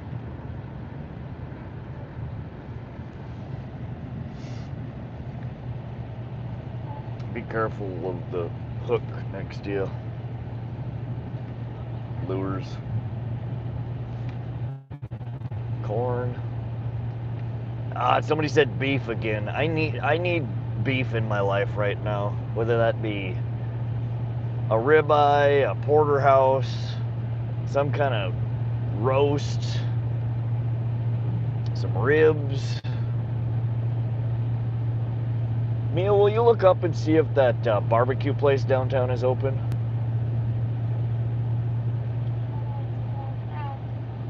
Just look up barbecue Great Falls. God, that sounds so good. If they're open, I'm gonna swing by and grab like a whole fucking, I don't know, like a 3-pound plate of pulled pork, another 3-pound plate of beef brisket, a couple of pounds of frickin' mac and cheese.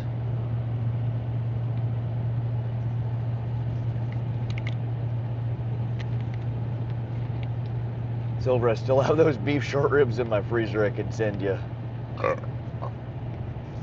How long they been in your freezer for? Are you trying to pawn off some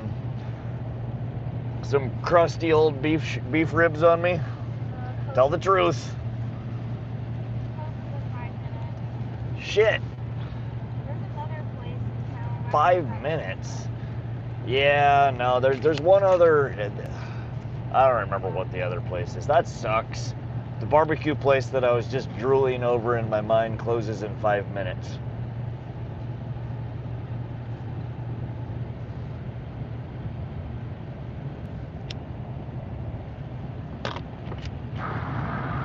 The real question is, Silver, is why are they in your freezer and not in your belly? What is wrong with you? And I say the same thing to Mia, who keeps putting delicious meat in our freezer instead of cooking it. And don't do you no good in the freezer. It belongs in the oven.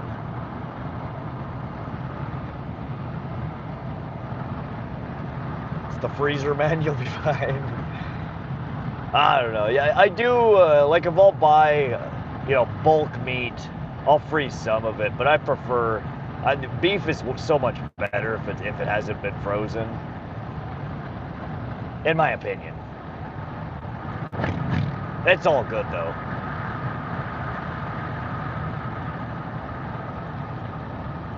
Have you come across it? User, I'm not sure what I'm sorry, I missed your question. Can you type it again? Hickory is probably perfect for beef. Pecan. I just did a bake brisket last week from the same cow that I still had, and it was awesome. When it gets bad, it tastes bad. But that brisket was awesome. I don't know, but most of the time the shit that's been in the freezer too long, especially meat, I don't know. I don't think it kills the taste usually. Normally it makes it frickin' tough. Like as it freezes, it draws all the damn moisture out of it. I guess you do kind of get that freezery taste to it. I don't know. I appreciate the offer, but you should eat that shit, man. It's delicious. Sluice boxes. God, I haven't been to sluice boxes in so long. It's where everybody goes to party. It's where all the frickin' high school kids party.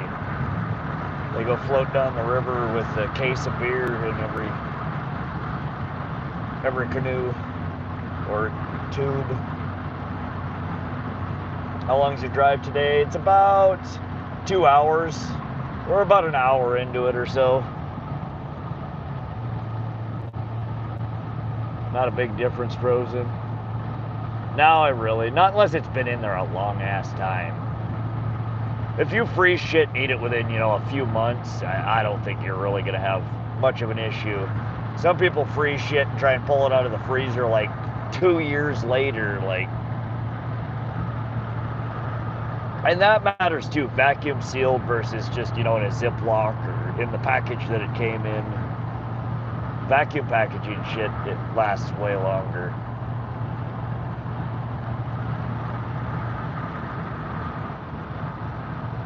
When I was up north a few weeks ago, I guess there was local guys saying he saw Bigfoot.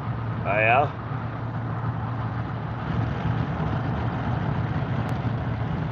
Did you ask him if you could get a hit off that? Because I would have asked him if I could get a hit off that.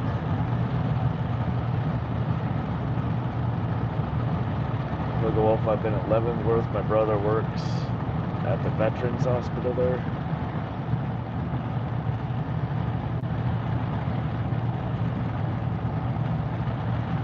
Alright, that's getting chilly now.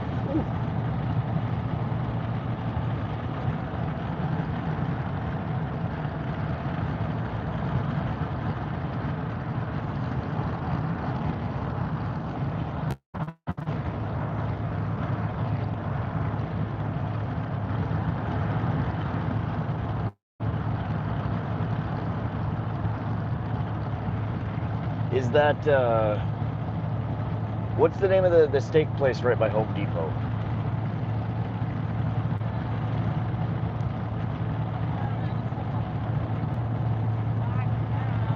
Will you look and see if we can see if they're open? See if we can maybe do a pickup order from them? I'm fucking craving steak, and I don't want to cook one.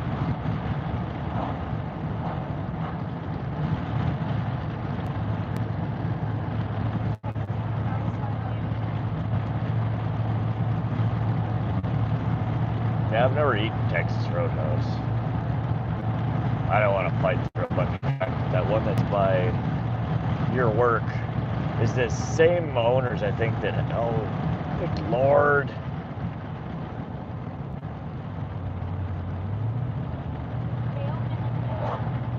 Damn it.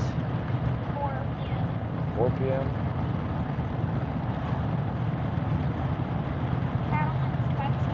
Yes, Cattleman's Cut. I'm not asking where it's at. I'm asking when they open and if we can place a to-go order.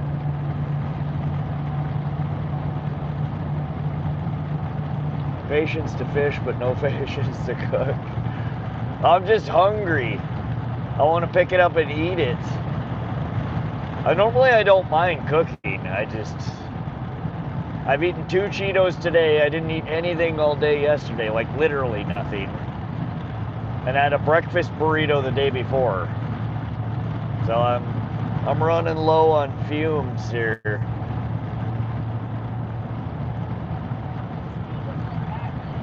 No, I've never been to a Texas Roadhouse. Mia was just saying that they just opened the one up in Great Falls.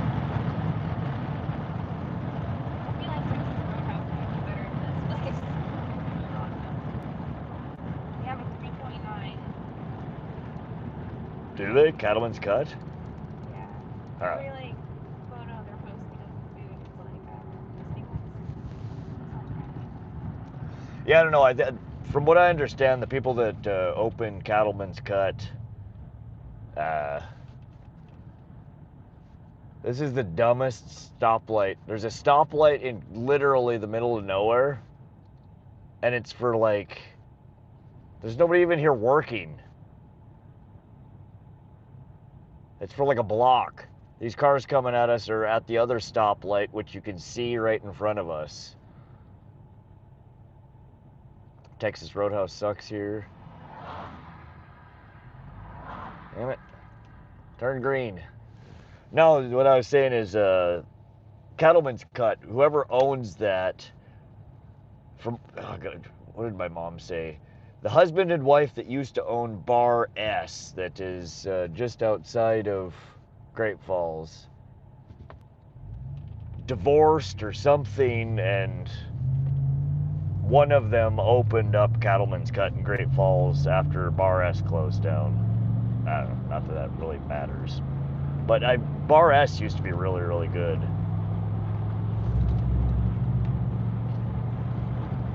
was shocked to find out Cattleman's Cut is not a chain restaurant. I got the burgundy beef tenderloin with broccoli, not a fan. The burgundy with a beef what? Burgundy beef tenderloin.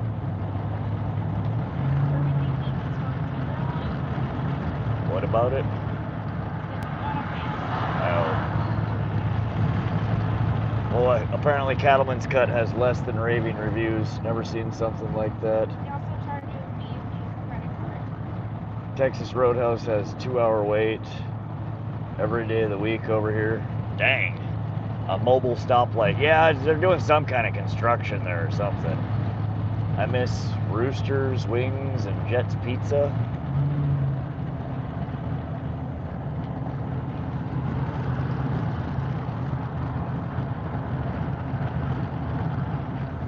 I just miss beef being in my mouth and in my tummy. That's what I miss.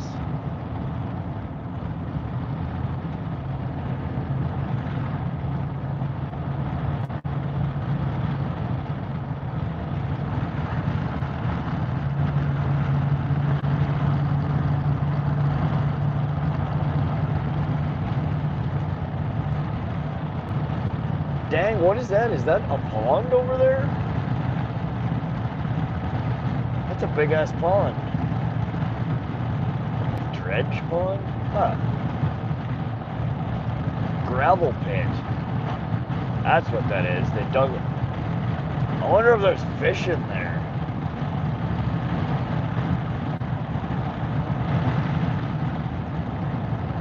That looks fishy.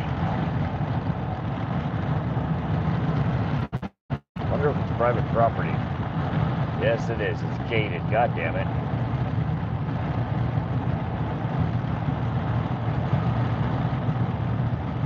What about tacos? Oh, there's so many different taco places. My favorite Mexican restaurant is probably, and it's not as good as it used to be, the El Commodore. That's not like a real Mexican place,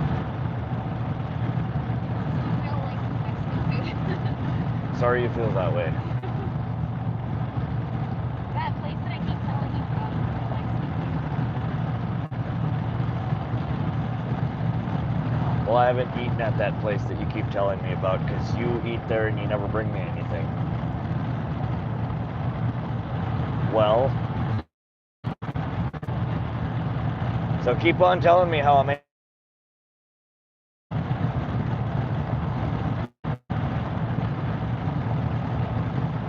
Sorry, I have to leave now. All right, that's all right. Thanks for coming and hanging out. If you hit that subscribe button, come back and fish with us sometime. Sometime in the next week, we'll be live again. Either streaming from the boat or bank fishing from somewhere. We'll see. But thanks for coming and hanging out. Where are you at and going? We are just coming up on Belt, Montana. We're headed back home from a camping trip. We camped out Thursday night, Friday night, and fished.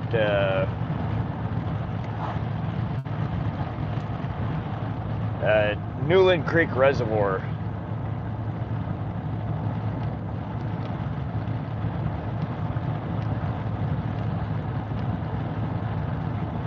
God, everybody and their brothers at Belt Creek, too. It's a party down here at Belt Creek, y'all. The other 25% of Montana inhabitants are at Belt Creek. Everyone else was where we just left from.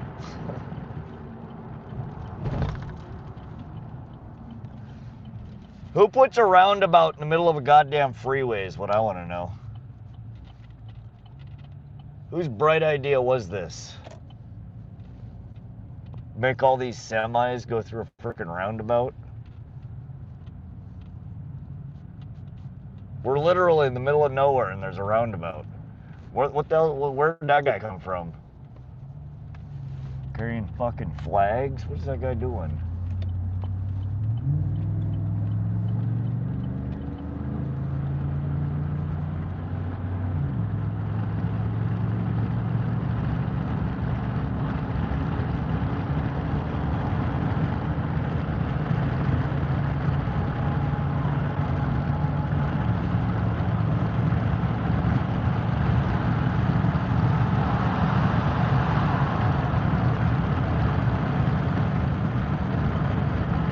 Get a 2-pound bag of old trapper turkey pucks.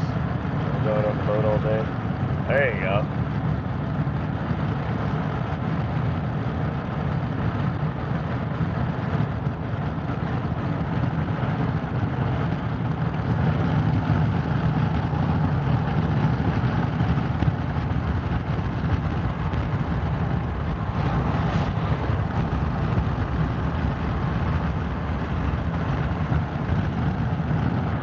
Alright, y'all, so we are passing through Belt, Montana right now, or it's off to our right. Kind of a cool little town, actually. Drops down into the valley.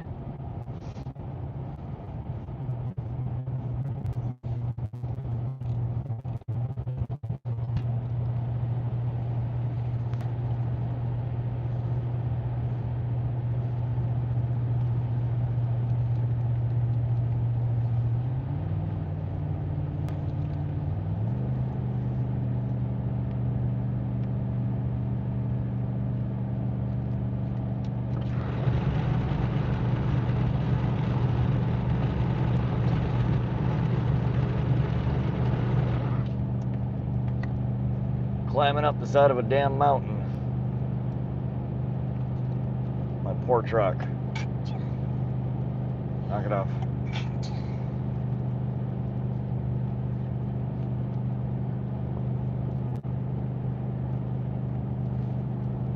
Dude, I went around a roundabout yesterday evening and there was someone holding a sign. Like that semi.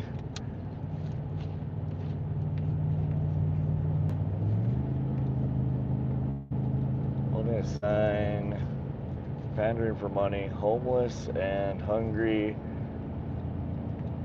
Wait, gonna stop. I'm gonna get around this semi so we don't get squished by the other semi.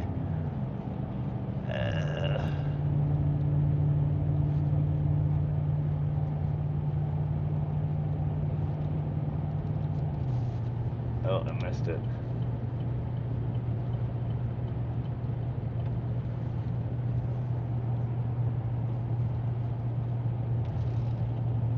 Who the fuck is gonna stop right in a roundabout?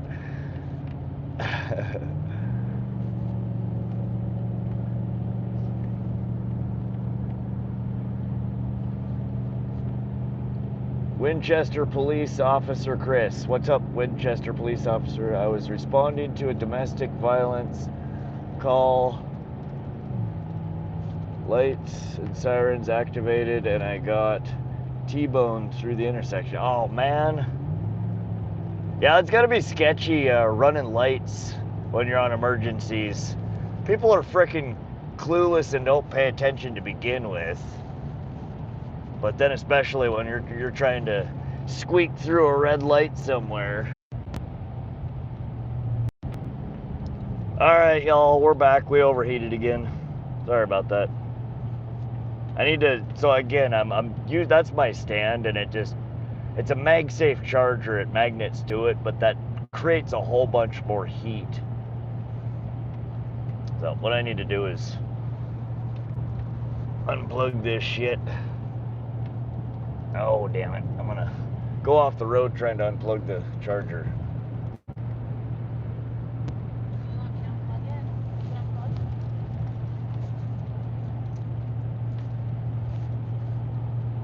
Alright.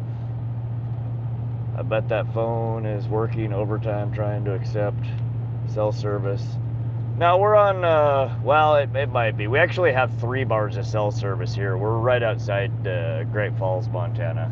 So there is cell reception here. 3 bars is usually not enough to keep a stream stable, though. It's the charger. It's trying to charge while on there, and it's like 95 degrees outside, so it's just overheating.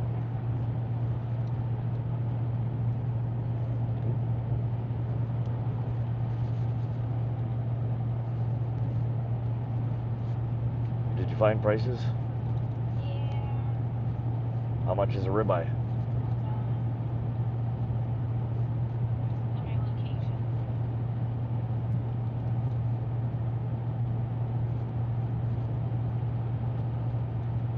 Bone-in ribeye? Yeah. And how many ounces? Rare. Huh? Medium rare. How many what? How many ounces is it? 16? 12? 20. 20? Okay, so it's a big one. Medium rare, peppered. Usually they'll have an option to add pepper. I like mine peppery. Where are you going? Alex, we are headed back home. We've been camping all weekend out at Newlan Creek Reservoir. We got blown off the water, and the pleasure boats were all out there beating the crap out of our little tin can. The bite wasn't great, so we're headed back in. Mia's looking up right now to see if we can get a steak on the way home from the new Texas Roadhouse that just opened up here.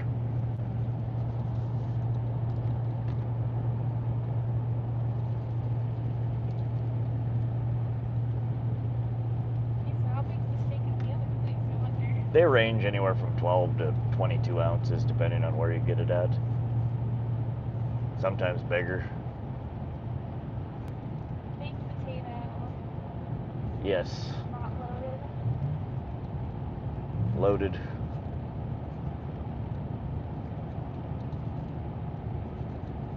Caught too much bait, that's right.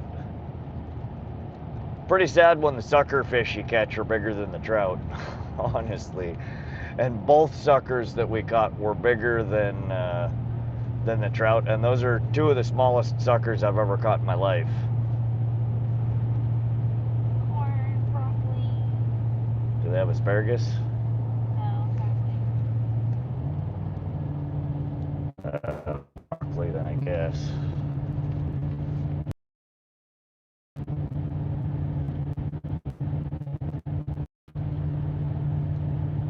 Yeah, always medium rare.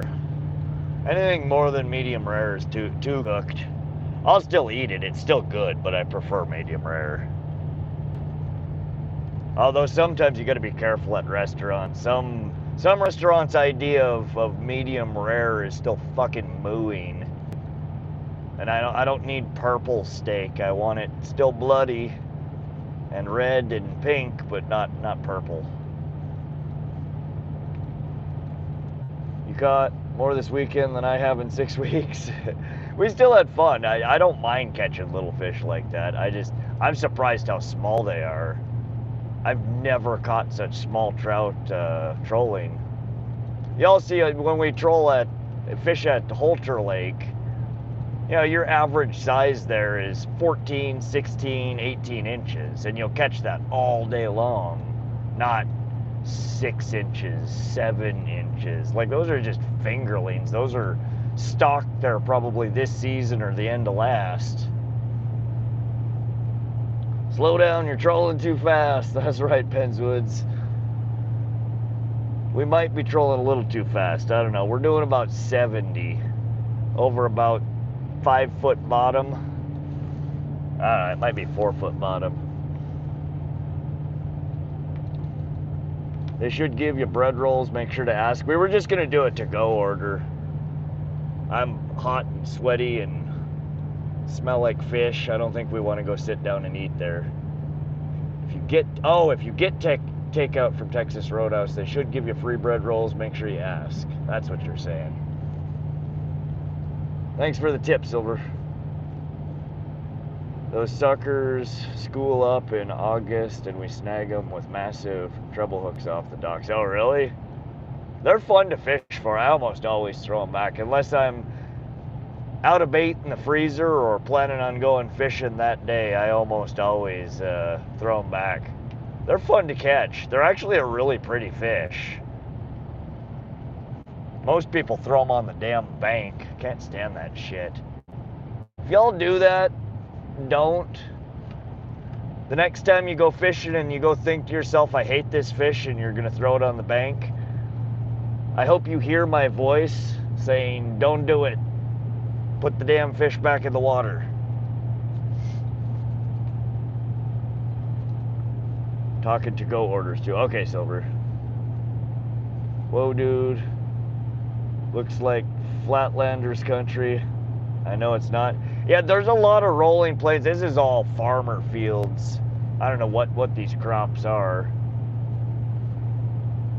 But these are all crops. Barley. Maybe barley. And that's in the mall parking lot, right? I think it is.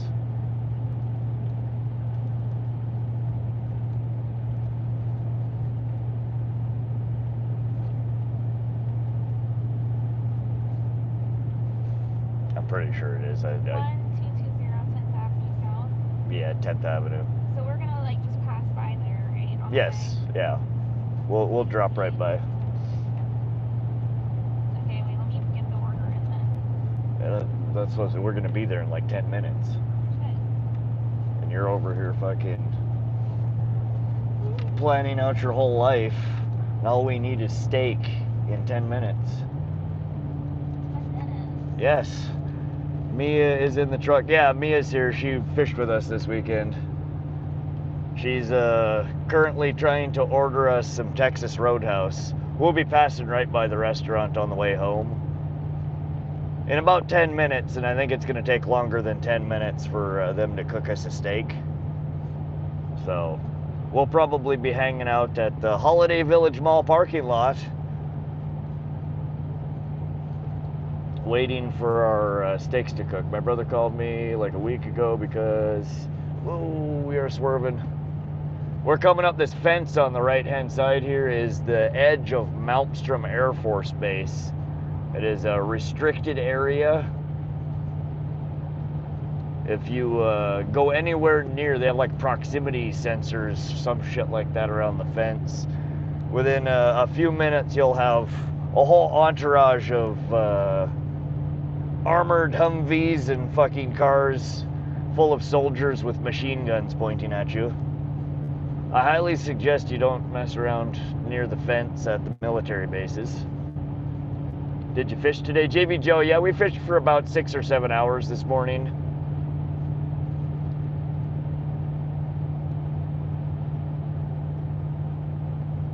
They outcompete the native catfish, so we try to get rid of them. Yeah. Selling merch and signing autographs. John here from Akron, Ohio. You ever seen Sasquatch in your travels? I have never seen Sasquatch, no Bigfoot, no Yeti. Although I might have seen a Chupacabra. There is a real possibility I've seen a Chupacabra, but I don't think we've seen Bigfoot.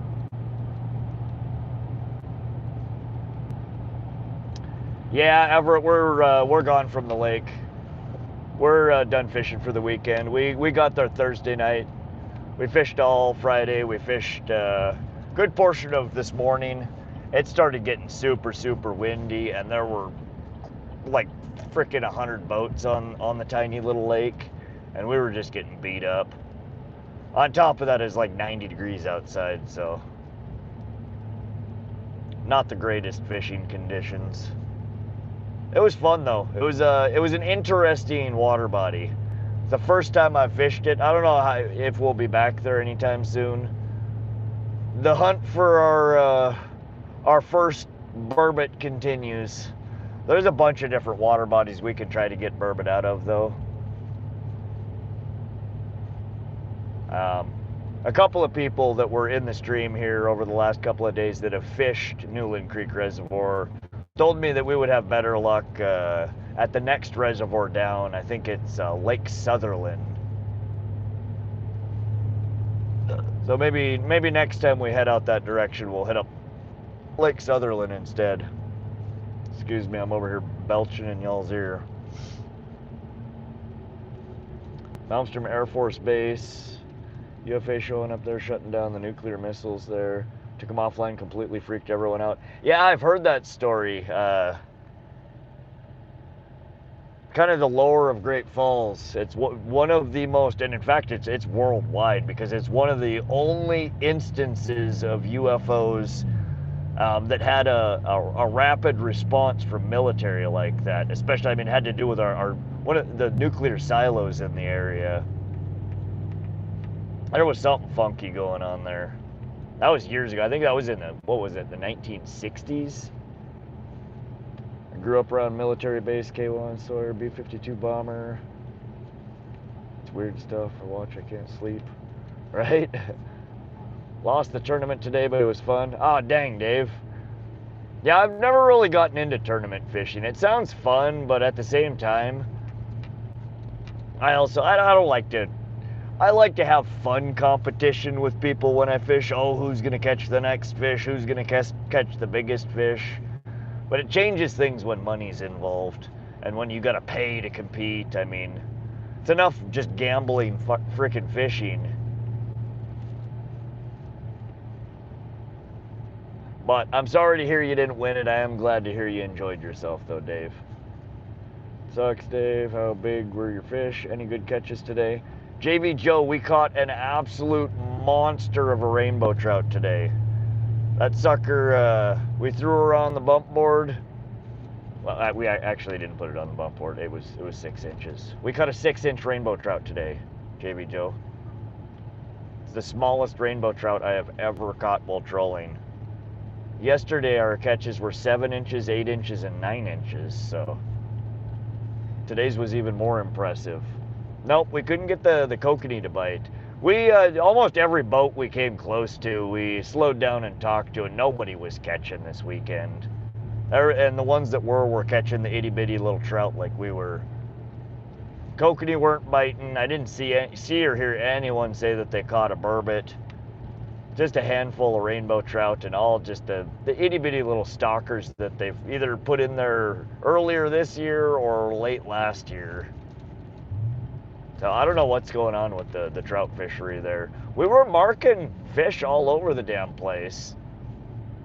They just were not biting. Oh yeah. We got was it 26 or 24 inch? I think it was a 24 inch. Oh, dang, bro. Guy swerved into my damn lane to make the turn. We cut a 24 inch spark plug wire fish. She was a monster.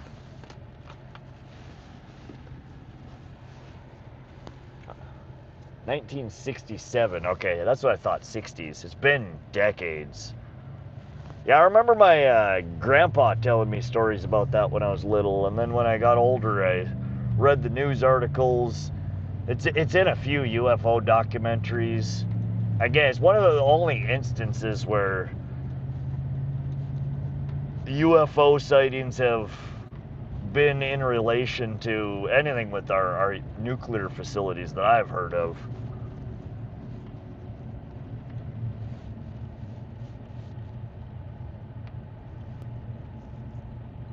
So kind of a unique, I don't know, American or worldwide incident. I'm overheating again on the toilet. We will steer clear of the jalapenos with our steaks, I promise.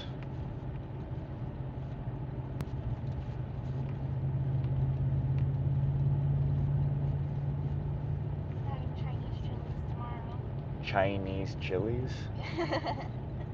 I don't even know what that is. K? K barbecue. They have like these chilies. I ordered. Right now? No, tomorrow. What? I've never. K's barbecue? No, I said Korean barbecue. Korean barbecue.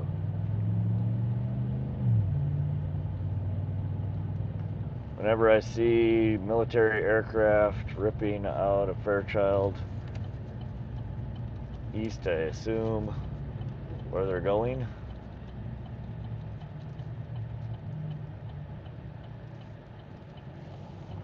Chinese chilies, yum. I also ate like a quarter jar of chili crisp last night. Jesus Christ, Silver.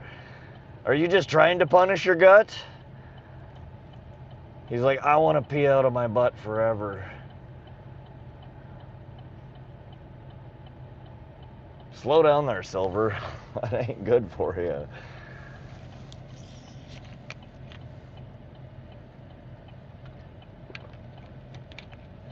I mean, you're gonna have to have some kind of peace treaty between your taste buds and your colon.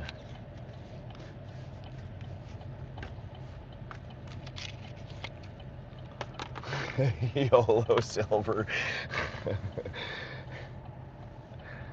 Y'all are fucking ridiculous sometimes.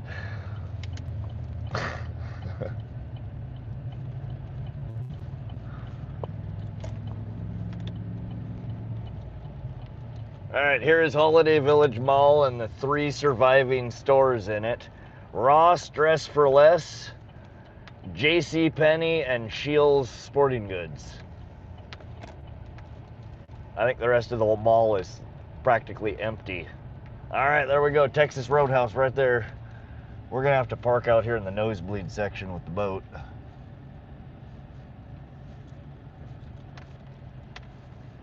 God, this parking lot hasn't been redone in probably in 20 years.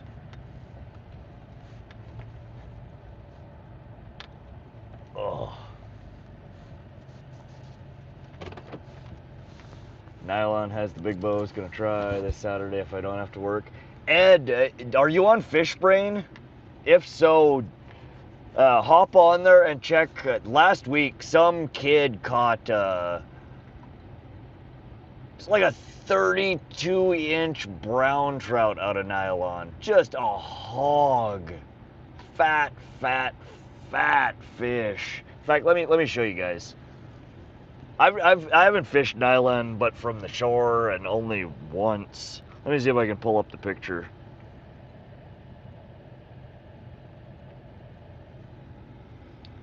I wouldn't leave your boat there. No, you placed the order, right? Yeah, I'm gonna give them like 10 minutes. Yeah, Mia's gonna run in and grab it here in a little bit.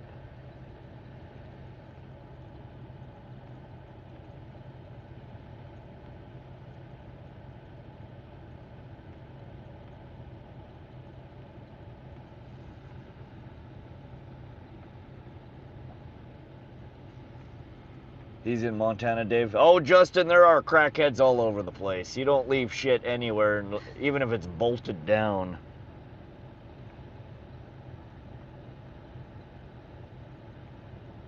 Big lots. There used to be a big lots right there. Yep.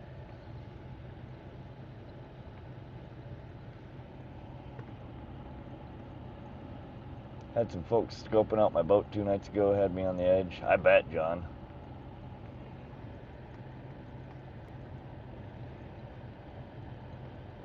That shit. That's a big fish. That's a fucking nice brown trout. That's like a once-in-a-lifetime brown. Yeah, y'all gotta check this out. Where Ed was just talking about, Nylon Reservoir. That's, we fish right in that same area. God damn it. Fucking glare. Hold on. We gotta do some phone stuff here.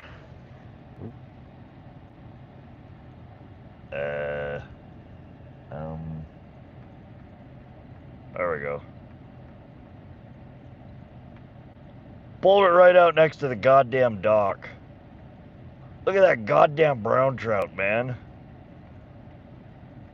Yes, that's a brown trout pulled from the shore at Nylon Reservoir. The fucking sausage with fins.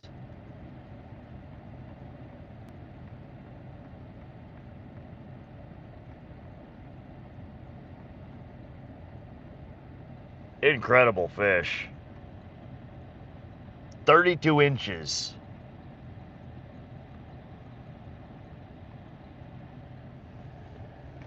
I would kill to catch a brown like that. All right, y'all can people watch the parking lot of Shields.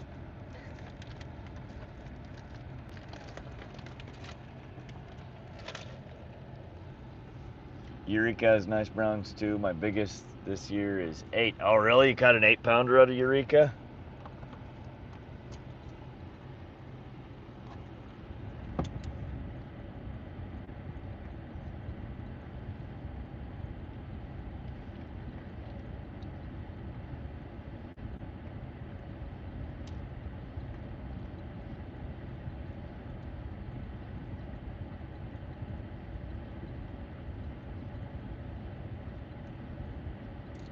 Yeah, we'll have to swing by Nylon and Eureka. We'll have to fish those at least once this year.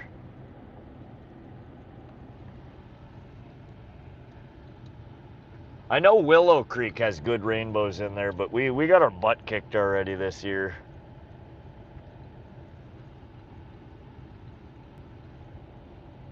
I fish Eureka a lot because it's close to Conrad. Okay.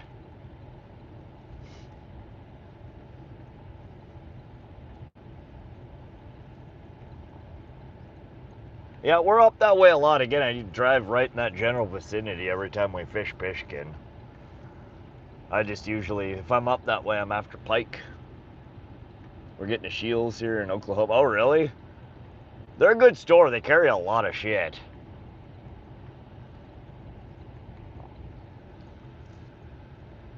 Yeah, Ed, one of these days I'll have to meet you up at Nylon or Eureka and fish with you.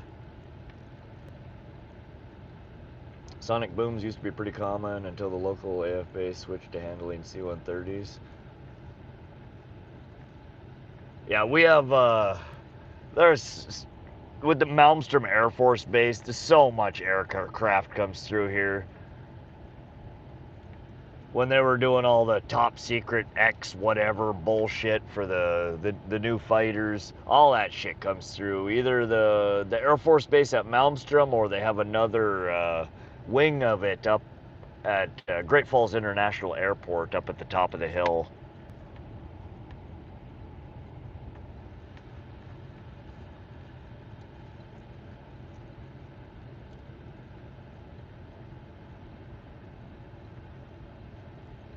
We're just sitting in the parking lot. We're waiting for Texas Roadhouse to finish our steaks. We are gonna feast when we get home.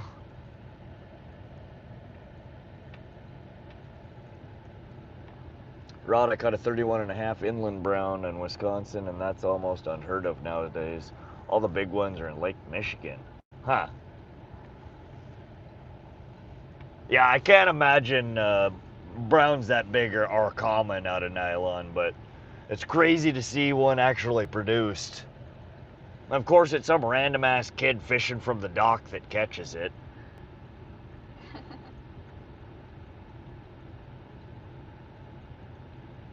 You have a lot to learn from random ass kids. Yeah, I need children to teach me how to catch fish. Apparently, they catch all the big ones. We're out here fishing for minnows, and they're catching monsters.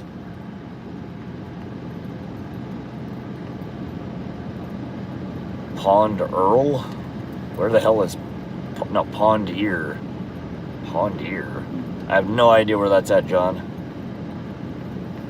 That's an old fish. Yeah, I got that 32-inch brown. I mean, that's got to be near the end of its life cycle. Had the big old kype jaw on it. Big old fat belly. It is an old fish. Gonna be close to 300,000 square foot. Don't know if that's... Yeah, they're big. They're big. It's they have an escalator in it. I mean, it's... There's like a climbing wall and shit in it. It's a massive store.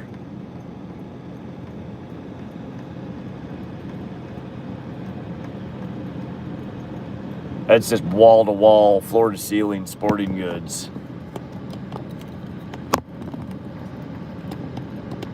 Oh, they do a whole lot of... All right, y'all. We overheated again. Our windshield here is baking everything, so we're gonna hold the phone for a little while. Thinking back to what I had for lunch yesterday, it was a 3-ounce pack of heat peanuts. God damn it. All right, Silver, we don't need to hear about the saga of you and your toilet.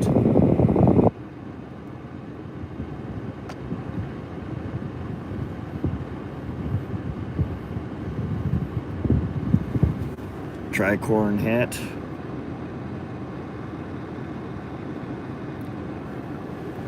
Oh, you guys, I am a zombie.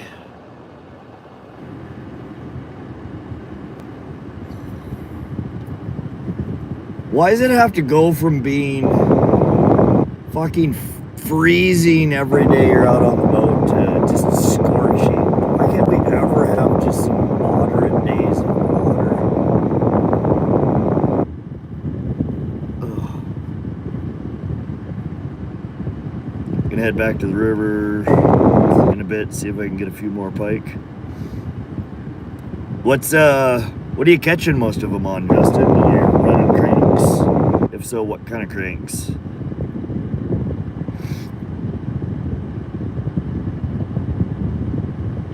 The local river, the Bandit 100 in the white or the black, always does so well for me.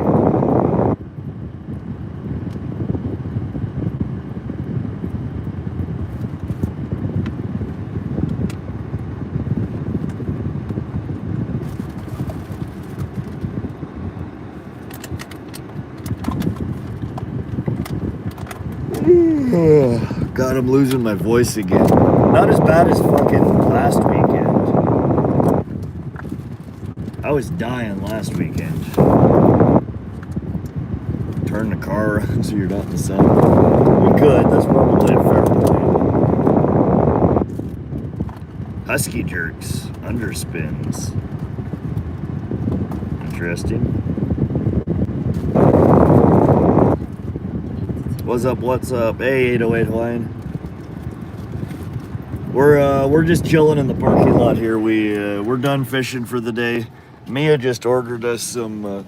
We just got a brand new restaurant opened in Great Falls. The old Texas Roadhouse.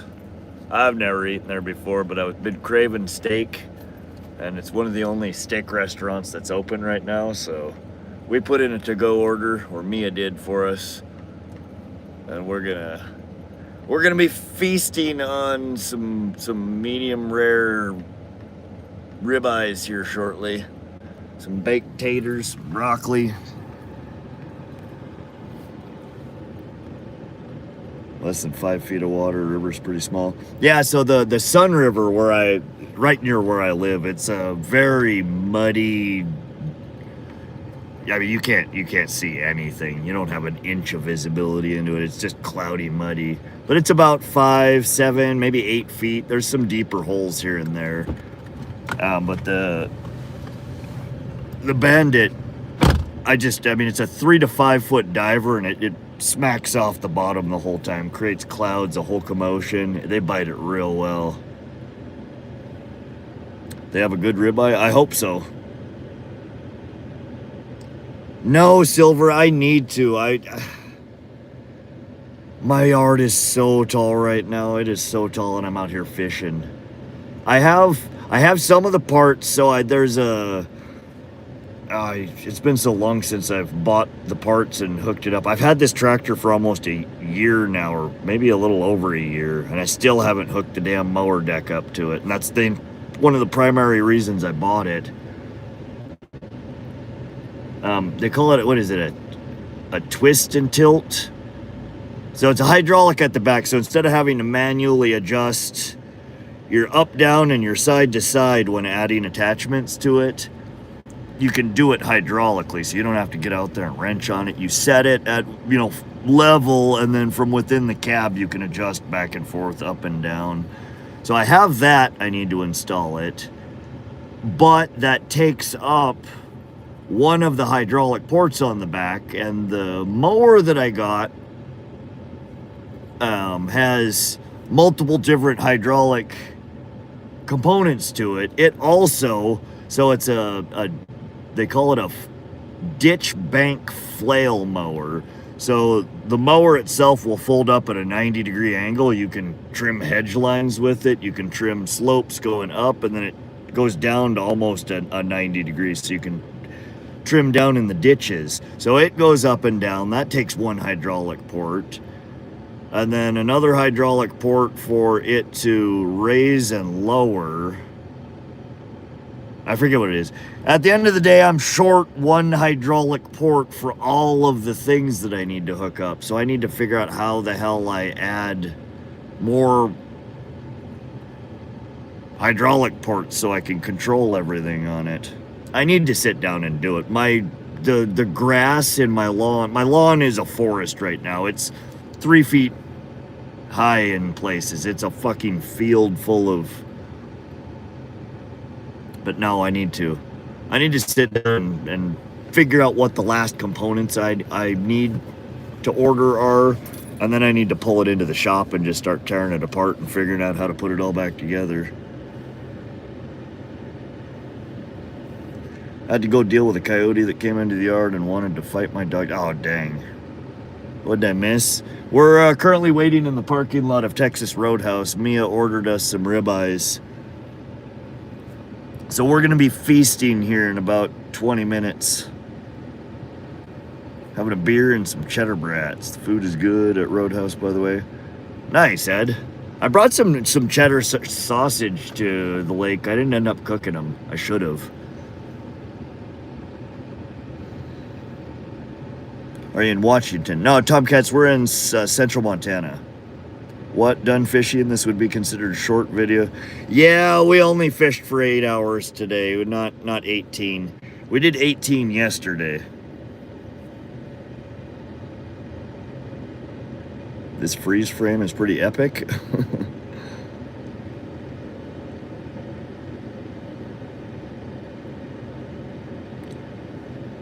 Rod, I have access to a square baler if you need it. I probably could. In fact, the first year that I moved in there, the field was all as tall as I was. The property had been abandoned for 5 years, and I was mowing it out there, and the neighbor came out and was talking to somebody standing there, and I overheard him. He's like, "Man, he just cut down like $1,500 worth of blah blah whatever the hell was growing there. I'm like, it's my yard, man. But yeah, I could bale it. It's some kind of, I don't know if it's not barley, some kind of wheatgrass, something or other. Add an electric valve, so you use a button to use it for the alt function for your hydraulic. Yeah, I need to look into it. I went down the rabbit hole on it. I ordered some parts, but I never came back out the other side with a clear solution. Oh shit, man, we got staring through the rods here. We got the bread too. Meat. What does it say? Hand cut steak by our in-house meat cutter. Previously handled by in-house meat cutter. Honey, cinnamon. Oh, it smells so good, y'all. We are about to feast. Rod is happy. Taco Del Mar. I have cut, baled, and hauled hay, round and square bales. Alright, we're headed back out. Hopefully we can get back home. Oh shit, we got 3% battery life, y'all. I'm gonna have to kill the stream. You can plug it back in, we might. Let's just say the next time the stream dies, it's gonna be dead forever. Until the next time. Yeah. We're running out of batteries here, and we'll be home in 15 minutes or so. So thank y'all for coming and hanging out. I appreciate y'all spending the weekend camping and fishing with us. Had a blast. We caught some tiny ass fish. We tried to catch some big ones, but it didn't work out. We'll be back. We'll be back at it sometime in the next week. Whoa, speed hump. More like a freaking speed canyon.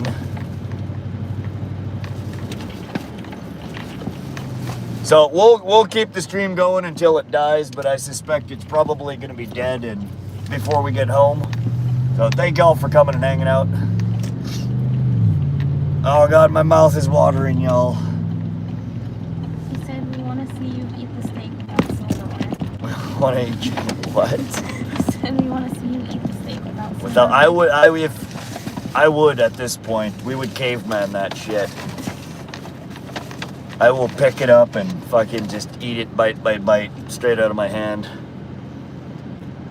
There's some wild hydraulic setups for forklift attachments. Yeah, and that's another option too, is doing an add-on on the front and adding another hose and running it from the front. I need to talk to the guy at the dealership and see if there's what the best way to do it is. Hurry, give him bread.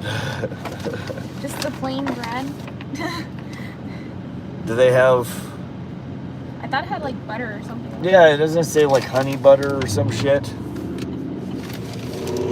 I think that's part of what I'm smelling is the honey butter. That shit smells so good. I don't know if they gave it to us. Don't tell me there's no honey butter. No, I think this is it. I think you're right. Because I fucking smell it. And it doesn't smell like beer. No, yeah, it's like brown sugar butter or something. Brown sugar butter. They have bomb butter with cinnamon butter. Oh, is that what it is? Oh, it smells good, y'all. I'm gonna be dying the last 15 minutes on the way home smelling this. Do you want a bite of the bread? I want a bite of everything. Just start putting shit in my mouth. I don't care. Oh, this is way too hot. Lies.edu. You're just trying to keep me from it. No, it's hot. It's burning my hands. Ooh, toasty. You have your finger on here. Oh shit. Oh god, that's hot. That's fresh out of the oven. Dippy dippy.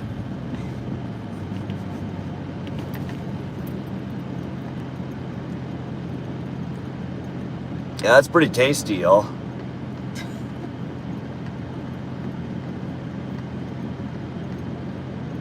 It's at the bottom, melting. Yeah, it's like a cinnamon honey butter.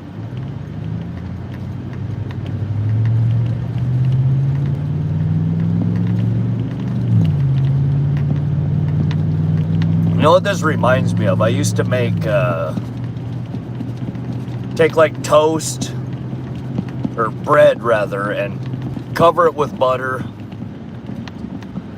and then put a layer of sugar and cinnamon on top, and then throw her in the toaster oven and melt it down.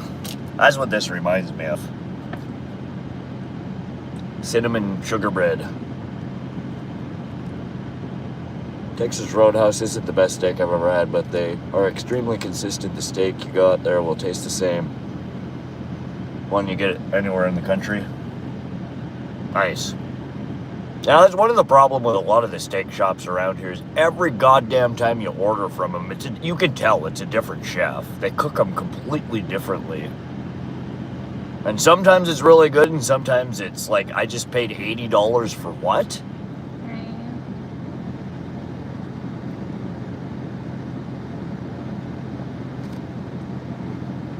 Texas Roadhouse. Any fish today? I couldn't tune in. Hey, Christopher. We caught 1 6-inch rainbow trout on troll. We had 2 others on the line, but we lost them at the back of the boat. They were damn near as small.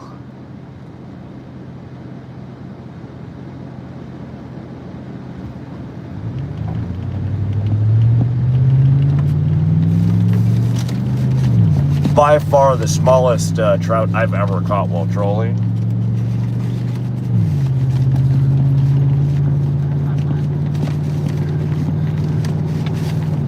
Alright, so we're just... Sorry, I'm stuffing my face over here with cinnamon butter bread. But we're just passing through Great Falls, Montana right now. This is the busiest and biggest road in Great Falls, 10th Avenue South, and it passes straight through. It's basically an extension of Highway 89.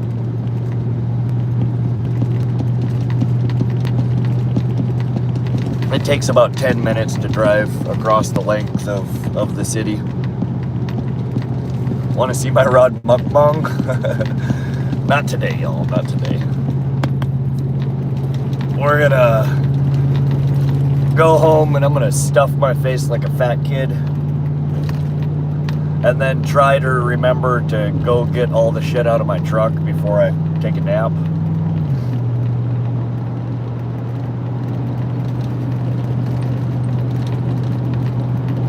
Six-inch rainbow, what a great native fish you caught. Pretty little fish, really weirdly colored. It's not like any rainbow I think I've ever caught in the past. So I don't know if that was a Gerard rainbow or what.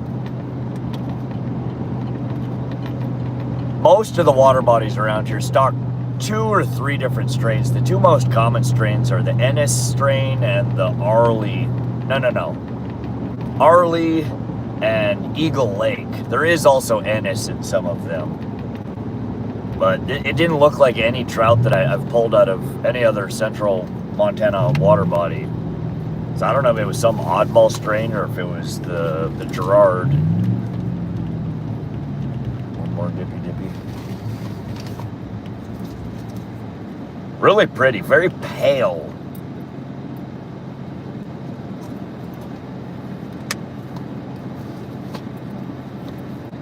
I have one piece of advice for you now based on what you said. I swear to God, if your advice involves your toilet and peppers, we're gonna fight, Silver. Me and you, we're gonna box. Do not lay down for a quick nap after eating and being so tired. Probably a fair point. A food coma is almost inevitable, though. Just do the boat crap. Not until I have this steak in my belly.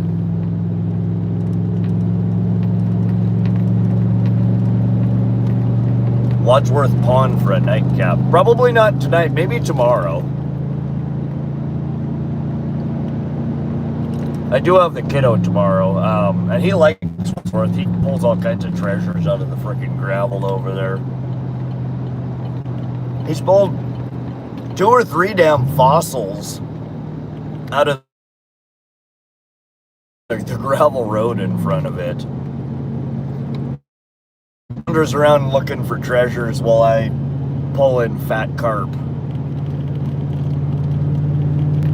We'll be driving by Wadsworth here in just a few minutes. Can't really see much of it from the road though. You'll end up waking up tomorrow evening, right? Now I'm done with toilet talk. Sorry, I haven't been this destroyed in a while.